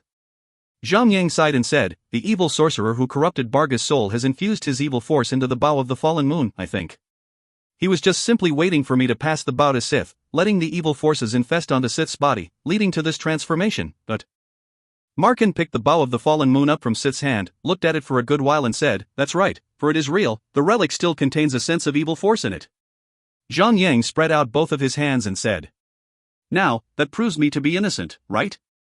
As of just now, he tried to use a teleporting scroll, but the system hinted him that the item was temporarily unavailable. Markin pondered for a moment, then he said, Even if this was not your intention in the first place, but it was definitely because of the thing you brought, Sith has to suffer this way. So, you must save him, get him back. The old fellow was such a sly. What was sent back was one of the relics of the dwarves, but now he intend to cover it up rashly with the word the thing you brought to omit the credits by bringing up the matter about wounding one of his. So, there would always be old sly people, even among simple dwarves. Zhang Yang said, but I am not a priest, nor a sacred knight, I have nothing to disperse evil spell. Markin pondered for a while again, and said, deep in the mountains of Savar Hills, there is a fountain of soul. Drinking the water from the fountain can disperse any evil spells. Young warrior, acquire the water from the fountain of soul to me, I beg of you, to save Sith. Ding! You accepted a quest, Fountain of Soul. The quest cannot be deleted. Before the quest is completed, you will be affected by the effect of the dwarf's warning. Dwarf's warning, you are burdened with a dwarf's life, go save him quickly. In this period of time, you are forbidden to use any teleportation equipment, entering any main cities will result in banishment. This was just too ruthless. Zhang Yang opened up his quest list to check on the description of the quest. Fountain of Soul, quest, S rank. Description, acquire the Fountain of Soul, return back to save Sith the Smith, the Mead. Completion, acquired Fountain of Soul 0/1. The Fountain of Soul is a relic of the Centaur tribe, a fine rare one. It is not easy to acquire the Fountain of Soul from their hands. Centaurs are cruel and aggressive tribe, young warrior, you must be extra careful on this. Markin continued to say. Zhang Yang tried to ask, Master Markin, to be able to treat and cure Sith as soon as possible, can you spare some men for me to the way to acquire the fountain? Markin shook his head, then he spoke, the relationship between the Centaur and the dwarves have been tense over the time, and if our men happen to enter their territory, that would only mean war, and things will eventually get of hand. Player, to be tossed around, it was fated so. Quickly go and return, I will have a priest to slow down the eruption of the evil force into Sith with best effort, but time is of short. Markin waved his hands, commanding the dwarves to give way for Zhang Yang to take leave. Zhang Yang left the Hammer Heart Castle. He summoned his skeletal warhorse and advanced deep into the mountain forest. Carrying the effect of the dwarf's warning on him while having the limitation to never return to any main cities, he could only choose to complete the mission at hand. Riding on a horse alone in the mountain forest, with only knowledge on the quest saying that the sacred fountain was deep within the mountains, without any specific coordinates given, he could only explore the mountain forest aimlessly like a headless fly, turning around at every corner within his sight. After for about an hour, no fountain was sighted, only a large number of monsters were attracted instead. Since he was unoccupied at the moment, Zhang Yang kept his battle horse aside by a mountain wall and cleared out all the monsters on his ass. By doing so, he acquired a large amount of experience points and 2 additional black steel equipment pieces. Looking at the time, it was already 1 in the afternoon. So, Zhang Yang hustled down from the server for lunch. After a cup of hot tea and a moment of good rest, Zhang Yang reconnected onto the server and continued his search for the sacred fountain. Another half an hour or more has passed, and Zhang Yang had finally passed through the forest, but what he saw in front of him was a scene of big battle. Over 20 players or more were besieging a huge grizzly bear, about 7 melee combatants, 5 hunters, 8 mages, and 4 healers in additional. It was obvious that they were in the same guild, wearing the title Pride above their heads. Although the besieged grizzly bear was a boss, but its HP was almost depleted out, with only 20% remaining at the looks of it. Frantic Bear King, Green Copper, Beast. Level, 34. HP, 120,000. Among the people of Pride Guild, there was one player who did not engage in the battle. Instead, he had both of his hands behind his back, looking like a superior that gave commands to the crowd. Player, Floating Fireball, Pyromancer. Level, 30. HP, 3,600. Mana, 2,100. For a moment there, Zhang Yang could not help himself but to let a murderous sight escape through his eyes. To secure his place in the first of the ranking list, this guy actually sent his underlings to murder those players before him. Fatty Han was pushed back a level because of him. Furthermore, he also hired the Trash 44 bandits to assassinate Zhang Yang. But regretfully instead, 44 bandits was brutally F***ed in the ass by Zhang Yang. Zhang Yang had long wanted to give him the dose of his own medicine, but since Floating Fireball was extremely afraid of dying, he would bring a large number of players along with him every time he went out for training, and the locations he went would also stay confidential. Zhang Yang did put all his focus on the dungeons and making money in his first phase in the game, with no time at all to free up his hands for taking him on. Now this coincidence was just convenient. Riding strategically on his horse, Zhang Yang charged towards Floating Fireball under high speed. Thud thud thud, the skeletal warhorse had an unusual speed when it came to running, so when Floating Fireball heard the sound and turned over to see, Zhang Yang was just less than 10 meters away from him. Charge! Zhang Yang instantly dispatched himself off the horse, rushed over like a lightning bolt. Floating Fireball was struck into a state of unconsciousness. With the summoning of his servant, Clear Lotus, Zhang Yang struck out his sword, slashing it at Floating Fireball, at the same instant, triggering his blood rage, causing his rage point to rush up to 67 points in just an instant. 778. Regular Attack. 1680. Destructive Smash. 812. Force Strike. At the same time, Clear Lotus also dealt a series of damages on Floating Fireball from behind with her continuous strike from her dagger. Minus 273, minus 66, minus 430. Arg. Those instant explosive high-value damages on Floating Fireball gave him no time to react at all, instantly got him killed in the state of his unconsciousness. Crying out in misery, he dropped a piece of silver shiny equipment and turned into a soul ready to report himself to the graveyard.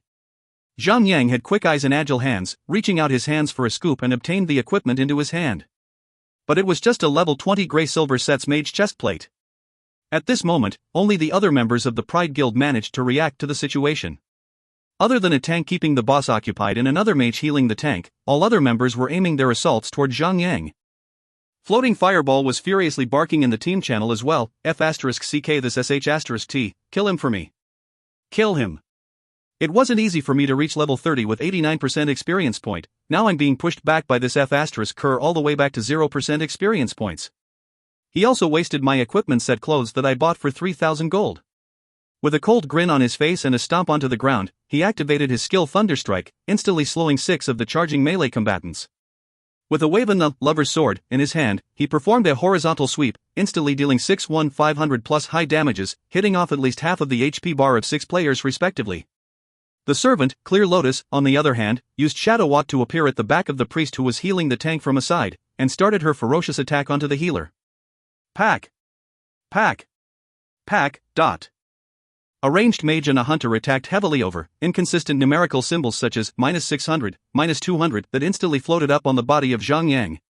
The high damage value was coming from the attack of the mage, and because hunter's attacks were physical, and they were reduced by the protective armor, therefore giving lesser damage values. So, that concluded that mages were the worst enemies of the roughened skin and thickened flesh, the Guardians. 8 mages launched a volley assault together with another 5 hunters that caused about 5,500 of damage, which nearly emptied out Zhang Yang's HP bar within seconds. Shield Wall. Merlinda's Shadow. Zhang Yang was so light on his feet, he had already rushed into the long-ranged camp of the Pride Guild, instantly beginning his epic slaughtering, but with the shield wall in effect, the amount of HP Zhang Yang was losing mattered so little that he ignored it, and under the healing of Shadow of Merlinda, his health bar recovered back to full swiftly. On the other hand, the servant, Clear Lotus, had already handled the priest.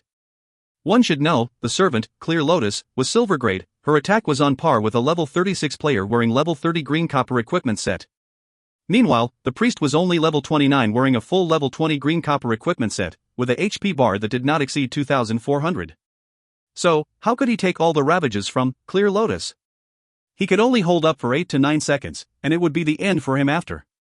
Once the priest died, the tank could not hold up longer than a few more seconds. The boss instantly switched his aggro onto the mages of the Pride, with a loud roar of "Ow!" Unexpectedly, the boss knew how to charge. With a strike on a mage, a wave of its paw, the boss swung and created a series of blur, and it was a range-attributed attack. Immediately, the HP bars of the mage and a hunter around him were knocked off by approximately 1,500 points. The members of the Pride were miserably screaming, for they did not know for a moment whether to get rid of the boss with little HP left or to attack Zhang Yang who had just restored his HP bar back to full. If you find any errors, ads pop up, ads redirect, broken links, non-standard content, etc., please let us know. Report chapter so we can fix it as soon as possible. Chapter 138, Escort Mission. Chapter 138, Escort Mission. Translator, Endless Fantasy Translation Editor. Destructive Smash cooldown was complete. Zhang Yang immediately used Destructive Smash, followed by a Force Strike on one of the mages, dealing 2 damages of -1,680, -821 respectively, sending the players to the afterlife in seconds. Clear Lotus drifted back, under the command of Zhang Yang, and then she wildly unleashed her assaults onto the members of the Pride inside out. Take out Zhan Yu first. The members of Pride had finally come back to their senses and reacted. After all, the boss was just an NPC controlled by a computer, artificial intelligence, with limited IQ. As long as the tank returned, the problem could be solved easily. But it was different when it came to players, as players would exploit the softest spot before stabbing in.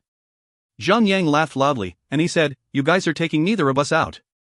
Thunderstrike, slow down movement speed. Horizontal sweep. Minus 1578. Minus 1627. 3360. Minus 1611. Dot. A dozen of horrifying damage values fluttered on each of the players, with 2 of them as critical hits. Even before the effect of Deep Wound could trigger, the 2 members were instantly smashed into waste products. The melee combatants of the Pride had Zhang Yang rounded up, while the remaining 18 players that were still alive unleashed their attacks at him one after another. With their skills disorderly spammed, it would be unbelievable that so many players could not do the justice in killing one player. Substitute skill activated. Zhang Yang immediately escaped the controlled situation, descending into the state of 5-second invincibility.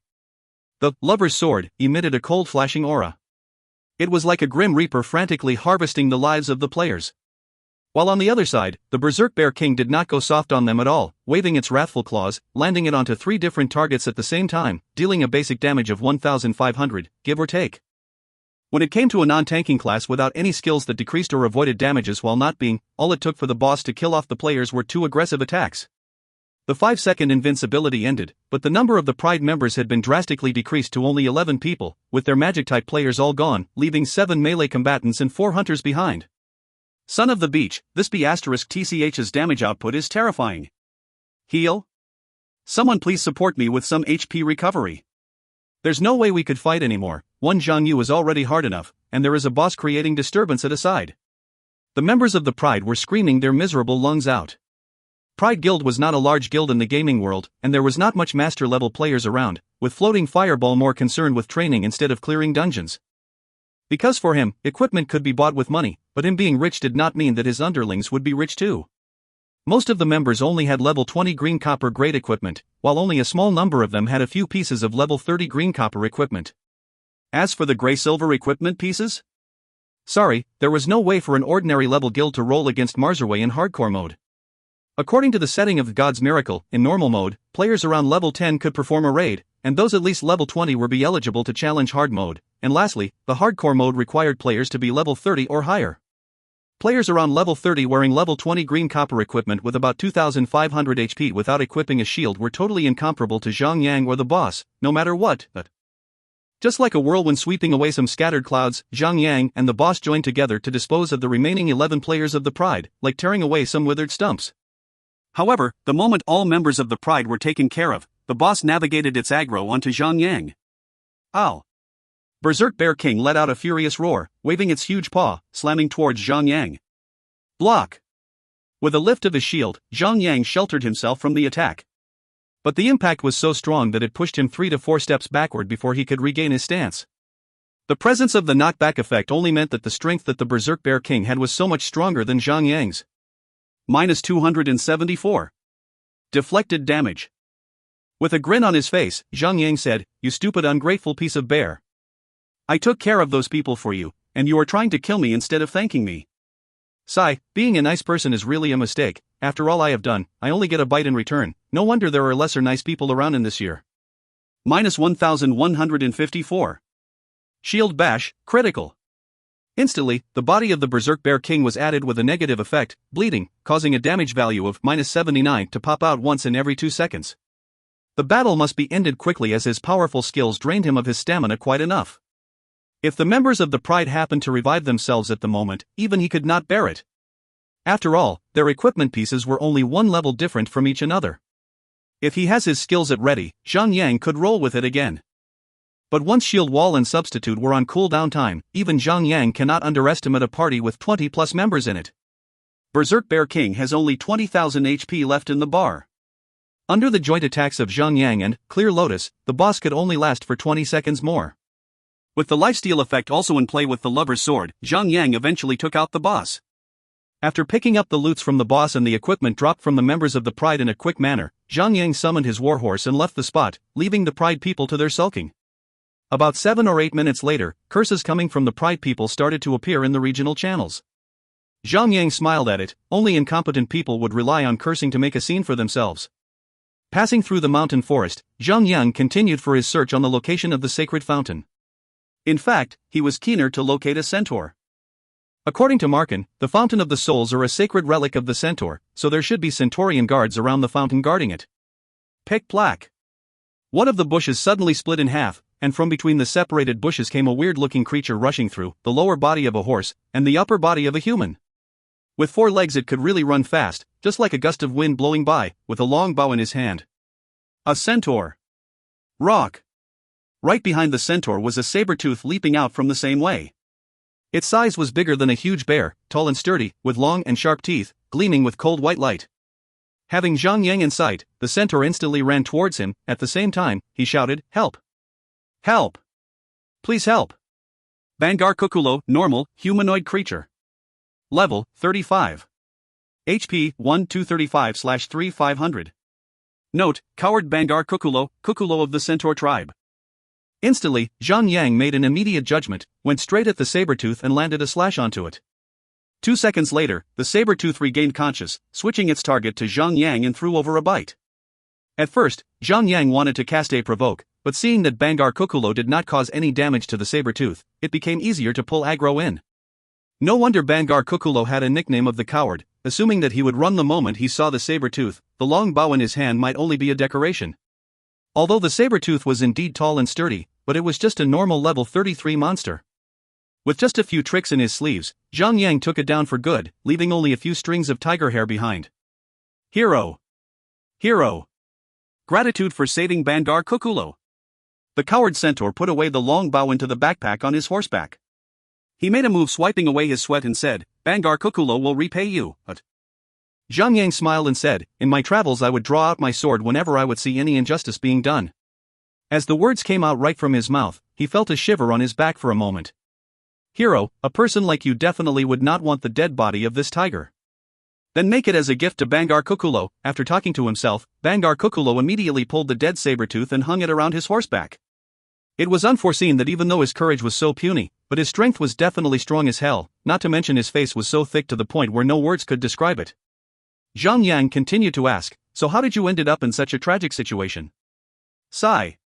Bangar Kukulo said, "Today is my coming-of-age ceremony. Only by hunting down a saber-tooth all by myself would I become one of the real member of the Kukulo family. But this beastly saber-tooth was too powerful that Bangar Kukulo could not defeat it." Could not defeat? Or perhaps it was him who was so terrified to the point that he just could not do anything, being chased over by the saber-tooth a few blocks through maybe? Zhang Yang laughed and said, "Yes, the saber-tooth is indeed very hard to be dealt with." Bangar Kukulo was instantly very pleased in hearing that, seeing Zhang Yang as his friend, and he said, "Hero, Bangar Kukulo has another favor to ask of you. Please escort Bangar Kukulo back to Sacred Land. Bangar Kukulo will definitely pay you handsomely once we are at the destination." Ding! Bangar Kukulo has a quest for you, escort Bangar Kukulo. Will you accept it? Of course Zhang Yang naturally accepted it, having not to worry about finding the place where the centaur lives anymore. Escort Bangar Kukulo, difficulty, C rank. Description, escort Bangar Kukulo back to the centaur camp. If Bangar Kukulo dies, the mission will fail. Completion, escort in progress. Thank you so much, hero. Bangar Kukulo filled his face with a smile, immediately leading Zhang Yang by walking towards a direction. On their way, it was unavoidable to be attacked by saber-tooths, thunderstorm wolves, chimeras and other beast-type monsters. Anyhow, Bangar Kukulo would escape as far as he could go whenever a battle began, and he would only return after Zhang Yang has taken care of the monsters. Then he would show that face of his that says, "I was not refusing to aid you in battle, I was on the lookout for you." Meanwhile, he would pick up the corpses and hung them on his horseback, until the point that he no longer could move his ass, and then dropping the monsters' corpses with a bitter heart. After heading straight for more than half an hour, they finally reached the centaur camp. It was a very well hidden in a far-off valley. If it was not for Bangar Kukulo's guide, Zhang Yang might not even find the place even after searching for 3 days. The entrance of the valley was surrounded with high wooden fence, each of the top sharpened, to prevent anything from invading over the wall. In the middle of the fence was an open wooden door. A centaur guard armed with bow and arrows was standing guard of it. The sight of that centaur was extremely great. He could see Zhang Yang and Bangar Kukulo from afar. Immediately raising their awareness with arrow loaded onto the bow, they made a defensive stance. "Mata Kukulo, do not shoot, it's me." Bangar Kukulo was timid, worrying that the opposite side would shoot the arrow over to him. He shouted at once. It reminded Zhang Yang of the phrase, "Taijun, don't shoot, it's me one." "Bangar Kukulo, why did you bring a human into our camp?" The guard did not lower his guard down at all. He is an important guest which Bangar Kukulo invited to join the coming-of-age ceremony. Bangar Kukulo was smart, giving Zhang Yang a title of guest. Zhang Yang could not help to have his mouth twitching about.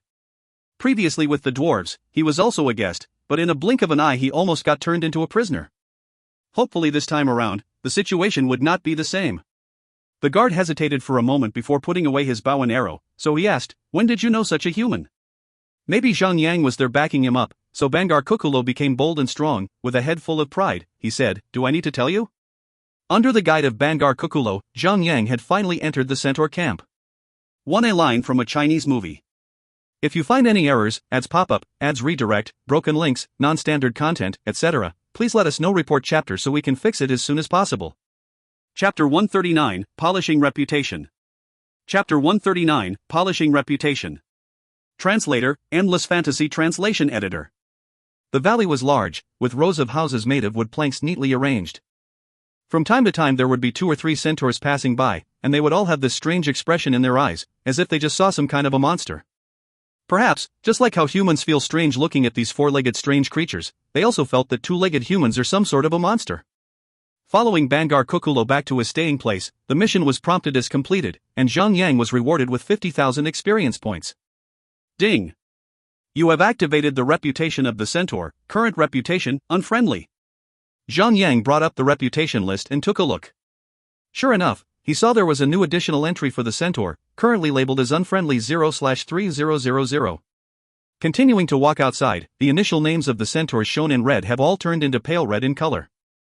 In God's miracle, monsters with their names shown in red meant that they were aggressive. As soon as you entered their aggro range, you will be attacked. So the reputation system was basically the correspondent to the aggro. Monsters with their names shown in pale red meant that their corresponding reputation would be at unfriendly. These monsters would not initiate their attacks on the players. However, if the players were battling these monsters, it would attract any nearby monsters of the same type, if there was any, to gang up on the players. It was just like people having a street fight in the street. If a person saw a relative or friend in some sort of trouble, they would definitely put their fists out to help. Monsters with their name shown in yellow meant that their corresponding reputation will be neutral. Neutral monsters also would not initiate their attacks on players. In fact, if players attacked these type of monsters, it would not attract aggro even though there were the same type of the monsters passing by around the place. It will be just like looking at one of their fellow villagers fighting, just enjoying the show from the side.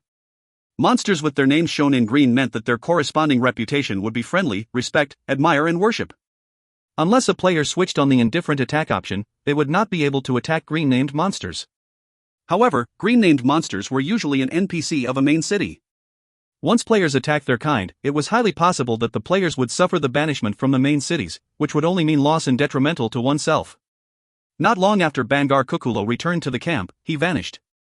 As an NPC that guided players to activate the reputation of the centaur, his mission was to continuously be pursued by monsters and turn to players for help, bringing players back to activate the reputation of the centaur. Zhang Yang gave himself a thought that since there was a reputation of centaur, then there surely must be a reputation shop around selling some different levels of reputation corresponding goods. He took a look around the valley and found the reputation shop not long after. Tulong Kukulo, the reputation shopkeeper, elite, humanoid. Level, 80. HP, 120,000. Hey, human, want to buy something nice? Always centaurs have our only natural authentic goods, never a fake one around. Tulong Kukulo was indeed a professional businessman career, and regardless of his cold corresponding reputation, he started selling immediately. As he was talking, he opened his sale catalog to Zhang Yang. The first glance into the list was the Fountain of Soul. It was selling at the price of 1,000 gold per bottle. So, the Fountain of Soul required in the quest can be bought from NPC. And, without any doubt, this is certainly the only way to get the Fountain of Soul. The slight overprice of the item could be overlooked, but if this was a reputation shop, that meant the natural authentic goods that Tulong Kukulo sells had a reputation requirement to be fulfilled, and the reputation requirement for the Fountain of Soul was worship. The Fountain of Soul would bind with the players that picked it up. Therefore, do not expect to let players that have fulfilled the reputation requirement to purchase the item on behalf of those who have not. In fact, any items with reputation requirement would bind with the players. However, the reputation requirement did not go without any benefits. Other than the Fountain of Soul, Tulong Kukulo had other nice goods including skill books, professional recipe blueprint, and small pets and so on. There were a total of 6 skill books, corresponding to the 6 major occupations respectively, with the same reputation requirement of worship. The warrior skill book was the Blast Wave, a skill that Zhang Yang saw before in previous game. The effect was to send a shock wave to the front, causing damage to all enemies within the range, stunning all targets for 4 seconds. The recipe and blueprint for the forgery and alchemy were the recipe, Centaur Battle Axe, and the recipe, Beginner Power Potion respectively. Zhang Yang had no idea on what attribute was the Centaur Battle Axe, but he was very clear on the effect of the Beginner Power Potion, increases the damage output by 20% for 15 seconds.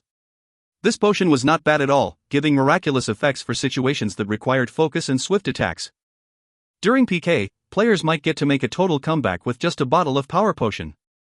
The disadvantage was that all the potions shared the same cooldown, and consuming the Power Potion would prohibit players to consume other potions. So, whether it was life insurance or charging hard, it was necessary to consider for one over the 2 choices. Zhang Yang had no love for small pets. Moreover, he could not sell it for money either because of the pickup binding feature. So, he skipped straight through it. Other than that, there was also a special whetstone, powerful whetstone. Once applied on the weapon, it will grant 1% critical rate bonus. Among the rest, skill books required worship reputation tier, crafting recipes required admire reputation tier, pets and whetstones required only respect reputation tier. Why was this quest S rank then? In God's miracle, if the level of the monster was higher than the player, which led to the label of the difficulty of the quest to become higher, it will only change between the ranks of B, C, and D. A rank A mission meant that there must be a boss to kill, but killing the boss will not be too challenging. However, if it was an S-rank mission, there definitely will be a main boss, such as Shurian of the Cave of Bones, and Turpat Raihar of the Underground Tower. S-rank missions signify burden, but also stand for a very handsome reward. Needless to say, it would be necessary to battle some kind of a big boss as in the process of elevating reputation. What say you? Tempted or not? Tulong Kukulo grinned with a sinister smile of a businessman. Such a shame you are a stranger, as our clan have rules, never to sell our precious goods to strangers, that is.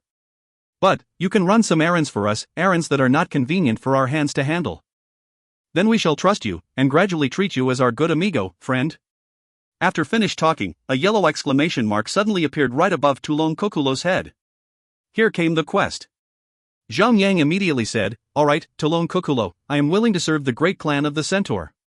That flatter had landed so solidly onto the ass of Tulong Kukulo, making the prestigious businessman melt in smiles, so he said, "Alright. We shall look upon your sincerity then. Prove it if you can, then I shall consider offering you more quests.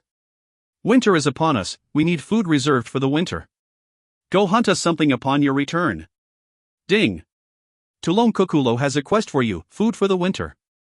Will you accept it?" Upon accepting the quest, the exclamation mark right above Tulong Kukulo has disappeared, meaning that there were no other quest announcements. Ding. You have acquired a butcher knife. Zhang Yang summoned his skeletal warhorse and left the centaur camp. At the same time, he was checking on the quest list. Food for the winter, difficulty, rank C. Description: we want meat. Tulong Kukulo of the Centaur clan requests you to collect as many meat as possible to get them covered for the soon-to-be winter. You can hunt for monsters around Savar Hills and carve their meat down with the G butcher knife. Completion: collected meats 0 out of 100. Quest reward: 50,000 experience point, 250 Centaur reputation points. Butcher knife, quest item. Use: cut the meat from the monsters/beasts. Zhang Yang rode on his horse and pulled a few dozen of beast-type monsters such as saber-tooths, grizzly bears, and violet wolves to him in one shot, then he got down and started his killing spree. These normal rank monsters only have a basic damage of 600 more or so, hitting on Zhang Yang would only cause about 250 damage. With just moving around in block, triggering a berserker's heel or the special effect of lover's sword, with no big deal, Zhang Yang slaughtered all the monsters with his slightest effort, and used the butcher knife to cut the meat down. One beast gave about 2 to 4 pieces of meat. As for its specific numbers, it was totally random. For one turn of cutting the meat, Zhang Yang had an addition of 44 pieces of meat. With 2 more pulls and clearing monsters out, the number of the meat was summed up to 127 pieces. But the set of meat could pile up to 200 pieces, and Zhang Yang was too lazy to discharge the excessive meat out, so he ran straight to Tulong Kukulo to deliver his quest. Ding! You have completed the quest, food for the winter, received 50,000 experience points, Centaur reputation plus 250. Looking at Tulong Kukulo again, another exclamation mark in blue appeared above his head, a repetitive quest. It was still the same, killing wild beasts to cut some meat, collect 100 pieces of meat to deliver the quest. On the basic practice of the game, these repetitive missions would only be unavailable when it reached a qualitative change, for example, when a player has leveled up, or the reputation has elevated to another level. It required 3,000 reputation points to elevate from cold to neutral. Each mission rewarded 250 points, meaning a total of 12 times completion, which also meant collecting 1,200 pieces of meat. Just a walk in the park. Let's depart now. Zhang Yang summoned his skeletal warhorse and began his hunting operation. This time, he intended to fully score 1,100 pieces of meat before delivering back to Tulongkukulo for the quest rewards, elevating the reputation level to neutral in one shot. With Zhang Yang's current equipment, skills and strength, he could only take on as much as 30 or 40 monsters of his similar level. However, the beasts in the area were too spread out, making it possible to pull only about 10 monsters at a time, as the previous monsters that were pulled would leave their pursuit in combat due to target being too far away. It required about 2 minutes for the whole process, which included pulling monsters, gathering and killing the monsters in a spot, and cutting the meat. Most of the time would be wasted on searching for monsters, not to mention that cutting the meat was also a time-consuming process. However, killing the monsters consumed the least of time. About an hour later, Zhang Yang had collected 1,100 pieces of meat and he headed back to Tulongkukulo to deliver his quest. Ding! You have completed the quest, Food for the Winter, received 50,000 experience points, Centaur Reputation plus 250. Ding! You have completed the quest, Food for the Winter, received 50,000 experience points, Centaur Reputation plus 250. Ding! You have completed the ... After delivering the quest for 11 times, Zhang Yang received a glow of green light across his body, which meant that his reputation had been elevated by a level. Human, I can feel your worship heart towards us centaurs. As a token of encouragement, I shall grant you a new quest. Tulongkukulo smiled with much satisfaction and he said, our food for the winter is very much enough now, but we could need a large amount of pelts to fight the cold. Human, hunt the white spot antelope, cut their skin down for me. The more, the better. Ding! Tulongkukulo has given you a quest, clothes for the winter. Will you accept it? Was it possible to decline? Clothes for the winter, difficulty, rank C.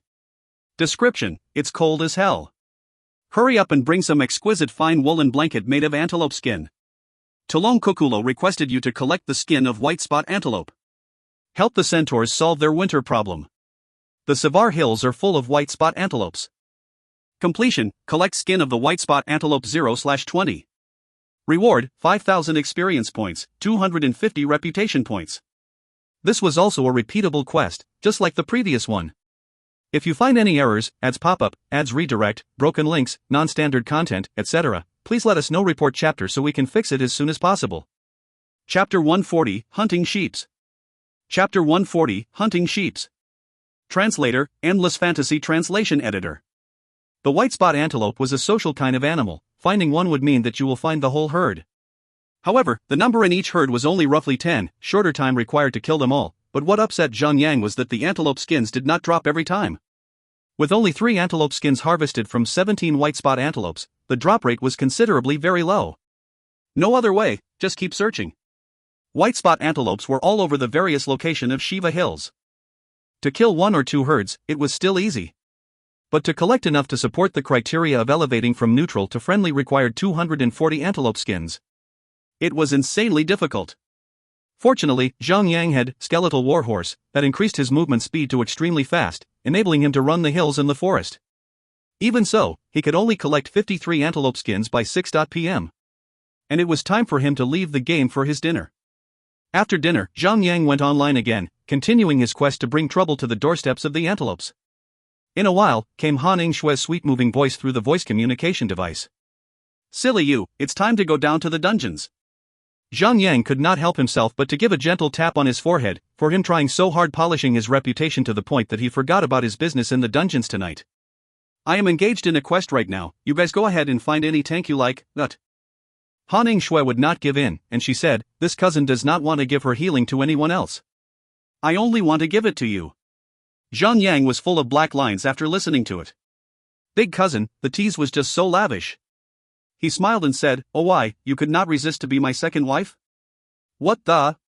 Han Ingshue instantly broke out, become your second? Your pubic hairs are not even fully grown. If I could be the first wife, then I shall only consider about it. Fine, next time, we shall find a time and get married. That time, you'll belong to the Zhang household. Or, you can come over to warm the bed for your husband tonight? One must be bolder and more direct than Sister Yu, who loved to tease in order to scare her off. Han Shui went silent for a while and she said, "Silly you, so you have earned much wisdom and you even dare to take liberties with me." Zhang Yang smiled and said, "By the way, I am polishing up my centaur reputation. The reputation shop over here has some really good stuffs, you guys can come over and check it out. If you feel there is a need, come and polish yours with me." "Oh, let me ask Yen Air and the gang then." "Silly you, let me tell you a secret of mine. When I sleep, I don't wear any clothes." Pack. Han Shui disconnected the voice communication device. Wit, which?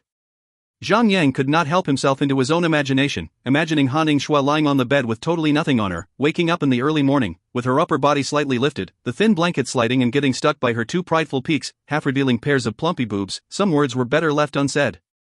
That was totally irresistible. How could my will be so weak?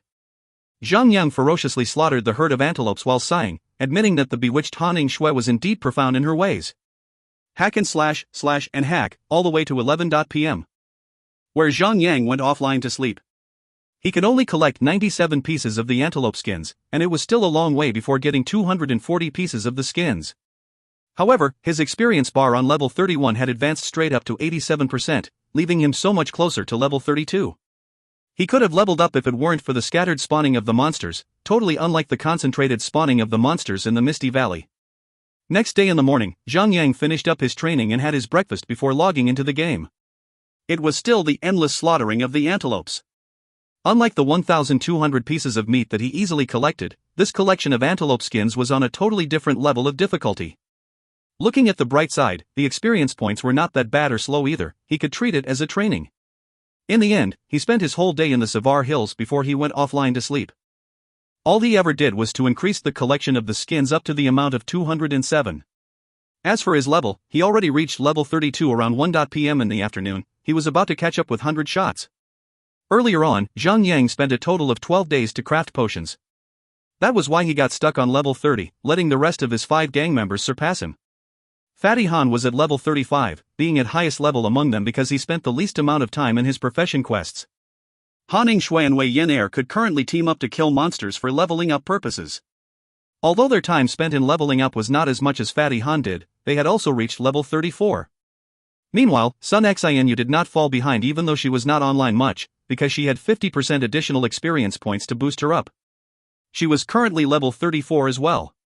On the contrary, 100 Shots was currently only level 33 because he had put too much time into his class quests. It was 11 a.m. into the third day. Zhang Yang had finally collected exactly 240 pieces of antelope skins. With a burst of grievance, he returned to Tulong Kukulo to deliver the quest request. Ding!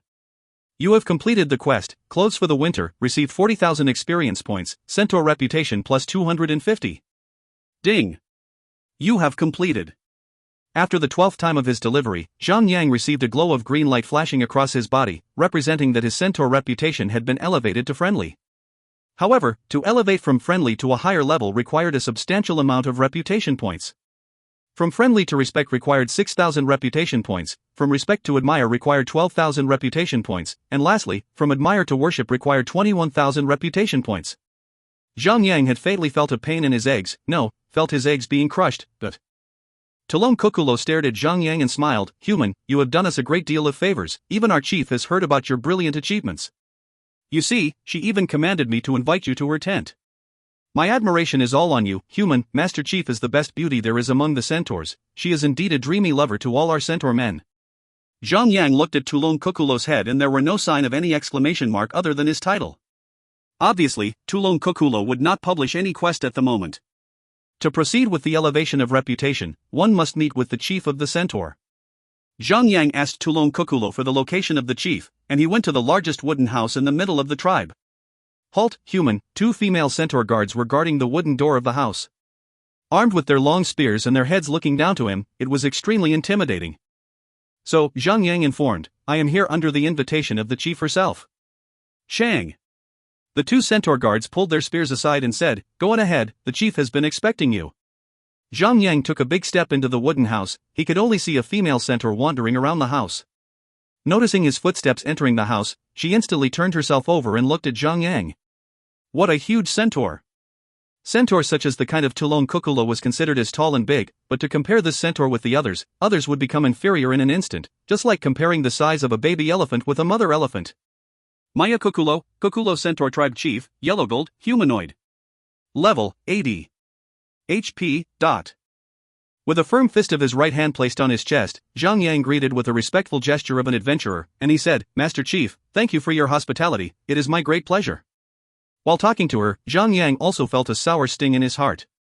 Maya Kukulo seemed pleased with Zhang Yang's performance. She nodded her head and said, Human, you have made a series of contributions to our tribe in recent days, I have knowledge of it. Very well, you have proved your sincerity too, but, to be a friend to the centaurs, sincerity is not enough. You must have enough strength in you. If you have thoughts to befriend us, go and have word with Anarch Kukulo. Yet another kick you out of the house scene has presented itself. It was just like some office, told you to find B, and then B told you to find C, and C would say it was none of his business and asked to look for D, and D would inform that you would need a stamp from A before you could proceed. Anarch Kukulo was located just above a platform set up with woods, with a shiny yellow exclamation mark above his head. This was just like a chain pulling another chain. If the reputation had not reached friendly, Tulong Kukulo would not have allowed players to meet with the chief, which the talk with the chief would not happen, and Anarch Kukulo would not be here publishing new quest. Anarch Kukulo, Dual Manager, Elite, Humanoid. Level, 80. HP, 120,000. Human, we centaurs will never be friends with useless people. Come, prove your strength and see if you are worthy of becoming our friend. While waiting for Zhang Yan to come over, Anarch Kukulo spoke in a low and draggy voice. Ding! Anarch Kukulo has given you a quest, Ever the Victorious. Accept or decline? After clicking down the accept button, Zhang Yang immediately pulled out his quest list to check on it. Ever the Victorious, difficulty, optional.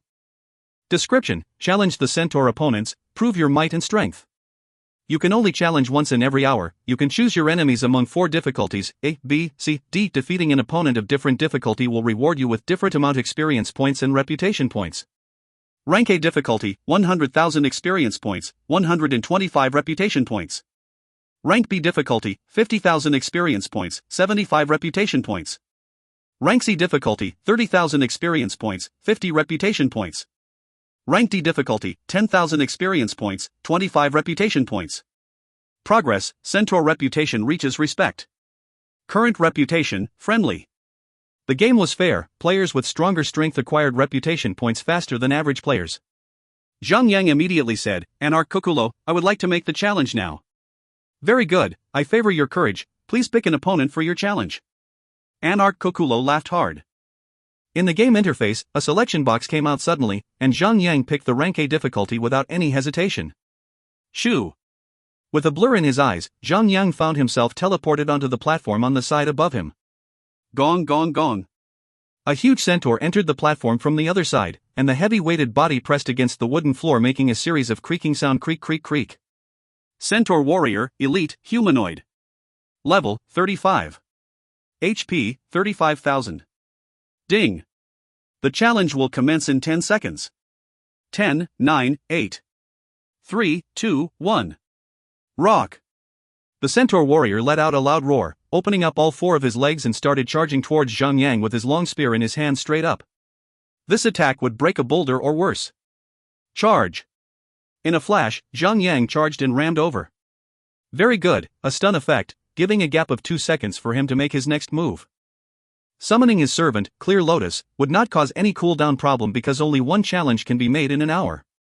Minus 738. Minus 1633. The Centaur Warrior regained conscious very quickly, roaring in rage and striking his long spear towards Zhang Yang. Block. Plus 30 rage points. Minus 254. Block damage deflected. Minus 557. Shield bash. The HP of the Centaur Warrior was going down fast like an avalanche. If you find any errors, ads pop-up, ads redirect, broken links, non-standard content, etc., please let us know. Report chapter so we can fix it as soon as possible. Chapter 141, Aura Effect. Chapter 141, Aura Effect. Translator, Endless Fantasy Translation Editor. The Centaur Warrior let out a series of roars in rage, once again flailing the long spear in his hands about, finally drawing first blood on Zhang Yang. Minus 1312. The attack was really ferocious, its basic damage must have gone up to 2000. But Zhang Yang had help from Servant, Clear Lotus, his damage per second has exceeded 1300. To strike down the mere 35,000 HP of the Centaur warrior would only take about 30 seconds or so. With all sorts of survival skills activated, he could blast the Centaur warrior to death without budging an inch. Ding! You have defeated the Centaur warrior, received 100,000 experience points, Centaur reputation plus 125. After attempting to speak further to Anarch Kokulo garnered no response, Zhang Yang stepped up to his face. The Centaur finally said, "The warriors are resting now, you should come back another time." Since he had much time to spare, Zhang Yang went out to the outskirts of the valley to train and level up. After an hour, he would go back for another challenge. Within a day, his experience bar had increased to 91% of level 32, but his Centaur reputation had only increased by 1,500 points. It would take some time before it reaches 6,000 points. On the other hand, without Zhang Yang as their main tanker, Han Shui and the gang did not adjust well. They could barely handle the dungeons, but they could at least still clear the hardcore mode of the garden dungeon. Zhang Yang had initially intended to let Fatty Han lead other dungeon parties. He was happy to see them slowly adjusting without him being around. Another 2 days had passed. Zhang Yang had his Centaur reputation at friendly level, with 5,250 points at hands. He was about to break through into respectful. Moreover, he had trained himself up to level 34, being the same level as 100 shots, leaving Han Air and the gang speechless. On the third day at 3 p.m., Zhang Yang defeated the 48th Centaur warrior, and a green light flashed through his body, indicating that his Centaur reputation had finally reached another tier. But after delivering the quest to Anarch Kokulo, the NPC said, "Human, you truly are a wonder that surprised me well. In just a few days, you have beaten many brave Centaur warriors. Oh my, do you have the slightest idea on how much herbs are being wasted on us?" Zhang Yang burst into laughter, and he said, "The Centaur is a sturdily strong race, such scratches shouldn't hurt them at all." Anarch Kokulo smiled wryly at the indirect gloat and said, "Alright, you have proven your strength, and now, you have earned the right to speak to our chief. She may have some quests awaiting you. However, human, I must warn you. Do not ever have any improper thoughts towards our chief, because the most beautiful female centaur can only be married to the greatest male centaur. Improper thoughts my arse. Even if I ingested all the aphrodisiac that the world can offer, there is no way that I will be turned on by a horse's ass." After leaving Anarch Kokulo, Zhang Yang was back to see Maya Kokulo. "Very good, human, very good indeed. We now consider you a friend to the centaurs. However, to further win your favor over, you must put more effort in contributing." Maya Kokulo looked at Zhang Yang and said, "Human, do you know why our camp have so few of us here that we even need outsiders to help us prepare food and clothes in anticipation of the winter upon us?" "Why?" Zhang Yang asked back at her. "About 2 months ago, their evil souls were constantly rising from the ground in the area of the second half of this valley, and they launched their assaults on our camp. To protect our home, we centaurs were forced to send most of our bravest warriors to the front line to defend against the undead." Maya Kokulo's expression turned dark, and she said, "The prospects are not looking good for us. We need more warriors, so, human, are you willing to help us?" Ding! Maya Kokulo has given you a quest, the Crisis of the Centaur. Will you accept it? The Crisis of the Centaur, difficulty, rank B. Description: the constantly rising of the undead is slowly invading the defense line of the centaur. They are desperately in need of your help. Slay all the evil undead, lay ease upon the stressful situation of the centaur. Progress, reputation level for centaur race at respect/admire. Upon accepting the quest, Maya Kokulo kicked Zhang Yang out of her tent. Fortunately, it wasn't literal. Zhang Yang headed to Toulon Kokulo before anything else. Having his reputation at respectful, he could finally buy something from the reputation shop. Roasted meat, consumable. Use, recovers 8,000 HP and 4,000 mana in 30 seconds. Can only be used under non-combat situation. Any movement or entering combat would disrupt the consuming effect. Required, Centaur reputation, friendly. Level required, 30. Bound on acquire. The sweetbread in Zhang Yang's backpack heals 2,000 HP and 1,000 mana points, which is vastly inferior. Without having second thoughts, he immediately threw the sweetbread away and purchased 2 sets of roasted meat. One set of roasted meat contained 200 pieces, so 400 pieces should last him for a while. He was mainly limited by the space of the backpack. He could not afford to have the snacks occupying all the space. The price for one set is 2 gold coins, which is already equal to $10. Powerful whetstone, consumable. Use a weapon on it, increases critical strike rate by 1%. Requirement, respectful centaur reputation. Required level, 30. Bound on acquire. But, although the powerful whetstone looks promising, its effect was still not as good as the level 2 whetstone. Because, even skills that had the highest damage output such as horizontal sweep and destructive smash, would only range between 1586 to 1701. 1% of that was only equivalent to 15 to 17 points. On the other hand, the level 2 whetstone increases 20 damage points at most, so it was still more effective than the powerful whetstone. However, as Zhang Yang updates his equipment, the addition of a 1% critical strike rate that the powerful whetstone offers will surpass the effects of the level 2 whetstone. Any item that adds effect by percentage are categorized as progressive type items, where the higher the basic stats, the higher the value will become after the amplification based on the percentage presented. Without hesitating, he bought the powerful whetstone.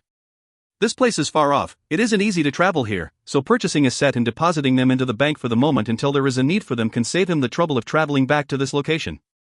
After the necessary preparations, Zhang Yang summoned his skeletal warhorse and traveled all the way down to the bottom of the valley. The place was fortified with guards, not only with dozens of sturdy and strong centaur guard, but also with rows of spiked wooden walls. It was truly amazing.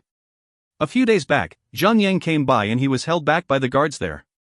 That made him believe that they were actually guarding the Fountain of the Souls all along. Human warrior, you are hereby declared qualified to enter the battleground. While Zhang Yang was riding by, one of the centaur guards shouted at him, saying that, "Hey, human, you better not die in there. Rumors told me that you have bested many centaurs, but those aren't elites. The greatest centaur warrior is standing right in front of you. When you come back alive, I shall teach you a thing or two about the true strength of the centaur.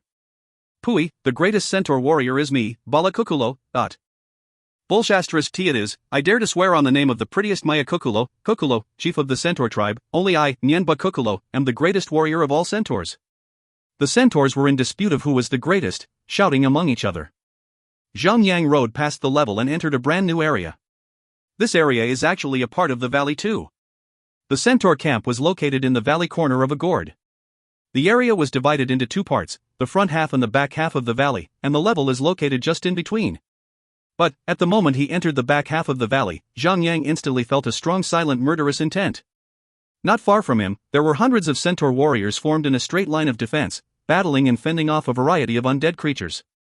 There were many kinds of undead creatures, a variety of beasts, and there was even undead centaur warriors among them, but it was obvious that the centaurs had the upper hand of the situation.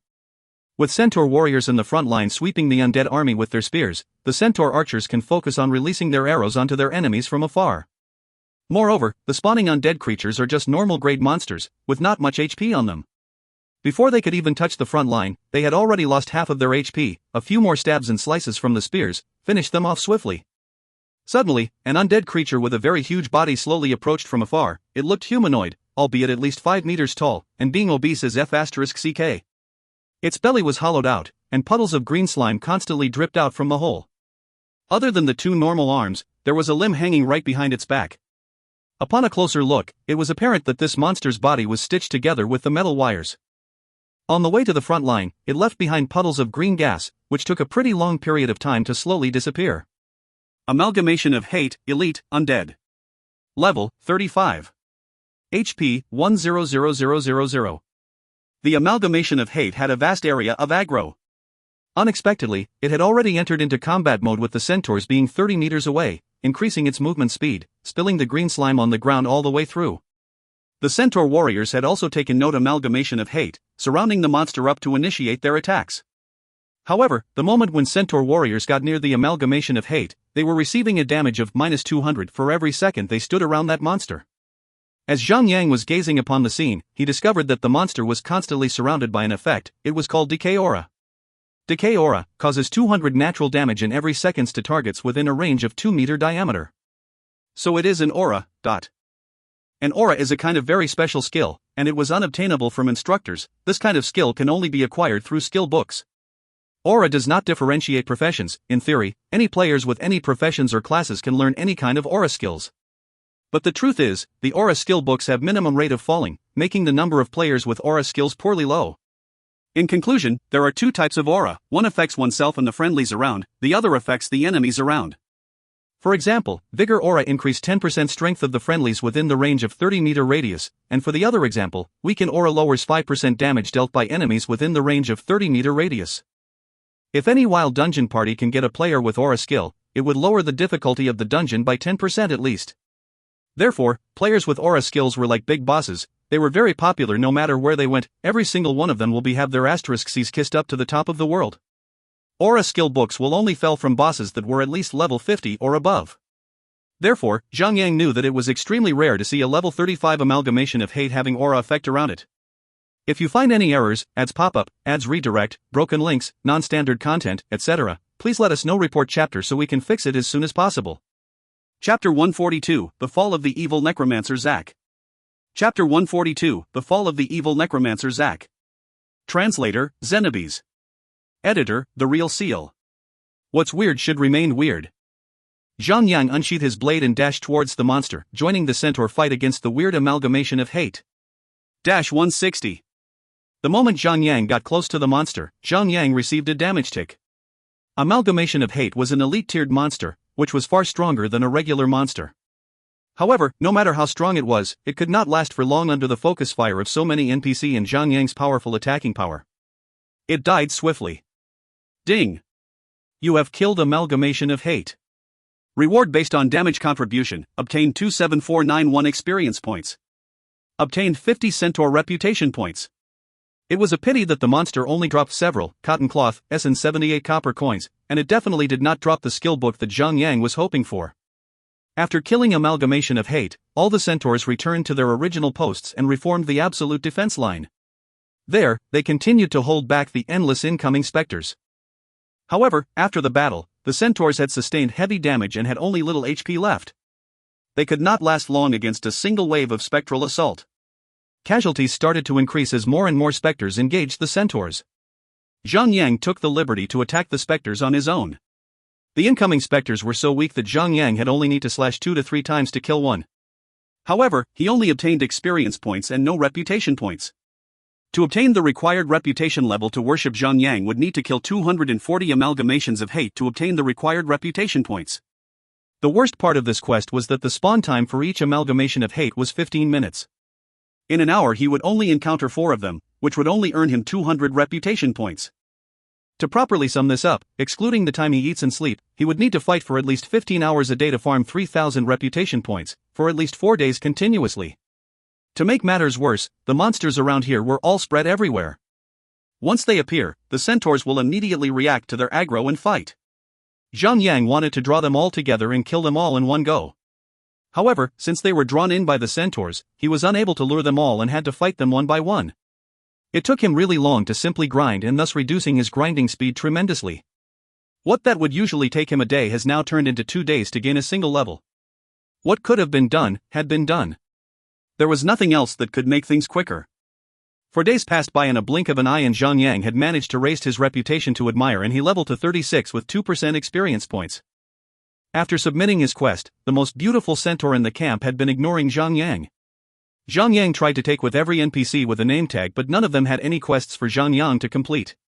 Zhang then proceeded on to talk to Tulong Kokulo and bought the recipe, beginner power potion, and learned it. Zhang could not find any other quest around and had to rely on killing amalgamations of hate to further raise his reputation. Zhang felt that killing monsters alone for 4 days straight was as dull as ever. However, he was able to procure the recipe out of the mess. It made him slightly satisfied. Beginner power potion, consumable. Use, increases all attack by 20%. Lasts for 15 seconds. Cooldown time, 2 minutes. Note, the cooldown period is shared among all other types of potions when using a potion. Level requirement, 30. Zhang was unable to return to the city, thus he entrusted Han Shui and the rest of his friends to help him buy ingredients for the power potion and mailed them to him. Once Dwarf's warning was gone, he could immediately start making the potion to sell them at his little merchandise shop. It had been several days since he had returned to White Jade Castle. He would not have known how the shop was doing. Was Natalie harassed by any nerds or bypassers? Luckily, Zhang had pre-made an absurd amount of beginner anti-shadow potion to begin with. It should last for a few days since the demand was not that high. Since Natalia was instructed to buy all sorts of ingredient and sell them at the price similar to the ones in the auction house, the shop would not be empty for a while now. After what seemed to be 7 days of hacking and slashing, Zhang was already sick of the sight of specters. By then, his centaur reputation had reached admire at 20999/21,000 to worship. No matter what he did, it just would go any higher. At first, he had not realized it. He was so rigid and robotic-like that he had spent 2 hours wasting his energy and time on killing more amalgamations of hate. By the time he realized, it was already too late. How does he get the last point of reputation? Zhang Yang turned back around to Maya Kukulo. There, he found a yellow exclamation mark hovering on top of her head. Finally! If he could complete that one quest, he could raise his reputation to worship. And only then, he could buy that bottle of holy water, and completed the Fountain of Soul quest. He could then finally be rid of the annoying dwarf's warning and return to White Jade Castle. With tears rolling down his cheek, he had been circling around for God knows how long. He can finally see a glimmer of hope of returning home. Human. Your timing is just right. I have an important task which only you could complete. Maya Kukulo raised her head and spoke loudly when she saw Zhang Yang. Oh great chief. Please. After sending off my precious warrior to search for clues, I have obtained information at the price of their precious life. Maya Kukulo face darkened in rage as she continued her speech. I have found out that these evil specters were the creation of a certain evil necromancer. He is hiding deep in the valley. In the castle ruins. Castle ruins? Chief? Zhang Yang tried to clarify. A few hundred years ago, we, the centaurs, were a mighty race. We were split into 17 tribes but were united nevertheless, under one king. The brave Jean Lost Ark. However, like thunder, an earthquake struck the castle without any warning. The castle was destroyed and sunk into the earth. Maya Kukulo suddenly turned solemn. The great king and all of his successors had perished. After the incident, all 17 tribe leaders started to fight for the king's position. Eventually, the war torn us apart. The kingdom was lost. Yet we, the Kukulo tribe, remained here. To serve the king and protect the castle ruins. That wretched evil necromancer. How dare he disturb the souls of the palace? He had turned them into restless specters. I will never forgive his impudence. Maya shook with fury. That one named Zach, the evil necromancer, must die. Ding! Maya Kukulo has a quest for you, to protect the Holy Land. Will you accept it? Ding! Main story quest, hunt down the evil necromancer Zach. Completed. The preceding quest had been activated, the last strike. The last strike, difficulty level, S. Quest description, kill the evil necromancer Zach. The sinner of the world has to pay for his crime. Bring your friends. Zach is very strong. Progress, kill evil necromancer Zach 0/1. Zhang Yang was stunned. He would have never thought that he would stumble upon the main story quest here. After he recovered from the surprise of having unexpectedly progressed in the main story quest, he quickly accepted the quest offered by Maya Kukulo. Hey! Stupid you! I saw the main story quest suddenly changing. Noob tank! What did you do? Why did the main story quest suddenly change? Little young! Did you notice any changes with the main story quest? Everyone's private messages came flooding in. Zhang Yang instinctively added all of them into his party and told them the situation. I've just discovered a quest to kill Zach. That was why the search for Zach quest had completed. I found him. Now it has turned into a kill. Get over here. Let's complete the main story quest. Little young. Sky High and the Dominators have already started to explore the Shadow Moon Castle, Castle Interior Hardcore mode. If we get distracted with the main story quest, we might not be able to claim the first clear achievement, said Fatty Han worriedly. Zhang Yang smiled. It's not that big of a deal. Honestly, the castle interior is very strong. I think the guilds might need to take about 10-20 days maybe, to even try defeating it. Let's leave it there. For now, we'll complete the main story quest and get awesome rewards. We might even get stronger to kill the dungeon boss easier. Even though Sun Xinu did not trigger the main story quest, Zhang Yang had still invited her to the party. Zhang Yang had let them complete the Escort Bangar Kukulo quest to gain a certain amount of reputation. Otherwise, they could not enter the Kukulo Centaur tribe area safely without having their reputation status changed from hostile to unfriendly. The escort quest could be done with many people simultaneously. The party, except Zhang Yang, had gathered at the Savar Hills and waited at the path where they would stumble upon the wimpy Bangar Kukulo. When they had arrived at the tribe camp, they saw what the reputation shop items have and lit up in excitement. They even scolded Zhang Yang for not telling them earlier. Zhang Yang rolled his eyes. He had actually invited them to come over to join him several days ago, but neither of them had expressed their willingness to join. Yet now they are pushing the blame on him instead. Zhang Yang was completely dumbfounded, but he was too lazy to even argue with them. Zhang Yang checked the quest and found that the rest of the party had been able to proceed on with the quest to protect the Holy Land. He could not help but felt a little cheated. He had spent so much time and energy just to farm the ridiculous amount of reputation only to have the party leech off from him. To protect the Holy Land, difficulty level S. Quest description: kill the evil necromancer Zhang and protect the Holy Land of the Centaurs. Progress: kill the evil necromancer Zhang 0 out of 1. Both quests overlapped in mutual conclusions, both of them required the killing of Zhang. Thankfully neither of the quests asked them to submit the beheaded head of Zhang, or else they would not know which one to submit first. The time was already 5 p.m. Zhang Yang prompted the party to log out of the game and to reconvene at 7 p.m. after having their dinner. Zhang Yang logged off as well. He took off the gaming helmet and stretched his neck to the left and right, rubbing his eyes. He was a little tired after all. He blinked his eyes and searched for his wallet. He picked up the flattened leather pouch and opened it, only to find he had only 7 pieces of $10 bills. Even though he had at least 8 digits in his savings account, he could not use his card to purchase box lunch for a street stall. $70 was enough for him to last for at least 5 to 6 days.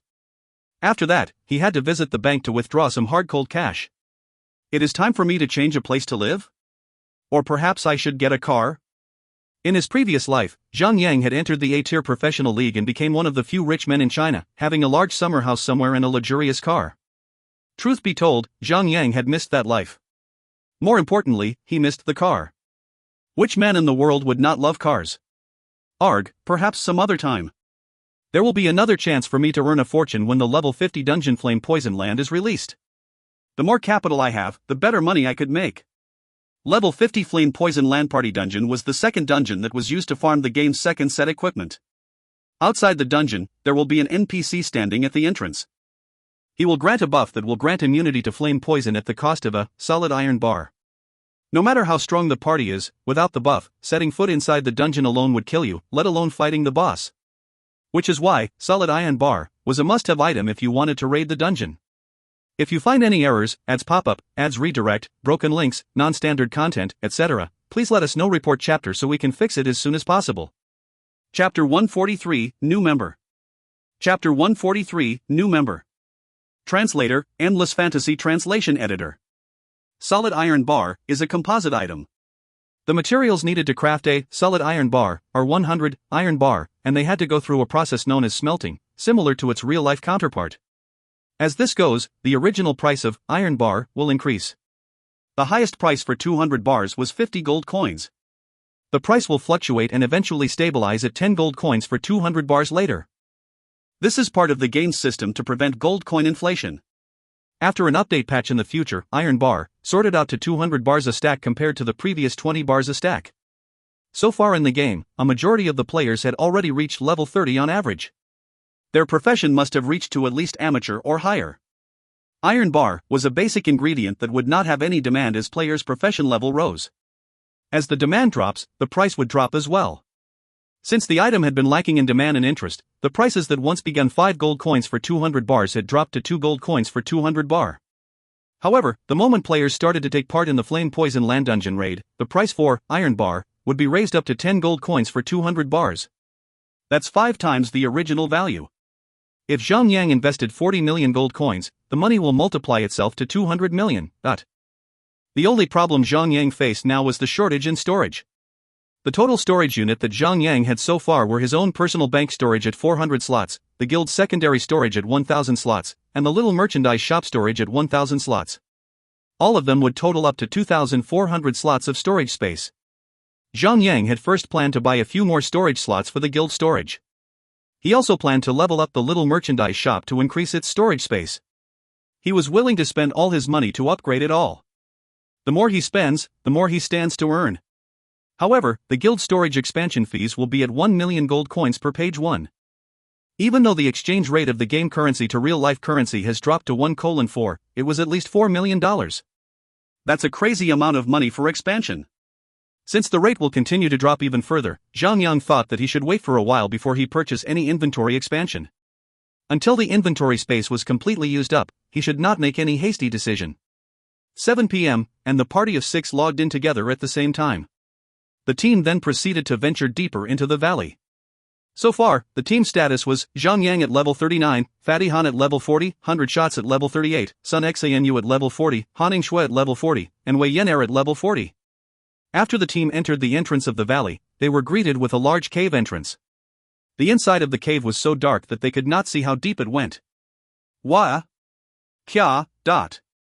Just as when Zhang Yang was about to signal the party to go in, they heard a sudden wail, followed by 2 loud thud. 2 mangled, bloody bodies of players dropped right in front of them. The party instinctively looked up at the peak of the valley. The height of the little hill was at least 200 to 300 meters tall. Anyone would have their head rolling off their body if they had a fall from that height. The 2 deceased had already released their souls to respawn. The bodies that remained there still had their name tag hovering over. Endless Starlight, Dwarf Defender, male, level 38. Daffodil Daydream, Human Pyromancer, female, level 39. Neither of them were in a guild. Zhang Yang was stunned. It's them, dot. Endless Starlight. The outstanding character that was sought out by many super guild as the best tank there is. It turned out that Endless Starlight did not want to leave his own guild, and it led to the alliance of 3 super guilds to sabotage his guild to the point where he had deleted his account. Daffodil Daydream was ranked last in the top 10 spellcaster in the entire China server in Zhang Yang's previous life. She was one of the top players in China where everyone would know her name. In this turn of events, Zhang Yang would have never thought that he would meet these 2 superstars here. What sort of twisted, weird, and crazy story would lead them to fall out of the sky? Zhang Yang quickly cried out to Han Shui, revive them. Curious, Han Shui was lost in her own thoughts, thinking as of how these 2 weirdos would fall down from the peak. She quickly cast resurrection and revived the 2 of them. 20 seconds later, the 2 of them were revived one after the other. However, once Daffodil opened her eyes and saw Endless Starlight standing in front of her, she immediately cast a fire blast and almost killed Endless Starlight, who only had 20% of HP yet upon revival. Stop! Stop! Stop! Zhang Yang quick stepped in and stood in front of Endless Starlight to protect him. I don't know what kind of fight you guys had before, but why do you have to kill? Daffodil had a beautiful appearance, but what stood out the most was her long, slim legs that could intoxicate anyone with that kind of fetish to dub her as the leg goddess. Angry and puffing steam out of her nostrils, Daffodil strafed left and right to get past Zhang Yang in order to get a clear shot. But when Zhang Yang proved that he was much better at covering the poor man, she gave up and finally spoke. I was fighting a boss at the peak when suddenly, this guy appeared out of nowhere and was under my feet. I was too surprised to even realize that I was running away in the wrong direction. That was how I fell down from the top of that cliff. Zhang Yang turned around in his back facing Daffodil and asked Endless Starlight. What's your story? Endless Starlight was staring back and forth between Daffodil, Haning Shui, Sun Xanu, and Wei Yenair before he realized that Zhang Yang talking to him. I was at the top of the hill taking a nice walk. You know, to explore the area. And then, just like that, as if the goddess had descended upon me. There, standing right in front of my eyes were 2 perfect, beautiful, flawless legs, the best I have ever seen. I chased after the miracle that was bestowed to me, and before I knew it, I was dead. The moment Endless Starlight had mentioned goddess Zhang Yang, and the girls were already frowning. Fatty Han was laughing loudly and patted Endless Starlight's shoulder and said, Brother, you're one brave one. You have my respect. Ha ha ha ha ha. It's nothing really. Endless Starlight replied with a pervert smile on his face. To chase after the perfect beauty is every man's dream. Well said. Brother. We're the same. Ha ha ha ha ha. Both of them laughed even louder. This was the guy? The man who was fought over 3 super guilds? The one who had raged quit the game? The Endless Starlight? Zhang Yang could not help but to have thousands of doubts in his mind. He turned around to face Daffodil Daydream. Sigh, just forget about this stupid fool. It's not worth your anger. Daffodil stomped the ground angrily and screamed. Why shouldn't I? That bastard had me waste a boss kill. I have to kill him. At least once. Kill me. Oh goddess. I would die for you, said Endless Starlight while kneeling down with a face of ecstasy. Just as she was about to cast Fire Blast, Daffodil shuddered and failed the cast, frightened by his perverted expression. Zhang Yang laughed it off and said, All right. Keep calm, guys. Daffodil, it's just a boss. How about this? We are actually on our way to kill a Grey Silver boss for our quest. How about we team up for a bit? Everyone on Zhang Yang's party was stunned. They turned to look at Zhang Yang, thinking that he might have an interest in Daffodil Daydream. Indeed, Zhang Yang was interested in Daffodil, but not in that kind of way. She was one of the top 10 spellcasters of all China. If Zhang Yang could recruit her to his side, his future would be brighter than ever. He could obtain all first clear achievements. He could win professional leagues. She was the big bag of gold found at the end of the rainbow. Gray Silver Boss? Whoa! I want. Invite me. Invite me. Before Daffodil could react, Endless Starlight had already crying out like Wei Yin Airwood. Zhang Yang noticed that Daffodil had showed a slight interest in his suggestion but did not manage to react in time. Zhang Yang smiled and sent them both a party invite. Ding! Player Endless Starlight had joined the party. Ding! Player Daffodil Daydream had joined the party. Both of them accepted the invitation rather quickly. Aren't you guys the party that got those first clear achievement, said Endless Starlight as he got excited. Other than Fatty Han, the rest of the party had picked up Zhang Yang's habit and hid their personal profile information. Daffodil was more subtle than Endless Starlight, but her eyes betrayed her awe. Zhang Yang laughed it off. Let's go. He tried to share the quest, to protect the Holy Land, to the two new members, but neither of them could accept the quest. Looks like they must complete the prerequisite escort quest and raise their centaur's reputation to be able to share the quest. As the party moved into the dark pathway, Zhang Yang and Endless Starlight were positioned at the most front as both of them were tanks. Damn son! I'm so jealous of you. Look, you have the ice cool lady, a boobalicious babe, and a little spicy loli. Holy cow! I'd wish I had the girls like you have. Imagine living the life, surrounded by girls. Ah yes. I would not want to be a king without his harem.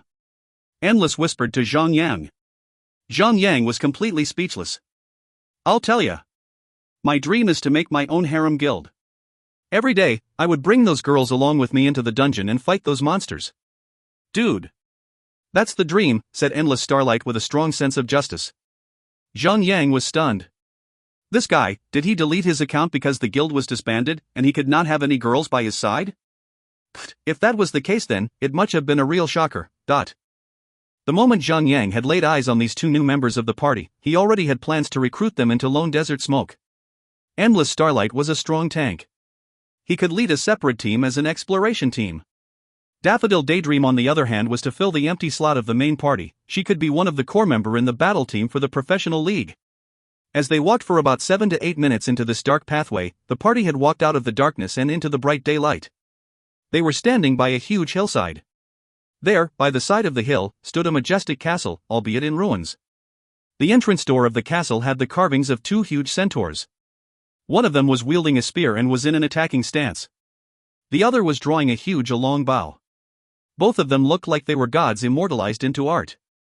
Surrounding the entire hillside were burning torches stabbed into the ground to illuminate the surrounding. Let's go! Zhang Yang unsheathed his sword and took the lead. Ding! You have entered the Centaur Castle. The castle has 5 floors. The evil necromancer Zach is located at the highest floor of the castle. You have to survive each test at each floor to defeat the evil necromancer Zach. Everyone's mini-map display had changed into the castle interior. This is the land of the dead slumbers. Anyone who dares to intrude shall die. A husky voice echoed from afar. No one could tell whether the voice belonged to a female or male. Damn! This place is spooky. I'm getting the creeps here, said Endless Starlight. He had successfully taken over Fatty Han's role of being the party's most annoying, talkative person. Everyone proceeded further into the massive castle and was shocked to what they saw. There were so many monsters around they could not contain their tense intake of breath upon sighting them. The place was so huge that it could fit 10,000 people and still have the space to play soccer. The worst part of this place was that it was completely filled with monsters, squeezed tightly like sardine in a can. The monsters around here only comprised of one type. They were all centaurs, presumably the royal guard. They were all undead, walking skeleton, some of them still having rotting flesh dangling from their skeletons. Centaur Royal Guard, Elite, Spectre. Level, 40. HP, 80,000. The HP was not much, but their numbers were. Nice. There's so many monsters here. Grinding would be a piece of cake. Fatty Han cried out excitingly. Even since they had reached level 30, Fatty Han had never got the chance to be enlisted into the level ranking board. Since there were so many monsters around to kill, the amount of experience point to be obtained here was luxurious. Zhang Yang stopped and thought for a moment before saying, "Fatty, use barrage and get the monsters aggro to start the fight. Run behind me after that." "Okay." Fatty Han immediately cast barrage and attacked the furthest region. A wave of arrows was shot into the sky and landed on the monster. -307. -310. -301. Various damage text floated over and over 10 monsters stomped their hooves and charged towards Fatty Han. "Good lord! How did you pull so many monsters? I can't handle that much." Endless Starlight cried. He thought that Zhang Yang and the rest of the party knew he was a defender, who excelled in mass crowd control. That was why the party had pulled that many monsters in one go. Even though he was a future superstar, but as of now, he was just a new player who had only joined the game for only 2 months. The moment he saw there were more than 10 monsters charging towards the party, his heart sank. However, he did not budge from his stance. As a tank, even if he had to die, he must die in the front line. Zhang Yang saw how Endless Starlight was behaving and laughed. "Honey dear, give me a shield." Han Shui gave Zhang Yang a stare, but nevertheless waved her hand, casting a holy shield on him. Zhang Yang activated Blood Rage and gained 30 rage points. He quickly used charge and dashed towards the incoming monsters. Thunder Strike. Horizontal Sweep. With 2 AoE attack skill unleashed, all incoming monsters were inflicted with -262 and -1550. Every monster that had their aggro on Fatty Han instantly turned towards Zhang Yang. "Start the attack," Zhang Yang commanded. The verbal command was for Endless and Daffodil. Everyone else had already got used to Zhang Yang's attacking pattern. They would automatically attack without him needing to command. Endless Starlight was attacking the monsters, but when he noticed that neither of the monster had their aggro on him, he cried out. "Zhan Yu! You're one strong dude. You could still handle all the aggro properly when there are so many monsters. Honestly, I'm so confused right now. Which class was the one supposed to be good at handling mass aggro control again?" Daffodil Daydream was being cautious. She was so afraid that her attack would OT. However, after one rain of fire, the monster had completely ignoring her. She was both surprised and happy at the same time. She was surprised that Zhang Yang could handle the aggro so well after a pyromancer attacked. As a high DPS class player, she had never felt the joy of casting all her demolishing spells without the worry of OT. Zhang Yang was not standing statically in the field. Instead, he used Thunder Smash to slow the monsters around before rounding them up together to maximize the damage caused by the team's AoE skill. While he was doing that, he used Blot to nullify the monster's attack. Still, he was taking some light damage, but he was not worried for even a second as there was a super healer standing behind him. If he had to, he could unleash all his skill and could still heal over what Han Shui could. Endless Starlight charged into the fight as well. As a professional tank, he never broke the rhythm. He activated Devotion, Justice Bash, Strong Hammer and a series of AoE skills to attack the monsters. One page here refers to the Windows tab. Usually a tab would have a fixed amount of storage slots. Zhang Yang had already expanded page, which means one page will be 500 inventory slots. If you find any errors, ads pop-up, ads redirect, broken links, non-standard content, etc., please let us know. Report chapter so we can fix it as soon as possible. Chapter 144, another one. Chapter 144, another one. Endless Starlight's first thought was, once all the skills were out, even if he could not capture all the monsters' aggro, he could at least capture 3 monsters' attention. However, he was surprised that not a single monster had turned to face him. Pro. As a tank, especially a defender tank, Endless Starlight understood clearly the difficulty at maintaining a mass aggro. As a defender that was said to excel in mass aggro control, whenever he faced a large group of monsters, there was bound to be 1 or 2 monster that would slip past his fingers and cause trouble to the attacking players. It cannot be helped, even if a defender is supposed to be strong at mass control, they had only Devotion and Spike Shield, the rest of a defender's skills could only hit a maximum of 3 targets. That was why when a defender pulled a group of monsters, he must not focus on one but all monsters simultaneously. A defender had to switch his target constantly to make sure that all monster had an equal amount of aggro. Zhan Yu here on the other hand was an odd existence. Not only he had managed to prevent anyone from OT, he could even prevent a defender from getting a hold of any monster's aggro. This guy is extremely strong, beyond epic proportions. Even though the Centaur Royal Guards were elite monster, they did not last long when everyone was attacking together. Since players obtained their AoE skill at level 20, as long as the tank could hold on to the monster's aggro firmly, they could attack to their heart content, and increase their killing efficiency to its maximum. 1 minute later, monsters started to drop dead. After another 30 seconds, all 16 monsters had died and dropped the first battle loot. Ding! You have kill Centaur Royal Guard. Obtain 10,050 experience points, 50-point party bonus. Ding! You have kill. Everyone heard the repetitive rings of the notification as their experience point rose up like the beanstalk. Everyone had obtained at least 160,000 experience points. Whoa! My experience points rose up like a rocket. Daffodil Daydream smiled from ear to ear. Her skills were good. She had been depending on the AoE skill Rain of Fire to kill monsters at a fast pace. However, she could only handle 7 to 8 normal tier monster at most. The experience point was not fast compared to this. No matter how fast she could skill, this method was much faster than her working alone. These were elite monsters.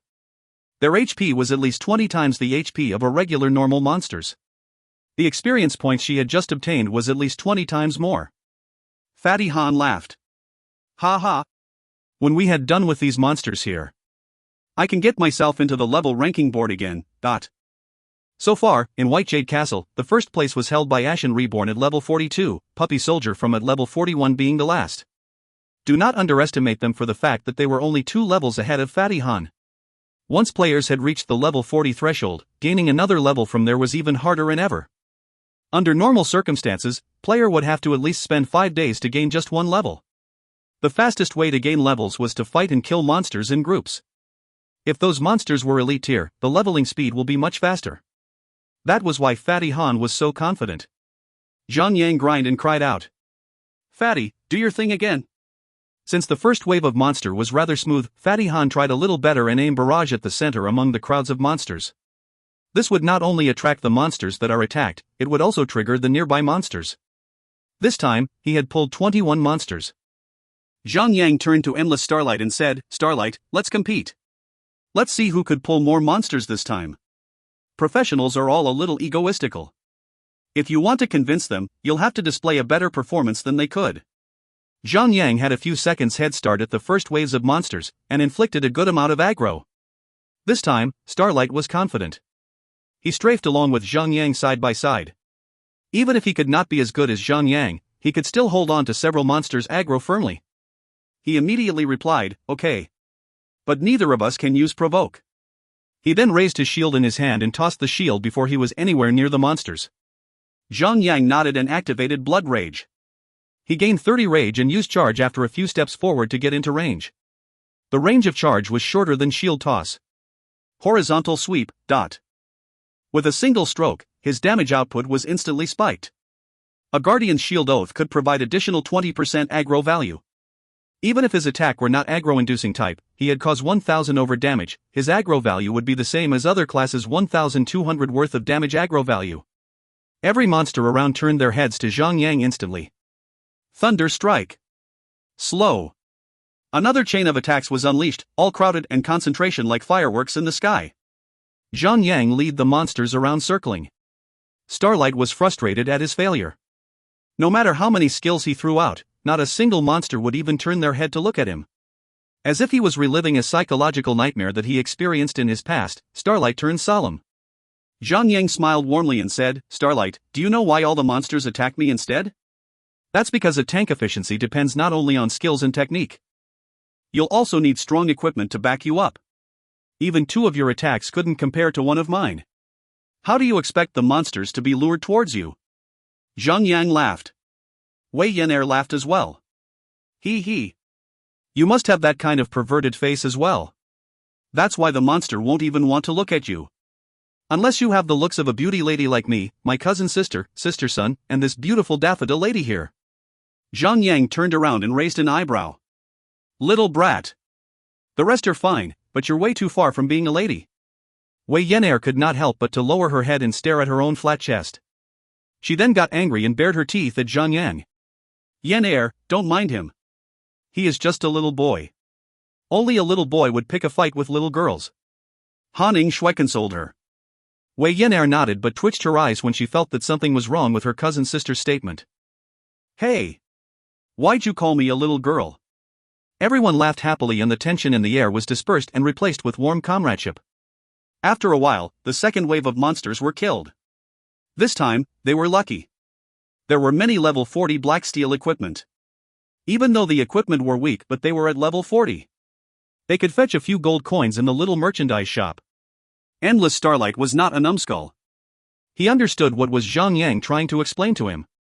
Yet, he sighed heavily. My equipment is bad and I can't find a way to upgrade them. Even time I joined a dungeon, I would find a random party. Let's not even mention a field boss. He would have been safe if he had not mentioned field boss. But when he did, Daffodil twitched and almost blasted him away with a fire blast. Zhang Yang laughed and said, our guild, Lone Desert Smoke, had recently decided to build a secondary dungeon raiding team. You could try and be the main tank for that team. The moment Zhang Yang had said that, the rest of his gang raised an eyebrow. Since when we were building a second team? Zhang Yang noticed them but remained quiet. I had that thought when I saw Endless Starlight. Endless Starlight was stunned and expressed a face that was both happy and suspicious. Lone Desert Smoke was now a big hit in the community. They had successfully obtained 4 first clear achievement. Even though their standard operating procedure was not as strong and efficient as a super guild, they could still outperform their own expectations and raise on to the top and beyond. There were sayings among the players around that anyone who could join Lone Desert Smoke would be leaping in a huge gap of performance. There were even players from other major cities had sent their request for an interview to join the guild. As long as the guild would accept them into the guild, anyone would be willing to run from anywhere around the globe just to be in White Jade Castle. However, under Zhang Yang's strict only elites rule, Lone Desert Smoke showed a slower expansion rate. Because of that, many players were proud to be in the guild. To them, it was a display of both power and capability. However, a true professional would not just walk up to your doorstep and volunteer themselves to the guild. A diamond would shine bright on its own. As long as them could perform better than the rest of the players around, other guild would naturally send their invitation instead. So far, Lone Desert Smoke had recruited close to 2,000 players of high-level players, but neither of them were players that was one of the professionals Zhang Yang could recognized in his previous life. However, at that moment, Endless Starlight was touched. Zhang Yang had expressed his sincerity. Even though the secondary dungeon raid party is not the best team, he was still offered a position as the second team main tank in the guild. This was an achievement better than he could ever have. Join us. Join our guild. Striking the metal while it's hot, Zhang Yang sent a guild invitation over with a warm smile. Endless Starlight was already wavering, and when Zhang Yang had offered him a place among his side, he accepted it grudgingly. Just like that, Zhang Yang had effortlessly obtained a strong future tank. Next. Zhang Yang turned around and faced Daffodil Daydream and smiled kindly. Daffodil, since you do not have a guild, why don't you join us as well? We are playing a game, might as well get along together. Wei Yenair had goosebumps the moment she saw Zhang Yang's weird smile. Noob tank, that kind of face are you wearing? You look like those weird uncles who goes around in their vans to kidnap little girls. Nah. I think that he looked more like one of those pimps who kidnap young girls for their own business, said Han Shui. Daffodil scoffed. I do not wish to be in the same guild as that freak. Zhang Yang laughed lightly and desisted. Since he had the time of his life, he could slowly lure her in later. Fatty Han continued to fire barrage and the party slowly proceed in deeper. Sun Xin, you had gone off alone in stealth to search for the second floor entrance. She came back after quite some time and revealed the location at the end of this floor. There was even a level 40 boss guarding it.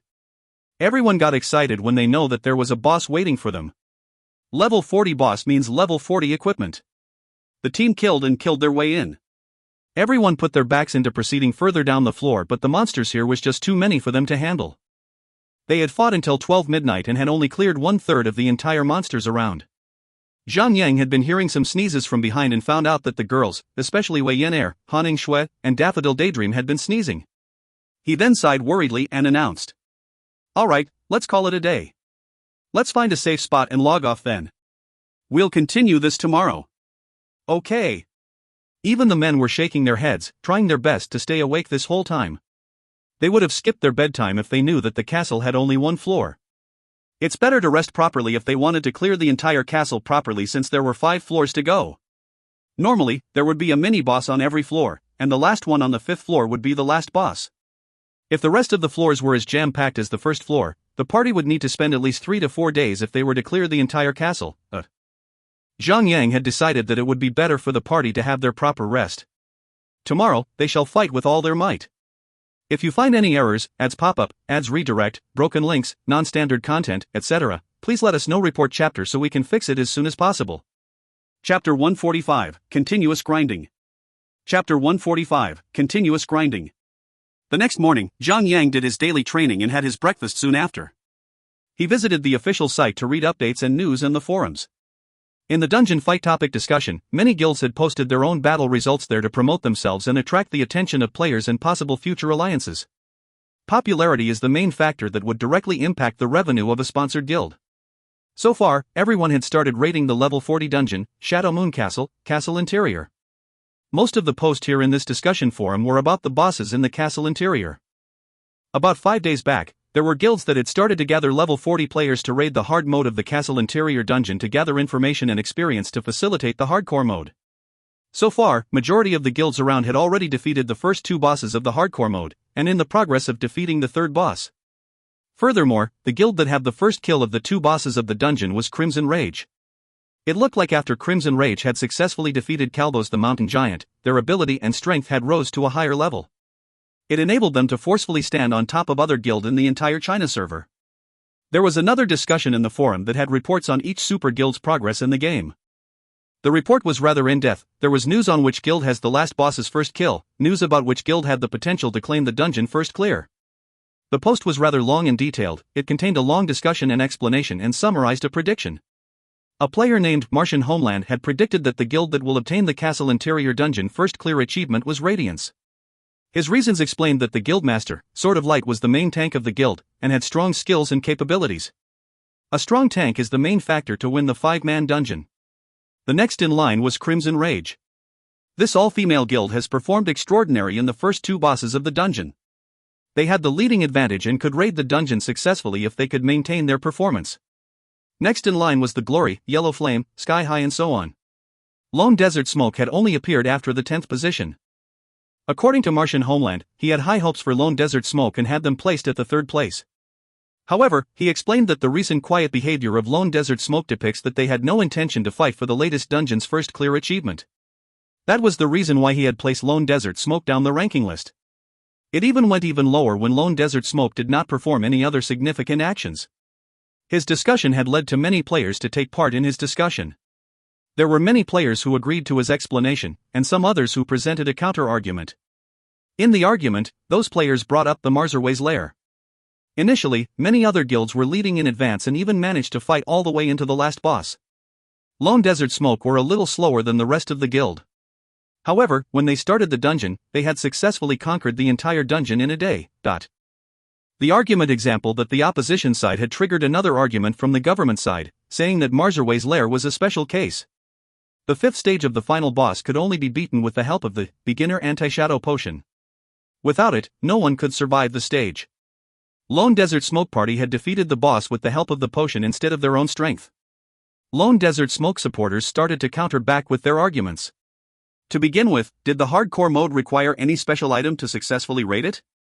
It is would. Almost every guild that had reported their progress would had reported about it. There was no new battle information about the dungeon for a few days now. Both sides continued with their heated arguments. Neither of them showed any signs of backing down from their stance. The post got larger and had already exceeded 4,000 comments and posts. Zhang Yang smiled a little. He checked the time and logged into the game at 9 a.m. sharp. Once he was in the game, he saw Fatty Han and Endless Starlight was at a corner talking about something. A fat guy and a skinny dude was an odd combination, but both of their faces showed the same pervert grin. Looks like both of them were getting along just fine. Zhang Yang thought that they might work together perfectly when they start leading the secondary party. Zhang Yang watched close and could hear a glimpse of their conversation. And that is why a rotten carrot and a pregnant woman is the same of a kind. Both of them were the result of delayed pullouts. That was what Zhang Yang had heard, coming out from Endless Starlight mouth. Fatty Han was stunned, was clearly impressed. Deep. That's deep, bro. He exclaimed, impressed. I know, right? Oh, by the way, what were we talking about before we stray off topic? Good morning, guys. Oh. Morning. Both of them grinned sheepishly. I'm not going to ask what you were talking about. After a while, 100 shots logged into the game. All 4 of the dudes gathered together at a corner of the field. After a night, all monsters that were killed yesterday had respawned, filling back the empty space around and causing the field to be as crowded as ever. If they were to walk a few steps forward, they would ultimately cause an uproar. The girls were a little late. Zhang Yang had already asked them to gather here at 9 a.m. sharp. The earliest one to logged in was Daffodil Daydream at 9:09 a.m. Sun Xinu was the second, at 9:11 a.m. Haning Shui and Wei Yenair logged in together at 9:15 a.m. Zhang Yang could not help but ask the ladies, what happened? Didn't I say 9 a.m.? What took you so long? Haning Shui rolled her eyes at Zhang Yang. I need time for makeup. Duh. Zhang Yang was stunned, infuriated at her reply. You are playing God's miracle. A Vermapurg. Why would you need to have makeup for? What are you expecting? An audience watching you wearing the gaming helmet, lying on the bed doing nothing? The moment he said that, all the girls were angered immediately. Zhang Yang instantly understood that everyone here was doing their makeup. Sigh, man and woman's thinking were so different that they might start a war with each other like Alien versus Predator. Arg, forget about it, let's go clear the monsters, shall we? If this place was not for a quest, it was still an excellent place to grind. The experience points here were really abundant. However, to properly utilize this field of experience points, one must have a strong team. You'll need a strong tank to handle the monster's aggro and also a strong healer to support the tank. After a series of attacks, monsters had dropped uncountable amounts of cotton cloth, useless items, and coins. Naturally, tasked to pick items were Wei Yenair and Haning Shui. Whoever dares to take the job away from them would be public enemy number 1. However, the number of monsters around were overwhelming both their inventories. Items besides equipment could be stacked up to 200 count a stack, however, equipment on one hand took up 1 slot each. Unable to continue on, Wei Yenair and Haning Shui had to let someone else to loot the items. The collected goods were above average. There were many black steel tier equipment, but there were also a number of level 40 green copper. Both Endless Starlight and Daffodil Daydream were players who have never seen such a luxurious loot were drooling endlessly. Zhang Yang had the equipment distributed to them, but since neither of them had reached level 40, they had to keep their equipment in their inventory instead. However, that was only a matter of time. Since the party had killed many monsters and gained a sum of experience points yesterday, even though it was not enough to level up, they were close to it.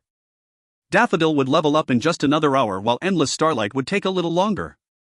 Once the party had cleared every monster in this floor, level 40 was just a few steps ahead. After last night's experience, Endless Starlight and Daffodil Daydream were able to match with the party of Zhang Yang and gang. Another hour passed, and Zhang Yang, Daffodil, Starlight, and 100 Shots had leveled up. Zhang Yang invested his SP on block and maximized the skill to level 10. Even though the skill had been nerfed exponentially, it was still a Guardian's bread and butter. It had to be the first skill to maxed before any other skill.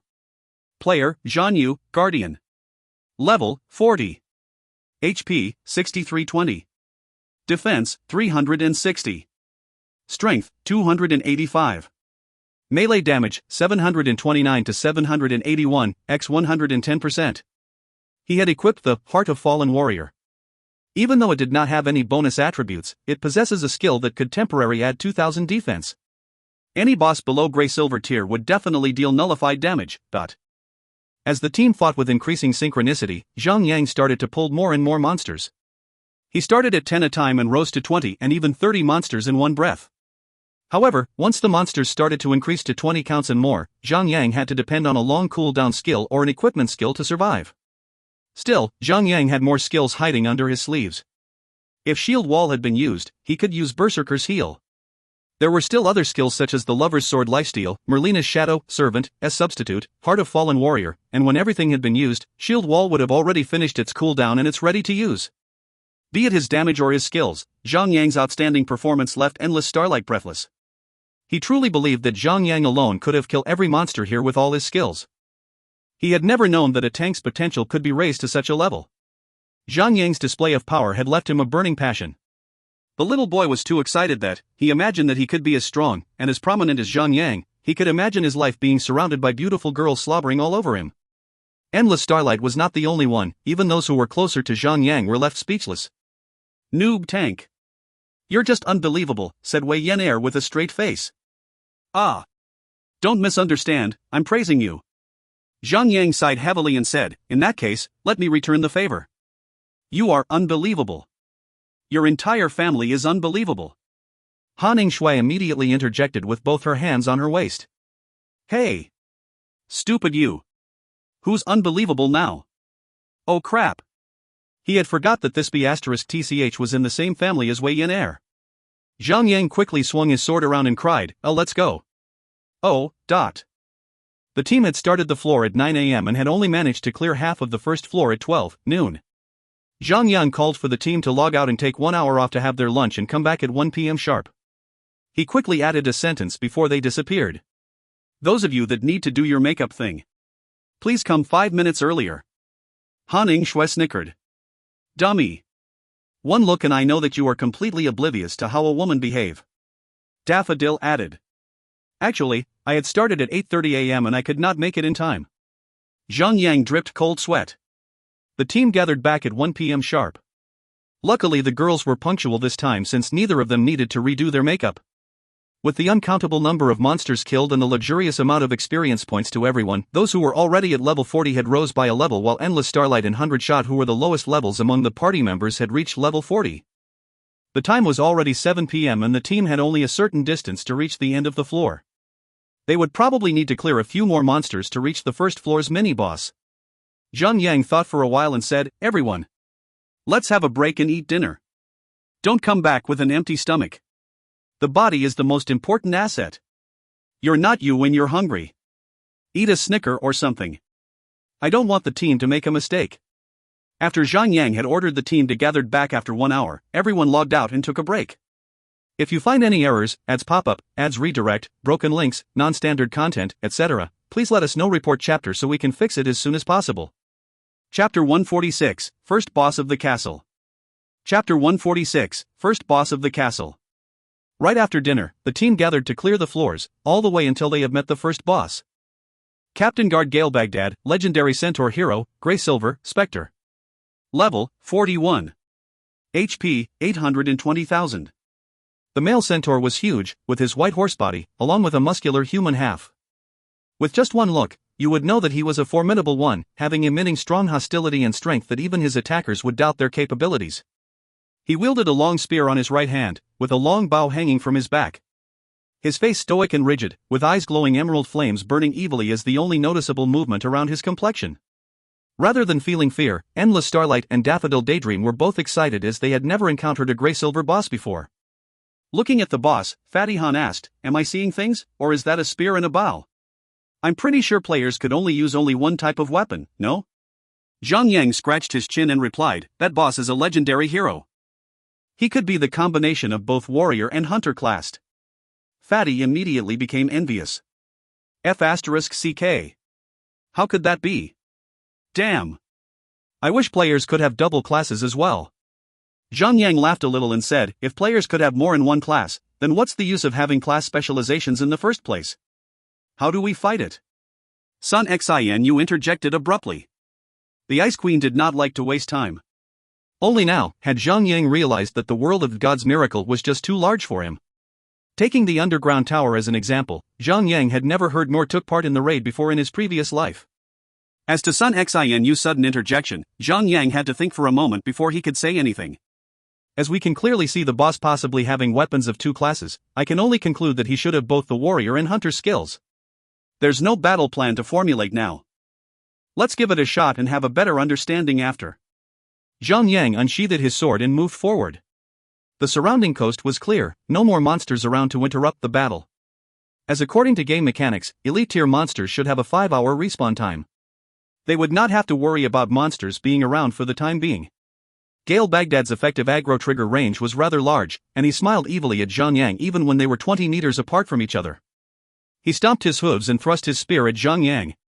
"You dare to enter the domains of the castle? Your living essence will pollute this land for the slumbering death. Be gone." Zhang Yang used charge. Block. -702. -1504. Gale Baghdad growled loudly as he effortlessly spun his spear in the air, as if it was weightless. With the speed of lightning, the spear burst forward. Zhang Yang could barely move away, but fortunately with his skills, he managed to dodge with his face only an inch away from the tip of the spear. Kinnnnng. The sound of sharp metal connecting to its target, accompanied with the sparks that were generated from his armor scraping. -2912. He was hit. Gale Baghdad's physical attack was more than 4,000, and Zhang Yang still received approximately 3,000 damage even after accumulating the damage reductions. Endless Starlight jumped in shock. Damn! I always knew that a gray-silver boss was strong, but I never knew that it could be this strong. If I were to take that damage, I could die in just 2 seconds. Endless Starlight wore a full set of level 30 green copper equipment. Even with a shield, his HP was only at around 4,000. Sun Xinu and the rest of the attacking team had begun their assault. Arrows, fireballs, all sorts of flashy skills were in the air, making what was once an empty sky into utter chaos in just a matter of seconds. Wei Yan had a full gray-silver tier equipment on her, coupled with the ultra-slow two-handed weapon with 3.8 seconds attack interval, which made her one-time normal attack devastatingly powerful. With Zhang Yang's cripple defense fully stacked on the boss, her damage could reach around 1,200. Excited with her all-time strength, she spammed her skills repeatedly while crying OHYA all the way. Zhang Yang could not help but to be amused by her childish acts and said, "Little brat, it's about time you're returning to school now, right? What a shame. Even though you still have holidays left, you'll have returned to school the day after tomorrow. You might not even make it to the last boss." "You villain," cried the little girl as she rolled her eyes at Zhang Yang. She wielded her weapon tighter in her hand and used Tornado Cleave, dealing 1,825 damage to the boss. In retrospect to a single attack damage count, skills or attack that attacks one instant of damage, her damage was much stronger than Zhang Yang's destructive smash and horizontal sweep collectively. She had been following Zhang Yang all this time and obtained many first clear achievements that awarded her with plenty of skill points. She had invested them all to Tornado Cleave. Tornado Cleave, level 9, waves the weapon in your hands like a tornado. Causes 160% melee damage to surrounding targets within 3 by 3 meters range. Cost, 20 rage. Cooldown time, 6 seconds. Requirement, melee weapon. When the skill is maxed out, the cooldown time will be reduced to 5.5 seconds and the damage will be increased to 170%. This was a berserker's main attacking skill. Daffodil was a spellcaster, a pyromancer to be precise. She always had the pride of having better attack damage as compared to others. They say that grass was always greener on the other side, but when she compared her own damage to Sun Xinu, she was considered as a puny little new player. As a woman of pride, she could never express her dissatisfaction. She only focused harder and fought faster with an unrelenting heart. 99%, 97%, 95%, the boss HP dropped down faster than ever with everyone trying their best to have the highest damage. Bunch of pests. I'll show you my true power. Gale lifted his spear and spun it around, creating a circular radiance. Ding! Gale Baghdad has used Tornado Cleave. Minus 3,712. Minus 4,123. Minus 4,940. Minus 4,963. Everyone around the boss melee range received instant damage. Aside from Zhang Yang, Sun Xinu, Endless Starlight, and Wei Yan were killed instantly, but what a strong Tornado Cleave! Zhang Yang had already guessed that Gale would have several warrior skills, but he could never have guessed that the boss skill damage would be any higher than 5,000. Sun Xinu and Wei Yan were both having full set of gray-silver equipment, yet their maximum HP were only around 4,600 HP. Since neither of them had any damage reduction skills, they were killed in just one single stroke of the spear. That skill did not have any progress bar, so the team thought that the boss was only taunting them instead of casting anything. Wei Yan's death was as expected, but Endless Starlight and Sun Xinu both had skills to protect them, they were just not able to anticipate the boss skill. Aside from the strong attacking power, the boss skill also contained a knockback effect, pushing Zhang Yang back 3 to 4 feet away from him. Woo! Cousin! I died, cried Wei Yan. Sigh. I told you to be a spellcaster instead of a berserker. You're the one who insisted to be a warrior. Han Yingshui sighed. With the loss of 2 strong attackers, the party's attacking power dropped by a huge gap, slowing down the boss HP loss. Gale laughed happily and said, "Ah! Souls! What wonderful souls! I can feel my strength growing. Ding! Gale Baghdad has absorbed the power of the soul. All attacks increase by 50% for 10 seconds. Ding! Gale Baghdad has absorbed the power of the soul.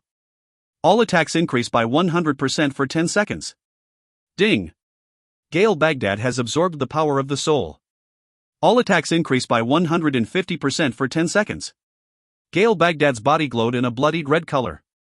Frightening and disgusting. Laughing maniacally, the boss spear flew across the air and thrust towards Zhang Yang. Block. Without hesitation, Zhang Yang activated Shield Wall. Another attack struck through, tearing the air around it.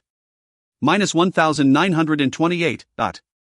Even under the shield wall, the boss could still inflict close to 2000 damage to Zhang Yang. Obviously, after obtaining the buff, the boss attack was now close to 10,000 damage. Han Ningxue quickly cast a holy shield and healed his HP back. 10 seconds later, shield wall ended and the red hue on the boss body faded away, returning its attack back to normal. Crap! If there was any more melee fighters around, they will be killed off by that tornado cleave. I don't even dare to think how strong the boss would be, said Fatty Han. That is why I had once said, the number of party members doesn't determine certain victory with a field boss, said Zhang Yang. If he had recruited several more people and had them die off, the boss' increased damage would surely break through the defenses, and none of them would even survive even if Zhang Yang used shield wall. If the tanks and melee attackers perish, the next one who would suffer the same fate would be the ranged attackers. With the boss' devastating attacks, everyone will surely die as well. It would only end with a complete wipe. After a while, Gale Baghdad used another tornado cleave. Zhang Yang calculated the time and figured that the boss will use the skill after every 20 seconds. For then on, Zhang Yang did not dare to use block. If the boss made a combo with normal attack and the tornado cleave, the instance itself would deal more than 6,600 damage, which exceeded his current maximum HP. If he wanted to survive the boss fight, he had to keep the skill ready to use anytime he needed it. 90%, 80%, 70%. Once Zhang Yang solved the tornado cleave conundrum, Gale was really not a tough enemy to defeat. After all, he was just a mini-boss, the weakest among the 5 bosses. 50%. Gale Baghdad stopped attacking suddenly. He then switched his weapon to the bow that was behind his back. He holstered the spear horizontally on the side of his horse body. Weak little beings, I have underestimated you all. You have forced me, the great Gale Baghdad, to this end. Pew! The boss shot an arrow towards Zhang Yang at melee range and immediately dazed him. He then quickly galloped away from Zhang Yang and attacked from the maximum ranged distance. -2112. Another arrow landed, causing significant yet lowered damage. So, he has finally switched from a warrior to a hunter. Zhang Yang had a sudden thought and quickly kicked his feet to chase the boss. -2112. -2112. Even though it was lowered, the attack interval was shortened. Before the change, the attack interval was 3 seconds once, now it was faster at 2 seconds an arrow. The accumulated damage would still be higher. To make things worse, ranged attack could not be negated with block, ultimately putting a stress on Han Ningxue's healing load. Merlinda's Shadow. Zhang Yang had to cast the special ring skill to temporarily ease the burden of Han Ningxue. Hunter-type monster's weakness was that once any player got close to it, it could no longer attack. However, Zhang Yang was worried that the boss might have the tumble skill. He did not dare to use charge to get closer to the monster, instead, he had to only rely on his own regular movement speed. This 4-legged boss speed proved to be something else. He could attack and run at the same time. As his speed was no slower than Zhang Yang himself, coupled with the vast area of the floor, Zhang Yang could be kite to death, but Zhang Yang could no longer let things run like this any longer. If he did not use charge now, he would not even need to wait for the boss to use tumble and just die before that. Once Zhang Yang was close to him, the boss did not use any other hunter skills on him, aside from breaking shot and a fist to his face. Block! Zhang Yang raised his shield to block the incoming fist. Split up! As long as you can attack and can be healed, spread out as far as you can, said Zhang Yang in the party channel. If the boss could use Tornado Cleave in his warrior state, that meant that he could use Barrage in his hunter state to counter overwhelming odds. His party obliged immediately and spread out into a half-moon shape to surround the boss. Han Ningxue was behind them to make sure none of her teammate lost too much HP. She made sure that she could heal anyone the moment they received damage. Feeble little beings. Let the rain of arrow crush your souls. Gale Baghdad shot an arrow into the sky suddenly, a progress bar appeared on his head. Rain of arrows suddenly started to appear towards 100 shots. Ding! Gale Baghdad is channeling Barrage. Every target in 5x5 meter range will receive 3000 natural every 2 seconds for 10 seconds. 100 shots reaction was rather fast. Once he saw an arrowhead coming towards him, he ran to the side to evade. However, he was still not as fast as the arrow that was raining down on him. He had only received 3000 damage. Luckily, the second wave of arrow would only attack after 2 seconds. 100 shots had already left the effective area. Han Ningxue cast regeneration on him instead of casting a long-casting healing spell.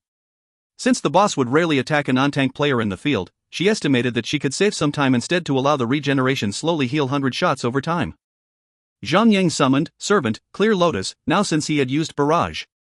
While the boss was still in warrior state, Zhang Yang did not want to waste Clear Lotus as she would die from Tornado Cleave too. 10 seconds later, Barrage ended. Gale Baghdad immediately shot a breaking shot and caused Zhang Yang to enter dazed state once again. Zhang Yang came up with a quick idea and commanded Clear Lotus to attack him. -1.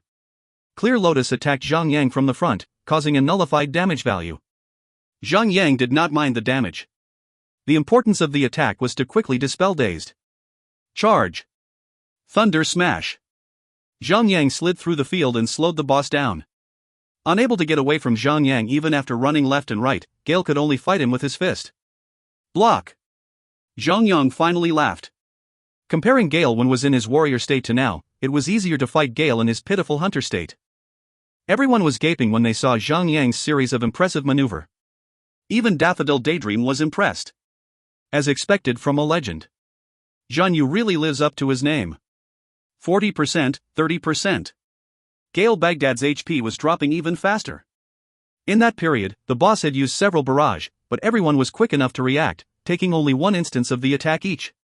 Excluding Fatty Han, the rest of the party were all future professional players.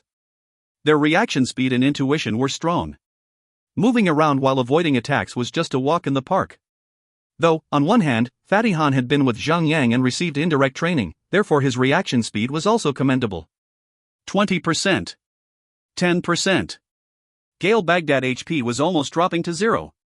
Finally. Ding. You and the party members around have killed Gale Baghdad. Obtained 163,050 experience points. 50 points party bonus. Thud. Gale Baghdad's humongous horsebody fell, slamming heavily onto the ground. If you find any errors, ads pop-up, ads redirect, broken links, non-standard content, etc., please let us know. Report chapter so we can fix it as soon as possible. Chapter 147, Harmonious and Loving Party. Chapter 147, Harmonious and Loving Party. We did it! The party channel was suddenly filled with cheers and laughter, but Endless Starlight and Daffodil Daydream were even more excited than the others could be. After all, they had never seen a Grey Silver boss, much more participate in a party to kill one. This first achievement meant more to them than to Zhang Yang's gang. Oof. This future-to-be superstar is now considered to be in my hands. Zhang Yang took notice that Daffodil was always wearing a smile on her face, which made Wei Yenair look a little more annoyed. It somehow reminded her about a cartoon she watched when she was a kid, about a weird older gentleman and a young girl. Little brat. Get our prize. Zhang Yang quickly gave her something to do when he noticed that Wei Yenair was itching around after the battle ended. Aye, Captain. Wei Yenair jumped with joy and hopped to the boss. Lunar Soul Magic Staff, Grey Silver, Staff. Magic Attack, 690 to 750. Unbound. Level Requirement, 40. Little Snow. Daffodil. Both of you roll for it, said Zhang Yang grinning widely. Daffodil's expression changed instantly when Zhang Yang addressed her. She crossed her hands and said, No. It's okay. I'm already very happy with defeating a Grey Silver boss. I even leveled up. I can't ask for more. Han Yingshui smiled warmly and replied her. Girl, you've worked your way here. You deserve to get the equipment as well. Come, don't be shy. Fatty Han and Wei Yenair persuaded her as well. Daffodil only rolled for the equipment while being so abashed that her face was turning into a round peach fruit, and felt like if she did not accept the role, she would betray the nation and everything she stood for. In the end, Han Yingshui rolled 74 points while Daffodil had only rolled 16 points. Now that she lost her chance, she breathed a sigh of relief and smiled sincerely. Han Yingshui crossed her arms trying to think of a better way. She equipped the Lunar Soul Magic Staff, and gave her level 30 Silver Grey Staff to Daffodil. Even though the new staff was still unbound, the magic attack alone was 180 points higher than her previous staff. It was an obvious upgrade. Daffodil wanted to reject the gift, but in the end, she could not reject the sincerity of Han Yingshui and accepted the second-hand equipment with red cheeks. Her original weapon was a level 30 green copper staff. When she switched to the new equipment, she gained 270 magic attack. That was an obvious upgrade. It was a Grey Silver tier level 30 equipment after all. You could not buy it even if you had the money. Daffodil could not express her immense gratitude to Han Shui, but only to hold on to her hands, shaking them endlessly. Han Shui then moved closer and the two of them were whispering. Zhang Yang was wondering what they were talking about. Han Shui suddenly turned around and Zhang Yang saw a warm and charming eye. She then sent a private message to Zhang Yang saying, "Humph. Dummy. You should think of a way to thank me." "Ha? What should I thank you for?" "Ha ha. Dummy. I saw your wavering heart. The heart that reeks of romance. I've helped you to set things up now. Now, how do you plan to repay my generosity?" "Ha? Romance? Me?" Zhang Yang was bewildered. He then pieced the puzzle together and finally understood. Han Shui misunderstood the entire situation. She thought that Zhang Yang had a thing for Daffodil Daydream, but... "You misleading sow. Don't stir things up when everything was fine." "Yes. I was interested in her. But not sexually. I had an eye for her skills and capabilities. That was why I wanted to recruit her into the guild." "What the hell have you done now? Don't point things out that are not even there. You might make things awkward for me." Zhang Yang quickly warned her. He. She's quite cute though. What are you still doing?" Sigh. Zhang Yang sighed heavily. "Please, you're pretty cute yourself." Zhang Yang had to resort to attack instead of playing safe. Fight fire with fire. "Ha ha. Dummy. You're 1,000 years too early if you want to try your luck on me." Phew. Even though he was not sure of the result, at least the topic was no longer about Daffodil. While they were talking privately, Wei Yin Air opened another loot. Devotion of the Soul, Silver Gray, Heavy Armor. Defense, plus 20. Vitality, plus 96. Strength, plus 48. Intelligence, plus 16. Unbound. Level requirement, 40. Zhang Yang cried out, "Ha! Look at that! Starlight, you're quite lucky to have a knight class equipment." Even though it was a heavy armor, but the additional 16 intelligence attribute automatically made it an armor that was suitable for knights. Knights were a special class. To make things clear, Guardians and Berserkers fell under the Warrior main class. Defenders, Sacred Knights, and Templars were under the Knight's main class. Even though both Defenders and Templars use melee weapons to attack, most of their attacks were holy damage which was affected by the intelligence attribute. Endless Starlight was an outgoing man, with a slightly higher ego than the rest. Even though he only joined Lone Desert Smoke for just a day, he made it as his own home and helped himself to the armor, laughing all the way cheerfully. Skill book, Breaking Shot. Use, teaches you Breaking Shot. Class requirement, Hunter. Level requirement, 30. Good stuff. Praised Zhang Yang. Even though the skill did not provide much damage after leveling it up, it was extremely useful in PK. A hunter has the pet tanking for them in the front line, and along with their own fake death aggro clearing skill, a hunter would not need to worry about having a monster coming too close to him. But in PK, a player would not behave as stupid as a monster. A player would automatically ignore the pet and aim directly at the player himself. Once a monster got close to a hunter, 90% of his skill and damage would be rendered useless. To forcefully create a gap between the hunter and the target, he or she could use either tumble or use Breaking Shot. Fatty Han denied the item immediately. "This thing is useless for me. I don't even PK to begin with. Give this to 100 shots." Zhang Yang had a conversation with Fatty Han a few days back. Knowing that Zhang Yang wanted to build a PK party, Fatty Han would naturally support his brother without even knowing what it meant. To put it bluntly, Fatty Han could fight monsters all day long without flinching, but PK was his kryptonite. He would be a sitting duck in the battle arena. Furthermore, Fatty Han's main purpose in playing this game was to earn a fortune. He achieved that goal with Zhang Yang's personal help now, earning at least $2 million a month. What more could he ask for? Breaking Shot was considered to be a PK type skill, and naturally 100 shots got the priority over it. Before he could negotiate with Fatty Han, Zhang Yang gestured him to just accept the book. 100 shots obeyed Zhang Yang and learned the skill when he got it. After witnessing the event that happened in front of his eyes, Endless Starlight was truly moved. "Looks like I've made the right choice to join you guys. What harmonious and loving teammates I have. Honestly, I have never seen such a team in my entire gaming life. To express my feeling, I want to dedicate a song to all of you called D*CK in a Box by Lonely Island. Ready? Arg." Before he could start singing, he was brutally smacked in the head with a shoe and behaved himself. The boss had several more items, but the rest were only green copper tier. None of them were interested in the equipment. They kept it and decided to sell it off at Zhang Yang's little merchandise shop. The team moved on to the next floor. After walking up a long flight of stairs, they encountered a mixture of monsters along the way. Aside from the royal guards, there was a new monster. Centaur Maid, Elite, Spectre. Level, 42. HP, 60,000. MP, 40,000. When there was MP, there was bound to be a magic spell. If you only paid attention to the top half of these centaur maids, those that had not decayed were quite pleasing in the eye.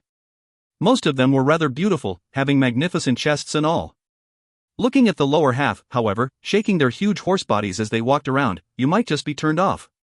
Fatty Han sighed and shook his head disappointingly. However, Endless Starlight started to stroke his chin and observed the female centaurs like a wise old philosopher. Honestly, a horse-ass is quite plump and well-formed. Fatty Han immediately bowed down in respect to him. Killing royal guards was fine, but killing centaur maids were a little troublesome. Their main attack was Frost Arrow, which could deal 2,400 damage an instant. If they gathered a bunch of it in a go, even Zhang Yang would be killed instantly. As the team proceeded further up, the magic-type monsters began to dominate the numbers. When the party was in the second floor, the huge space was completely filled with centaur maids. Luckily, they were not all that crowded as the first floor. They could lure in a maximum of 2 to 3 monsters at a time. Endless Starlight was finally given a chance to shine. After provoking the monster, Starlight would mainly hold on to one monster while Zhang Yang would take care of the other two. Since centaur maids were the magic attack type, they would not need to chase around to attack Zhang Yang. The problem was that when there was more than one monster, having them standing apart would be efficient since they would not need to move around to attack. Luckily, the team had many interrupters. Once the centaur maid started to cast a spell, the player would interrupt the spell. The centaur maid would have no choice but to rely on its physical attack to damage Zhang Yang. Zhang Yang took the chance to move around and kite the monsters. That way, he could gather the monsters into one spot to utilize Thunderstrike, Tornado Cleave, Horizontal Sweep and other AoE skills to properly attack. Sun Xianu entered stealth and began to search around the floor for the third floor entrance. Once she was sure of the direction, the team moved on towards it. As they could not properly multi-kill the monsters around, the pushing speed was very much reduced down to a snail's pace. They could only cover 10% of the entire place by midnight. Zhang Yang then ordered the party to disband and have a good night rest before they continued the floor tomorrow morning at 9 o'clock. Those who needed to make up were reminded to wake up half an hour earlier. The extra reminder had Han Shui, Wei Yin Er and Daffodil laughing their butts off. The next day, everyone gathered around 9 o'clock in the morning. The ladies were slightly earlier than yesterday but were still late by around 5 minutes or so. Daffodil Daydream was rather shy for her lateness and immediately apologized when she logged in. "I'm so sorry for my tardiness. I was so absorbed in doing my makeup and totally forgot about the time." Once everyone arrived, the party then moved forward. Fatty Han suddenly got angry and cried out, "Little Young! There are so many guilds that have already taken down the first 2 bosses in the castle interior. I've picked up another disturbing news in the forums this morning. There were many players around that had been saying that we, the Lone Desert Smoke, had been sucking on luck. Now that we have not made any progress, they said that they finally exposed our real trick. We were scared to fight the other guilds now. Damn!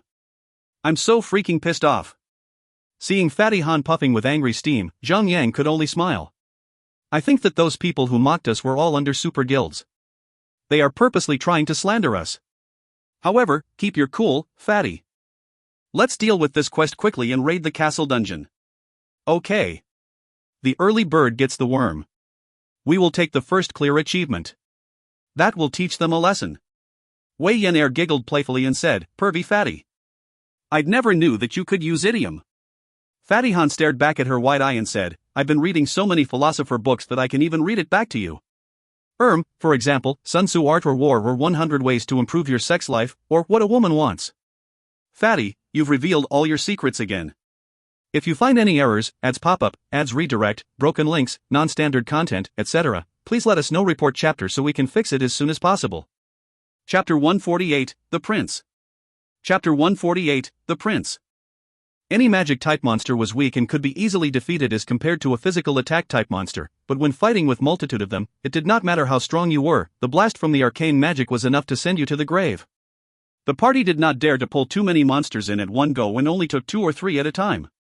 Even though the killing speed was faster than killing one at a time, the efficiency was much lower than killing a large bunch like in the first floor. Thus, the progress was obviously slower, and the accumulation of experience points was slow as well. Still, this was just between the first and second floor, and the progress was better than grinding alone. In just one day, the party had already made it through half of the floor. By then, almost everyone had their inventory packed with items. They had to discard some of the items to make room for more valuable ones. The two misers in the party, Han Yingshui and Wei Yan'er, were troubled and disturbed. If only they could just use the teleportation scroll and head back to town to sell them. But, if they did, they would have to start from the beginning, which was just a waste of time and effort. Zhang Yang could not help but sighed heavily. If only 100 Shots could learn to make the portable bank. Portable bank. Use summons a mobile bank, allowing players to deposit and withdraw items from their personal storage. The portable bank will disappear after 10 minutes. Cooldown time, 1 hour. Requirement, Master Engineering. Zhang Yang then explained the description of the portable bank. Everyone was impressed by its use, and one by one, they all encouraged 100 Shots to quickly increase his engineering mastery. The difficulty of raising one's mastery to master tier was tough, but the recipe for the portable bank was so rare that no one had owned it by then. Everyone was excited but eventually accepted the harsh reality that it was still an impossible feat for them. After clearing the floor for the entire day, the team finally managed to push a little towards the center. Zhang Yang called it a day and disbanded the party. Everyone logged off and had their rest for tomorrow. At the brink of dawn, Zhang Yang started his training and went on to buy breakfast with the remaining $40 in his wallet. Zhang Yang was so preoccupied with the Centaur Palace that he did not have time to visit the bank to withdraw cash. By the time he was done with the quest, the first thing he would do was to withdraw some cash. Any more delay and he would have literally no money left to buy food. The team logged in and gathered together at 9 o'clock in the morning and proceeded as normal. The team cleared the pathway to the boss at 10 o'clock at night and arrived at the second floor's boss. Prince Shadow Turk, Grey Silver, Spectre. Level, 44. HP, 880,000. The Centaur Prince was standing majestically at the entrance to the third floor. He was wielding a long spear with his right arm. As Zhang Yang approached him, he noticed a certain glimmer on his body with the shape of a sharp sword. When the glimmer appeared, Shadow Turk's head had a buff icon. Reflect Sword, counter any attack inflicted at 300% damage. The buff was rather complicated and frequent. It was estimated to appear once every 30 seconds and would last for at least 10 seconds. Remember to stop your attacks when the Reflect Sword appears. Zhang Yang took the lead. The boss seems to be a warrior class. Melee attackers, stay away for now. You might get killed by the tornado cleave. I don't want to see any of you lying dead on the floor the whole time, but... Inching closer to the boss, Shadow Turk's appearance changed from a handsome majestic complexion to a nasty, irritated, and angry appearance. Why have you entered this land of the dead?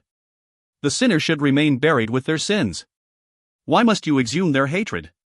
He picked up his spear and kicked off his hooves, charging towards Zhang Yang. Charge! Zhang Yang slid across the floor with his sword aiming directly at the prince. -702. Crippled defense. -1504. Destructive smash. -1618. Horizontal sweep. Charge gave him 10 rage, followed by a normal attack with 37 rage, and block that granted him 30 rage. Zhang Yang spent it all on cripple defense, horizontal sweep, and destructive smash, generating a bigger aggro. Zhang Yang was the only one attacking the boss so far. The rest of the melee attackers were still waiting behind for the tornado cleave to proc, to guess and estimate the frequency of the skill. Among them, Wei Yan'er, a fighter to be at least, was always the one who could not wait to attack. Gripping the weapon in her hand firmly, she could not help but mutter alone on the side. Damn! Damn you all! Why did you came here? Why? Why did you wake me? 15 seconds into the fight, Shadow Turk bellowed angrily. Die! Just die! Shush! He took up the spear in the air and spun it around, creating a shadowy image of a spear in the air. Ding! Shadow Turk has used Tornado Cleave. All targets within 5x5 range will receive 6,000 physical attack. -4,512. Wham! Zhang Yang took a hit. Block! Zhang Yang frantically activated block to block off the next incoming damage and made room for Han Yingshui to heal him. Hold on. Wait for the next tornado cleave. Make sure to know the skill interval duration before you can start fighting. Zhang Yang warned Wei Yan'er when he noticed she was fidgeting to swing her weapon. Wei Yan'er heard his call and behaved. Before he looked away, Wei Yan'er quickly bared her teeth at Zhang Yang. Ha! Little brat! 10 seconds later, the bright glow suddenly radiated on the boss and formed sword-like objects. Ding! Shadow Turk has gained Reflect Sword. Zhang Yang immediately pulled back. He then relied on block and physically moving around to evade attack. If he continued to attack, he would be damaged from the Reflect skill. Zhang Yang would be facing the boss and 3 additional Zhang Yang fighting against himself. Unless Han Shui could triple her healing speed, she could not save him in time. 10 seconds passed and the buff expired. The boss cast another Tornado Cleave after 3 seconds. With that, the party had obtained their battle plan and understood the boss mechanics. Both Tornado Cleave and Reflect Sword would trigger every 30 seconds. Go! Melee attacker go! Remember to stop your attack in time. Wei Yan'er let out a loud battle cry and rushed into the fight with charge. 10 seconds into the fight, Shadow Turk gained the Reflect damage buff. Many of them were a little slow in stopping their attack and had to eat triple the amount of damage that they had inflicted on the boss. Han Shui was suddenly pushed to her limit. Melee fighters back down now. When Reflect Sword ends, don't rush in back. A Tornado Cleave will be activated shortly after. Whoever is still in its range will surely die. Zhang Yang cried in the party channel. All melee attackers obliged and withdrew from the front line. Ranged attackers had only needed to stop attacking and wait until Reflect Sword ended. Now that the attacking cycle had to pause now and then, it reduced their attacking period down to only February 3rd, especially since the melee attackers needed to move away to avoid the Tornado Cleave and to wait for Reflect Sword to end, severely affecting their attacking speed. The boss HP dropping rate was even slower than Zhang Yang had ever experienced. Shadow Turk's attack were strong to begin with, and now that the entire party had to slow down and drag the fight longer than they had initially expected, Han Shui and Zhang Yang was pushed beyond their limit. It was lucky that Zhang Yang had many life-preserving skills like Berserker's Heal, Lover's Sword Lifesteal, Merlinda's Shadow, and the plus 2000 defense accessory skill. He was too far from death to claim him. Once the battle had stabilized, and everyone was doing what they could do without a problem, Zhang Yang summoned Clear Lotus and controlled her to fight along with the party. 90%, 80%, 70%. It was tough and excruciatingly long, but the party managed to slowly drag down the boss HP. You passed. Wretched beings. Monsters. Die. Just die and rot in hell. The majestic centaur cried out. His tone was so enraged that you could feel the tremor of destructive intent from his voice. The boss is being a little too dramatic, don't you think, said Endless Starlight. Fatty Han pouted his lips. We must have come in the wrong time. Perhaps he was in the middle of having a good time with his maids. Blowing of his steam, leaving him hanging, of course he'd be crazy. Direct hit Fatty bro. Genius, said Endless Starlight with admiration. Starlight, direct is what I am good at. You know, there was a folktale describing the first night of the maid and the prince, they say. Shut the F***ck up. Both of you. Everyone else cried out in unison. Fatty Han and Starlight exchanged a look and was baffled at their scream. I had become the laughingstock of the centaurs, and you, the other races would even want to make fun of me? Shadow Turk growled and thrust his spear to the ground and unleashed massive 2-meter-tall blast waves that discharged everywhere. Boom! Boom! Boom! For melee attackers were knocked back and was stunned for as long as 10 seconds. Ding! Shadow Turk has used Earth Crash. The boss moved a step forward and attacked Zhang Yang with his spear. Unable to activate block and stun status, Zhang Yang could only take everything the boss had to give. Han Shui was unable to heal Zhang Yang in time. Furthermore, Tornado Cleave was about to activate soon. If he were to stand there motionless, the rest of the melee attackers would definitely be killed. Zhang Yang immediately came to a decision and used Substitute. At the same time, Endless Starlight activated Sacred Protection to remove all negative status elements and cast Justice Bash and Provoke. He then immediately ran far away. He knew that the boss was about to cast Tornado Cleave, which was why he has to keep his distance from the boss. Impressive sense of judgment. Zhang Yang's eyes gleamed with hope and admiration.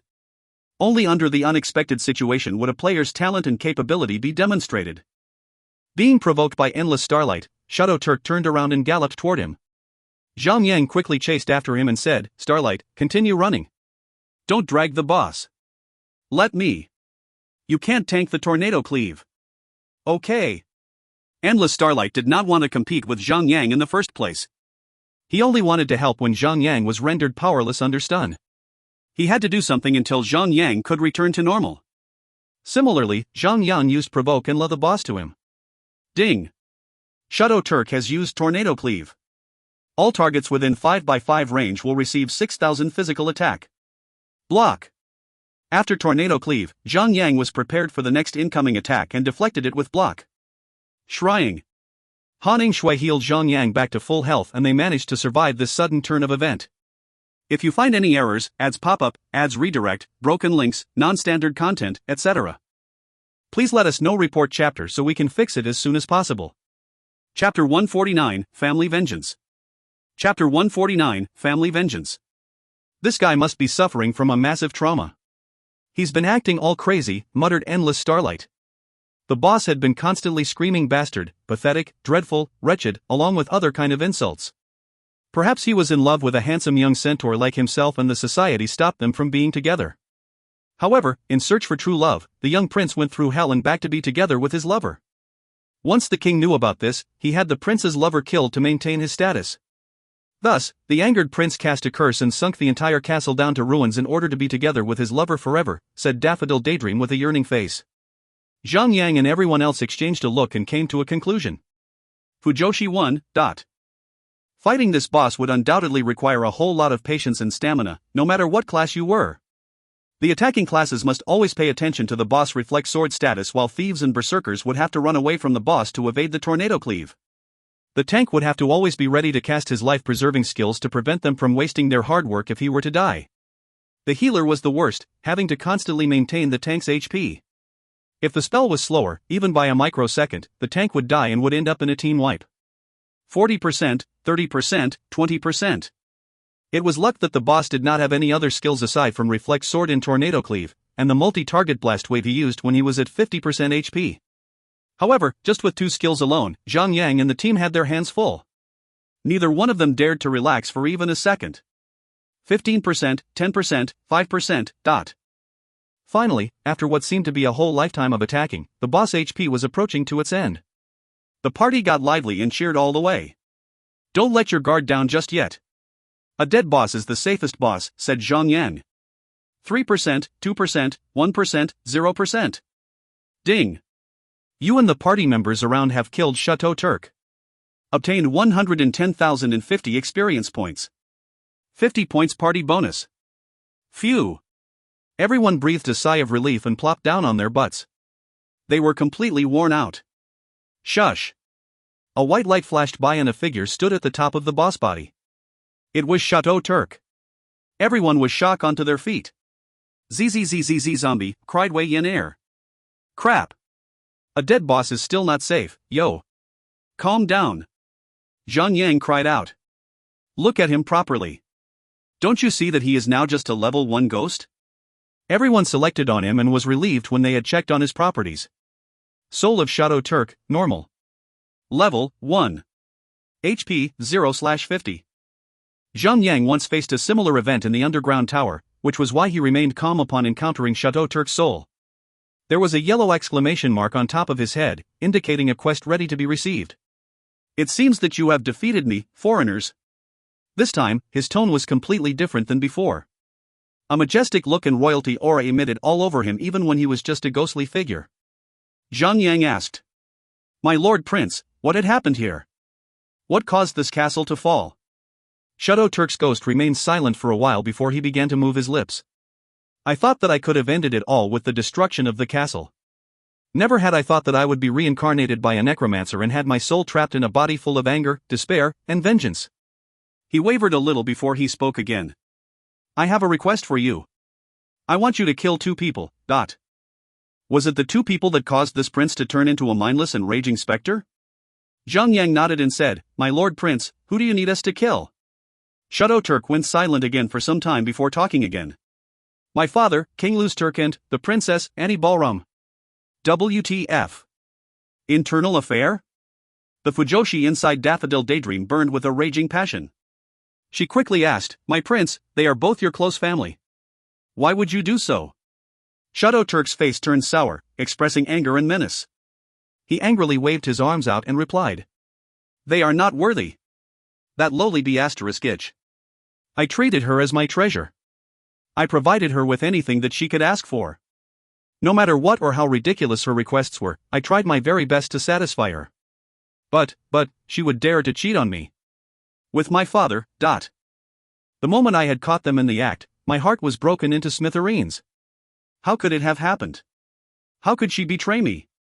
My father, of all people in the world. Why would he? Gra. Ha. Ha. Ha ha ha. In the end, I activated the castle's restricted magic. This magic was to be used when all else have failed during an enemy invasion. To bring down the enemy along with the centaurs. The castle was then sunk deep into the earth, killing everyone. I will not become the laughingstock of the centaur race. This shame. This humiliation shall be cleansed only through death. Everyone stared with a blank look in their eyes when they found out that it was just a family dispute. Daffodil was the most disappointed among all. She actually hoped for the forbidden love drama to appear here. Shadow Turk looked to the crowd and said, now that both of them have been reincarnated by the necromancer, they even have the shame to live together. Adventurer. I ask for your help. Kill them for me. Ding. Shadow Turk has a quest for you, kill them both. Will you accept it? Since they would need to kill them either way, might as well take a quest for it. Kill them both. Difficulty level, A. Quest description, kill the King Loose Turk and the Princess Annie Ballroom. These shameless creatures should not be alive. Send them down to hell. Progress, kill King Loose Turk 0/1 Princess Annie Ballroom 0-1. Take this spear with you. In it, remains a fragment of my soul. I want to see them die right in front of my very eyes, said Shadow Turk menacingly. Ding. You have obtained the item, Shadow Turk Spear. Shadow Turk Spear, quest item. Use, summon Shadow Turk Vengeance Spirit to witness the death of the King Loose Turk and the Princess Annie Ballroom. Who knows what would happen? He might lend a hand. Cooldown time, 30 minutes. After accepting the quest and the item, Shadow Turk's ghostly figure disappeared. Little brat. Time for our loots, said Zhang Yang as he gestured towards the boss. Wei Yenair quickly ran around and reached out her timid hands. Sharp rotten tooth, gray silver, dagger. Weapon attack, 274 to 334. Attack interval, 1.9 seconds. DPS, 160. Unidentified. Level requirement, 40. Whoa. 1.9 seconds attack interval. This is a good item. If you use this to attack from behind, I think you might deal more than 1000 damage, no? Zhang Yang praised. There was only one thief class player in the party, and that was Sun Xinu. The Ice Queen took the dagger and equipped it. She then applied poison on the blade and it gave off a greenish hue glimmer. I have some thought in my head for a while now that I could never understand. Fatty Han had been quiet for some time now. He opened his fat lips after he could no longer hold it in. Everyone turned around to look at him, expecting some sort of rubbish topic. The centaur are all four-legged, aren't they? So how could they do it? No matter how hard I could think, it just doesn't make sense. Genuine love, gray silver, ring. Vitality, -20. Intelligence, +60. Unidentified. Note, friend, you've been blinded by the power of love. It's time for you to replenish your intelligence for a change. How strange. It reduces your vitality and HP, asked 100 shots. Zhang Yang scratched his chin a while and explained. It actually a worth trade-off. Rings usually have 2 attribute bonus. For example, vitality +15 and strength +15. A level 40 gray silver ring should have +20 both attribute. If you look closely at the attribute arrangement of the ring, it was an even trade. You must know that vitality is the cheapest attribute among all. To trade off 40 vitality for 40 intelligence is worth double its value. Everyone understood the significance of the ring once Zhang Yang explained it. Still, if you could make sure you won't receive any damage, having 100 HP and 10,000 HP would make a difference. However, having extra 40 intelligence points was worth 400 MP and 40 magic attack damage. This was definitely a strong damage and healing endurance upgrade. This magic type ring was rolled by Han Shui and Daffodil. This time, Daffodil had a change of luck and obtained the ring at 89 points while Han Shui had only rolled 67 points. Skill book, Crash Magic. Use, teaches you Crash Magic. Class requirement, Guardian, Defender. Level requirement, 30. Before Zhang Yang could say anything, Endless Starlight gave up his roll for the item, saying, I would have rolled for the item if it was an equipment, since we're fighting a level 40 boss that will drop a gray-silver level 40 equipment. Based on the party strength, I'm sure it would be a walk in the park. But a skill book is a whole different matter, it would only appear once in a lifetime. There's even a chance that it will not appear again. What Endless Starlight said was the cold bitter truth. Equipment were easily discarded after obtaining a stronger one. But a skill could be used from level 1 to level 300. A skill may seem to be useless at first, but in certain situations, it could be used to obtain certain victory. Zhang Yang laughed. Thank you, Starlight. Zhang Yang rolled and obtained the skill book. Zhang Yang immediately learned the skill. Crash Magic, use your shield to strike the target. If the target was casting a spell, the spell will be interrupted and the target would not be able to cast any skill for the next 3 seconds. Requirement, shield. Cost, 10 rage. Cooldown time, 10 seconds. He had finally learned an interruption skill. Zhang Yang was happy. He would not have to fight as hard the next time he faced a magic type, especially elite magic type monsters. The team kept 10 or more green copper equipment and moved on. After a long flight of stairs, the team fought many more centaur maids and arrived at the 3rd floor. Compared to the 1st and 2nd floor, the 3rd floor had fewer monster count. Zhang Yang scanned the area and had only observed many specter saber-toothed tigers patrolling around. Some of them had their skins impaired, while some other had exposed rotten, dried innards and white bones. All of their eyes were the same, glowing in green emerald color flame. Saber-toothed skeleton tiger, elite, specter. Level, 43. HP, 86,000. Majority of wild beast had the skill called Mangle. This skill was a form of dot skill which would cause high damage per second if they were stacked. Zhang Yang did not know whether or not these zombie-like tigers had that skill. So, instead of going commando and taking on a bunch of these monsters, Zhang Yang and Endless Starlight went on and took one monster each to test it out. Ding! You have received Mangle, stack 1. Receiving 100 bleeding damage every 3 seconds for 15 seconds. Ding! You have received Mangle, stack 2. Receiving 200 bleeding damage every 3 seconds for 15 seconds. Ding! You have received Mangle, stack 3. Receiving 300 bleeding damage every 3 seconds for 15 seconds. Ding! As expected, even after turning into a specter, the tiger still retained the Mangle skill. To make matters worse, the skill did not have a stack limit. The initial damage was small, but once the skill stacked to about 10 layers or so, any player could definitely feel its pain. If that was the case, the party could not lure a bunch of monsters to kill them all in one go. If they did, who was going to kill who? The party targeted the monsters that Zhang Yang and Endless Starlight had attacked and killed it quickly, turning it into a pillar of light. The monster dropped a few pieces of tiger's fang and tiger's bone. 100 shots, take this tiger's bone and take it with whiskey. I hear that it can cure flabbiness, said Fatty Han as he handed over a large bone to 100 shots. 100 Shot did not say anything but rolled his eyes at Fatty Han. Endless Starlight quickly interjected. 100 Shots bro was probably already a man. If he took any more supplements, who knows, he might really be a father tomorrow. Alright, break it up guys. Or else, I'll ask 100 Shots to shoot your ass inward. Zhang Yang gestured the team to move forward with him as the lead. Even though they could not multi-kill the monsters on this floor, they were making a rather quick progress since the number of monsters around here was just a few. By the time they had defeated the prince, it was already 10 o'clock at night. Now that they had progressed further into the floor, and covered approximately a quarter of the area, the time was already reaching past midnight. Zhang Yang then quickly disbanded the party and ordered the team to continue tomorrow morning. Zhang Yang recalled that it was almost time for students to return to school. And since tomorrow was a Monday, Zhang Yang had to ask Wei Yan. Little brat, looks like you really can't make it tomorrow, huh? Wei Yan stuck out her tongue and blew a raspberry. Just wait and see. After the night, everyone logged in and gathered together at 9 o'clock in the morning. Surprisingly, Wei Yan was there. Zhang Yang asked suspiciously. Little brat. Did you skip school? Skip school? Wei Yan patted her flat chest and said proudly, I took leave like an honest person. Han Shui quickly interjected her. Yan lighter. Not so hard. If you pat any harder it might concave in. Han Shui. The little brat was triggered ever so easily. Like a cat's tail being stepped on suddenly. How did you even manage to apply a leave?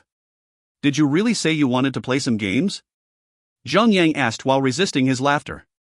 Wei Yan'er looked at Zhang Yang with a hidden message, "You're an idiot," and said, "My cousin called the school principal and said that I had a fever."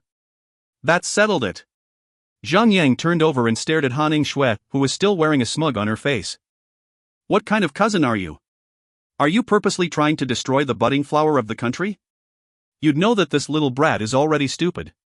Why did you stop her from actually learning?" "Hey! Noob tank! Who says I'm stupid?" Wei Yan'er stomped the ground, throwing a fit. Han Shui out her lips and said, "TCH. What can you learn in school anyway? It's not like you're actually going to apply everything you've learnt in school. Tell me, when have you ever used the triangular formulae, or even the force or acceleration, that kind of thing, something about periodic graph or table, widely taught but not of any importance? So tell me, what's the use of learning it in the first place? Yan'er will one day take over her father's business. She only needs to learn what she needs to learn. To be frank, she went to school to learn about people and business relationship. That's the important lesson that could only be learned on the job. Wei Yan'er was grinning all the way and scoffed Zhang Yang provocatively. One fujoshi is a self-mockingly pejorative Japanese term for female fans of novels that feature romantic relationships between men, yaoi. If you find any errors, ads pop up, ads redirect, broken links, non-standard content, etc., please let us know. Report chapter so we can fix it as soon as possible. Chapter 150, Third Floor. Chapter 150, Third Floor. Zhang Yang sighed heavily. Only second-generation youngsters from wealthy families could do such things at no consequence. You have your entire future laid out for you. All you have to do is to simply follow the yellow brick road, and your life will be as comfortable as you can ever imagine. Don't be jealous, dummy. You are also considered a millionaire right now. First-generation millionaires like you have so much more impact than second generations. Han Shui shot back without pause. As Endless Starlight listened to their conversation, a nagging instinct tugged at his heart. With a sudden jump, he was completely flat on the ground, hugging Zhang Yang's feet. "Big bro Zhan Yu. Please take care of me. Scram. If little Yang ever wants to take care of anyone, they better be someone as pretty as Little Snow or the perfect sister you hear. As for you? Just stay here with me and be my underling," said Fatty Han as he reached out with his flabby arms and patted Endless Starlight's shoulders. Han Shui and Sun Xin, you were furious. Dirty-minded pig. Don't expect me to heal you again. The other woman disappeared with a poof and entered stealth. She reappeared a few seconds later behind Fatty Han, stunning him as stars circled around his head. The blade in her hands gleamed brightly as light reflected off the blade like a disco ball as she danced around. After ambush and kidney shot ended, Fatty Han was left with a tiny bit of HP. Sun Xin's gears were at their best yet. A single complete combo of ambush and kidney shot could instantly kill off any non-tank class player. There's no need to start a new combo at all. At the current stage of the player's progress, cases of instant kills were very common. A gray-silver equipment could provide more damage than it could provide vitality. That was why the overwhelming damage could easily kill anyone off. Once players around had started to put on yellow-golden tier equipment, the situation will change. Since yellow-gold tier equipment could provide much more vitality, similarly leveled players could fight and not have duels end in seconds. It was still not impossible to instantly kill someone, but it would be more dependent on luck. A lucky strike dealing 6 times the normal amount of damage was an example. When Fatty Han had only around 100 HP left, Sun Xin stopped her blade and slid it back into the sheath at her waist. A pair of annoyed, furious eyes stared into him and she said, "If I ever hear you speak of such things again, I will make sure that you permanently remain at level 41. If they were to have a real fight, in the real world, with Fatty Han's body and fist, he could have been more than a match to Sun Xinu. But if they were to battle in the game, with the rules and mechanics of the game, Fatty Han could only bow down to her. Any pro player could easily toy with him till his death. Fatty Han knew this, and he treasured his current level the most as he still had the ambition to be in the level ranking board again, even if it was just to brag in front of the message parlor girls. Like a cat getting his tongue, Fatty Han was rendered as silent as a mouse by Sun Xinu. The party went forward with the force of a 1,000-man army to the 4th floor. As they mad their way through about 1/3 of the castle area, the monsters had gradually changed into multiple variations of wolves. Berserk Skeleton Wolf, Elite, Spectre. Level, 44. HP, 88,000. MP, 44,000. I guess Berserk Skeleton Wolves and Berserk Wolves have about the same skills. Zhang Yang guessed. Shush. He slid across the floor and stunned one of the wolf monsters with charge. He chained his attack with a normal attack. -921. -1,200. The wolf recovered from the stun and immediately counterattacked with a bite, causing visible physical damage to Zhang Yang. Following closely was a fireball that came blasting out from its mouth, dealing magical damage. Zhang Yang nodded and called out to Endless Starlight. Starlight, take on one monster as well. I see that the damage is not that powerful. Continue to kite more of them to increase our speed. The two tanks began working together, resulting in a faster raiding pace. It helped that this floor had significantly lesser monsters than the two previous floors. They only took about 3 hours to slay every berserk skeleton wolf in their path. After a while, they entered a new area with a new type of monster. Blazing Skeleton Bird, Elite, Spectre. Level, 45. HP, 60,000. MP, 50,000. This is a huge bird-like creature. Everyone was staring in awe at the bird monster that somehow remained in the air by flapping its bony wings. How is that bird able to fly? I mean, look at it. Those wings are just bones. It doesn't make sense, asked Wei Yan. Zhang Yang frowned so hard that wrinkles started to appear on his forehead. Little brat, it's just a game. I bet that even pigs could fly. What's so strange about that? Boo. Wei Yan crossed her arms and pouted her lips.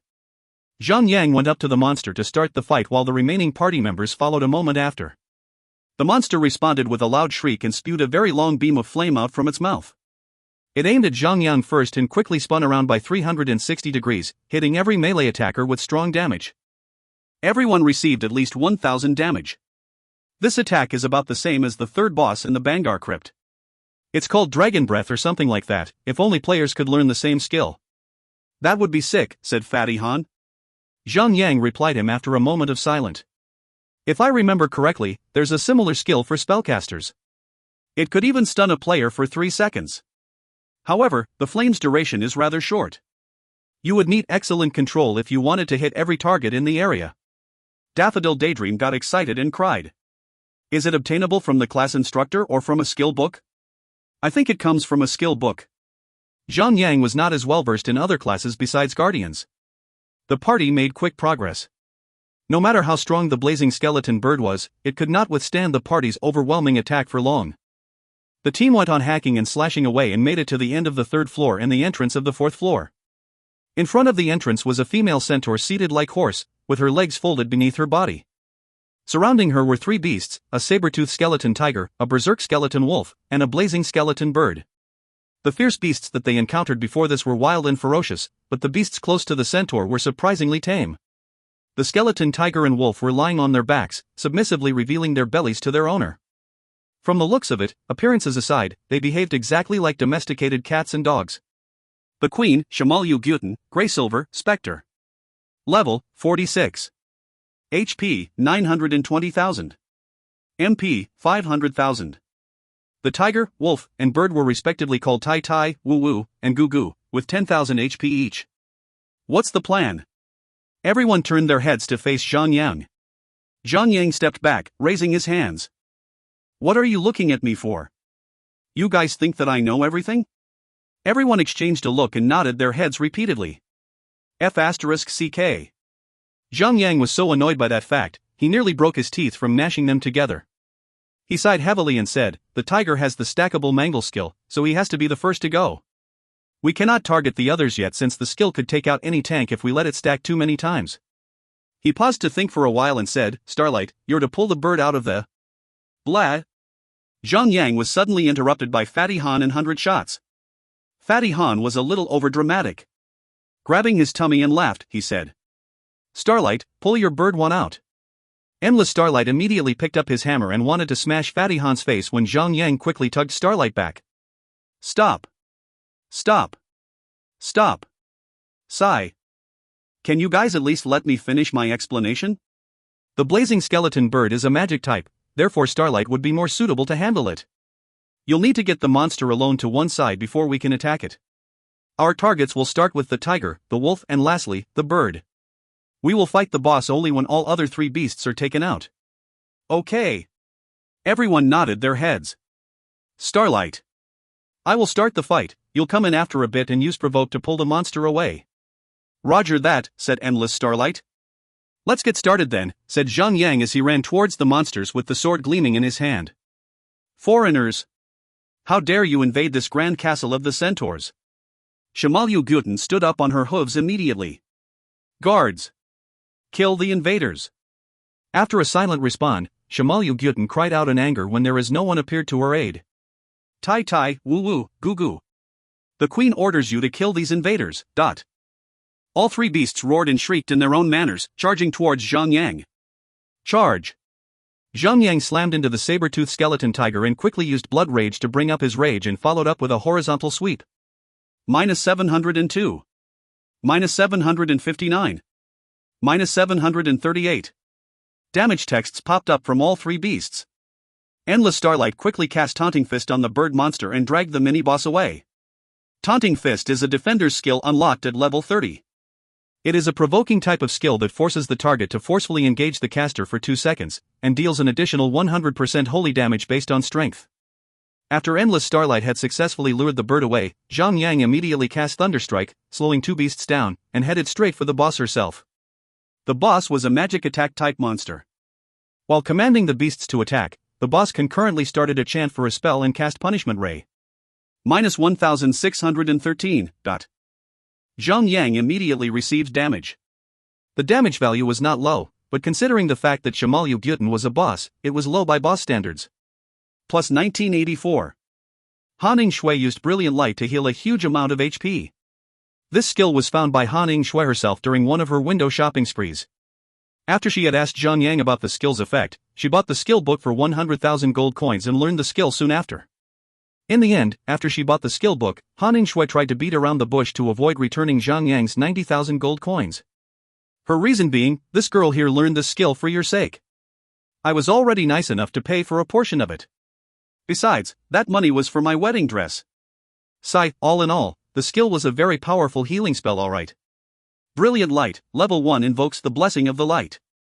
Heals a target by 200% magic attack. Cooldown time, 15 seconds. Casting time, 2 seconds.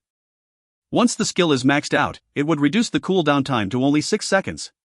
Truly an OP skill. -744.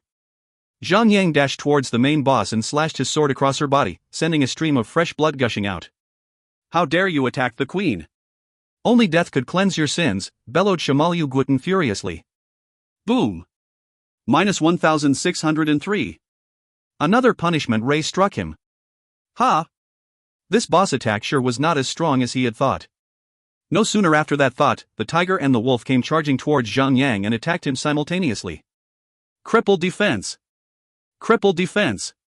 Crippled defense! Zhang Yang first targeted the saber-toothed skeleton tiger and stacked 5 layers of crippled defense. He then cast Thunderstrike to slow the monsters down and tried his best to reduce the total damage he would receive by kiting them around, so that only one of the monster would be able to attack him at a time. As for the boss, slowed down or not, she would not need to move around to attack him, it would not make any difference. One bird, the Chinese tend to refer to the male reproductive organ as bird in their native language. If you find any errors, ads pop up, ads redirect, broken links, non-standard content, etc., please let us know. Report chapter so we can fix it as soon as possible. Chapter 151, The Queen of Centaurs. Chapter 151, The Queen of Centaurs. Fush! The saber-toothed skeleton tiger leaped up, vanishing into thin air, before reappearing behind Zhang Yang. With a massive slash of its sharp claws, the tiger dealt huge damage on Zhang Yang's back. -1552. Ding! You have received Mangle, 5 stacks. Receive 1500 HP damage every 3 seconds for 15 seconds. Zhang Yang could not help but flick his middle finger at Lady Luck. The current 4 stacks of Mangle was just about to expire, but he had received a fresh, new Mangle that could refresh the skill's effect. He never had thought that the tiger would have a skill similar to a thief's shadow step to immediately teleport behind someone's back. Not only had the Mangle been refreshed to 15 seconds, he now had 5 stacks of Mangle. He now had to take additional, unnecessary damage for the next 15 seconds. Even though the saber-toothed skeleton tiger was strong, it was vastly outclassed by the party's DPS. So far, Fatty Han and the gang had each exceeded 1000 DPS. Daffodil Daydream was slightly behind at around 800 DPS. The overall DPS strength was enough to kill the tiger with 100,000 HP in just 20 seconds. Don't worry. Tai Tai. I will heal your wounds. Shimalyu Guten cried out all of a sudden and chanted a healing spell and healed the tiger by 25,000 HP. The spell casting duration was so fast that it only took half a second for her to finish the spell. Those that had interruption skills could not even react in time. Before they even realized it, the spell was already complete and they could only stare at the boss healing the monster that was already at the brink of death. Fortunately, the tiger was inflicted with the destructive smash debuff that would reduce healing effect by 75%. If that wasn't the case, the healing spell would have completely healed the tiger back to full health. Noob tank. You're too slow. Why didn't you stop her spell when you have an interruption skill? Humph. You've lost my respect, said Wei Yin Air. She always did try her best to poke fun at him. Zhang Yang laughed and shot back, I wasn't the only one here who was unable to interrupt her spell. Why aren't you scolding the others? Because you're the only one that has a stupid face, said Wei Yin Air with full honesty. Don't die. Tai. Even when the boss attempted to heal the tiger again, the team's combined attack simply overruled her efforts. It was like tossing the contents of a cup of water into a raging inferno. The tiger's HP was drained down in almost no time at all. Shimalyu Gyutin could only shriek at the top of her lungs. Somehow, I pity this queen. Her husband was cheating with her son's wife and she only has her pets to accompany her, said Daffodil mournfully, her eyes already showing signs of tears. Zhang Yang scoffed. In that case, let's spare her. No. We kill. Living is much more painful for her, said Daffodil as she made up her mind. We are giving her a mercy killing, not just for equipment and whimsical desires. Everyone laughed instantly. Tai. Shimalyu Gyutin cried and chanted another healing spell. Crash magic. Zhang Yang was ready for it this time. He quickly bashed her with his shield. The spell was instantly interrupted and she had received silent for 3 seconds. Silent had rendered her unable to cast any spells for 3 seconds. Ding. You and the party members around have killed Tai. Obtain 12,550 experience points. 50 points party bonus. No, cried Shimalyu Gyutin. The boss suddenly glowed red. She had gone berserk. Damned intruders. I will crush your skull with my bare hands and throw your mangled corpses into the abyss. May you forever burn in the raging flames of hell. Woo woo. Goo goo. Kill them. Avenge Tai. Ding. Shimalyu Gyutin has gained enraged, 1 stack. All attacks and healing effects will be increased by 33%. Ding. Woo woo has gained enraged, 1 stack. All attacks and healing effects will be increased by 33%. Ding. Goo goo has gained enraged, 1 stack. All attacks and healing effects will be increased by 33%. An increment by 33% in damage had made the boss stronger by a noticeable amount. The punishment ray had its damage increased to 2,600 or more, with Zhang Yang's damage reduction lowering that amount down to 2,000. Pick up the pace. Zhang Yang screamed. The boss was not the only one that had suddenly ingested an overdose of steroids and went all crazy. Han Shui had to take care of 2 tanks, which made her roll her sleeves up, taking things seriously. The party then shifted their targets to the bird monster Goo Goo and managed to bring it down to critical health in a short time. Goo Goo. Shimalyu Gyutin cried in anguish as she started to chant a healing spell. However, Zhang Yang was quicker and bashed her with crash magic, stopping her healing. Ding. You and the party members around have killed Goo Goo. Obtain 12,550 experience points. 50 points party bonus. Arg. The boss screeched in such a high pitch that everyone had to cover their ears. She stood with her hind hooves and screamed at no one in particular, dramatically rearing her head about like the tragic heroine of an opera. I will kill you all. I will kill. Kill. Bellowed the boss. Ding. Shimalyu Gyutin has gained enraged, 2 stack. All attacks and healing will be increased by 67%. Ding. Woo woo has gained enraged, 2 stack. All attacks and healing will be increased by 67%. Minus 2,672. Minus 2,004. The boss fired a punishment ray, while the wolf concurrently spat out a fireball. Both attacks struck Zhang Yang at the same time, causing him to have only around 1,000 HP left. What power! Zhang Yang frantically cried, Starlight. Provoke Woo Woo and get him off me. Okay. Endless Starlight quickly complied and cast Taunting Fist, dragging Woo Woo away from Zhang Yang. Half a minute later, Woo Woo turned into a pillar of light and falls defeated. Woo Woo. Shimalyu Gyutin was enraged beyond compare. Her dark, charcoal hair started to spread out and floated up mystically. Her eyes glowed with intense green, emerald flames. Ding! Shimalyu Gyutin has gained enraged, 3 stack. All attacks and healing will be increased by 100%. Damn! We're cruel. Fatty Han cried crocodile tears. When her husband had found a new toy to play with, she had managed to find herself a few loyal companions. Yet, we just killed them. Ayaya, looks like this poor woman had to depend on cucumbers to accompany her during the dark, lonesome nights. Fatty, if you don't speak up, no one would think that you're a mute. Ah. Fatty Han turned around and saw the 4 ladies staring at him with eyes that could swallow him whole. Fatty Han turned his gaze away sheepishly. Ladies, I know that you have the hots for the big fatty. But please, control your passion. You have to know that you're all Little Yang's main dishes, and that there's a saying, a brother-wife is off limit, but...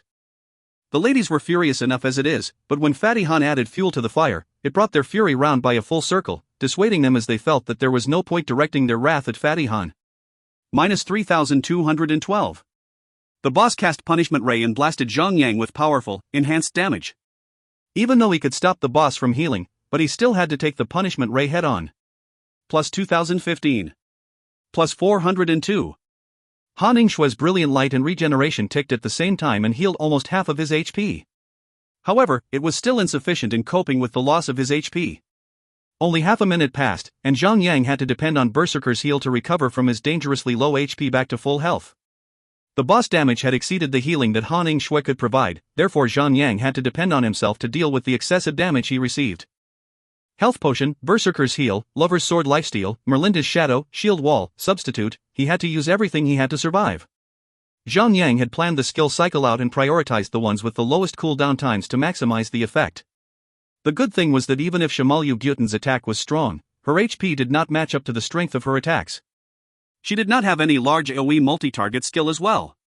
After lasting for another 2 minutes or so, she shrieked and fell defeated. HAAA. Phew.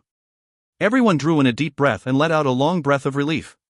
The fight with this boss did not take long, but the boss attack was so strong that many of them had held their breaths, witnessing Zhang Yang being close to death for many times. They could only relax and let down their guard only when the boss was down. It's finally over. Man. I was freaking out there, said Endless Starlight as he wiped his forehead, even when there was no sweat. Zhang Yang could not help but sigh. The period of the gray-silver equipment was once known as the weak period. It was even applicable to the boss as well. Shimalyu Gyutin was one such example. Her strong attack could easily kill a tank with 1 or 2 hits. However, she was a glass cannon who lacked durability. When players started to put on yellow gold gears with damage reduction set skills, there would be lesser cases of instant kills. Han Yingshue was so completely worn out that she laid her head on Wei Yan'er's lap.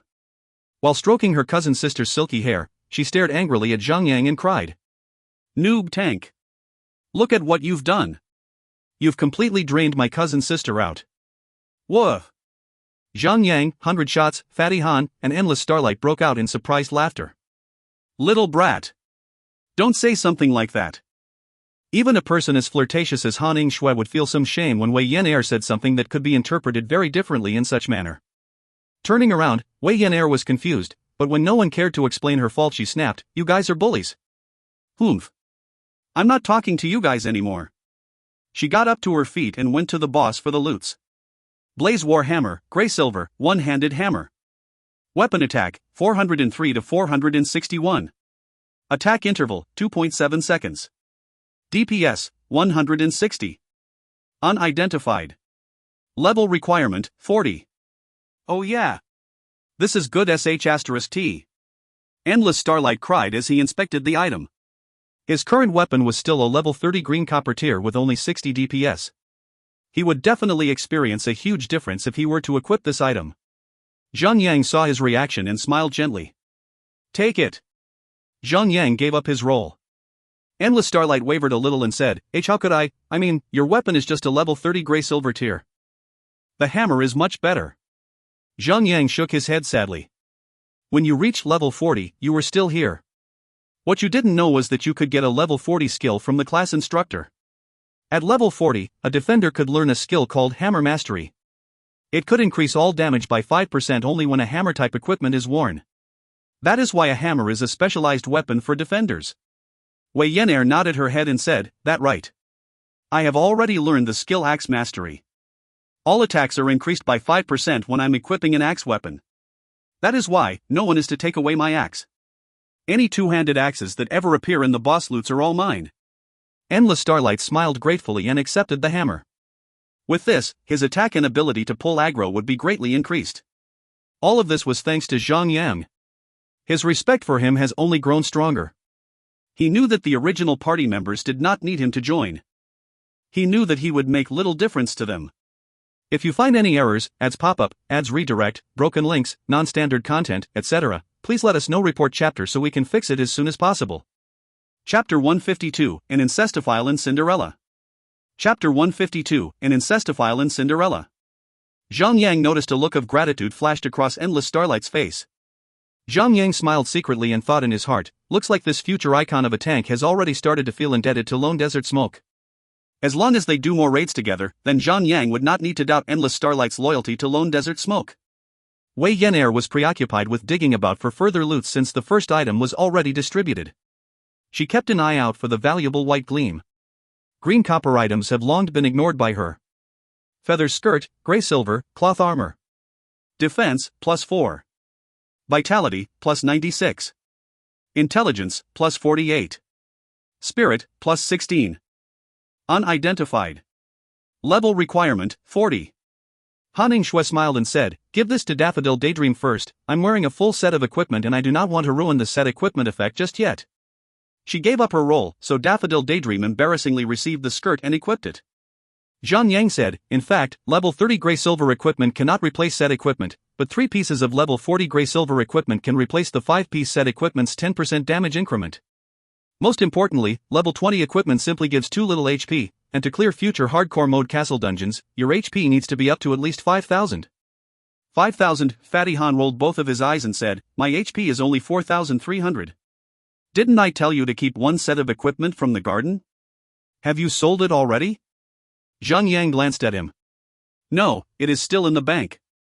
Fatty Han laughed as he replied. Zhang let out a sigh of relief after hearing Fatty Han's reply. After clearing here, they would need to explore the dungeon of the castle. Everyone was strictly required at least 5,000 HP to fight the 4th boss. If any single person did not make it, the party would be annihilated. Skill Book, Beast Rage.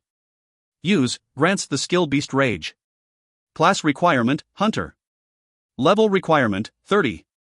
Zhang could help but laugh in joy and said, Fatty in 100 shots, this skill is really good.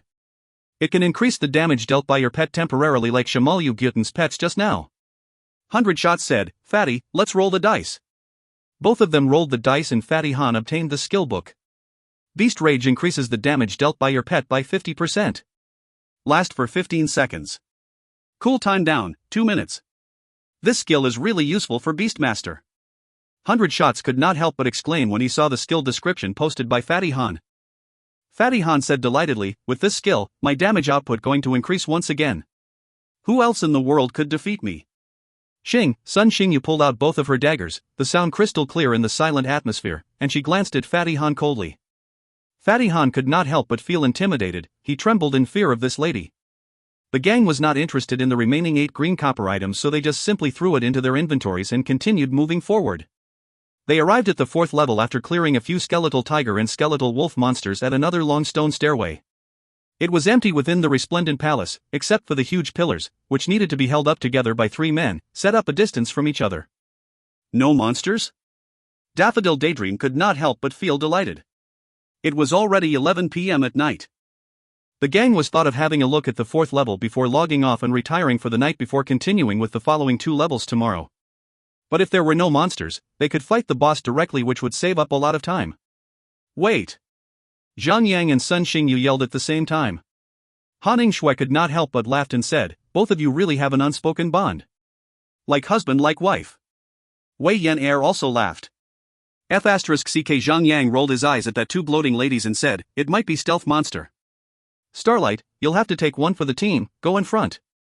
Endless Starlight looked as if he was about to cry, and plaintively said, why me? Nonsense, you have a solid defense. Then why don't you go in front? I need to pull the monsters. Poor Endless Starlight, who was sold to the monster by the gang, held on his shield and walked in front. After he walked for 7 to 8 steps, he stopped suddenly and rotating stars appeared above his head which represented a stun status. A person in black appeared from the back of Endless Starlight and he raised his 2 swords and stabbed Endless Starlight's back. Each stab took about 1000 of Endless Starlight HP. Shadow Assassin, Elite, Spectre. Level, 46. HP, 92,000. Unexpectedly, it was not a centaur but an elf, a dead one. Endless Starlight was about 8 meters away from the gang, which was also the range of charge, so Zhang Yang immediately rushed towards him with charge.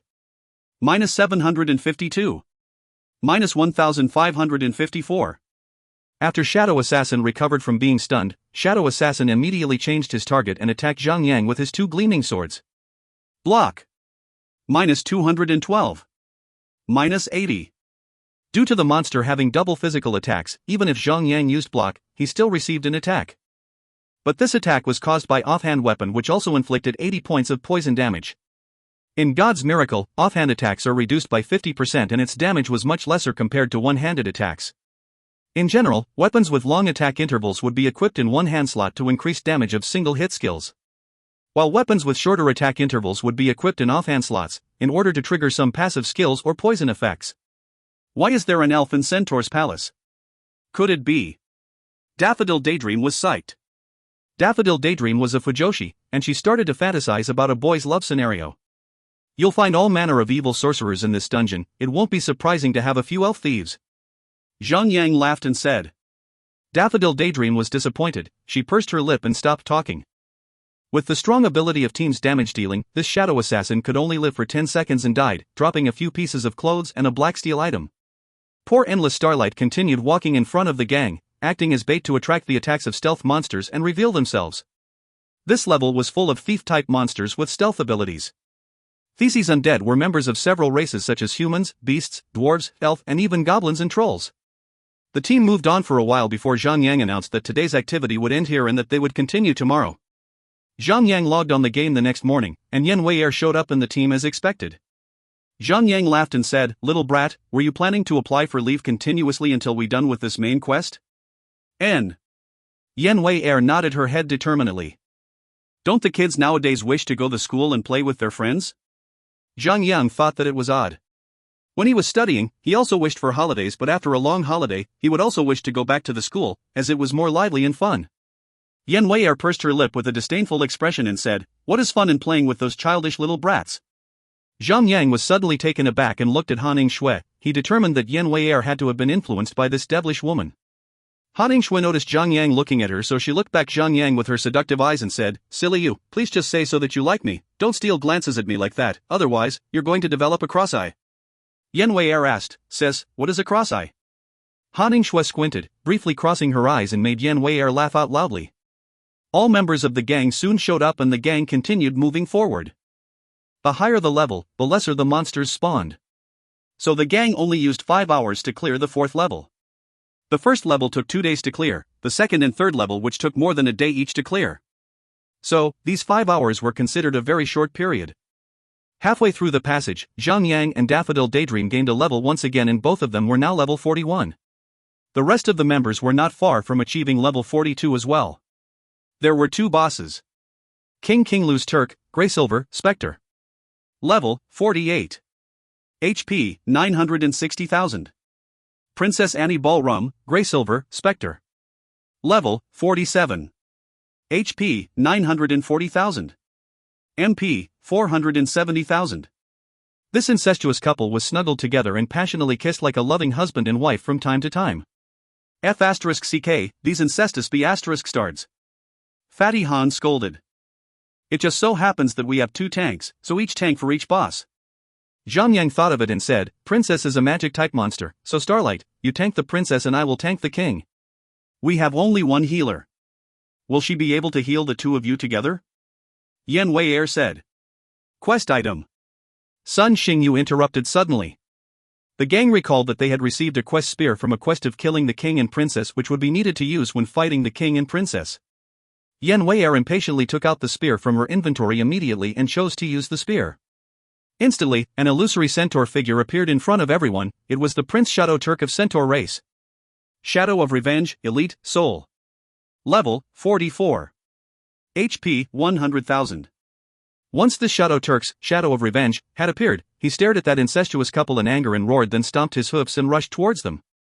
Zhang Yang selected the quest spear in his inventory, but the system showed that one shadow of revenge already existed, invalid to use temporarily. He pulled out his sword and said, "Don't worry about the strategy, let's try them out first, at least we'll find out what the skills of these bosses are." *TCH, I want to kill you. Shadow of Revenge rushed towards Princess Annie Ballroom angrily. "Chateau, you dickless trash. Even in death you persist to bother us," Annie Ballroom said with contemptuous laughter. She waved her right hand and a wand appeared, which she directed towards the Shadow of Revenge, and a flash of flaming fire burst from the wand. *TCH, if it was not for me marry you, you would still be a commoner, is this how you repay me? Shadow of Revenge roared again and started fighting with Annie Ballroom. So it is the prince and Cinderella. Unfortunately, their marriage has changed. Endless Starlight muttered. Zhang Yang saw that they were fighting and said immediately, "Starlight, don't pull the princess yet, let Shadow of Revenge pester her." Slash. Charge. Zhang Yang dashed towards King Lu's Turk and smashed on him immediately. 653. After a normal attack, a low-valued damage text appeared above King Lu's Turk's head. Zhang Yang frowned as King Lu's Turk's defense value was about 300, which was very high. But he was not in fear as he had Eagle Eye and the rest of the members could rely on crippled defense, which reduced 150 defense value on King Lu's Turk. It would greatly aid the damage output. King Lu's Turk yelled angrily, pulled out a spear and struck Zhang Yang. "Little human, how dare you provoke the great king of Centaur, I'll hack you into pieces. Incestophile, go to hell." Yan Wei yelled, dashed forward by using charge and whirled her weapon. "Little brat, you learned a new word in no time, huh?" Zhang Yang laughed. Yan Wei answered arrogantly, "I hate trash like this guy who uses people and throws them aside for anything new. I'll kill this shameless fellow." At the other side, Shadow of Revenge fought with Annie Ballroom. Shadow of Revenge pierced Annie Ballroom by using his spear, but it did not cause any damage to Annie Ballroom. Yet, Shadow of Revenge was still the first who held the aggro. So, even if Han Yingshui healed continuously, the HP recovery would not exceed Shadow of Revenge's aggro. Annie Ballroom was a spellcaster. She used a chain of Diode first, then damage reduction debuff, followed by Soul Burst and Shadow Whip, which assaulted Shadow of Revenge's HP. Luckily, Shadow of Revenge had 100,000 HP, and with Annie Ballroom's damage output, she would need to attack for quite some time before she could kill Shadow of Revenge. Back at Zhang Yang's side, Sun Xingyu and the rest already started to deal damage in full force towards the incestuous king, causing the king's HP to drop dramatically. "Guards! Guards! Kill all the intruders!" King Lu's Turk shouted loudly. Fatty Han laughed loudly and said, "Keep shouting, nobody is going to help you even if you cough your throat out." Ding! King Lu's Turk has released Summon Guard. 8 strong centaurs appeared in formation at the back of King Lu's Turk. "Pervert Fatty, you have such a bad mouth," Yan Wei said angrily. "Coincidence? This must be a coincidence." Fatty Han quickly claimed that he was innocent. Summoned Guard, Elite, Spectre. Level, 45. HP, 90,000. "I will kite them all, you guys use AoE skills to kill them all quickly." Zhang Yang used Horizontal Sweep followed by Thunder Strike to reduce the monster's movement speed, before leading them in circles. However, King Lu's Turk movement speed was still faster than Zhang Yang, even if his movement speed was reduced by 50%, Zhang Yang unable to flee from him. Luckily, Zhang Yang's plan was to reduce the elite monster's movement speed only, thus, it did not matter if King Lu's Turk was unhindered. They killed all the 8 monsters within a minute and the field was back to normal after the chaos. But King Lu's Turk HP dropping became slower. King Lu's Turk HP dropped only by about 100,000. The guards had reduced the party's damage output by 67%. Guards! Guards! Kill all the intruders! King Lu's Turk deserves to be called a king indeed, as he continuously summoned guards and stabbed repeatedly with his spear. 8 strong centaurs appeared at the back of King Lu's Turk once again. Based on Zhang Yang's speculation, King Lu's Turk would summon the number of guards according to the number of people who held the aggro. Thus, this was actually beneficial to an elite team like them, as if there was a 100-man team, King Lu's Turk would instantly summon 100 elite guards which will quickly wipe them out. The gang continued using AoE skills and they killed the second round of summon guards instantly. However, AoE skills drained a huge amount of MP from spellcasters. After killing 2 rounds of summon guards, Daffodil Daydream's MP had depleted. Bandits and hunters would recover their energy and focus point in a fixed time. Warriors had it even easier. They functioned on rage, where it did not matter whether they were attacking or being attacked by others, they would regain their rage. After another round of guards, Daffodil Daydream's MP dried out once again, so she could only stand aside and spectate. If you find any errors, ads pop up, ads redirect, broken links, non-standard content, etc., please let us know. Report chapter so we can fix it as soon as possible.